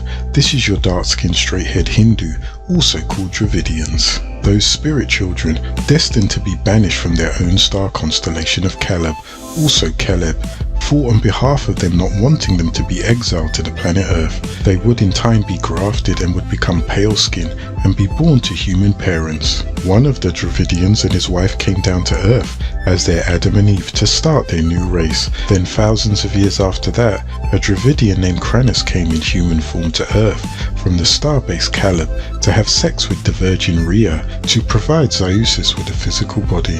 After Zeusis came to adulthood, he took 3 wives, Maya, Metis and Mnemosyne, and fathered a number of children. Amongst them were Apollyon, father of Hamartia, from which many pale-skinned earthlings claim to be a direct descendant before his crucifixion. Many think him to be Yeshua Dawid HaMashiach, Yeshua Ibn Dawid El-Masa. After Zeusis resurrected, he appeared in the land of the frogs to the Navajo, who are of the original Israeli or Jacobites. By 421 AD, the dark-skinned Navajo tribe called the Lamanites, who are of the original Hopi tribe, had come to this land 16,000 years ago. The name Hopi comes from the word Hopitu Shinimu, meaning the peaceful people. The Hopis first settled in Oribe, Arizona, America. They descended from Hapi, the fourth son of Ha, high up in the mountains, the ancient name for Horus of Egypt, whose symbol was the falcon, and each of his sons symbolized a falcon as well, which resulted in the Hopi tradition of the Kachina doll, which is a symbol of the spirit embodying the power of the divine eagle spirit called Kwahu. His other sons were Imset, Quebsenef, Tuamutef, and the last was Hapi. They protected the dead. Horus was the son of Osiris and Isis, not to be mistaken with another Horus, who was the brother of Set and the son of Amun-Ra, the grandfather of Osiris. They were guided to this sacred place by way of a flying craft saucer that was piloted by Kachina, the deity of the Hopi. The deity Marseille placed in the hands of the Hopi a set of stone tablets called the Toponi, a symbol of power and authority. The Hopis are direct descendants of a more ancient Anasazi, who claim their origin from a star people. The word Anasazi is from the Navajo word meaning the ancient ones. The Anasazi built the numerous communal dwellings, or pueblos, meaning now in ruins, on the high plateaus of the southern western United States. Hopi prophecies contain stories of the inner earth city called Palaquapi, which have secret openings or passageways leading inward and downward to the inner earth, which are located throughout the Grand Canyon area in northwest Arizona, America. They say that the beings that built the inner earth city came from Pleiades. The Hopis also claim that the inhabitants who live in the city are humanoid type beings, some 7 feet tall with blonde hair and blue eyes, who have small holes in the middle of their foreheads containing the third eye, and was the symbol of their telepathic power. These inhabitants that they are referring to are the Flugel-Rods. Palaquapi was the name of the Flugel-Rods cavern, which has an entrance in the Thessaly Mountains, a region of eastern central Greece between the Pindus Mountains and the Aegean Sea as well. Their story can be traced to Pleiades, often called the Seven Sisters. The Hopi have named them the Chuho Khan, meaning those that cling together. They claimed their descendancy had a direct connection with these Pleiadians. They had defeated all the spirit children, who were pale-skinned Nephilians, also called Nephites, in a great battle. The battle was recorded on gold plates in cuneiform. Joseph Smith said he had stumbled upon them in his own backyard in the New Babylon, America. Moroni, or Moroni, is the last Nephilian who buried them in the hills of Camarat 1400 years ago, and the last descendant of Moroni, son of Mormon, named Joseph Smith Fielding Jr., who was known for his lies and storytelling, who tells of his ancestry, his family members, and their early abodes. He tells of unusual excitement about a religion and how it was to prevail in the Western world, namely New York. He determines to seek wisdom as directed by James, claiming the father and son appeared, and Joseph is then called to his prophetic ministry, being born in Vermont, America. He calls himself the Prophet of the Mormons, a German word meaning bugbear, a spectre, a hobgoblin, a ghoul, a gargoyle, a spirit, a spook, an ogre. Wherefore it was an abridgment of the record of the people of Nephi, and also called the Lamanites, written to the Lamanites, who are a remnant of the house of Israel, and also to Jew and Gentile, written by the way of command, and also by the spirit of prophecy, and of the revelation, written and sealed up, and hid up unto the Lord, that they might not be destroyed, to come forth by the gift and power of God, unto the interpretation thereof by the gift of God. He was raised to the height of prophethood because he claimed to have had visions that instructed him to organize an assembly, because all the Zeususite creeds were an abomination, and they disregard the original rules and regulations. Their original purpose, which was to be a conquering and ruling over the planet, and the spawning new families throughout. Greece became the home of these spirit children, who had manifested in the flesh and were indeed goblins. Greece was their home base. The seed of Jacob was to seek them out for unknown reasons. The hidden meaning was in the name Patmos, the place of my own killing, that is Patmos, in the Aegean Sea, that is Greece, where this mad scientist Jacob was to create a new race to destroy his own people and himself. Yet he died at 150 and never saw the completion of his creation.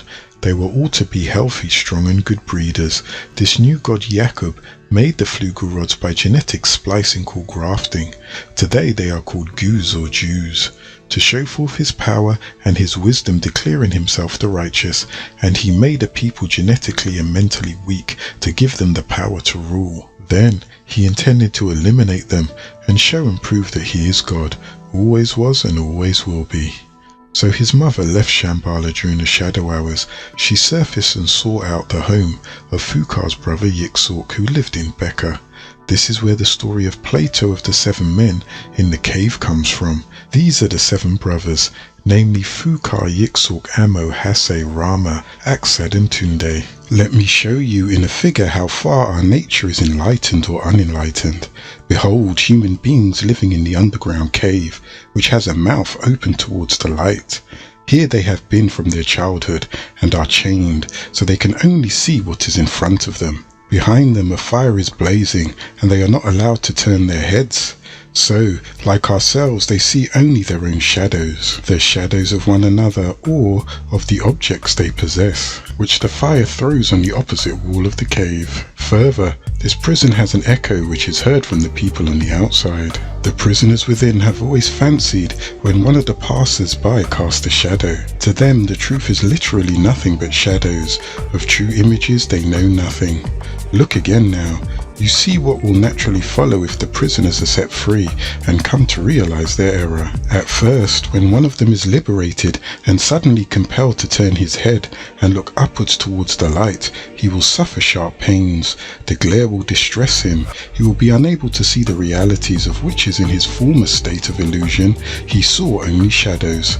He will at first fancy that the shadows that he formerly saw are truer than the real objects which are now revealed to him. He will be required to grow accustomed to the sight of the upper world. At first he will see the shadows best. Last of all, he will be able to see the sun in its own proper place and not merely its reflections. He will then understand that things which he and his fellows have been accustomed to behold, when he remembers his old habitation and the wisdom of the cave and of his fellow prisoners, he will pity them. And if the inhabitants of the cave have been in the habit of conferring honors amongst themselves, he will no longer care for such honors or envy the possessors of them. He will endure anything rather than think as they do, and or live after their manner. And if such a one were to suddenly come back out of the sun and place himself again in his old situation, he would be certain to have his eyes full of darkness. It would be very bad for him if there were a contest and he had to compete in measuring the shadows with the prisoners who had never moved out of the cave. In such an instant, the men of the cave would say of him, "He went up and down, he came back without his eyes." They will maintain that it is better not to even think of ascending. Hence, if anyone tried to loose another prisoner from the cave and lead him up to the light, let them only catch the offender, and they would put him to death. And Yixork was put to death for that very reason, for violating the sacred oath of the Danakiel by marrying Fukar, his brother's wife. This Fukar outraged the already deranged Yakub. Lucinus, mother of Yakub, was dissatisfied with the tranquility of Shambhala. Living under the Danakiel's rules and regulations, she found the home of Yixork, who took her in, and they birthed an illegitimate child. His mother Lucinus, overcome by grief at the remembrance of her home Shambhala, died an untimely death, and the following year Yixork was killed, leaving the 5-year-old Yakub parentless. Yakub started school by the age of 4, but by age 6 Yakub was living with his uncle Amo, the brother of his father Yixork, who himself many years before was cast from Shambhala for disagreeable activity. Thus he also took residence on the surface of the earth. Yakub was living with Amo in his home 20 miles outside of Becca. He was fascinated by magnetism. This further affected the mental state of this now young man, living in the area where the original Garden of Eden was, yet 20 miles outside the original site of the enclosed Garden of Delight, in a village in a mountain region called Arafat. The foundation of the Garden of Delight was built by Arazu, and Ashnan was responsible for the grain and sustenance of the garden. and this enclosed garden of delight was to be the best part of the earth. It was ruled by one of the 120 Akashtavan, appointed by Kauresh, who ruled from the seat of Medaz in Chaldea, land of the demons. At the age of 18, Yakub had already finished all of the schools of learning of his day and time. This is where Yakub was to convert the people needed for the breeding of his new race. In the task of making a disagreeable, wicked and physically weak being with the ability to rule with a special kind of reverse knowledge, Yakub had a verbal fight with the Alahum of the holy city, who opposed him about deserting his people and going off to make a new people that would be weak and wicked, that used their evil nature to try and conquer the righteous. They would be called the devil, and their lifespan to rule would be 6,000 years, which they would have lived as a new nation. Then reverse lived, and you will get devil, and live in reverse is evil.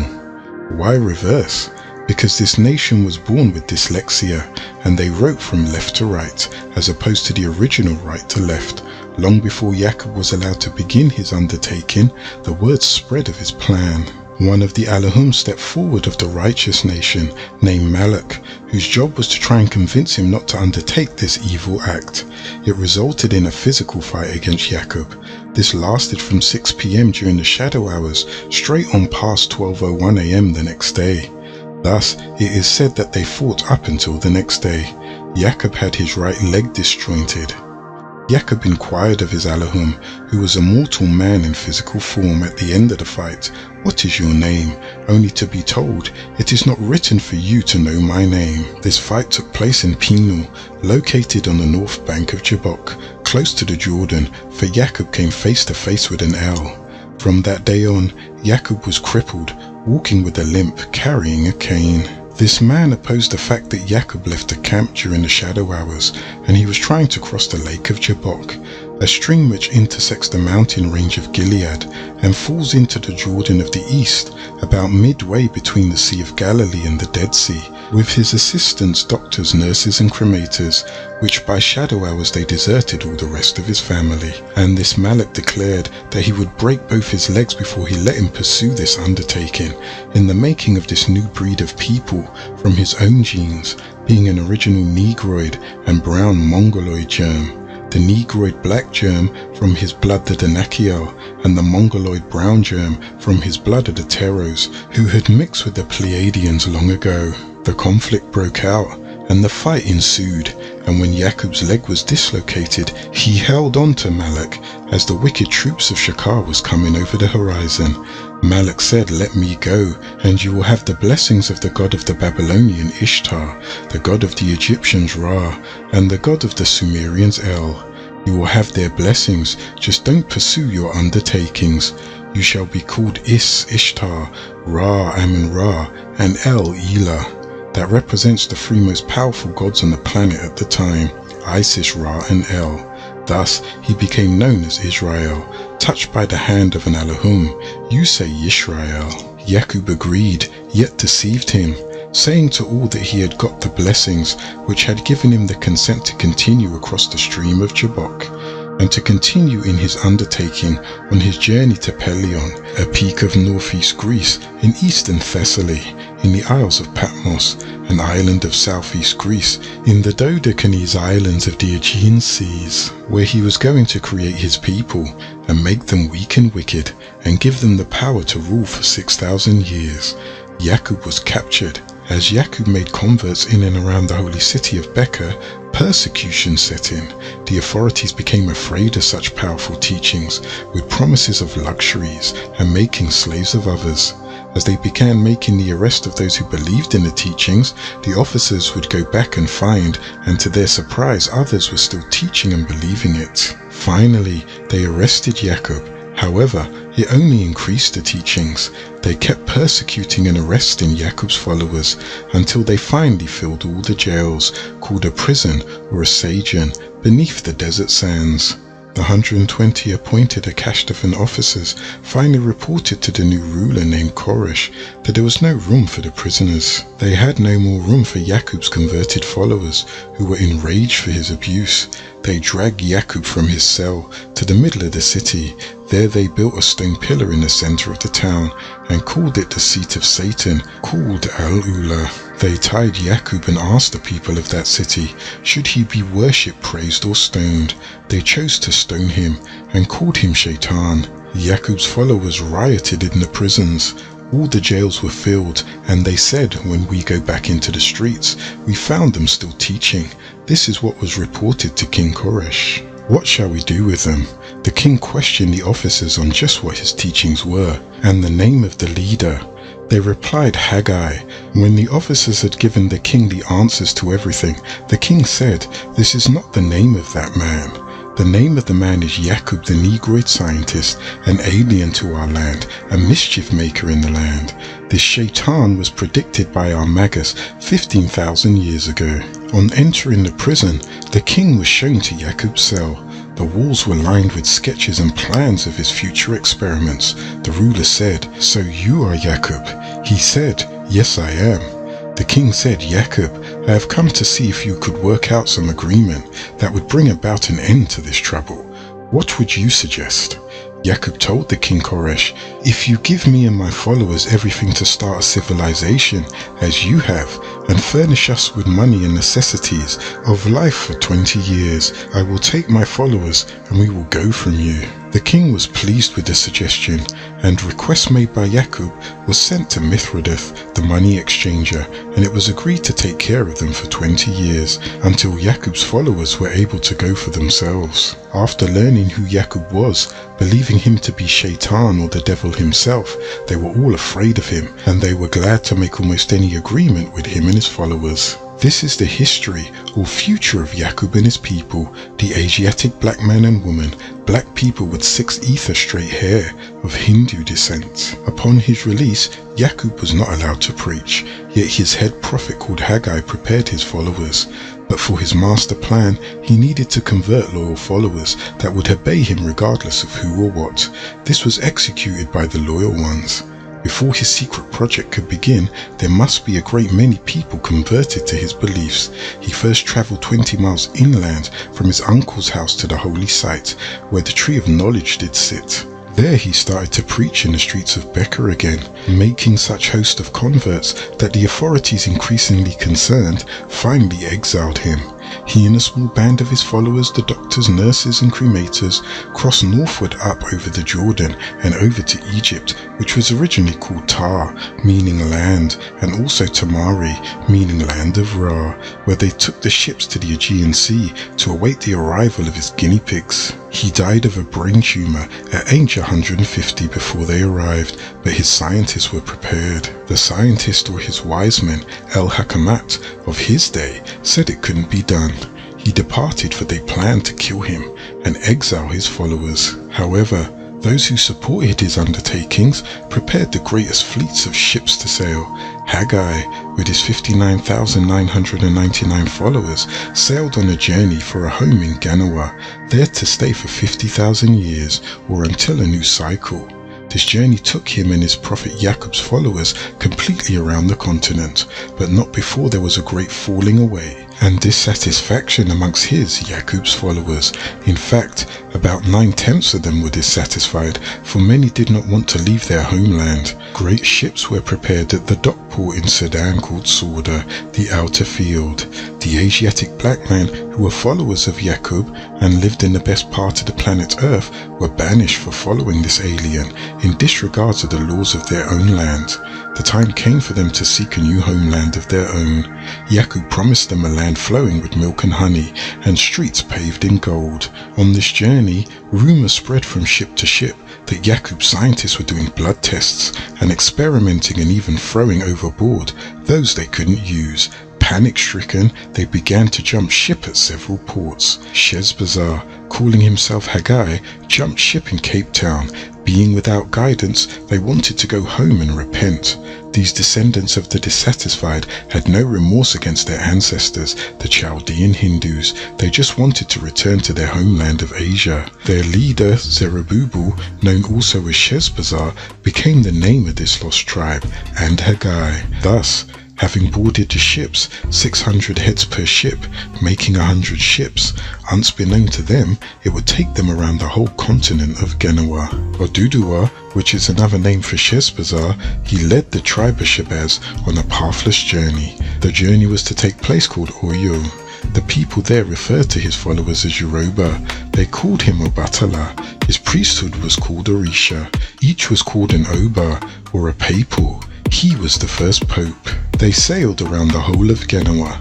There were 59,999, and Sheshbazzar, or Oduduwa, called Baba Sheshbazzar, made the 60,000 person. They had to make the 360-degree circle of Genoa, leaving off the Suez Canal. They sailed 100 boats, with 600 people in each. Sheshbazzar himself was on the first ship. Sheshbazzar jumped ship in Cape Town and never completed the journey. It was there that he died at 120. He is known to have wandered throughout Genoa as the wise old elder, and sat in the circle of elders in Omdawamban, where the eternal fire burns. There he was buried. Many of the ships never made it. They docked along the shores of Genoa.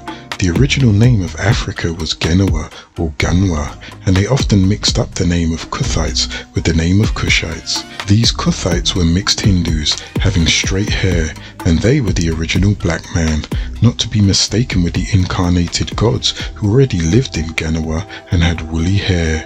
The port of Sudan was their launching point in the Red Sea or the Reed Sea, and they passed throughout Mandeb. Some jumped ship in Djibouti, where you find black skin and straight hair. They were passing through the Gulf of Aden, land of the Nabateans, through the tip of Mandeb, passed over to Eel in Somalia, where there is black skin and straight hair. You have people who jump ship in Massawa, Ethiopia, where there is black skin and straight hair. They went down to Kenya, where there is black skin and straight hair, and on to Tanzania, where there is black skin and straight hair, down to Mozambique, where there is black skin and straight hair, going from around the Indian Ocean on around to the Atlantic, stopping off in Cape Town, where Sheshbazzar disappeared. The ships continued on up to the Atlantic Ocean. They dropped off people in Walvis Bay, an inlet of the Atlantic Ocean, onto the western coast of Nambia, where the people have black skin and straight hair. They proceeded on up, and they stopped in Luanda and Angola. When they arrived in Angola, they had to break port because the Angolans referred to them as Negra, and they attacked their ships. This term was later changed to Negra Omega, or simply Negroes, those dead blacks, Negra or Morenos or Moors. They were called Mer by the French, and some grafted this term Mer into their language from what they were being called in the Latin, Morenos, Moor, for blackness, which was a complement to the term Negra, meaning black. The Moors were called Moors, and prefixes many names today as Mar, in Martin, Morris, Morrison, Mauritania, Morgan, Moorhead, Maurice, Maureen, Morgan, Morel, Morehouse, Mary, Maori, Murphy, and many more. Even the prefix of Irish names such as MacDonald, MacDouglas, MacDougall, McVeigh, McCrae. The MC was the abbreviation for the presence of Moors in Ireland. So they took residence and named the place Nigeria, home of the Yoruba tribes, but the woolly-haired people of the land refused to mix with them, so they were forced to depart, only leaving their religious systems of Orishi, a system of ancestral worship which they brought from Arabia called Yoruba, the land where the teraphims have always been worshipped, such as the moon deity Allah, which in 1950 Wendell Phillips, W.F. Albright, Richard Bauer and others excavated sites at Kataban, Timur and Marib, the ancient capital of Sheba. Thousands of inscriptions from walls and rocks in northern Arabia have also been collected. A major temple to the moon god was excavated at Hazar in Palestine. 2 idols of the moon god were found. Each was in stature of a man sitting upon a throne with a crescent moon carved on his chest. Several smaller statues were found where they were identified by their inscriptions as the daughters of the moon god. Reliefs and votive bowls were used in worship worship of the daughters of Allah, and they have also been discovered. These three daughters, Alat, Al-Uzza and Manat, are sometimes depicted together with Allah, the moon god, represented by a crescent moon above them. Their religious system was created with the ability to adapt to anybody else's culture, as in the case of Santeria or Brujeria or Voodoo, also called Juju. This was taught by their great ancestor and god Yaqub. This religious system was created to be able to supplant itself over others and absorb them like a dying star consumes other stars. It vamped down on Judaism to create Islamicism, and it vamped down on Christianity to create Santeria. It vamped down on Satanism to create Voodoo.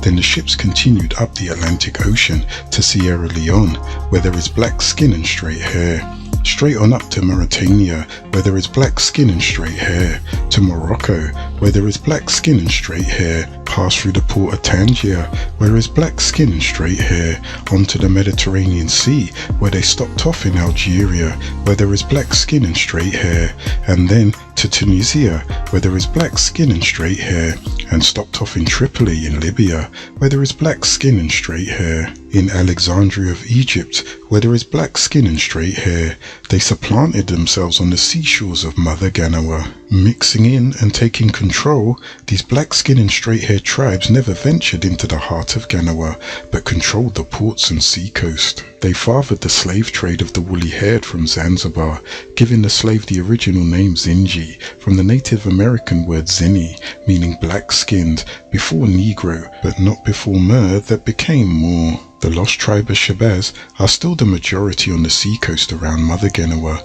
They replaced their X with Arabic names. They call themselves by new names: Egyptians, Ethiopians, Djiboutians, on and around to Mauritanians, Moroccans, Tanzanians till this day. So then, they sailed north across the Mediterranean to Cyprus, where they were home with their original mother goddess Europa, stopping first at the Isles of Crete, where Yaqub's rules and regulations and systems on graphing and making were prepared. Those that remained behind, by jumping ships at different ports in Ganawa, stayed and oppressed the original woolly-haired Nubans, introducing them to mythological religious beliefs such as New Yoruba, New Islam, Judaism, Christianity, and a host of others, which later became the enchantment or the spell. They also called the spell a hex, he-X, like John, who's the he and the X, also called the hexagram, he-X-agram. The hexagram is a symbol of the six-pointed star, which again is the form of a swastika, the seal of the Illuminati of light and fire, symbolizing their 6,000 years of rulership over the original Ishmaelites, Israelites and Midianites. The word gram, meaning a seed, ties in, for this was the grafting of a zera, meaning an offspring or seed, symbolic of the sixth letter of the Aramic alphabet, and the sixth letter in Arabic alphabet Satar, and which is the sixth letter in the Greek alphabet, which is Zeta, a symbol of a snake. The word Zeta is of Hebrew origin, meaning Zain, from the root word Zan, which is where they get Zina, which means abomination. Note the use of the letter Z repeatedly. Their symbol is hidden in zigzag zig, which is za za za or 666. Zigzag zig is the German word zigzag, meaning to turn in the wrong direction. The beings that inspired Yaqub, as well as the Yaqub of this day, Hitler, are from Zeta Reticula, also referred to as the Mizar constellation. Remember, seed is from the Middle English, from Old English seid, said, from Latin semen, from Greek sperma meaning sperm or seed, or the number 6 in Greek, which is again hex, or Z for xenon, the 54th element and its colorless, or absence of melanin, from the Greek neuter of xenos for strange. Neuter means neither feminine or the original hermaphrodite, and the parents are these Hindus whose religion was called Zen, from Zeno, meaning stranger. And the religion of Zen Buddhism is traced back to Hindus in India. Now, the hexagon, also called a polygon with 6 sides, the number of the sum of these angles are 720 degrees. That would be 360 degrees of spiritual and 360 degrees of the physical. When the sides are equal on all sides, the hexagon is called regular, and each interior angle has 120 degrees. The followers of Yaqub were only given 120 degrees of knowledge, not 360 and not 720. They only use 6 ounces of brain, and the Asiatic blacks use 7½ ounces of brain, but you have 10 billion neurons, and your brain weighs 52 ounces. Their reticular formation, or the inner laser beam that directs the impulses to the 2 halves of the brain for action and reaction, is defected. Even the slaves of the slave trade are led to have faith that they are one of his lost tribe of Shabazz and don the swastika in the form of an X, until they too can take on an Arabic name. From Alexandria, the journey continued on to their new home. These Asiatic black men with straight hair had a dissatisfied nature. Evil dwelt within them, so their wise scientists met with the elders of the Danakiel, and they decided to try and graft evil out of their nature. The results, the flugel rods came out of this genetic splicing and the graftation in attempts to remove their disagreeable side, for evil lived within these Asiatic black men, original Hindus, since their evil ancestors came to visit the planet between the time periods of 76 billion years to 66 billion years ago. These Hindus are the ones who converted to Yaqub's plan. While living in Arabia, they became the tribe called Shabazz, the 13th tribe, known as the Lost Tribe of Shabazz, for many of them got lost on the way. Those that survived the journey around Genoa were used in the grafting and making of this new race. For any babies born with Negroid black genes, a pin was stuck into their brain. Their necks was the Mongoloid brown. They were spared to breed, to make the red, the yellow, and then the Caucasus, the pale. This process took 600 years of grafting and separation. You have the Negroid, Mongoloid, and Caucasoid. All other races are just that, a mixture of the others. Thus Yaqub's nation was born. A ruler was set over them, and she was called Europa, the daughter of Aegina and sister of Cadmus. Europa was the empress of this land, yet without guidance they regressed and took refuge in Pelion, then on up into the mountain region of Thessaly, and into the grotto, meaning cave. They conquered and enslaved the original inhabitants of that land, then called Yunan, who were the descendants of Javan, son of Japheth and Ifat. The Yunan were also known as Ionians. The savage beasts that were grafted from the Asiatic Hindu black man were nothing more than the original blonde-haired, blue-eyed, pale-skinned, melanin-lacking, grafted, disagreeable, rebellious seed of Yaqub, the mad scientist called flugel rods, shameless, moralless, hair covering their body from ankle to shoulder, the beast of the field, also called behemoth. They walked on all fours and ate raw flesh, having bestiality acts. Thus, the dog became their best friend. They allowed him to lick their leprous sores, and to this day, they will allow him to sleep in their beds, eating off their plates, and even lick them in the mouth. They moved on to Patmos in the Aegean Sea, which is 20 miles south of Samos, the site of Samuel, 24 miles west of Asia, that is the Greek Isles. The outcome of the graftation was the flugel rods, who were bred by mixing in the seed of the Pleiadians, which is blonde-haired and blue-eyed, mixing and grafting from the genes of the Asiatics, black straight-haired and black-skinned, and black-eyed Hindus, grafting from the brown germ to the red germ, to the yellow germ, and on to the new earth breed, the flugel rods, also breeding the abstract black-skinned and blue-eyed. He set up rules and regulations that they were to abide by under all circumstances. Those of his followers that did not obey him were to have their throats slit from ear to ear, and their bodies left on the seashore at high tide. They separated into 2 groups, the original Halabites or Halab, flugel rods, who became known as the Neanderthals, or simply cavemen, eating raw flesh, running around on all fours, and living in a state of bestiality. They found their way into the inner caves of the planet.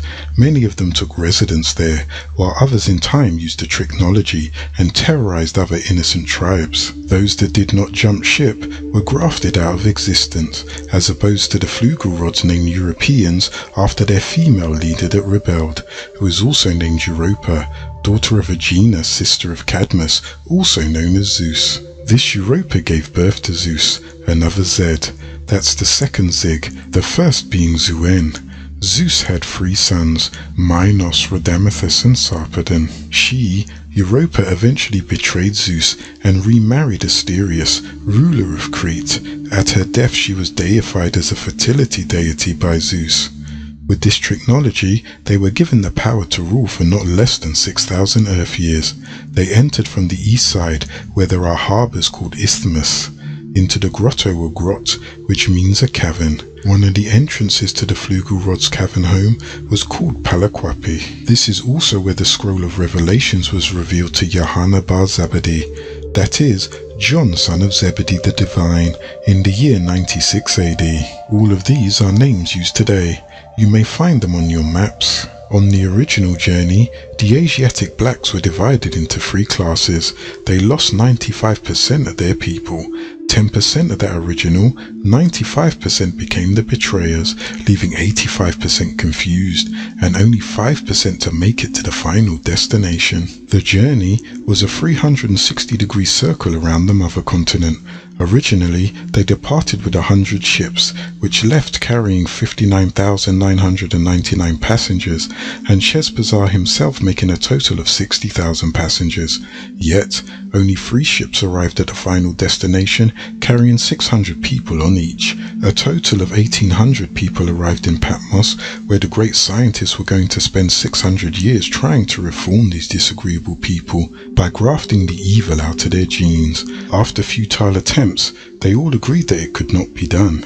For the making of this original seed, Yaqub El, also called Elo, as it says, came from Teman the south, and the Holy One Yixok, his father, was from Mount Perin, meaning place of caverns, that led to Shambhala. Yaqub went to the worst part of the planet Earth, where his creation would live amongst the Nakashites, where the original Samael, the Luciferian, the evil reptilian, did dwell, in the abandoned place of Nod. All of them were dissatisfied. There was no one tribe of people ruling the planet Earth in Yaqub's time, so it made this convenient. So Yaqub Ha vowed to be their ruler, and that he would create a people that would rule for 6,000 years, until a savior was born. The Greeks and Roman Christians call him Messiah, Messias. The Khazar Jews call this savior Mashiach, and the Muslims call him Masih. In the Warpic it's Massa. Yaqub was helped by a group of humanoids from Lahamu, Venus. Their description is average height between 5'7" and 6'3", with a tan complexion with black to dark brown 6 fair hair. They could pass for any Euro-Arabs on Earth, who had Maccabean features, who are humanoid Maccabeans from Zeta Reticuli.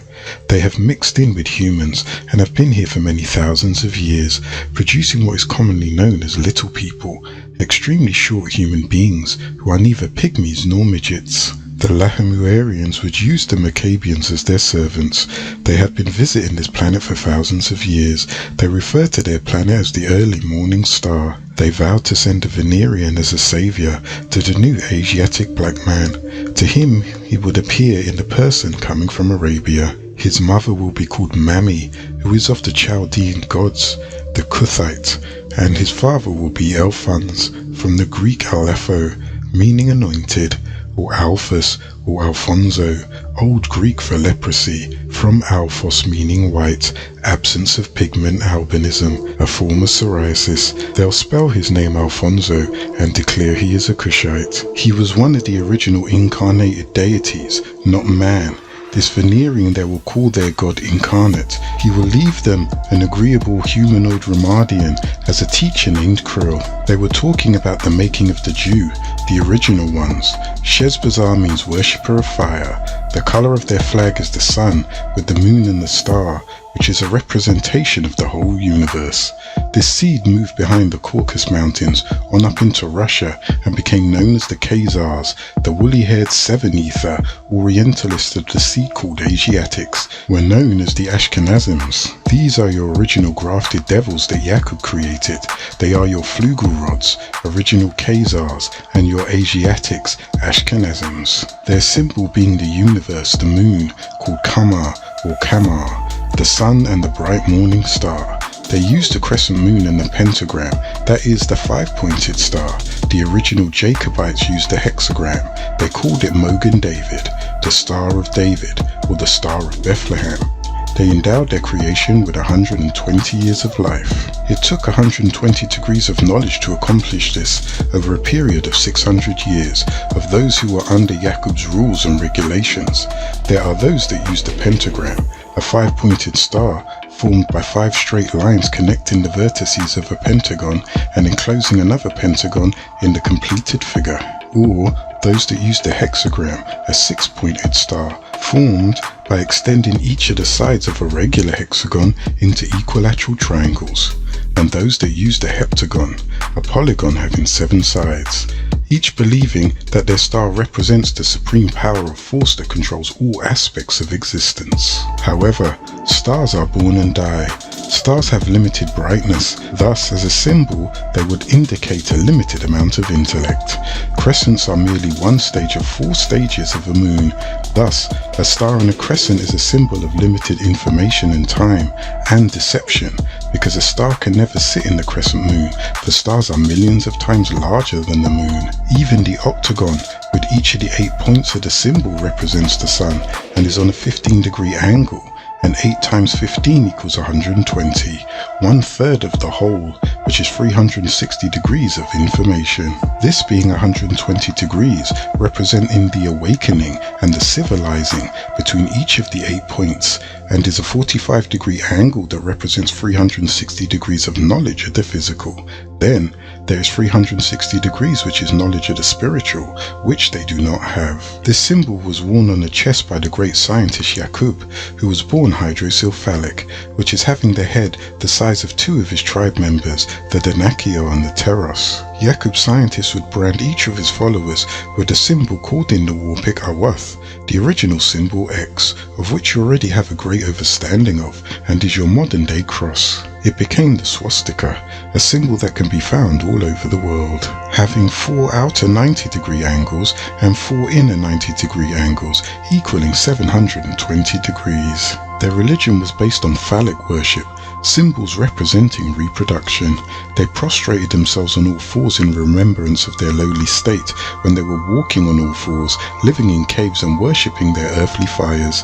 Thus we have sun worship. They prostrate beneath the mammary glands of females and call it a dome, and beneath the phallic of a male and call it a minaret. Giving birth to your domes and minarets are their mosques and synagogues.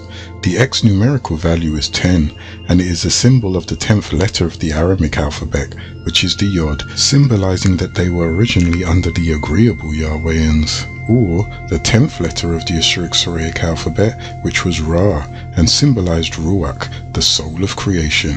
They were the first Negroids born with beards, and he made them clean-shaven so that they would look like the original Taharites. They were to mix in with the original Cushites and await their savior, who would come to them from Venus Lahamu. There would be carefully planned breeding amongst the descendants of the Nubans under the Amorites, and one of them would be part Nuban and part Ramadian in the far west away from the east. They would be kidnapped and taken into bondage for 400 years.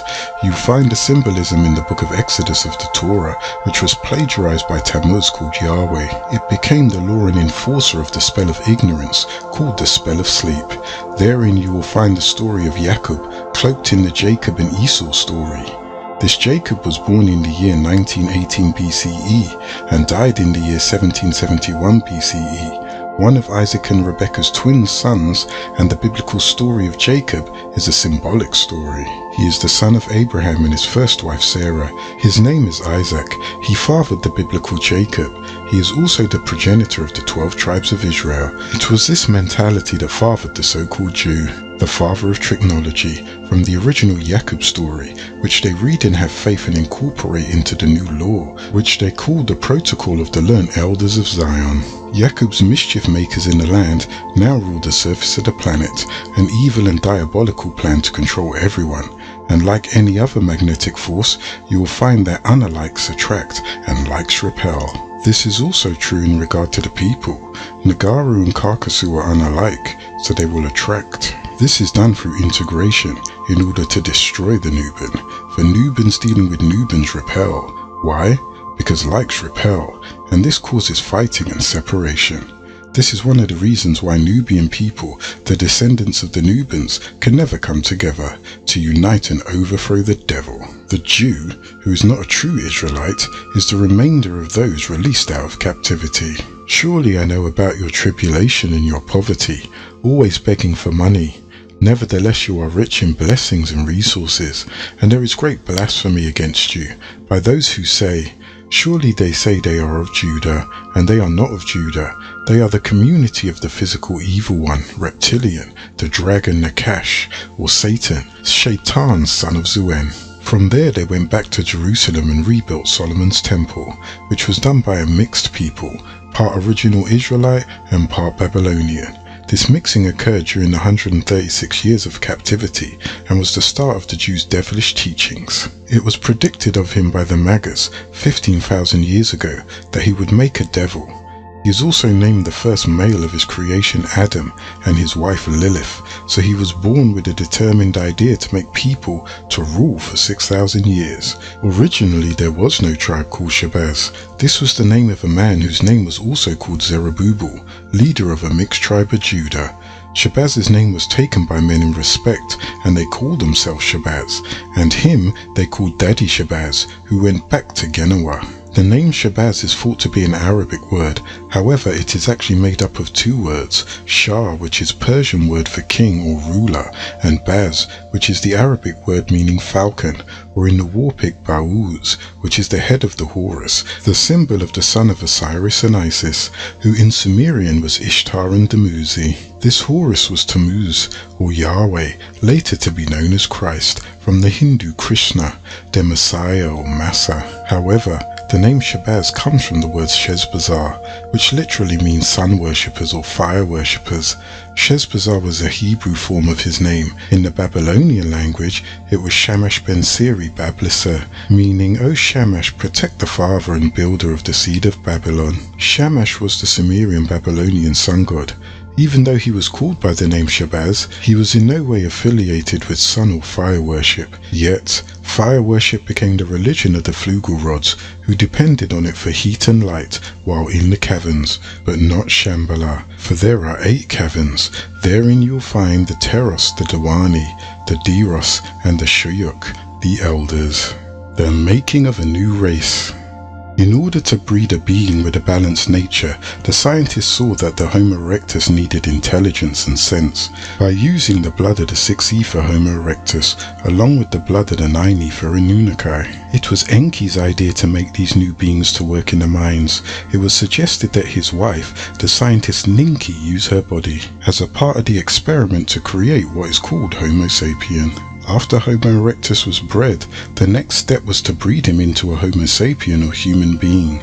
The Anunnaki, who came from the skies, were able to produce the Homo sapien, which made these Homo sapiens 1/2 human and 1/2 Anunnaki.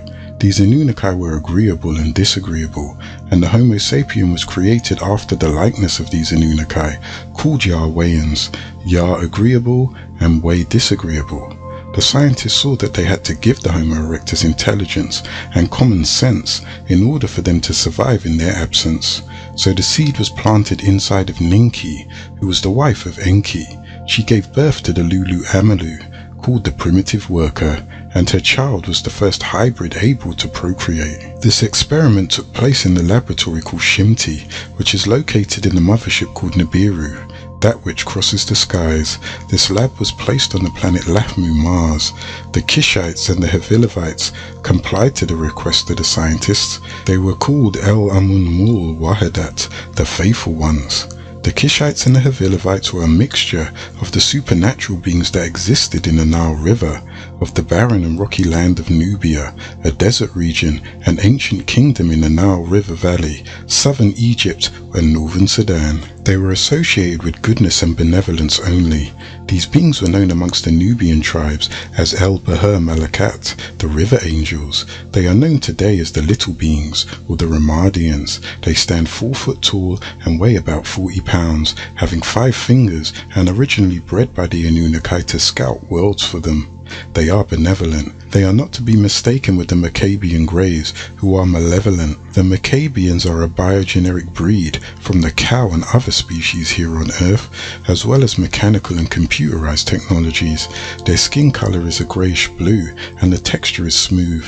They have no hair on their body, and they have big heads. They are hydrocephalic. Because of their eyes, which have no pupils making them nocturnal, they look like the human insect and are sensitive to ultraviolet light. Their large black eyes are cow's eyes. They have 2 slits for nostrils, and their mouth is a small slit. They appear to have no ears, and their hands are web-like, with only 4 fingers. Their arms are long and muscular, reaching just above the knees. Their hands consist of 4 webbed fingers. Their torso is human in appearance. Their legs are short and muscular.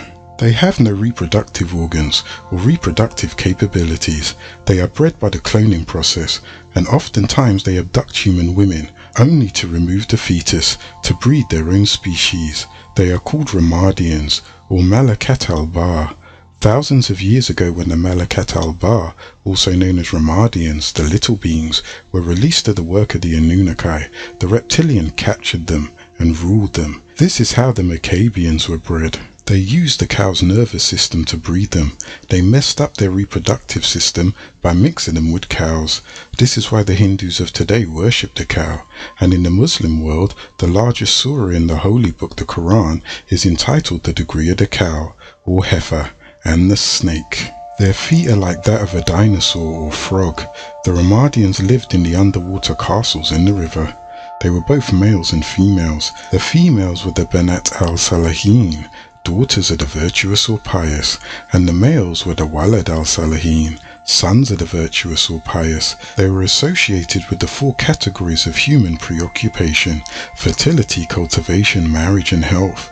These beings mixed in with the original Kishites and Havilavites. Along with the Ramadians were the Dogri, who were the ugly water beings. They are known today as the Reptilians.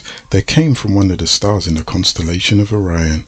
They stood 6 to 7 foot tall. They are greenish, and their skin is scaly, waterproof, and there are no sweat glands. They have no hair on their body, the back of their head is flat, and they have an exaggerated forehead.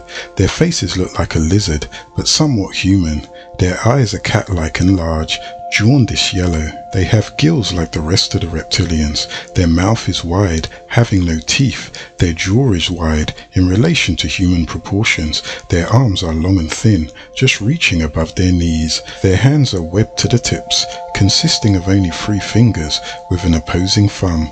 Their chest slightly protrudes. Their legs are long, but bent backwards, as if they also run on all 4s. They have no external sex organs, and their feet are webbed. They procreate by laying eggs. They are neutral in gender.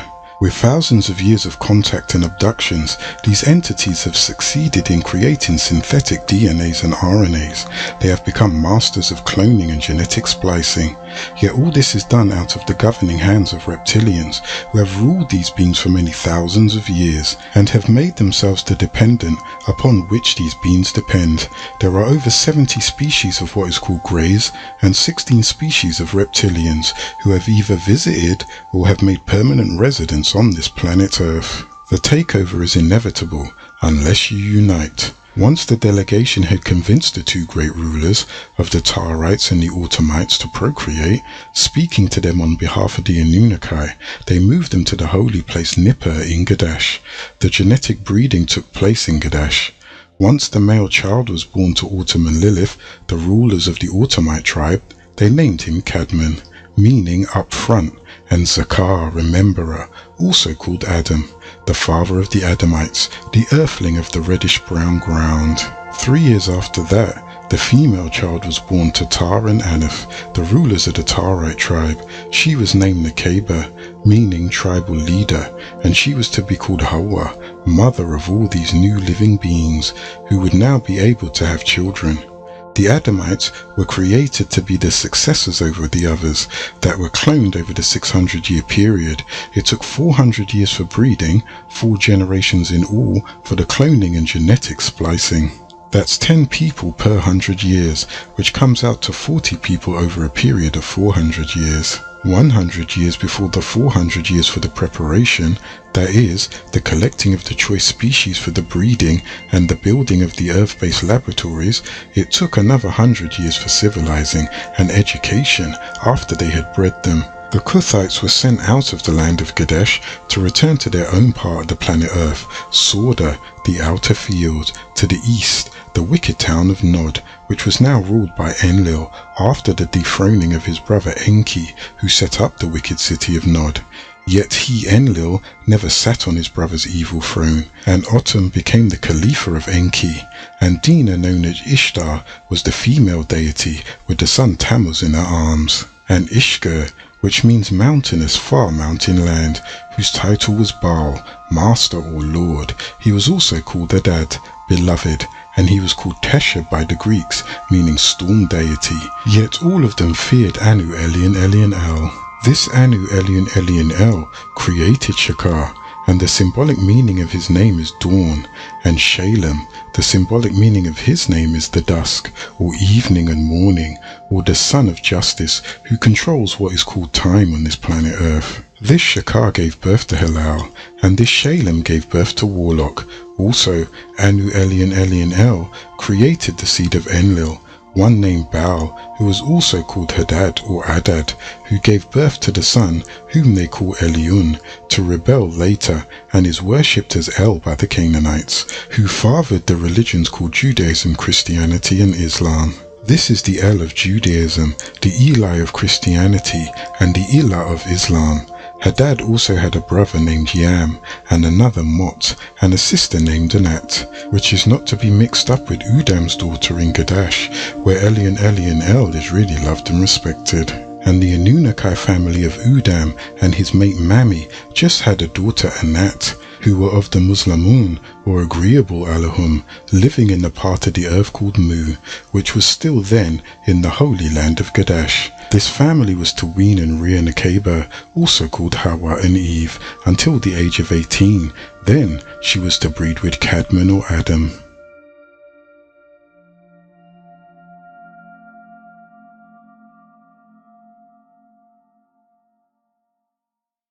Chapter 3, The Scientist. Begin all acts and thinking by using Al-Kalum the All. Tablet 5, The Dogon and the Sirius Mystery. 19 times 22 equals 418. Lo, as mentioned, these extraterrestrials have come to this planet and set up amongst Hamims, as well as humankind. Earth has benevolent and malevolent influences. In Nubia, that is called Ganawa today, in the land referred to as Mali, whose inhabitants moved from the land of Kemet in Kush, you find one such influence. That is the Dogon. Their imams had an astounding knowledge of the star Sirius in the Canis Major constellation, given by extraterrestrials long before they migrated to Mali. While yet living in Tamaray Kemet, called Egypt, where the ritual of the opening of the mouth ceremony is centered around the Sirius star in the Canis Major constellation, they knew that Sirius A, which is the brightest star in the sky, has a satellite called Sirius B, which revolves around it. Sirius B is invisible to the naked eye, and the Dogon Imams had no telescopes, but they knew that it exists, and that its orbit around Sirius A is elliptical, not circular.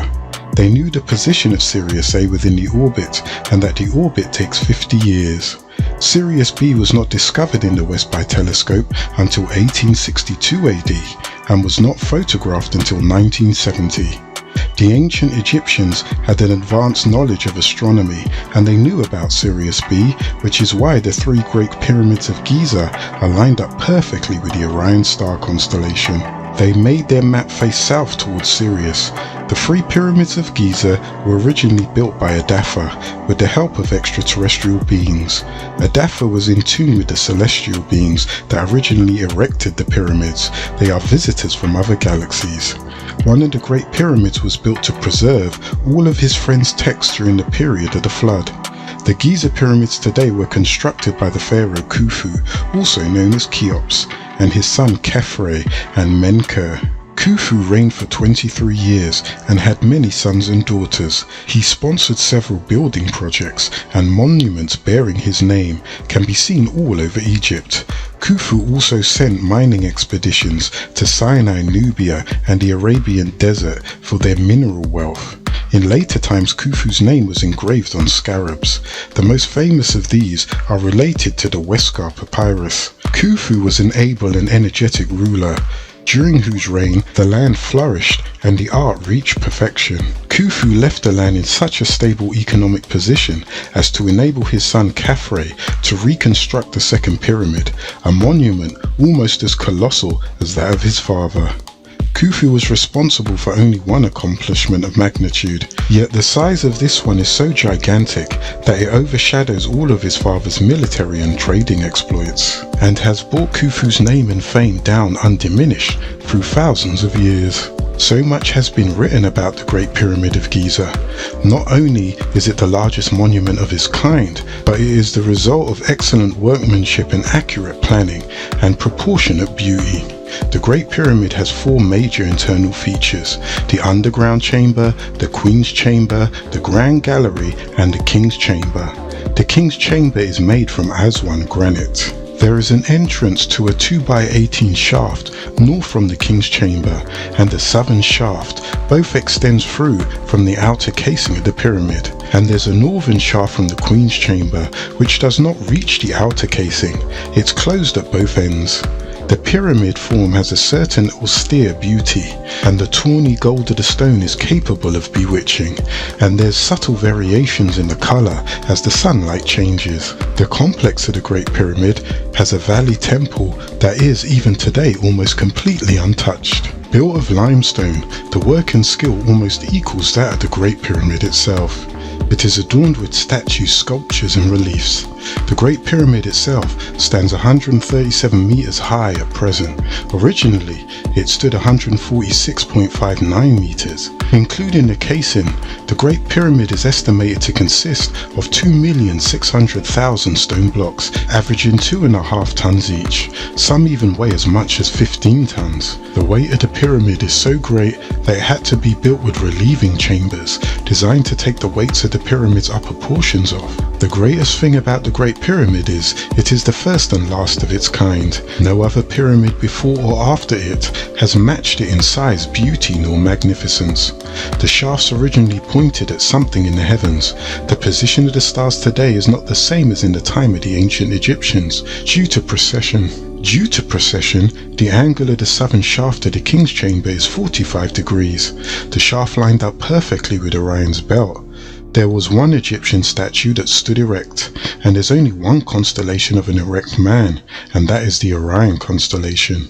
The identity between the deceased pharaoh and the deity Osiris made Orion immediately a candidate. For the shaft's purpose was to enable the soul of the pharaoh to communicate between the earth and the sky. The shaft in the Maluka's chamber pointed to Sirius, a star in the Canis Major constellation. Rededef, Khufu's immediate successor, built his pyramid at Abu Warash, about 5 miles north of his father's pyramid at Giza.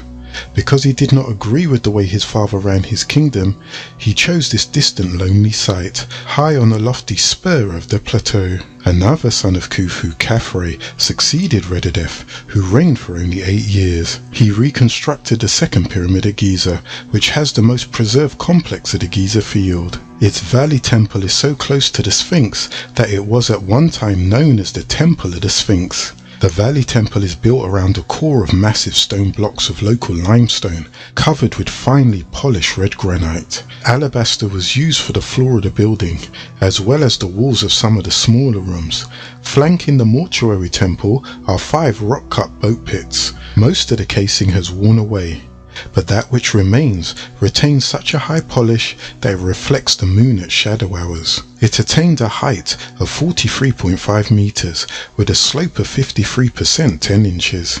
Khafre's son and successor was Menkura, also known as Menka. The third pyramid at Giza, though smaller, was set off by a granite casing covering the lower 16 courses. However, before the casing of the pyramid could be completed, Menka died, and his successor, Shepseskaf, finished the monuments. He built the complex of mud brick and didn't bother to build a large pyramid for himself. One of the splendid burial chambers is built with red granite walls and roof. The vaulted ceiling was made by first erecting the pointed roof and then hollowing out the slabs to make them concave. In this room was the king's beautiful basalt sarcophagus. It had the typical palace facade paneling and was no doubt contemporary with the pyramid. The real splendor of the complex of the third pyramid is the mortuary temple. The core masonry is of huge blocks of local limestone, which were originally lined with granite on the outside. The western side of the court originally had red granite pillars. On this end was the sanctuary, or the offering shrine, built against the face of the pyramid. It was paved with red granite. One of the corridors in the northern end of the temple has walls of black granite. The parent pyramid stood at a height of 66.5 meters, the base being 108.5 meters square at a slope of 51%. Shepseskaf, the last of the pharaohs after Menka, completed his father's tomb. Once again, the trend for building tombs changed. Choosing a site between Zoser's step pyramid and the pyramids of Snefru, the father of Khufu, Shepseskaf's tomb differed completely from any monument preceding it. It is neither a mastaba nor a pyramid. It stands 100 by 72 meters and stands 18 meters high. It is merely called a sarcophagus. All of these pyramids align perfectly with the 3 stars of the Orion constellation, which is directly above Sirius. The shaft in the Queen's Chamber pointed to Sirius. The position of these pyramids and their relation to the Nile is the same as the 3 stars of Orion's belt in relation to the Milky Way. The constellation of the Great Dog lies just below Orion and a little to the left of it. Canis Major is also known as the Dog of Orion, and its constellation pictogram fairly represents a dog. With Sirius, the brightest star in the heavens, on the dog collar, it should be easy to find. The brightest stars are of 0 magnitude, and as the magnitude of the number increases, the star gets fainter.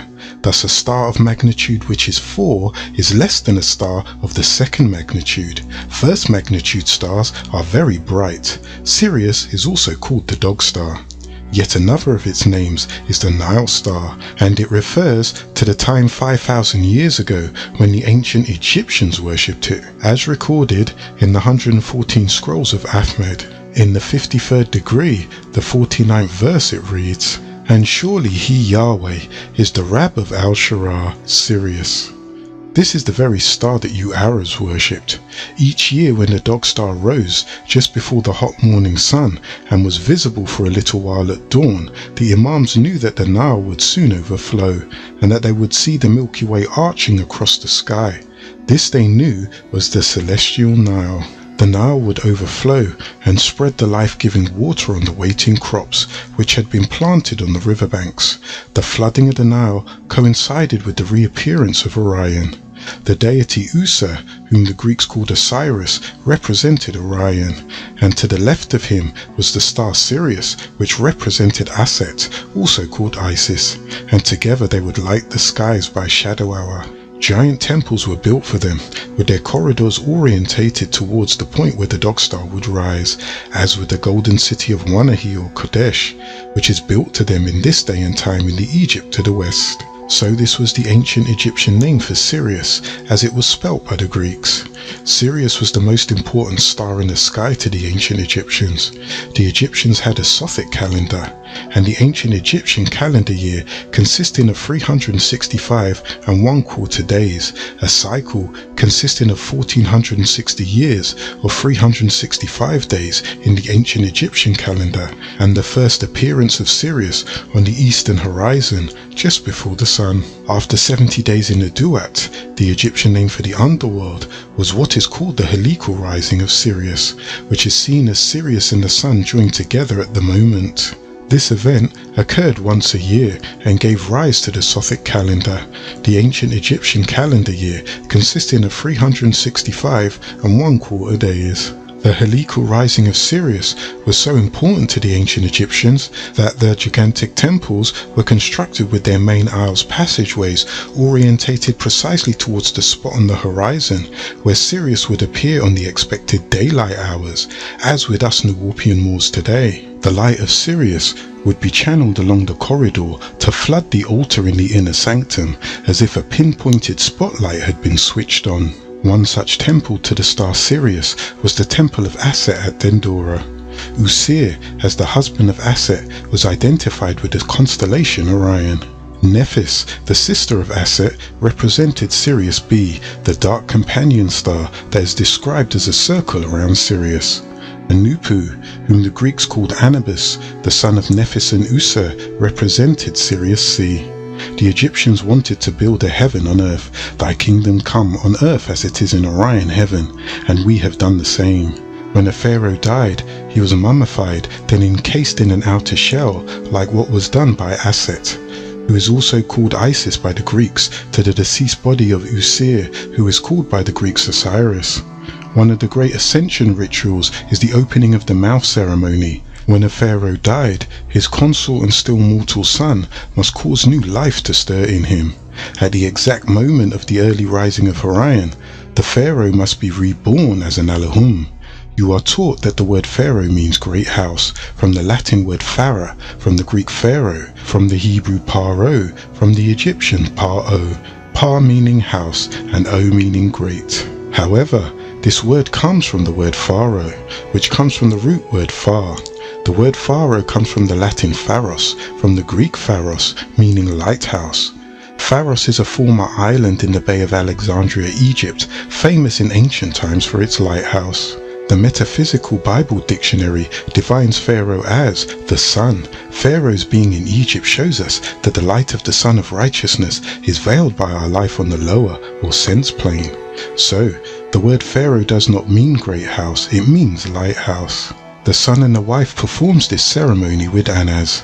The pharaoh is standing upright. The son takes the az or adze, which is shaped by the northern constellation, and strikes open the mouth of the pharaoh, and takes another tool and plunges the ear, and the mouth is open. The air goes in, and the pharaoh is alive again. He is reborn for the sky. Rebirth and new life were very important to the Egyptians, and they were also required to have sexual potency, to recopulate with the deities. Each had many wives and hundreds of children from the breeding of gods on earth. The next thing that would have happened is they would have turned the mummy to the south in alignment with the southern shaft and attached an erect phallus to his mummified body, and his duty before departing into the afterworld was to seed the womb, symbolic of the womb of Aset and the birth of Horus. Those that don't know say that the Dogons got their information on Sirius from the Egyptians. However, according to the Dogon, they got their knowledge from travelers from beyond the stars, who traveled from the planet attached to Sirius B and who landed on the Earth and bred with them. As a matter of fact, the Dogons were the descendants from the Egyptians. These travelers from beyond the stars that came and bred with the Dogons were reptilians. These reptilians came from Sirius B. They traveled to Earth once their sun or star Sirius B collapsed, becoming very dense, also known as a white dwarf. When the planet-sized ship called Procyon, a binary star in the constellation Canis Minor, which is the Greek name for Nibiru, meaning planet which crosses the skies, or planet of the crossing passed by Sirius B, its presence drained the energy from the sun, and it caused this great star Sirius B to collapse. Sirius B had two planets. The Narians Greys were on one planet, and the Nomos Reptilian were on the other. Both planets rotated around Sirius B. So when their sun died, they, the inhabitants of Sirius, followed Nibiru through the Milky Way, one chasing the other. They took residence on Earth in a country now called Mali, which is where the Dogon lived. The reptilians have been breeding and living with humans for centuries. They are humanoid in shape and reptilian in heritage. Their leaders are the Draconi. They are from Draco, a constellation in the polar region of the northern hemisphere, near Cephus and Ursa Major, also called the Dragon. The reptilians stand from 8 foot down to 6 foot in height, with dark green scaly skin. Their leader is Harton. Harton is a reptilian who defected from the reptilians while on Earth and reformed to fight against the reptilians on behalf of humans. He is the commander of the Ashtar Command. There are 16 kinds of reptilians seen these days by abductees. There is a type of species of reptilians called the gargoyles that have special wings, which are flaps of skin supported by long ribs of the Dracona. Some reptilians can either lay eggs or bear by larvae, and some of them are of neutral gender and reproduce like lizards. The male species nurtures the eggs and the females just lay them. These beings are also known as the dragon race or the whip-tailed lizards, and the symbology usually includes a winged serpent. There are elements of their species which do not have wings, the soldier class and the scientists. The Narians and the Maccabeans are really a crossbreed between humans, greys and the reptilian species. There are several other lines of crossbreeds between humans and reptilian species that have specific characteristics, such as the Ramadians, who are being used as slaves by the reptilians. They are under close surveillance by the reptilians, who have them in such a state that they depend totally upon the reptilians for their reproduction and food absorption. The same way the Negroid in the world are slowly but surely becoming dependent upon the Caucasus. As you can see, the European and his Euro-Arab and Euro-Asian and Euro-American have made it part of their way of life to invade foreign countries, trample their ways and customs and traditions, take control of people's minds and lives, enslave people, manipulate people, and even use them against their own people. Then their tactics is religion or other powerful organizations. This is the same tactic that was used against the Ramadians and even other reptilians. The beings from Andromeda, who work alongside with the reptilians, also came and captured the Ramadians and started breeding their own race of greys, which in turn led to a breed of mean, vicious, bug-eyed beings called the Maccabeans. The Ramadians were once used by the Anunnaki and are highly intelligent. However, they began to die off. There are 70 different species of greys. Only 8 of them are still coming to this planet. There are 3 major kinds of greys. The Maccabeans from Zeta Reticuli are the ones who are about 4 to 5 foot tall, a mixture of greys and reptilians, and those from Bellatrix, also a star in the Orion constellation, that are about 3 to 5 foot tall, and another species of Orion grey that ranges in height from 6 to 9 foot tall. The reptilian beings didn't have the Dogan's best interest, they just used them. They lived in water, and during the shadow hours they came on land to teach and mix with the Dogan. The Nubians or Dogan referred to them as Dogir, or the plural Dogri, meaning ugly water beings. The Dogan speak and teach of what they have been taught by the Dogri today. They have knowledge about the universe, star formations, and the constellations without the aid of telescopes. The maps that these Dogans have are so accurate that they match modern maps of today. If you look up at the sky, the brightest star you can see is Sirius. Venus, which is originally called Lahamu, and Jupiter, which is originally called Kishar, are often brighter, but they are not stars, they're planets, which rotate around our own sun, which is a star itself. No astronomer will tell you there is any particular reason for intelligent life to be in the area of Sirius. The reason Sirius is so bright is because it's large and close, and bigger than the Sun, and bigger than a handful of other nearby stars. About the middle of the last century, an astronomer was looking rather hard at Sirius over a period of time, and got annoyed because it wasn't sitting still, it was wobbling. He had a difficult time figuring this out, but he finally concluded that an extremely heavy and massive star that was going around Sirius could make it wobble that way. The only trouble was that there wasn't any large star going around Sirius. Instead, there turned out to be a very tiny thing going around it every 50 years. And so Sirius became to be called Sirius A, and the little thing became Sirius B. Sirius B was at the time unique in the universe as far as anyone knew. Over 100 of these things have now been actually seen scattered around the sky, and there are many thousands more which we cannot see, even through modern telescopes, because they are so tiny and their light is so feeble. They are called white dwarfs. White dwarfs are small white stars with a large amount of material packed into an extremely small space. White dwarfs are strange, because although they are feeble, they are strong. They do not give out much light, but they are powerful gravitationally. On a white dwarf, we would not even be a fraction of an inch high. We would be flat, pulled in by the gravity. The star that was necessary to make Sirius A wobble was a little thing, but it still had to be as massive and heavy as an ordinary star, but of much more enormous size. It is, in short, a star so dense and closely packed that it is not even made out of regular matter.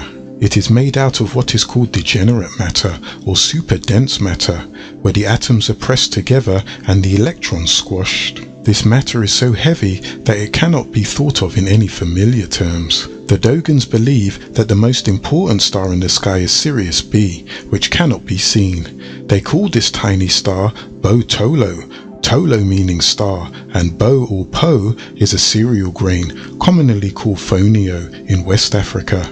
To the Dogon, this tiny grain represents the tiny star, and the star is called Po after the grain. The Dogons also say that Sirius B rotates on its axis, as well as its movement in space. Digitaria, which is another name for Sirius B, also revolves upon itself over a period of 1 year, and this revolution is honoured during the celebration of the Bado rite, which occurs every 60 years called the Sagai, which happens when Sirius B completes its rotation around Sirius A and rotates on its own axis around itself. This is something that all stars do. On April the 23rd, 1994 AD, the stars Sirius A and B crisscrossed in front of each other, which happens every 9,000 years. Energies were shot down to the planet Earth to rejuvenate the Dogon. Sirius B is composed of a special kind of material, which is called a sagala, from the root word meaning strong, and this material doesn't exist on Earth. The material is heavier than all the iron on Earth.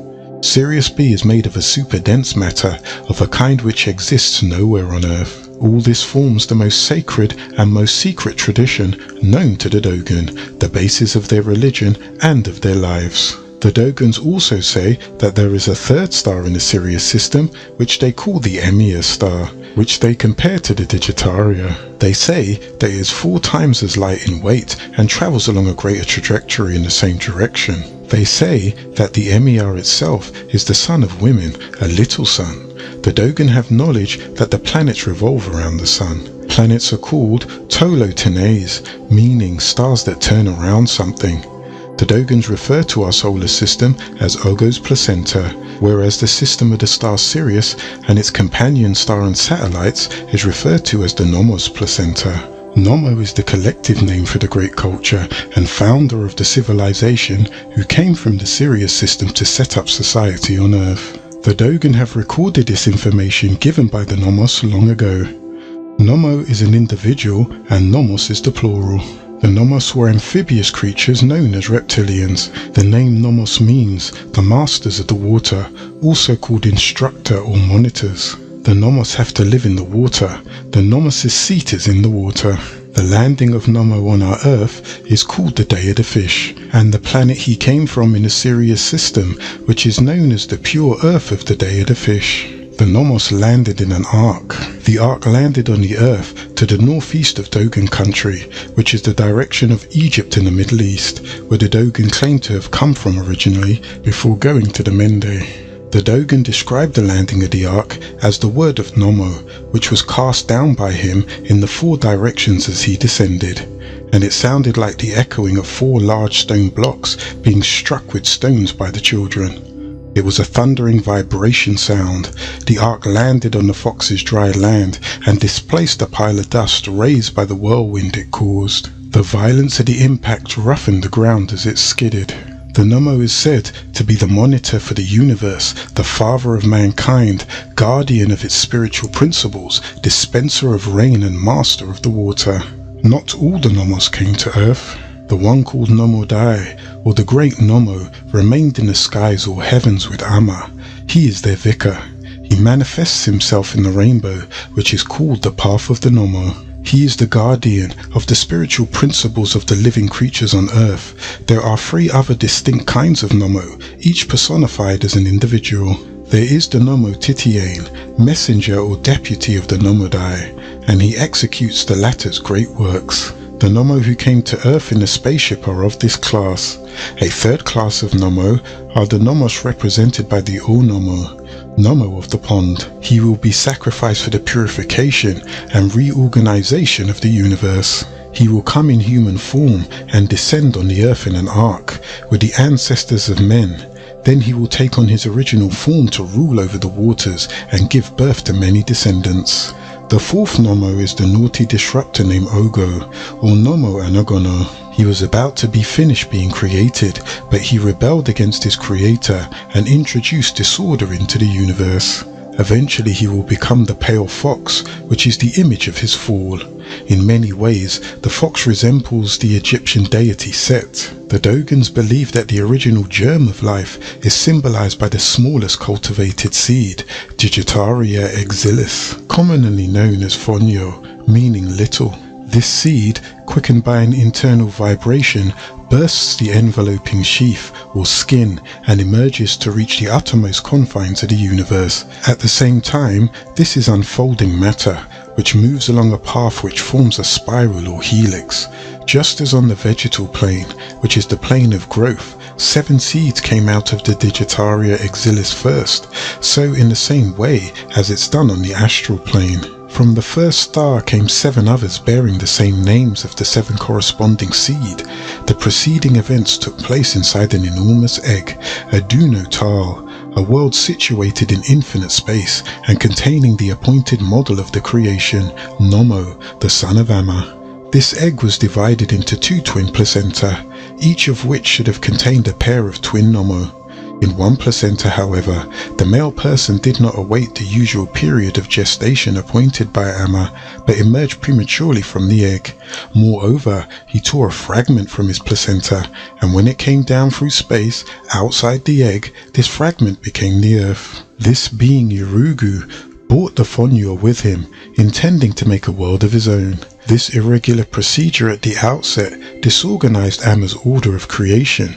From this imperfection arose the notion of impurity. Earth and Yurugu were, from the beginning, solitary and impure. Yurugu, realizing that this situation would effectively prevent him from carrying on Earth, he returned to heaven to try and find the rest of his placenta with his twin soul. But at his revolt, Amma had handed over his twin soul Nukida to the remaining pair in the other part of the egg, and he had put her in their charge. Yurugu could not retrieve Nukida. From that time on, he has been engaged in a perpetual and fruitless search for her. He returned to the dry earth, where now there began in darkness to come into existence single incomplete beings, offsprings of incest. In fact, he procreated his own placenta in the earth, that is, with his mother. Seeing this, Amma decided to send to Earth the Nomo of the other half of the egg. They came down to Earth on a gigantic arc, at the center of which stood the 2 Nomo of the sky, who had assumed the guise of human blacksmiths. At the 4 cardinal points were the 4 other pairs of Nomo, avatars of the first and the ancestors of man. The 4 male ancestors were named Amaseru, Lebiseru, Binuseru and Dionguseru. Every 60 years the Dogon hold a ceremony called the Sagai ceremony. Its purpose is the rejuvenation of the world. When it is time for the Sagai, the elders in the Tanatono shelter at Yugo draw a symbol on the rock with red ochre, which is any of the several earthly mineral oxides of iron occurring in yellow, brown or red, and it's used as pigments, which represents the Kanaga mask. This in turn represents the deity Amma. A hole is made in the ground below it, symbolizing the Sagai, and thus Amma in the egg of the world. The hole is also interpreted as the hole which must be dug to put seeds in. From this viewpoint, the holes are arranged in a series of 3, connotating 3 Sagais, placed beneath the sign of 3 seeds, after which they are named. Thus, the Sagai at the beginning of this century was called Emi Sagai, the sorghum Sagai. The next one will be called Usigi, the millet Sagai, and the one after that Nusigi, the haricot Sagai. There is another figure painted on the facade of the sanctuaries, which reveals rather more specific data. It is called Sigilugu, meaning calculation of the Sagai, and consists of a line of vertical chevrons, which is a badge of rule, the notches of which are painted alternately black, red and white, which are the secret colors. Each color corresponds to a seed, the first to millet, the plant or grass, the second to haricot, the pond or seed, and the third to sorghum, the grain.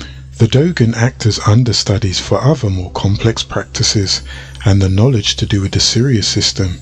The Dogon names for this star is Sigitolo, meaning the star of the Sagai, or Yasigitolo, star of the Yasagai, and indicates its relation with the ceremony of the renovation of the world, which takes place every 60 years, from where you get your 60 seconds in a minute and 60 minutes in an hour. Sirius, however, is not the basis of the system. It is one of the foci or focus of the orbit of a tiny star called Digitaria, Botolo, or the star of the Uruguru, also called Urugutolo. The orbit described by Digitaria around Sirius is perpendicular to the horizon, and its position is alluded to in one of the most common ceremonies. When Digitaria is close to Sirius, the latter becomes brighter. When it's at its most distant from Sirius, Digitaria gives off a twinkling effect, suggesting several stars to the observer.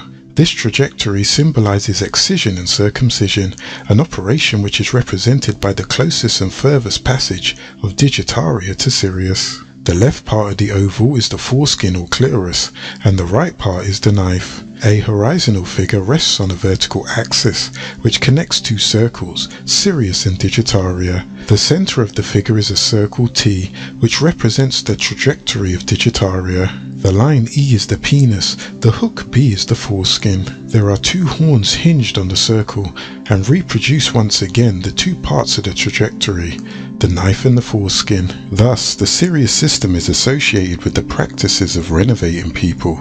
The period of the orbit is counted double, that is, 100 years, because the Sagais are covened in pairs of twins, so as to insist on the basic principle of twinness. It is for this reason that the trajectory is called Muniu, from the root word monye, to reunite. Digitaria is represented in Wazuba either by a dot or by a sack surrounding a concentric circle of 10 dots, which are the 8 ancestral nomos and the initial couple of nomo. During the Bado ceremony, the oldest woman of the family draws, at the entrance of the house, the pattern of Nayana Duno Tonu, meaning world of women, or the pattern of the Aduna Dale Donal Tono, meaning top and bottom of the world. The Kanaga sign is similar to the symbol that represents the Pisces sign. This constellation was named Gemini Pisces by the Romans because there are two fish. The western fish heads northwards towards Andromeda, a constellation in the northern hemisphere between Lacerta and Perseus, and the south of Cassiopeia, and the eastern fish back in the direction of Aquarius, a constellation in the equatorial region of the southern hemisphere near Pisces and Aquila, also called Water Bearer. When the energy field on Risk was starting to increase and the whole was starting to lose its color, the Riskians had to abort their planet and go to Orion. They had to get closer to the Milky Way, so they moved to Lafmu, called Mars, where they set up a commune of laboratories. They also went to Mashig, today called Pluto. The beings of Zeta Reticuli who lived in Orion didn't want the Riskians to live there because they were taking over. They objected to the power structure made by the Riskians. However, they didn't bother them because of the Denir. The Riskians aborted Mars and went to the planet Earth because of better living conditions.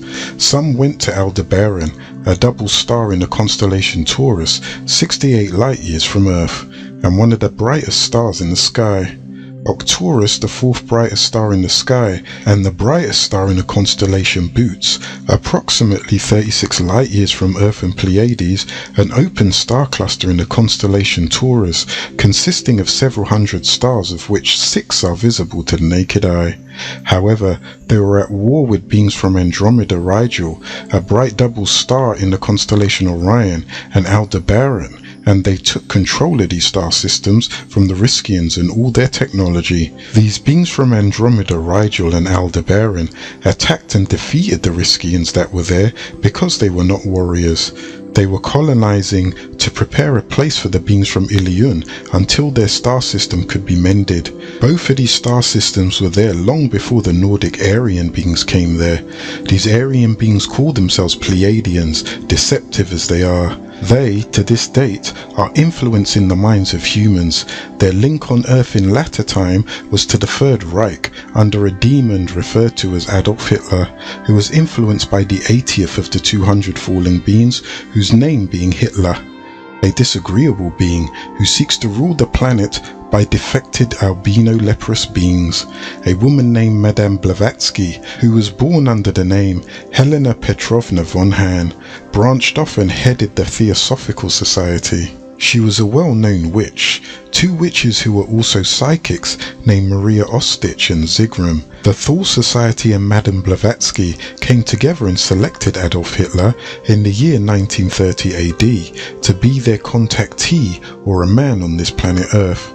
They were contacted by the beings called the Ashtar Command from the Pleiades and the Aldebaran constellations. The Ashtar Command are among the many entities that come to Earth and have been circling above the Earth, for the most part invisible to the naked eye, since the early 50s of the Gregorian calendar. They, the Ashtar Command, were humanoid and have less water in their bodies and are pasty in appearance. In the year 1952 AD of the Gregorian calendar, crafts were logged as being seen over the White House in Washington, D.C., USA. There was a meeting held, and the Ashtar Command met with the late President Dwight Eisenhower, at which time America was asked to lay down their arms. However, beings from the planet Venus, Commander Valiant Thor, also known as Val Thor, and his crew members Don, Tanya and Jill were present at the meeting also, and said don't trust the people from Aldebaran. These beings from Aldebaran became highly insulted after they were labelled untrustworthy. They went back in time and had a meeting of psychics with the Thule Society that led to what is called the Third Reich, whose power still rules the world today. Hitler held his super race with great reverence and respect. These beings have light blonde hair and blue eyes. They are originally bred by gene transplants or what is called embryo implantation. The beings from Aldebaran gave Hitler a lot of technology and flying saucers, which Hitler took out to the Antarctica, a continent lying chiefly within the Antarctic Circle and asymmetrically centered on the South Pole. They were responsible for the technology and plans for a super race. Hitler was actually breeding a superior race for extraterrestrials.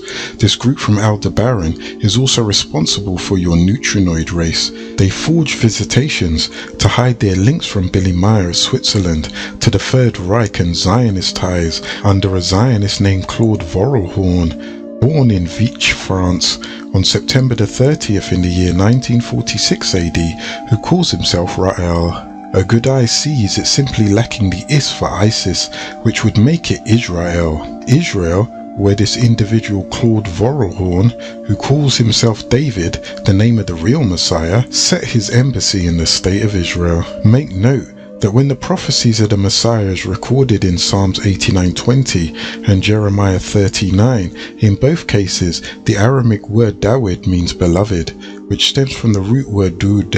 In the Ashuric you find Dawud, also meaning beloved, which comes from the root word Wadad. Again, in Deception, Claude calls himself David to imply he is the Saviour. He is linked to Claude Doggins, born in Sulphur Springs, Oklahoma, of the Brotherhood of the White Temple, who calls himself the Real. Again, you see the name Dar-El. The Real's teachings was identified as the wisdom of the ancients, resembling those of other theosophically derived wisdom schools and organizations. The name, the Brotherhood of the White Temple, was used prior to Duriel by Annie Besant, who was successor to Madame Blavatsky. Duriel says he had previously visited colonies inside of Mount Shasta, but the visits were astral, not physical. In 1931 AD, he was invited to visit the Atlantean colony in the flesh. He was lecturing in Los Angeles when two of the audience members identified themselves as colonists. They invited him to visit their colony at Mount Shasta that day.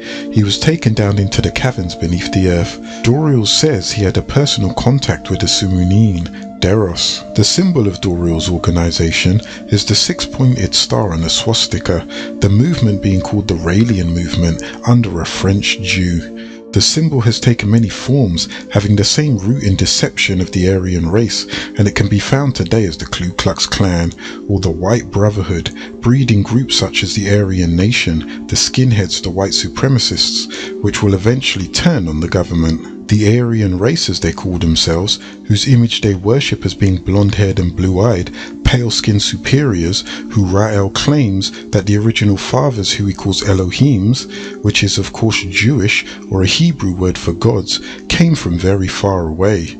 Later, it simply became Pleiades. This is a grand deception by the beings of Andromeda, an insect-type being who the late President Dwight Eisenhower could not stomach. They are the High Council and advisors to the cloned Aryan Pleiadians, who yielded an alphabet that begins with Aleph, Bay, Keth and Daleth, which is simply a form of Yiddish used by modern Jews, and they call it Hebron. As you can see, it originally came from a form of Kabbalistic script, saying that their planet in Pleiades is Error, a phonetic that is self-explanatory from error, and Hebron from Hebrew. The deception by these German Jews, whose god is Hitler, called Adolf Hitler, is in place, and is spreading amongst the disagreeable Nordics of the planet. This is in hopes to find a place in the universe amongst the star people where they are not welcome. All races on this planet have had extraterrestrial involvement, from the Sumerians to the Aztecs, the Hopi to the Aborigine, to the Egyptians and the Nubian Hebrews, Christians and Muslims, in the form of prophets or angels as they say. However, none have come to the cursed seed of Canaan. To the Aryan there has been none. So they create there such as Nostradamus, Edgar Cayce and Jean Dixon, who have all been proven to be incorrect in their prophecies, but they will seek to kill any Negroid who appears to have the ability to lead. They are known to be killers of the Negroid prophets and leaders, so they choose to distort the history of the Dogon. They seek to fit themselves in a history far greater than theirs, so they say they are from Pleiades. And there are some of them who claim to be direct descendants of extraterrestrials or direct descendants of prophets, such as Claude Vorelhorn, who calls himself Ra'el. He claims that he is the last messenger of the Elohim and the last prophet, the shepherd of shepherds. And remember, Yahshua said, "See that you not be deceived, for many shall come in my name," as recorded in the book of Yohana, John, the 10th degree, the 11th verse. "I am the good shepherd. The good shepherd giveth life for his sheep." And the 14th verse, "I am the good shepherd, and I know my sheep, and I am known of mine." They, the blonde-haired, blue-eyed Nordic race, claim that they are the descendants of Pleiadians, humanoids with reptilians living within them, who claim to come in peace, yet plan to rule. These Pleiadians say they come from the planet Error in the Pleiades constellation. Their invasion and eventual takeover they describe as V, for the V shape of Taurus. Pleiades is a star cluster 490 rounded off to the nearest, which makes it approximately 500 light years away from Earth, that's located in the Taurus constellation. Taurus the Bull is one of 12 constellations of the zodiac. Pleiades are a famous part of Taurus.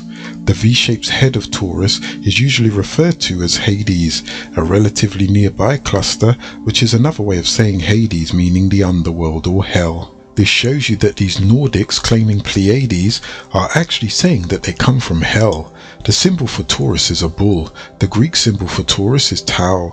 The Tau is one of the most ancient symbols. It symbolizes resurrection. The symbol is a circle above a horizontal line, connected with a vertical line. The horizontal line symbolizes the earth. The circle symbolizes the rising of the sun, and the vertical line symbolizes their descent to the planet Earth, as springing into life. In ancient writings of Mu, it is symbolized as the immersion of land. The Tau is a picture of the constellation of the Southern Cross. The reason for its adoption as the symbol of resurrection was that when the Southern Cross appeared in a certain angle in the heavens over Mu, it brought the long-looked-for rain. With the rain, seeds in the ground sprang to life, dropping foliage revived, and it sent forth fresh shoots, upon which were the flowers and fruit. Then it became a time of plenty and rejoicing in Mu. New life had been resurrected. The Tau cross was a symbol of Saint Anthony. The cross comes from the Greek letter Tau, which was adapted from the Aramaic Hebrew letter Tor, the 23rd letter, the 400th abjad meaning cross. The Tau literally meant sign or mark. The Tau was the cross in the form of a T, and it was used to be branded on the thighs and necks of horses and camels. The T is the symbol of Tammuz, the son of Nimrod and Samaras, not to be mistaken with Tammuz, son of Ishtar and Dumuzi. The Ankh has also been associated with the crux ansata of the Coptic Church. This was a cross in the form of a T, which represented the Greek Tau, and an O, which represented the Greek letter Omega, meaning last, doomed or dead. Thus, This symbol represented the mark of death. The death is the deception and betrayal and murder of Osiris Usir by his brother Set, symbolic of Satan. Thus, you have Cypher with Lucifer, giving you Lucifer, the bright morning star, another name given to Jesus. I am the bright morning star, son of Usir, who is Osiris, symbolic of the rising sun, the early morning star, which is also the symbol of the cross. The Romans used the cross as a punishment of crucifixion. The symbol originated from the Egyptian ring symbol. The ring represents eternity. It is worn to provide protection against illness, and it was an amulet for good health. It also represents the great year and the divine court of Usir. The Egyptians had several amulets or talismans that were used for different purposes, such as the jet, a conventional representation of the genital organs of Aset, and the tet, a portion of the backbone of Usir, the heart, with the portrait head of the owner of the amulet. The heart's commonest form is two plumes resting on a pair of horns of the kudu and a special crown, the two plumes of Amen, later the Atef crown, the papyrus scepter, the eye and the eyebrow of Horus, specially symbolic of strength, the pillow or heart rest, which was used by the living and was placed under the necks of mummies, the quadruple eye of Ra in the four quarters of the world, the Ujet or Eye of Ra, the Ujet or Eye of Ar, the moon deity, the seeing, the seer, names of the moon deity Allah. The Tao is a very prominent symbol in the ancient writings of the Hindus, Chinese, Chaldeans, Incas, Quechas, Egyptians and other ancient peoples. In one of the Kabbalistic Masonic legends, Hiram Abiff is given a hammer in the form of a Tau by his ancestor Tubal Cain. The Tau cross is preserved to modern masonry under the symbol of the T-square, the gavel. The Tau cross, which was inscribed on the forehead of every person admitted into the mysteries of Mithras, the ancient Persian god of light and the guardian against evil, often identified with the sun. When a ruler was initiated into the Egyptian mysteries, the Tau was placed against his lips. Be not deceived, my children, for there is a massive deception going on with the Zionists who are trying to tie the extraterrestrial involvement in with them, claiming to be the children of light, our ancestors. Don't let those demons fool you into thinking that they are here to help you and guide you back to the right path. Remember, these are the same ones that betrayed our ancestors, the woolly-haired dark-skinned Riskians. The Riskians trusted the Pleiadians, only to be betrayed. The ones that attacked the Riskians were hybrid humanoids made by the reptilians. They were dipping into the genes of evolutionary man on Earth. They are various crossbreeds, and some are amphibians. The beings from Andromeda who work alongside with the reptilians also came and attacked them, and took control of the Ramadians and started breeding them. Alriska the Knot is not a bright star, but connects the pair, which together form a large L shape, cradling the square of Pegasus. The sun enters Pisces on March the 13th and remains there until April the 19th. During this time, it crosses the equator from the southern to the northern celestial hemisphere on about March the 22nd. That point in time is regarded as the beginning of spring, the vernal equinox in the northern part of the globe. The equinox is also the particular place where the sun actually crosses the celestial equator in its diagonal climb.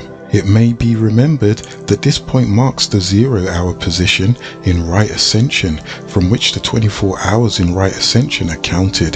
This is why the coordinates of the point of the vernal equinox are 0 degrees right ascension and 0 degrees declination. Today that point is in Pisces. The word equi stands for equal and nox means night. At the time of the equinox, shadow hours and days are of equal lengths. There is a second point of equinox in the celestial sphere. The position is 12 o'clock hours RA, 0 degrees declination. Its point time marks the beginning of fall in the northern hemisphere. Shadow hours and day are once again of equal lengths. When the sun crosses the celestial equator in its southward journey in the constellation Virgo, a constellation in the region of the celestial equator between Leo and Libra, also called Virgin, The gravitational pull of the sun and the moon on the earth creates a very gentle wobble in the north-south tilt of the earth. It affects the direction in which your polar axis is pointed and the angle of the celestial equator in relation to the path of the sun and the Ulhi zodiac. The effect is called precession. It has been compared to the wobble which can be observed in spinning tops. For the earth, each jiggle takes 26,000 years to complete. Recession very gradually changes the apparent positions of the stars in relation to us. In the course of precession, about 255 BC, the vernal birthplace passed into the sign of the fish, and the Messiah has been represented for 2,155 years by the ram or the lamb. The original fishman called Oan or Onas in Chaldea dates back from the previous cycle of precession, or 26,000 years earlier, and about 255 BC the Messiah, as the fishman, was to come up once more as the manifester from the celestial waters. The coming Messiah is called Dag the fish in the Talmud, which is the collection of ancient rabbinical writings consisting of the Mishnah and the Gemara, consisting of the basis of religious authority in the Orthodox Judaism, and he is tied into the sign of the fish, the sign of Sima, Pisces. In the scroll of Johanna John, the 14th degree in the 2nd verse, when Yeshua says, "In my Father's house there are many mansions or abodes," this is referring to the 12 houses of the zodiac, which are symbolic of the different star constellations. In the book of Matthew, called by the Christians Matthew, the 14th degree, the 17th verse, Yeshua fed his followers 2 fishes, which is the sign of Pisces, the 2 fishes. Yeshua is referred to as the fisherman. That is why the popes wear the mithra or headdress. It is symbolic of the deity Dagon, because Rome ruled the world for 2,000 years under the age of Pisces. The next 2,000 years goes into the age of Aquarius, which symbolizes the water bearer, a man with water pitchers. If you read the 22nd degree, the 10th verse of the book of Luke, where Yeshua says, "Behold, when ye are entered into the city, there shall be a man to meet you, bearing a pitcher of water. Follow him into the house where he entereth in." When Yeshua appeared to his disciples in the book of Matthew, the 28th degree and the 20th verse, where he says, "And teach them to obey everything I have commanded you, and I will be with you always to the end of the age." He is talking about leaving the end of the Piscean era and moving on to the Aquarian age. The first point, Kumal, Aries, used to be the point of the spring equinox when early records were kept some 2,000 years ago.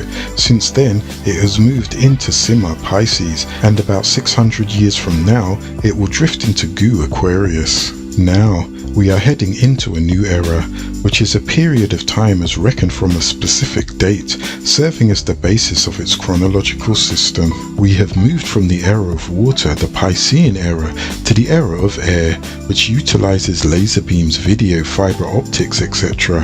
The Aquarian age is composed of religion that deals with the lesser mysteries, which are symbolized with water. The lesser mysteries are those esoteric teachings that have become religions. These religions started with a spiritual nature. The masters came with spiritual doctrines, and as time passed, the doctrines lessened and lessened until we became purely physical. That's why they are called the lesser mysteries. With the era of air beings comes a new awareness. You are beginning to realize that there is more to man than just his senses, that you have connections with beings outside your dimension.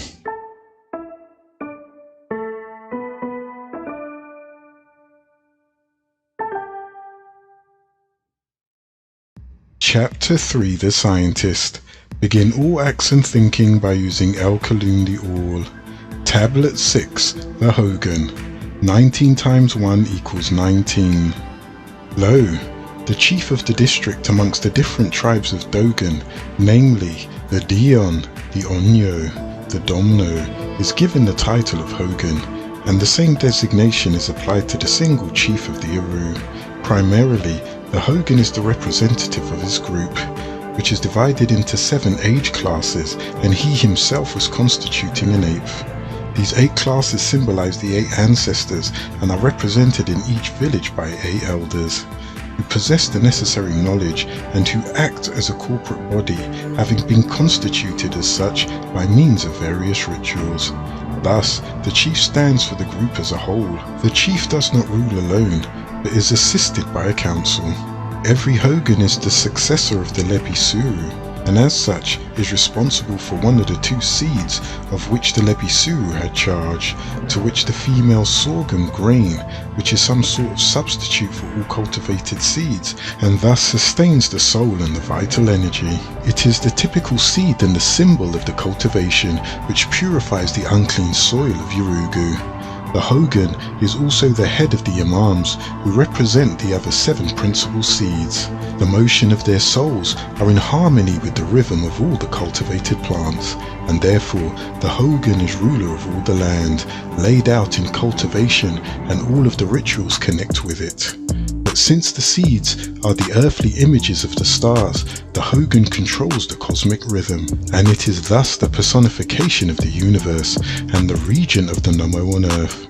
In the lunar logging of the 5th point of May 1983, year of the Gregorian calendar, in the region of Ajanakidze, which is a city of southwest Russia, at the foot of the Caucasus Mountain southwest of Grozny, an IFO spacecraft was seen at close range. The upper half was made out of a crystal-like glass, and the lower half was made out of a metal-like structure.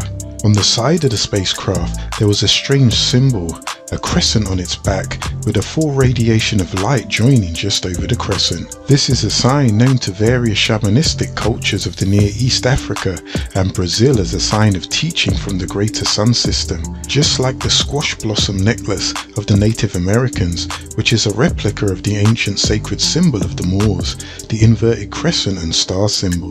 The Navajo Native Americans also used the inverted crescent symbol, which they called the Naga symbol, which is just a crescent-shaped ornament with the hands of Fatima at the end of it, and was used to decorate the center of a horse bridle. The Mexicans obtained it from the Spanish, who received it from the Moors of North America, who occupied Spain for centuries. The hands of Fatima on this symbol was grafted when the Arabs invaded the Moors of Morocco in the year 1670 to 711 AD. This symbol forms part of every squash blossom necklace. The squash blossom is a fertility symbol for the Pueblo Hopi and the Zuni people. This symbol was the symbol of the Nomo that came to the Dogons in Mali. The same sign was also observed in Eastern Europe, particularly over Hungary and Poland. These star brothers came in and out and have been coming in and out to guide from biblical times on up to today. Tablet 7. These are my tears. 19 times 1 equals 19. Lo, these are the tears that I cry for the beings who have dwelt in Orion, who will not dwell in bliss.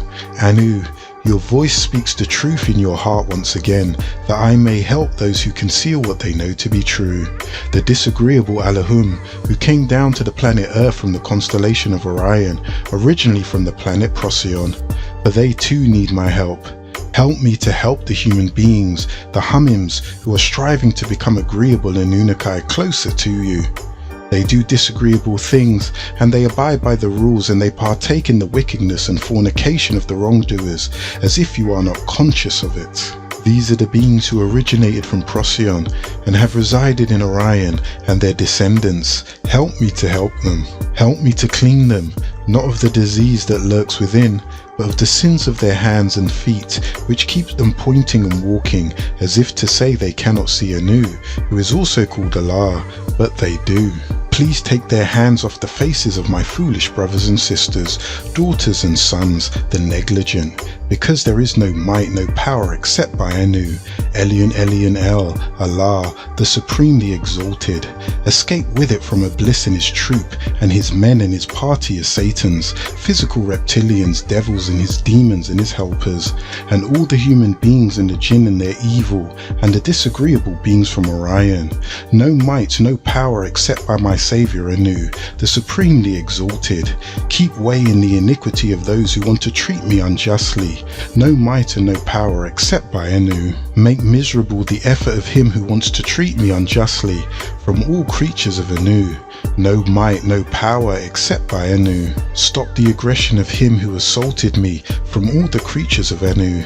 No might, no power except by Anu the Supreme. Remove with it the cunning of him who deluded me from all creatures of Anu. No might, no power except by Anu, the supremely exalted, the effort of him who endeavoured upon me from all the creatures of Anu. No might and no power except by Anu. Call for help with the might of Anu, a call for help with the power of Anu. No might and no power except by Anu. I seek help with it in my state of living and my state of death. And when Israel comes down to me to cease the agony of death and its mortal foes, no might and no power except by Anu. Protect with it my soul and members of the body and my hair and my skin. No might and no power except by Anu. And when I have been put in the grave, alone, me and my work. Oh, seek help with it on my resurrection, when my book is unfolded and I see my sins and vices. No might and no power except by Anu. Cross with it the narrow path with the elite friends and fix with it my foot. How have all things that are impure come upon you, beings from Orion, and your descendants that reside on the planet Earth? And if any man desire, do you not know the value of life, and desire progressive ways that are agreeable to the Anunnaki, the Elohim? The progressive ways are the ways that were taught to you by the disagreeable Anunnaki. It leads you not to the advancement within the planet Earth, or to the higher planes, but to wickedness. It leads you into temptation, and delivers you into the evil of those who must have. Do not succumb to the lower self, or to the desires of flesh, nor to the disagreeable nature within. It does not become you, but you too can become of the agreeable. Arise, O you chastiser of those who try to oppress you. How can one defeat a battle of personalities? Let his only desire be to please and to obtain the grace within the all. Anu is initiator of every affair, and it is your hands that shape the destiny of the universe, of which we are such a small part. And you, O sustainer, are the first and the last. You are seen, yet you remain unseen, hidden and far beyond our grasp. And although the Allah is manifested in all things, you exceed our limited perception. Let me not forget Anu the caretaker, and make my heart never forgetful of you. Make my thoughts be about nothing save your magnificence, and make me not like those who stand haughty and arrogantly, unable to bow down before you in your creation. I was nothing before you made me something, so please do not let me dishonor the covenant made between you and I. Such an act would surely invoke your wrath, and cause me to dwell in ignorance for an eternity. And let me not forget the seriousness with which this covenant was made. I do not want to be in the ranks of the disobedient. I would rather be of the order that is drawn to you under any circumstances, because they are a reflection of brotherhood. Please keep us in our right minds, and let us not be like those lunatics, those animal-like people, who are without humility and reverence in your presence, overstanding every action of your goodness. Do not let our hearts be attracted to the things of this world. O you, the most merciful one, it is better to live in this world as an agreeable being, than to live at the cost of the lives of great souls, who are my teachers and not my oppressors. I was confused about my duties as an Elohim, and had succumbed to the inner weakness. In this unholy state, I am pleading that you tell me clearly what is best for me, and with a melting heart, I humble myself before you, praying that you grant me human celestial peace and eternal brotherhood. Please keep us in our right minds, and let us not be like the lunatics, those animal people, who are without humility and reverence in your presence. Overstanding the limits of their knowledge, they, the madmen, are aware, even in their madness, that nothing can be hidden from you, because you know the mysteries of the universe. So glory be to you alone, O Sustainer, for nothing gives life except you. And I was truly amongst the ones in ignorance, the wrongdoers. Now I stand before you remorseful, begging your pardon and uttering words of my works, except the words of my own confession for my own sins, and I ask of you, the ultimate forgiver, to forgive me, for you to grant me redemption, so that I may be cleansed of all my iniquities big and small. Please help me to overcome the turmoil that comes my way and lies within the confines of my own being. And I beg of you, please watch over me, and please instruct me, for my soul surrenders to you. And we know which is better, conquering the disagreeableness, and we know which is not, being conquered. I have found no means by which I can drive away the grief that dwells within me, which is drying up my senses and my ability to project. The Anunnaki spoke. While speaking that which you have learnt, Take heed that every man mourns for what is not worthy of grief. Those who are wise grieve not, for they proceed to change that which is undesirable. The best amongst you is the person who is not disturbed by happiness nor distress, but is steady in both. They that remain steady certainly will taste liberation. When your mind is no longer disturbed and is able to restrain that which is disagreeable and fixes his consciousness on that which is agreeable, will be known as a man of great intellect. He who has given up all desires, all sense of dominion, and is free from false ego, pride, arrogance, hatred, anger, and envy, he alone can attain real divinity. You shall obtain humility, pridelessness, non-violence, tolerance, patient respect, love, devotion, simplicity, cleanliness, steadfastness, and self-control. Do not lose the daily opportunity to increase that which you have. Diligence produces gains, and gains do not endure when diligence is abandoned. If you are a leader, see that the plans you make are carried out. Do great things which will be remembered long after you. Where there is praise, distraction cannot survive. But where those of ill will enter, like devils, strife also comes. If you are a judge chosen to people, handle matters with a strict sense of justice. Do not lean on one side or the other. Take care no one complains that you are unfair, and your actions result in judgments against you.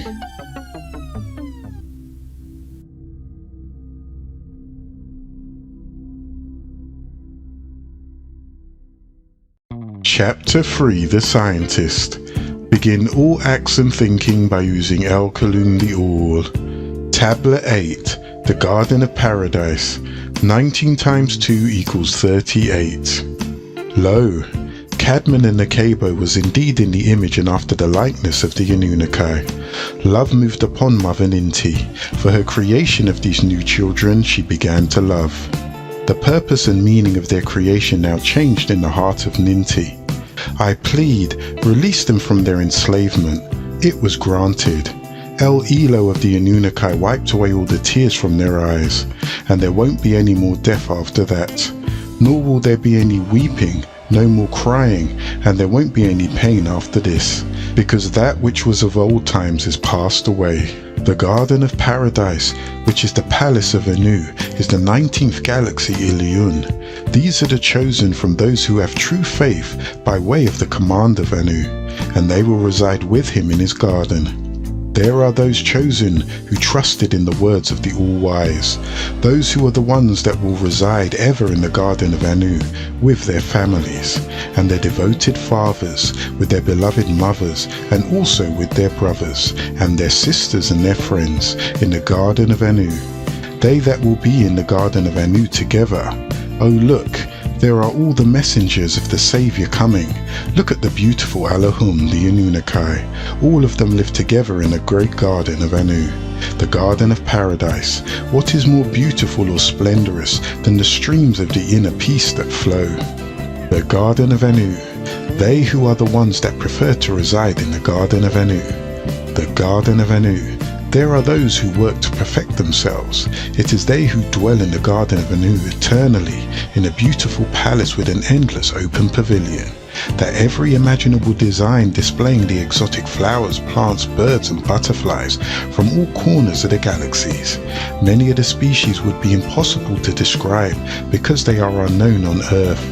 Also, the Garden of Antu, which is made from gold and precious stones, the flowers often being of rubies and sapphires with gold and silver leaves. These precious gardens were recreated on Earth.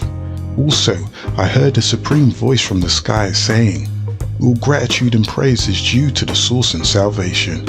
Glory, honor and power unto the sustainer, the source forever and ever. All these are those who chose to go on a path that leads back to divinity. These are the human beings that dwell in the Garden of Anu, which you call the Garden of Paradise, for paradise dwells within them. Tablet 9. The Faithful Ones. 19 times 4 equals 76. Lo, all of you who are faithful to the ones who plan your existence, open your heart and mind and let the truth of these tablets break the spell of sleep. You should be informed that it is related on these tablets of your own destiny when yet you are on high, in the very presence of your true and beloved Creator Anu, Elyon Elyon El, the Most High, the Highest, Father of the skies and the many planets with life forms, that this is Anu, Elyon Elyon El, who merely thought of things becoming out of this divine love to share his own power. Into existence all things became. O Anu, Elyon Elyon El, make our heart to never forget your gifts. Make our thoughts be about nothing save your magnificence. Make us not like those Anakai who stand harshly and arrogantly, unable to bow down and prostrate before you. Our originator Anu, Elyon Elyon El, we know we have fallen from grace, and we are nothing before you and only you. You can grant by your grace our forgiveness. Please do not let us dishonor the new covenant made between us and you. Let us not forget the seriousness with which this new covenant was made. We do not want to be in the ranks of the disagreeable. We would much rather be in the order that is drawn to you under any circumstances, because the Anunnaki are a reflection of your goodness. Do not let our hearts be attracted to the things of this physical world, or we may forget the promise of eternity when they return us to our etheric state. So, O Sustainer, give us the power to willingly submerge ourselves in your sea of divine essence, and raise us up from restful slumber to bathe in your sweet splendor by prayer. Anu, Elyon Elyon El, it was you who created and first made the three abodes, one of gas, the other of liquid, the third of solid. These are the homes of his beloved children, the first being Lahut, the realm of Anu El Elo. Say this of him who was appointed Anu, he is Anu which is Ahad, alone in power, is without needs. He did not give birth to one son, he has many sons. He is no one's son, no one can claim him. He gives himself to the all. You shall see that there is nobody that exists like him, or as complete as him. He is alone, whose children each male being of himself Anu, each female of herself being El Elot, as his family Anunnaki. He is also known to many as Al Yahuwah, or Yahweh, the source of all. He is Allahu Akbar, Elyon Elyon El, the appointed. The second home is called Malakut, the realm of the Anunnaki and Agigi, the abode of which is the planet craft Nibiru from planet Risk, from which your Etherian parents have come. And the third one is Nasut, the realm of the Enoshites. This is said of the Enoshites, you are to live your life in the physical world as Jurat. Say I seek in Al-Rab, the sustainer of the Enoshites, the Malak, ruler of the Enoshites, the creator of the Enoshites, from the evil whisperer of Nakash, who is also called Samael of the reptilian race, who whispered into the hearts telepathically of Enoshites, he being of the jinns disagreeable and part Enoshite. This is your home now, but you must return to the home of your father beyond the stars, Anu Elyon Elyon El, who gave you your soul by breathing of his own breath into your nostrils, making you a living soul from the spirit of Anu, Elyon Elyon El's very own spirit, and your body of all things, if disciplined, is loved most. This is the life of Anu Elyon El's own life, the breath of Anu Elyon Elyon El's own breath, or the first state of your existence. Anu Elyon Elyon El is who he is, and we stand witness that nothing would exist if Anu Elyon Elyon El didn't order it. He is the creator, and we stand witness that all of the news bearers, or those sent to explain the meanings, are of the Anunnaki, sent by El Elo. So hasten thee to remembrance of Anu Elyon Elyon El. Hasten to the new covenant for Anunnaki. Elyon Elyon El is who he is. There is no maker except Yahuwah of the Anunnaki, Allahu Akbar. He is the first and last. He makes himself obvious, incarnated, and is hidden ethereal and knows all things. Al-Alimu. Glory be to Anu, as many times as the number of things created. Glory be to Anu as much as he likes. Glory be to Anu as much as the weight of his throne. Glory be to Anu as the ink required to write out his words. Glory be to Anu, and gratitude is due to Anu. Nothing could be brought into existence except by Anu Elyon Elyon El, who is appointed by the All. Anu is the most magnificent. Glory be to Anu, and all gratitude is due to Al-Azam, the Supreme, a worker for the Allahum, who are also called Anunnaki, for they were in great need of resources of this planet, yet unnamed. Then return your divine life unto your loving father Anu, Elion Elion El, and your heavenly family of the Anunnaki at the last moment of your time. Out of Anu Elion Elion El divine love, Anu Elion Elion El created a being in the loins of Enki, who is also known as Ea and Nadimad. Marduk was, as the son of Enki, to rule over the abode called Malakut in the absence of his beloved father Nadimad. Marduk was also known as Melchizedek and Melkarthus, and or simply Marduk. From Marduk. May I speak to you about the ants? O Anu, Elion Elion El, El Elo, the Anointer, the Most High, who is the breath in my body and the blood in my veins, the light of my days. Please help me in my love of those who do not overstand me and hate me, not knowing that you sent me to them with light. O Anu, could I not have been sent to lead the ants? I think they could have overstood. O Anu, my ruler, forgive me this question. It is the cry of the half-human nature you gave me in your work. O my sustainer, do I have your permission to cry for those who do not love you? The hurt, the pain they are to receive for this, they cannot see or hear you. I know, O my father, that you have given them senses. O Anu, who has the power to extract the salt from our tears and the savour from the salt, divide also the evil from the good in our heart. Part again the disagreeable and agreeable things in this planet Earth, and let us walk your narrow path, the narrow path of those Anunnaki before us. I see the narrow path, my father. I want to teach them that walk in it love of you and not fear. Help me, help me, help me.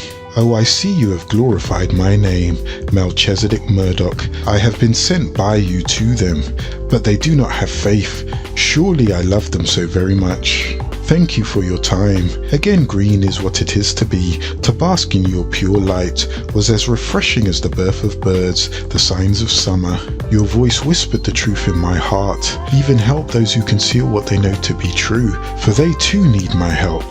Clean them not of the disease, but the sins of their hands and feet, which keep them pointing and walking as if to say they cannot see Anu, Elion Elion El, but they do.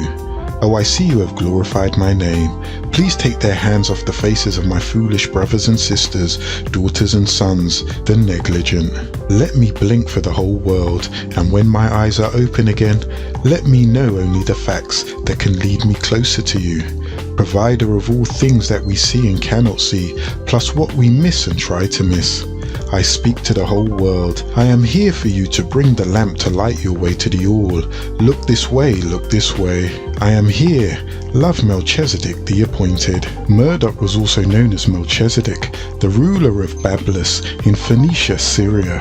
When Aset, known as Ishtar, arrived by ship seeking the body of her beloved Dumuzi, son of Nadimad, who had been cast to Shambhala, the lower world, in the centre of the planet Earth, for he, Dumuzi, dared to rape his sister Geshtinana, which was against the wishes of the great Anu, and the rules of the Anunnaki. He was sentenced to the labours of the laboratories of Shimti. In the company of his brother Nergal and Nergal's wife Erishkigal and Ninhursag, also known as Ninti, this rape was planned by Ishtar. This Ishtar is the mother of the spell, source of the spell-binding religions.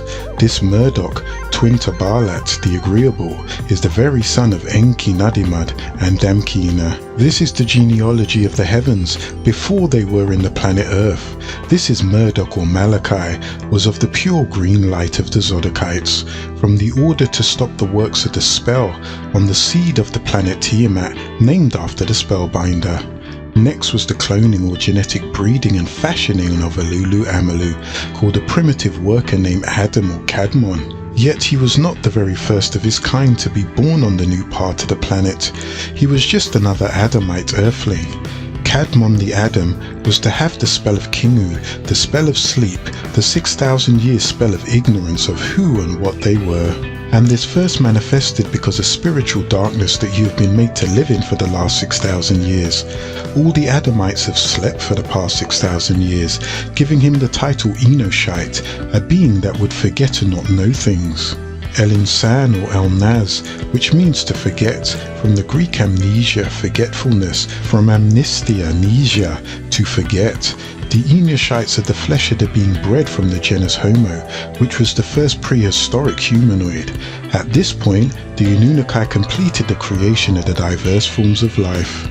Now it was the time for man, and this man comes before Cadmon. By the time these Anunnaki decided to breed you, the human race, you were mixed in with all different types of beings, such as the Shaggies, the reptilians, the Greys, the Hindus and the dinosaurs, and all types of other beings that came to this planet. When you became Homo erectus, you were the right specimen to breed. You were a mixture of disagreeable and agreeable.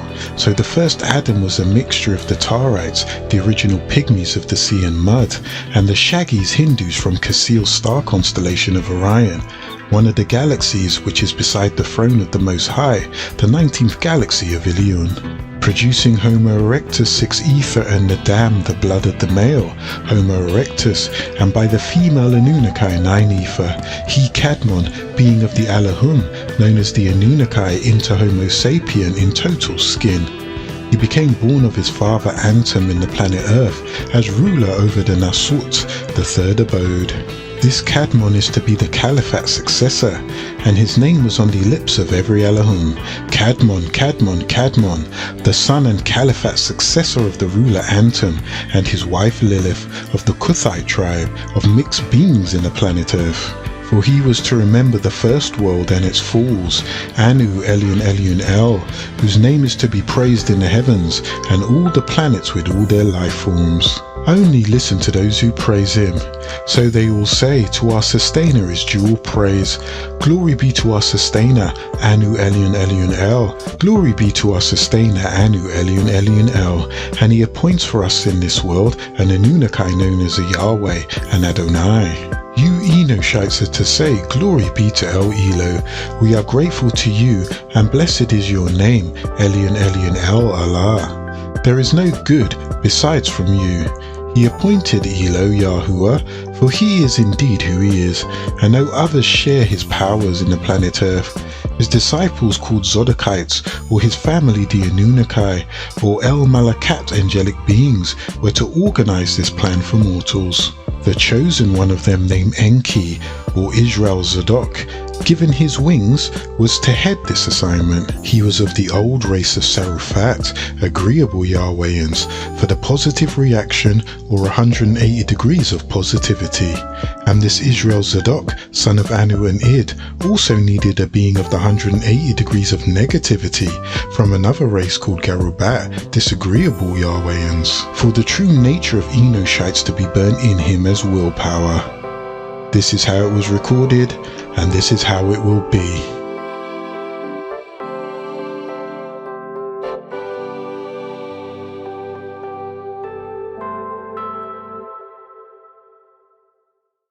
Chapter 4, the Enuma Elish. Begin all acts and thinking by using El Kalun the All. Tablet 1, the Enuma Elish, Epic of Creation. 19 times 9 equals 171. Lo, when the Rakia skies above were not yet named, nor was the earth below, which was then pronounced by the name Tiamat, and Afsu the sun, which is the first one that begot them both. Tiamat, now called Ki, who gave birth to them all, had mixed their waters together, but the pastures were not formed yet, and neither were the reed beds that were discovered. This was at a time when yet no Anunnaki were manifest as Alahum, nor were their names pronounced, nor was their destiny decreed. And then the Alahum were born within the Anunnaki. Lahmu, the planet Mars, and Lahamu, the planet Venus, emerged, and their names were pronounced for all to hear as husband and wife. As soon as they were completely developed and they were fully formed, then emerged Anshar, the planet Saturn, and Kishar, the planet Jupiter, which was developing faster than Lahmu and Lahamu, and it was surpassing them. They also became husband and wife. Their orbits set their days and length of their time. They planned their lives together. They added to the years. This made their days of love and happiness longer. Anu, who is El, and their firstborn son, surpassed his forefathers in divinity. They had a son. Anshar, the planet Saturn, made his son Anu, who is Elion Elion El of the Denir, the righteous ones of the rocket ship, like himself, in his own image and after his own likeness. And Anu, who is El or An, and his wife Id, then gave birth to Ea, who is also to be called Enki, and was later named Nudimmud. Then he took a wife and had a son. The planet Ea was named after the astrological sign, which was Neptune, that is in Anu's own likeness. He, Nudimmud, was superior to his forefathers, being in the image of Anu. He was profound and full of understanding. He was wise and was very physically strong, but headstrong and stubborn in his ways for self. In this one thing he did, he differed from Anu. Mightier by far than Anshar, his father's father, he had no rival amongst the Anunnaki, his peers. As time passed, the Anunnaki of that generation would meet together and disturb the planet Ki, as they came here to dig and drill for minerals, which was then called Tiamat, and their clamour caused by the crash reverberated their mining. Then in time, on one of their visits, they caused a great crash. They crashed into Tiamat to split Tiamat into two, one solid, the upper half, the other hammered into asteroids, forming a necklace. Then again they crashed into Tiamat's belly, which formed the inner world called Escherah. They, the Maldekians, were annoying Tiamat by taking residence inside her, which was Anderuna, called Yams, the great seas. Afsu, the sun, could not shine through her after their great noise. Tiamat became void and darkness was upon the face of the Yams, and there was no sound in front of the Anunnaki. However, that aroused the Maldekians' grievous behavior towards the residents of Tiamat. However, Vulcan's ways, disagreeable ways, were met with no resistance from Tiamat whatsoever. Finally, Afsu the sun, begetter of the great Anunnaki, called out and addressed his Yahweh, ruler of Mamu, the planet Mercury. O Mamu, Yahweh, in who I am well pleased with, come, let us go to Tiamat. So the craft of the Demiad hovered above the surface of the Yam waters. So they went and sat in front of Tiamat to remove the dust cloud, and the sun and Mercury would be seen again, and discuss affairs concerning the Anunnaki and their children, the Elohim of Tiamat. Afsu the sun made his voice heard to the Anunnaki, who asked, could you let there be light? Or Afsu agreed, and there was light. The Elohim spoke to Tiamat, now called Ki, in a loud voice.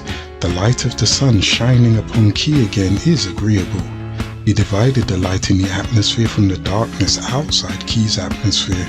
The light he named after one of his sons, Yom, and the darkness he named after one of his daughters, Laylat. And there was another daughter, Salamar, evening, and another son, Shakar, morning. This was all done in a new cycle of time, called 1 day of 1,000 years of the Anunnaki, in time to be 7,000 years in the time of Ki, and the firmament was there. The ways of the Maldekians have become very grievous to me. They are causing war and mischief inside my seas. By day I cannot rest, by shadow hour I cannot sleep. I shall abolish their ways and disperse them.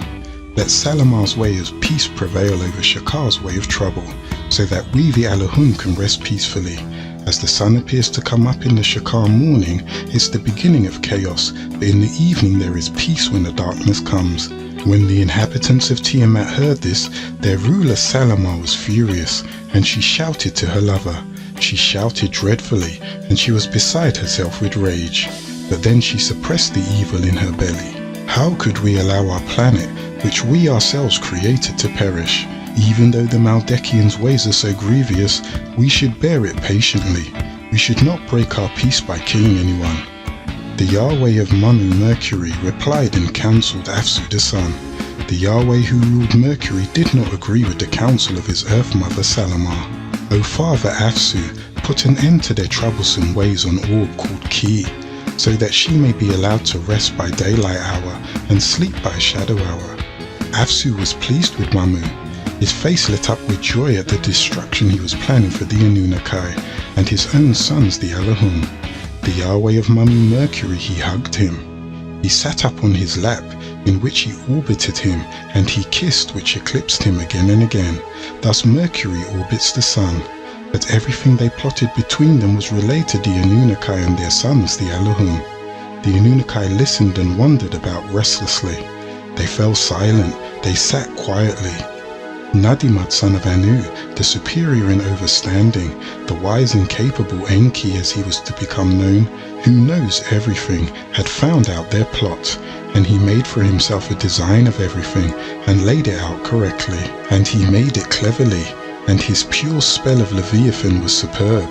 He recited the spell, and it ceased the growth in the waters, and all those who were to inhabit Ki, as children of the agreeable Allahum, would be maimed. He poured sleep upon him, so that he was sleeping soundly, as he enforced the spell. He put Afsu to sleep, for it was he who caused the sun to be blocked by the dust cloud. Yahweh of Manu Mercury, in that period, time of darkness, the counselor was in a sleepless daze. He, Nadimad Enki, unfastened his belt, and released the asteroid belt, so that the waters above and beneath became one. He took off his crown, brought life to a stop on the planet Mamu, and he removed the leadership of Salamar. He took away Afsu's mantle of radiance, which is the light from the sun, and he put it on himself. He took rulership over the solar system for himself.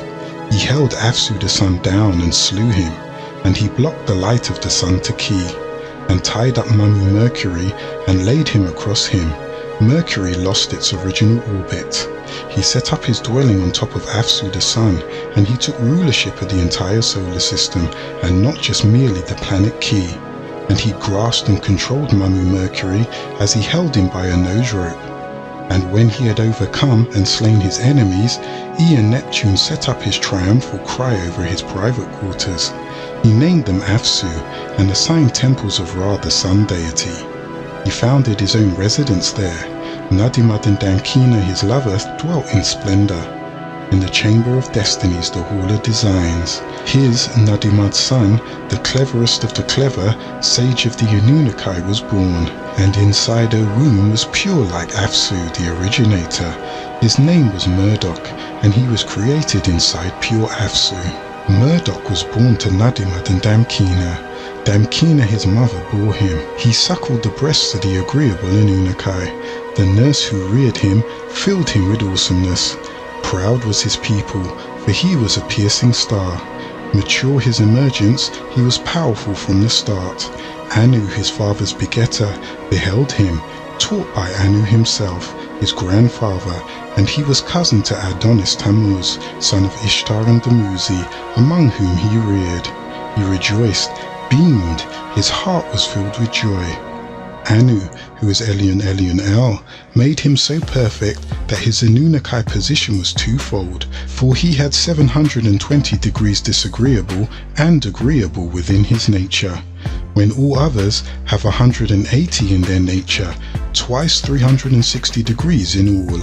He has 720 degrees twice, 360 of the physical world and 360 degrees of ether or spiritual world. He elevated far above them.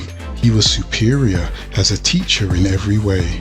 His limbs were ingeniously made, beyond comprehension, impossible to overstand, too difficult to perceive. He had 4 eyes and 4 ears. He perceived through his eyes twice that of others. He hears through his ears twice that of others. When his lips moved, fire blazed forth. When he speaks, he burns away falsehood. The 4 ears were enormous, and likewise the eyes. They perceived everything. Highest amongst the Anunnaki, his form was outstanding. His limbs were very long. His fame spreaded far. His height was normal. His stature was the same as others, yet he was outstanding. Anu cried out, Mariutu, Mariutu, rebel, rebel, son, majesty, majesty of the Anunnaki, ordered by Anu to rebel against Enki. Clothed in the radiant mantle of 10 Anunnaki, which was worn high above his head, there were 5 fearsome rays which clustered above him. Anu created the 4 winds that protect Nibiru and gave them birth life. And he put them in his Murdoch's hand. My grandson, let them play.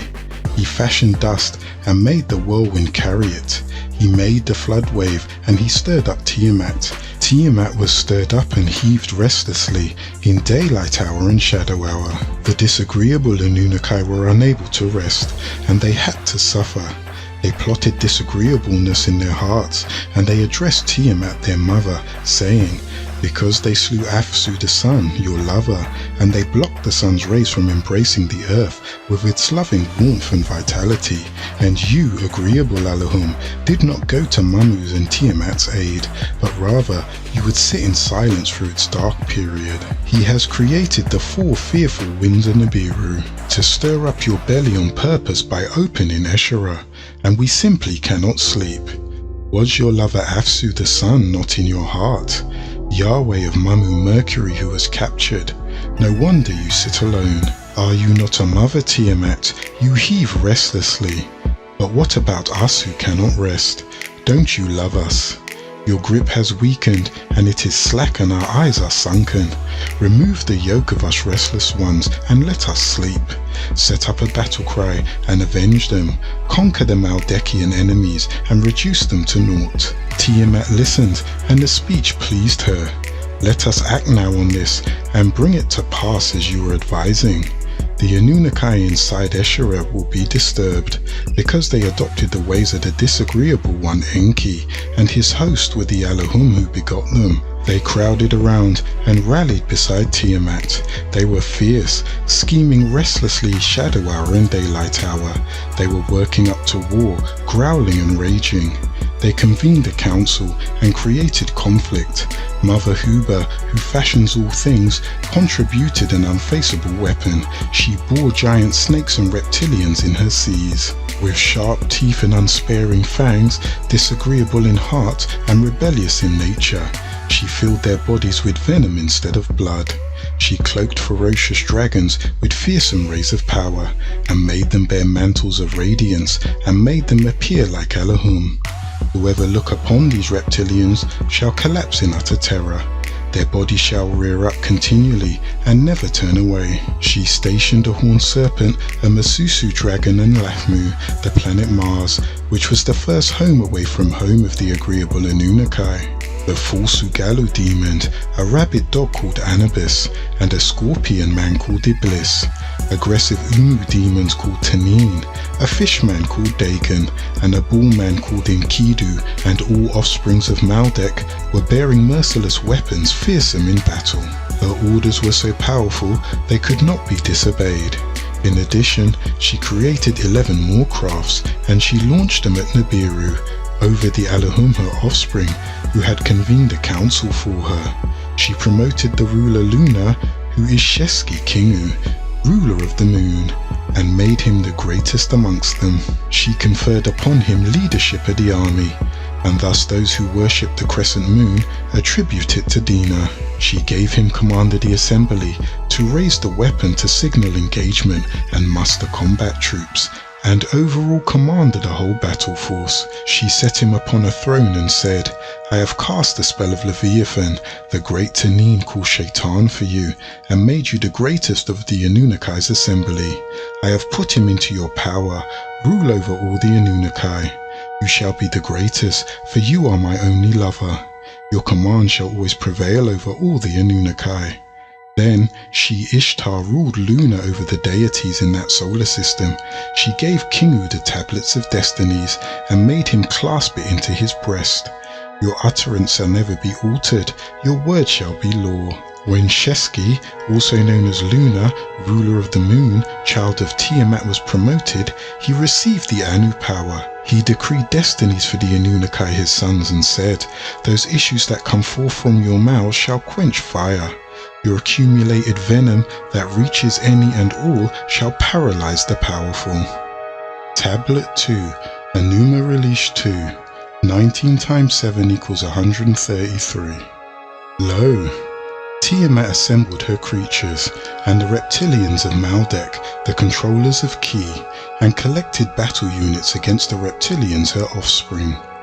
Tiamat did even more evil for posterity than Afsu the sun. It was reported to Nadimud that Tiamat had prepared for war. Nadimud listened to the report from planet Ea, Neptune, and he was dumbfounded and sat in silence.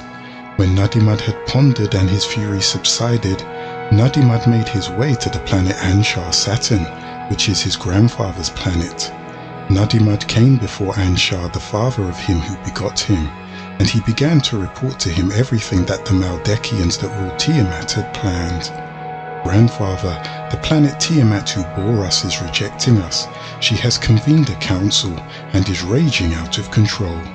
The Anunnaki have turned to the aid of Tiamat, and all of them, even your children, those whom you begot such as Anu and Antum, have gone over to Tiamat's side.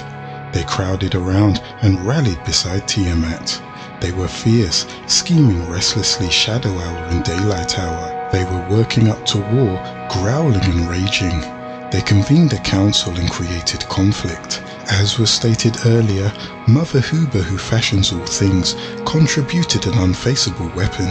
She bore giant snakes, reptilians in her seas, with sharp teeth and unsparing fangs, disagreeable in heart and rebellious in nature. She filled their bodies with venom instead of blood. She cloaked ferocious dragons with fearsome rays of power, and made them bear mantles of radiance, which made them appear like Allahum. Their accumulated venom that reaches any and all shall paralyze the powerful. Anshar listened, and the report was very disturbing. He twisted his fingers, balled up his fist, and frowned his face, biting his lip. His liver was inflamed, nerves on edge, and his belly was restless. His roar to ear his grandson was quite weak. You must be the one who declares war. Keep brandishing what you have made as arms for yourself. You are the hero, the conqueror. You slew Afsu the sun. Where else will we find someone to face the inhabitants of Tiamat when she rages uncontrollably? You were born with a good sense of the Anunnaki, O Nadimad. In anger, Nadimad made his voice heard. You are the unfathomable fixer of fates. The power to create and to destroy is yours. O Anshar, you are the unfathomable fixer of fates. The power to create and destroy is yours. The fate with which you order immediately comes to pass. Anshar listened, and the speech pleased him. His heart prompted him to speak to Nadimad. Your courage, like an Anunnaki, has given you the power to rise up against the inhabitants of Tiamat. He, Anshar, addressed Anu his son, saying, This is Kasusu, weapon of warriors. Its strength is mighty, its attack unfaceable. Go against the inhabitants of Tiamat and stand your ground. Let her anger abate, and let her fury be quelled. If she will not listen to your word, speak your words of force to her, that she may be calmed.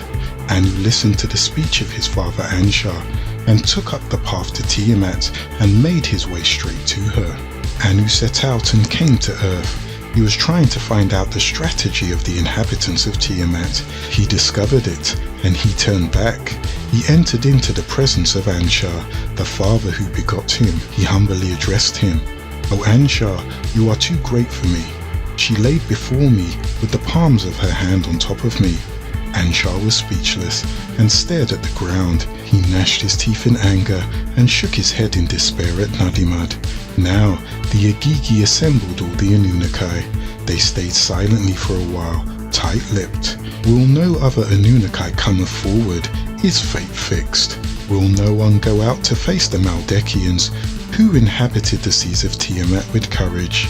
Then Nadimad from his secret dwelling called, the Perfect One, grandson of Anshar, father of the great Anunnaki, whose heart is perfect like a fellow citizen or countryman pure, the mighty heir who was to be his father's champion, who rushes fiercely into battle, Murdoch the hero. He told him the innermost design, saying, O Murdoch, take my advice, listen to your father. You are the son who sets his heart at rest. Approach Anshar. As you are drawing near him, make your voice heard and stand your ground. He will be calmed by the sight of you. The Yahweh rejoiced at the words of his father, and he approached and stood before Anshar. Anshar looked at him, and his heart was filled with joy. He kissed him on the lips, put away his trepidation. Then Murdoch addressed him, saying, Father, don't stay so silent, open your lips. Let me go, and let me fulfill your heart's desire. Ruler of Anshar, don't stay so silent, open your lips. Let me go, and let me fulfill your heart's desire. Anshar replied, What kind of men have ordered out this war?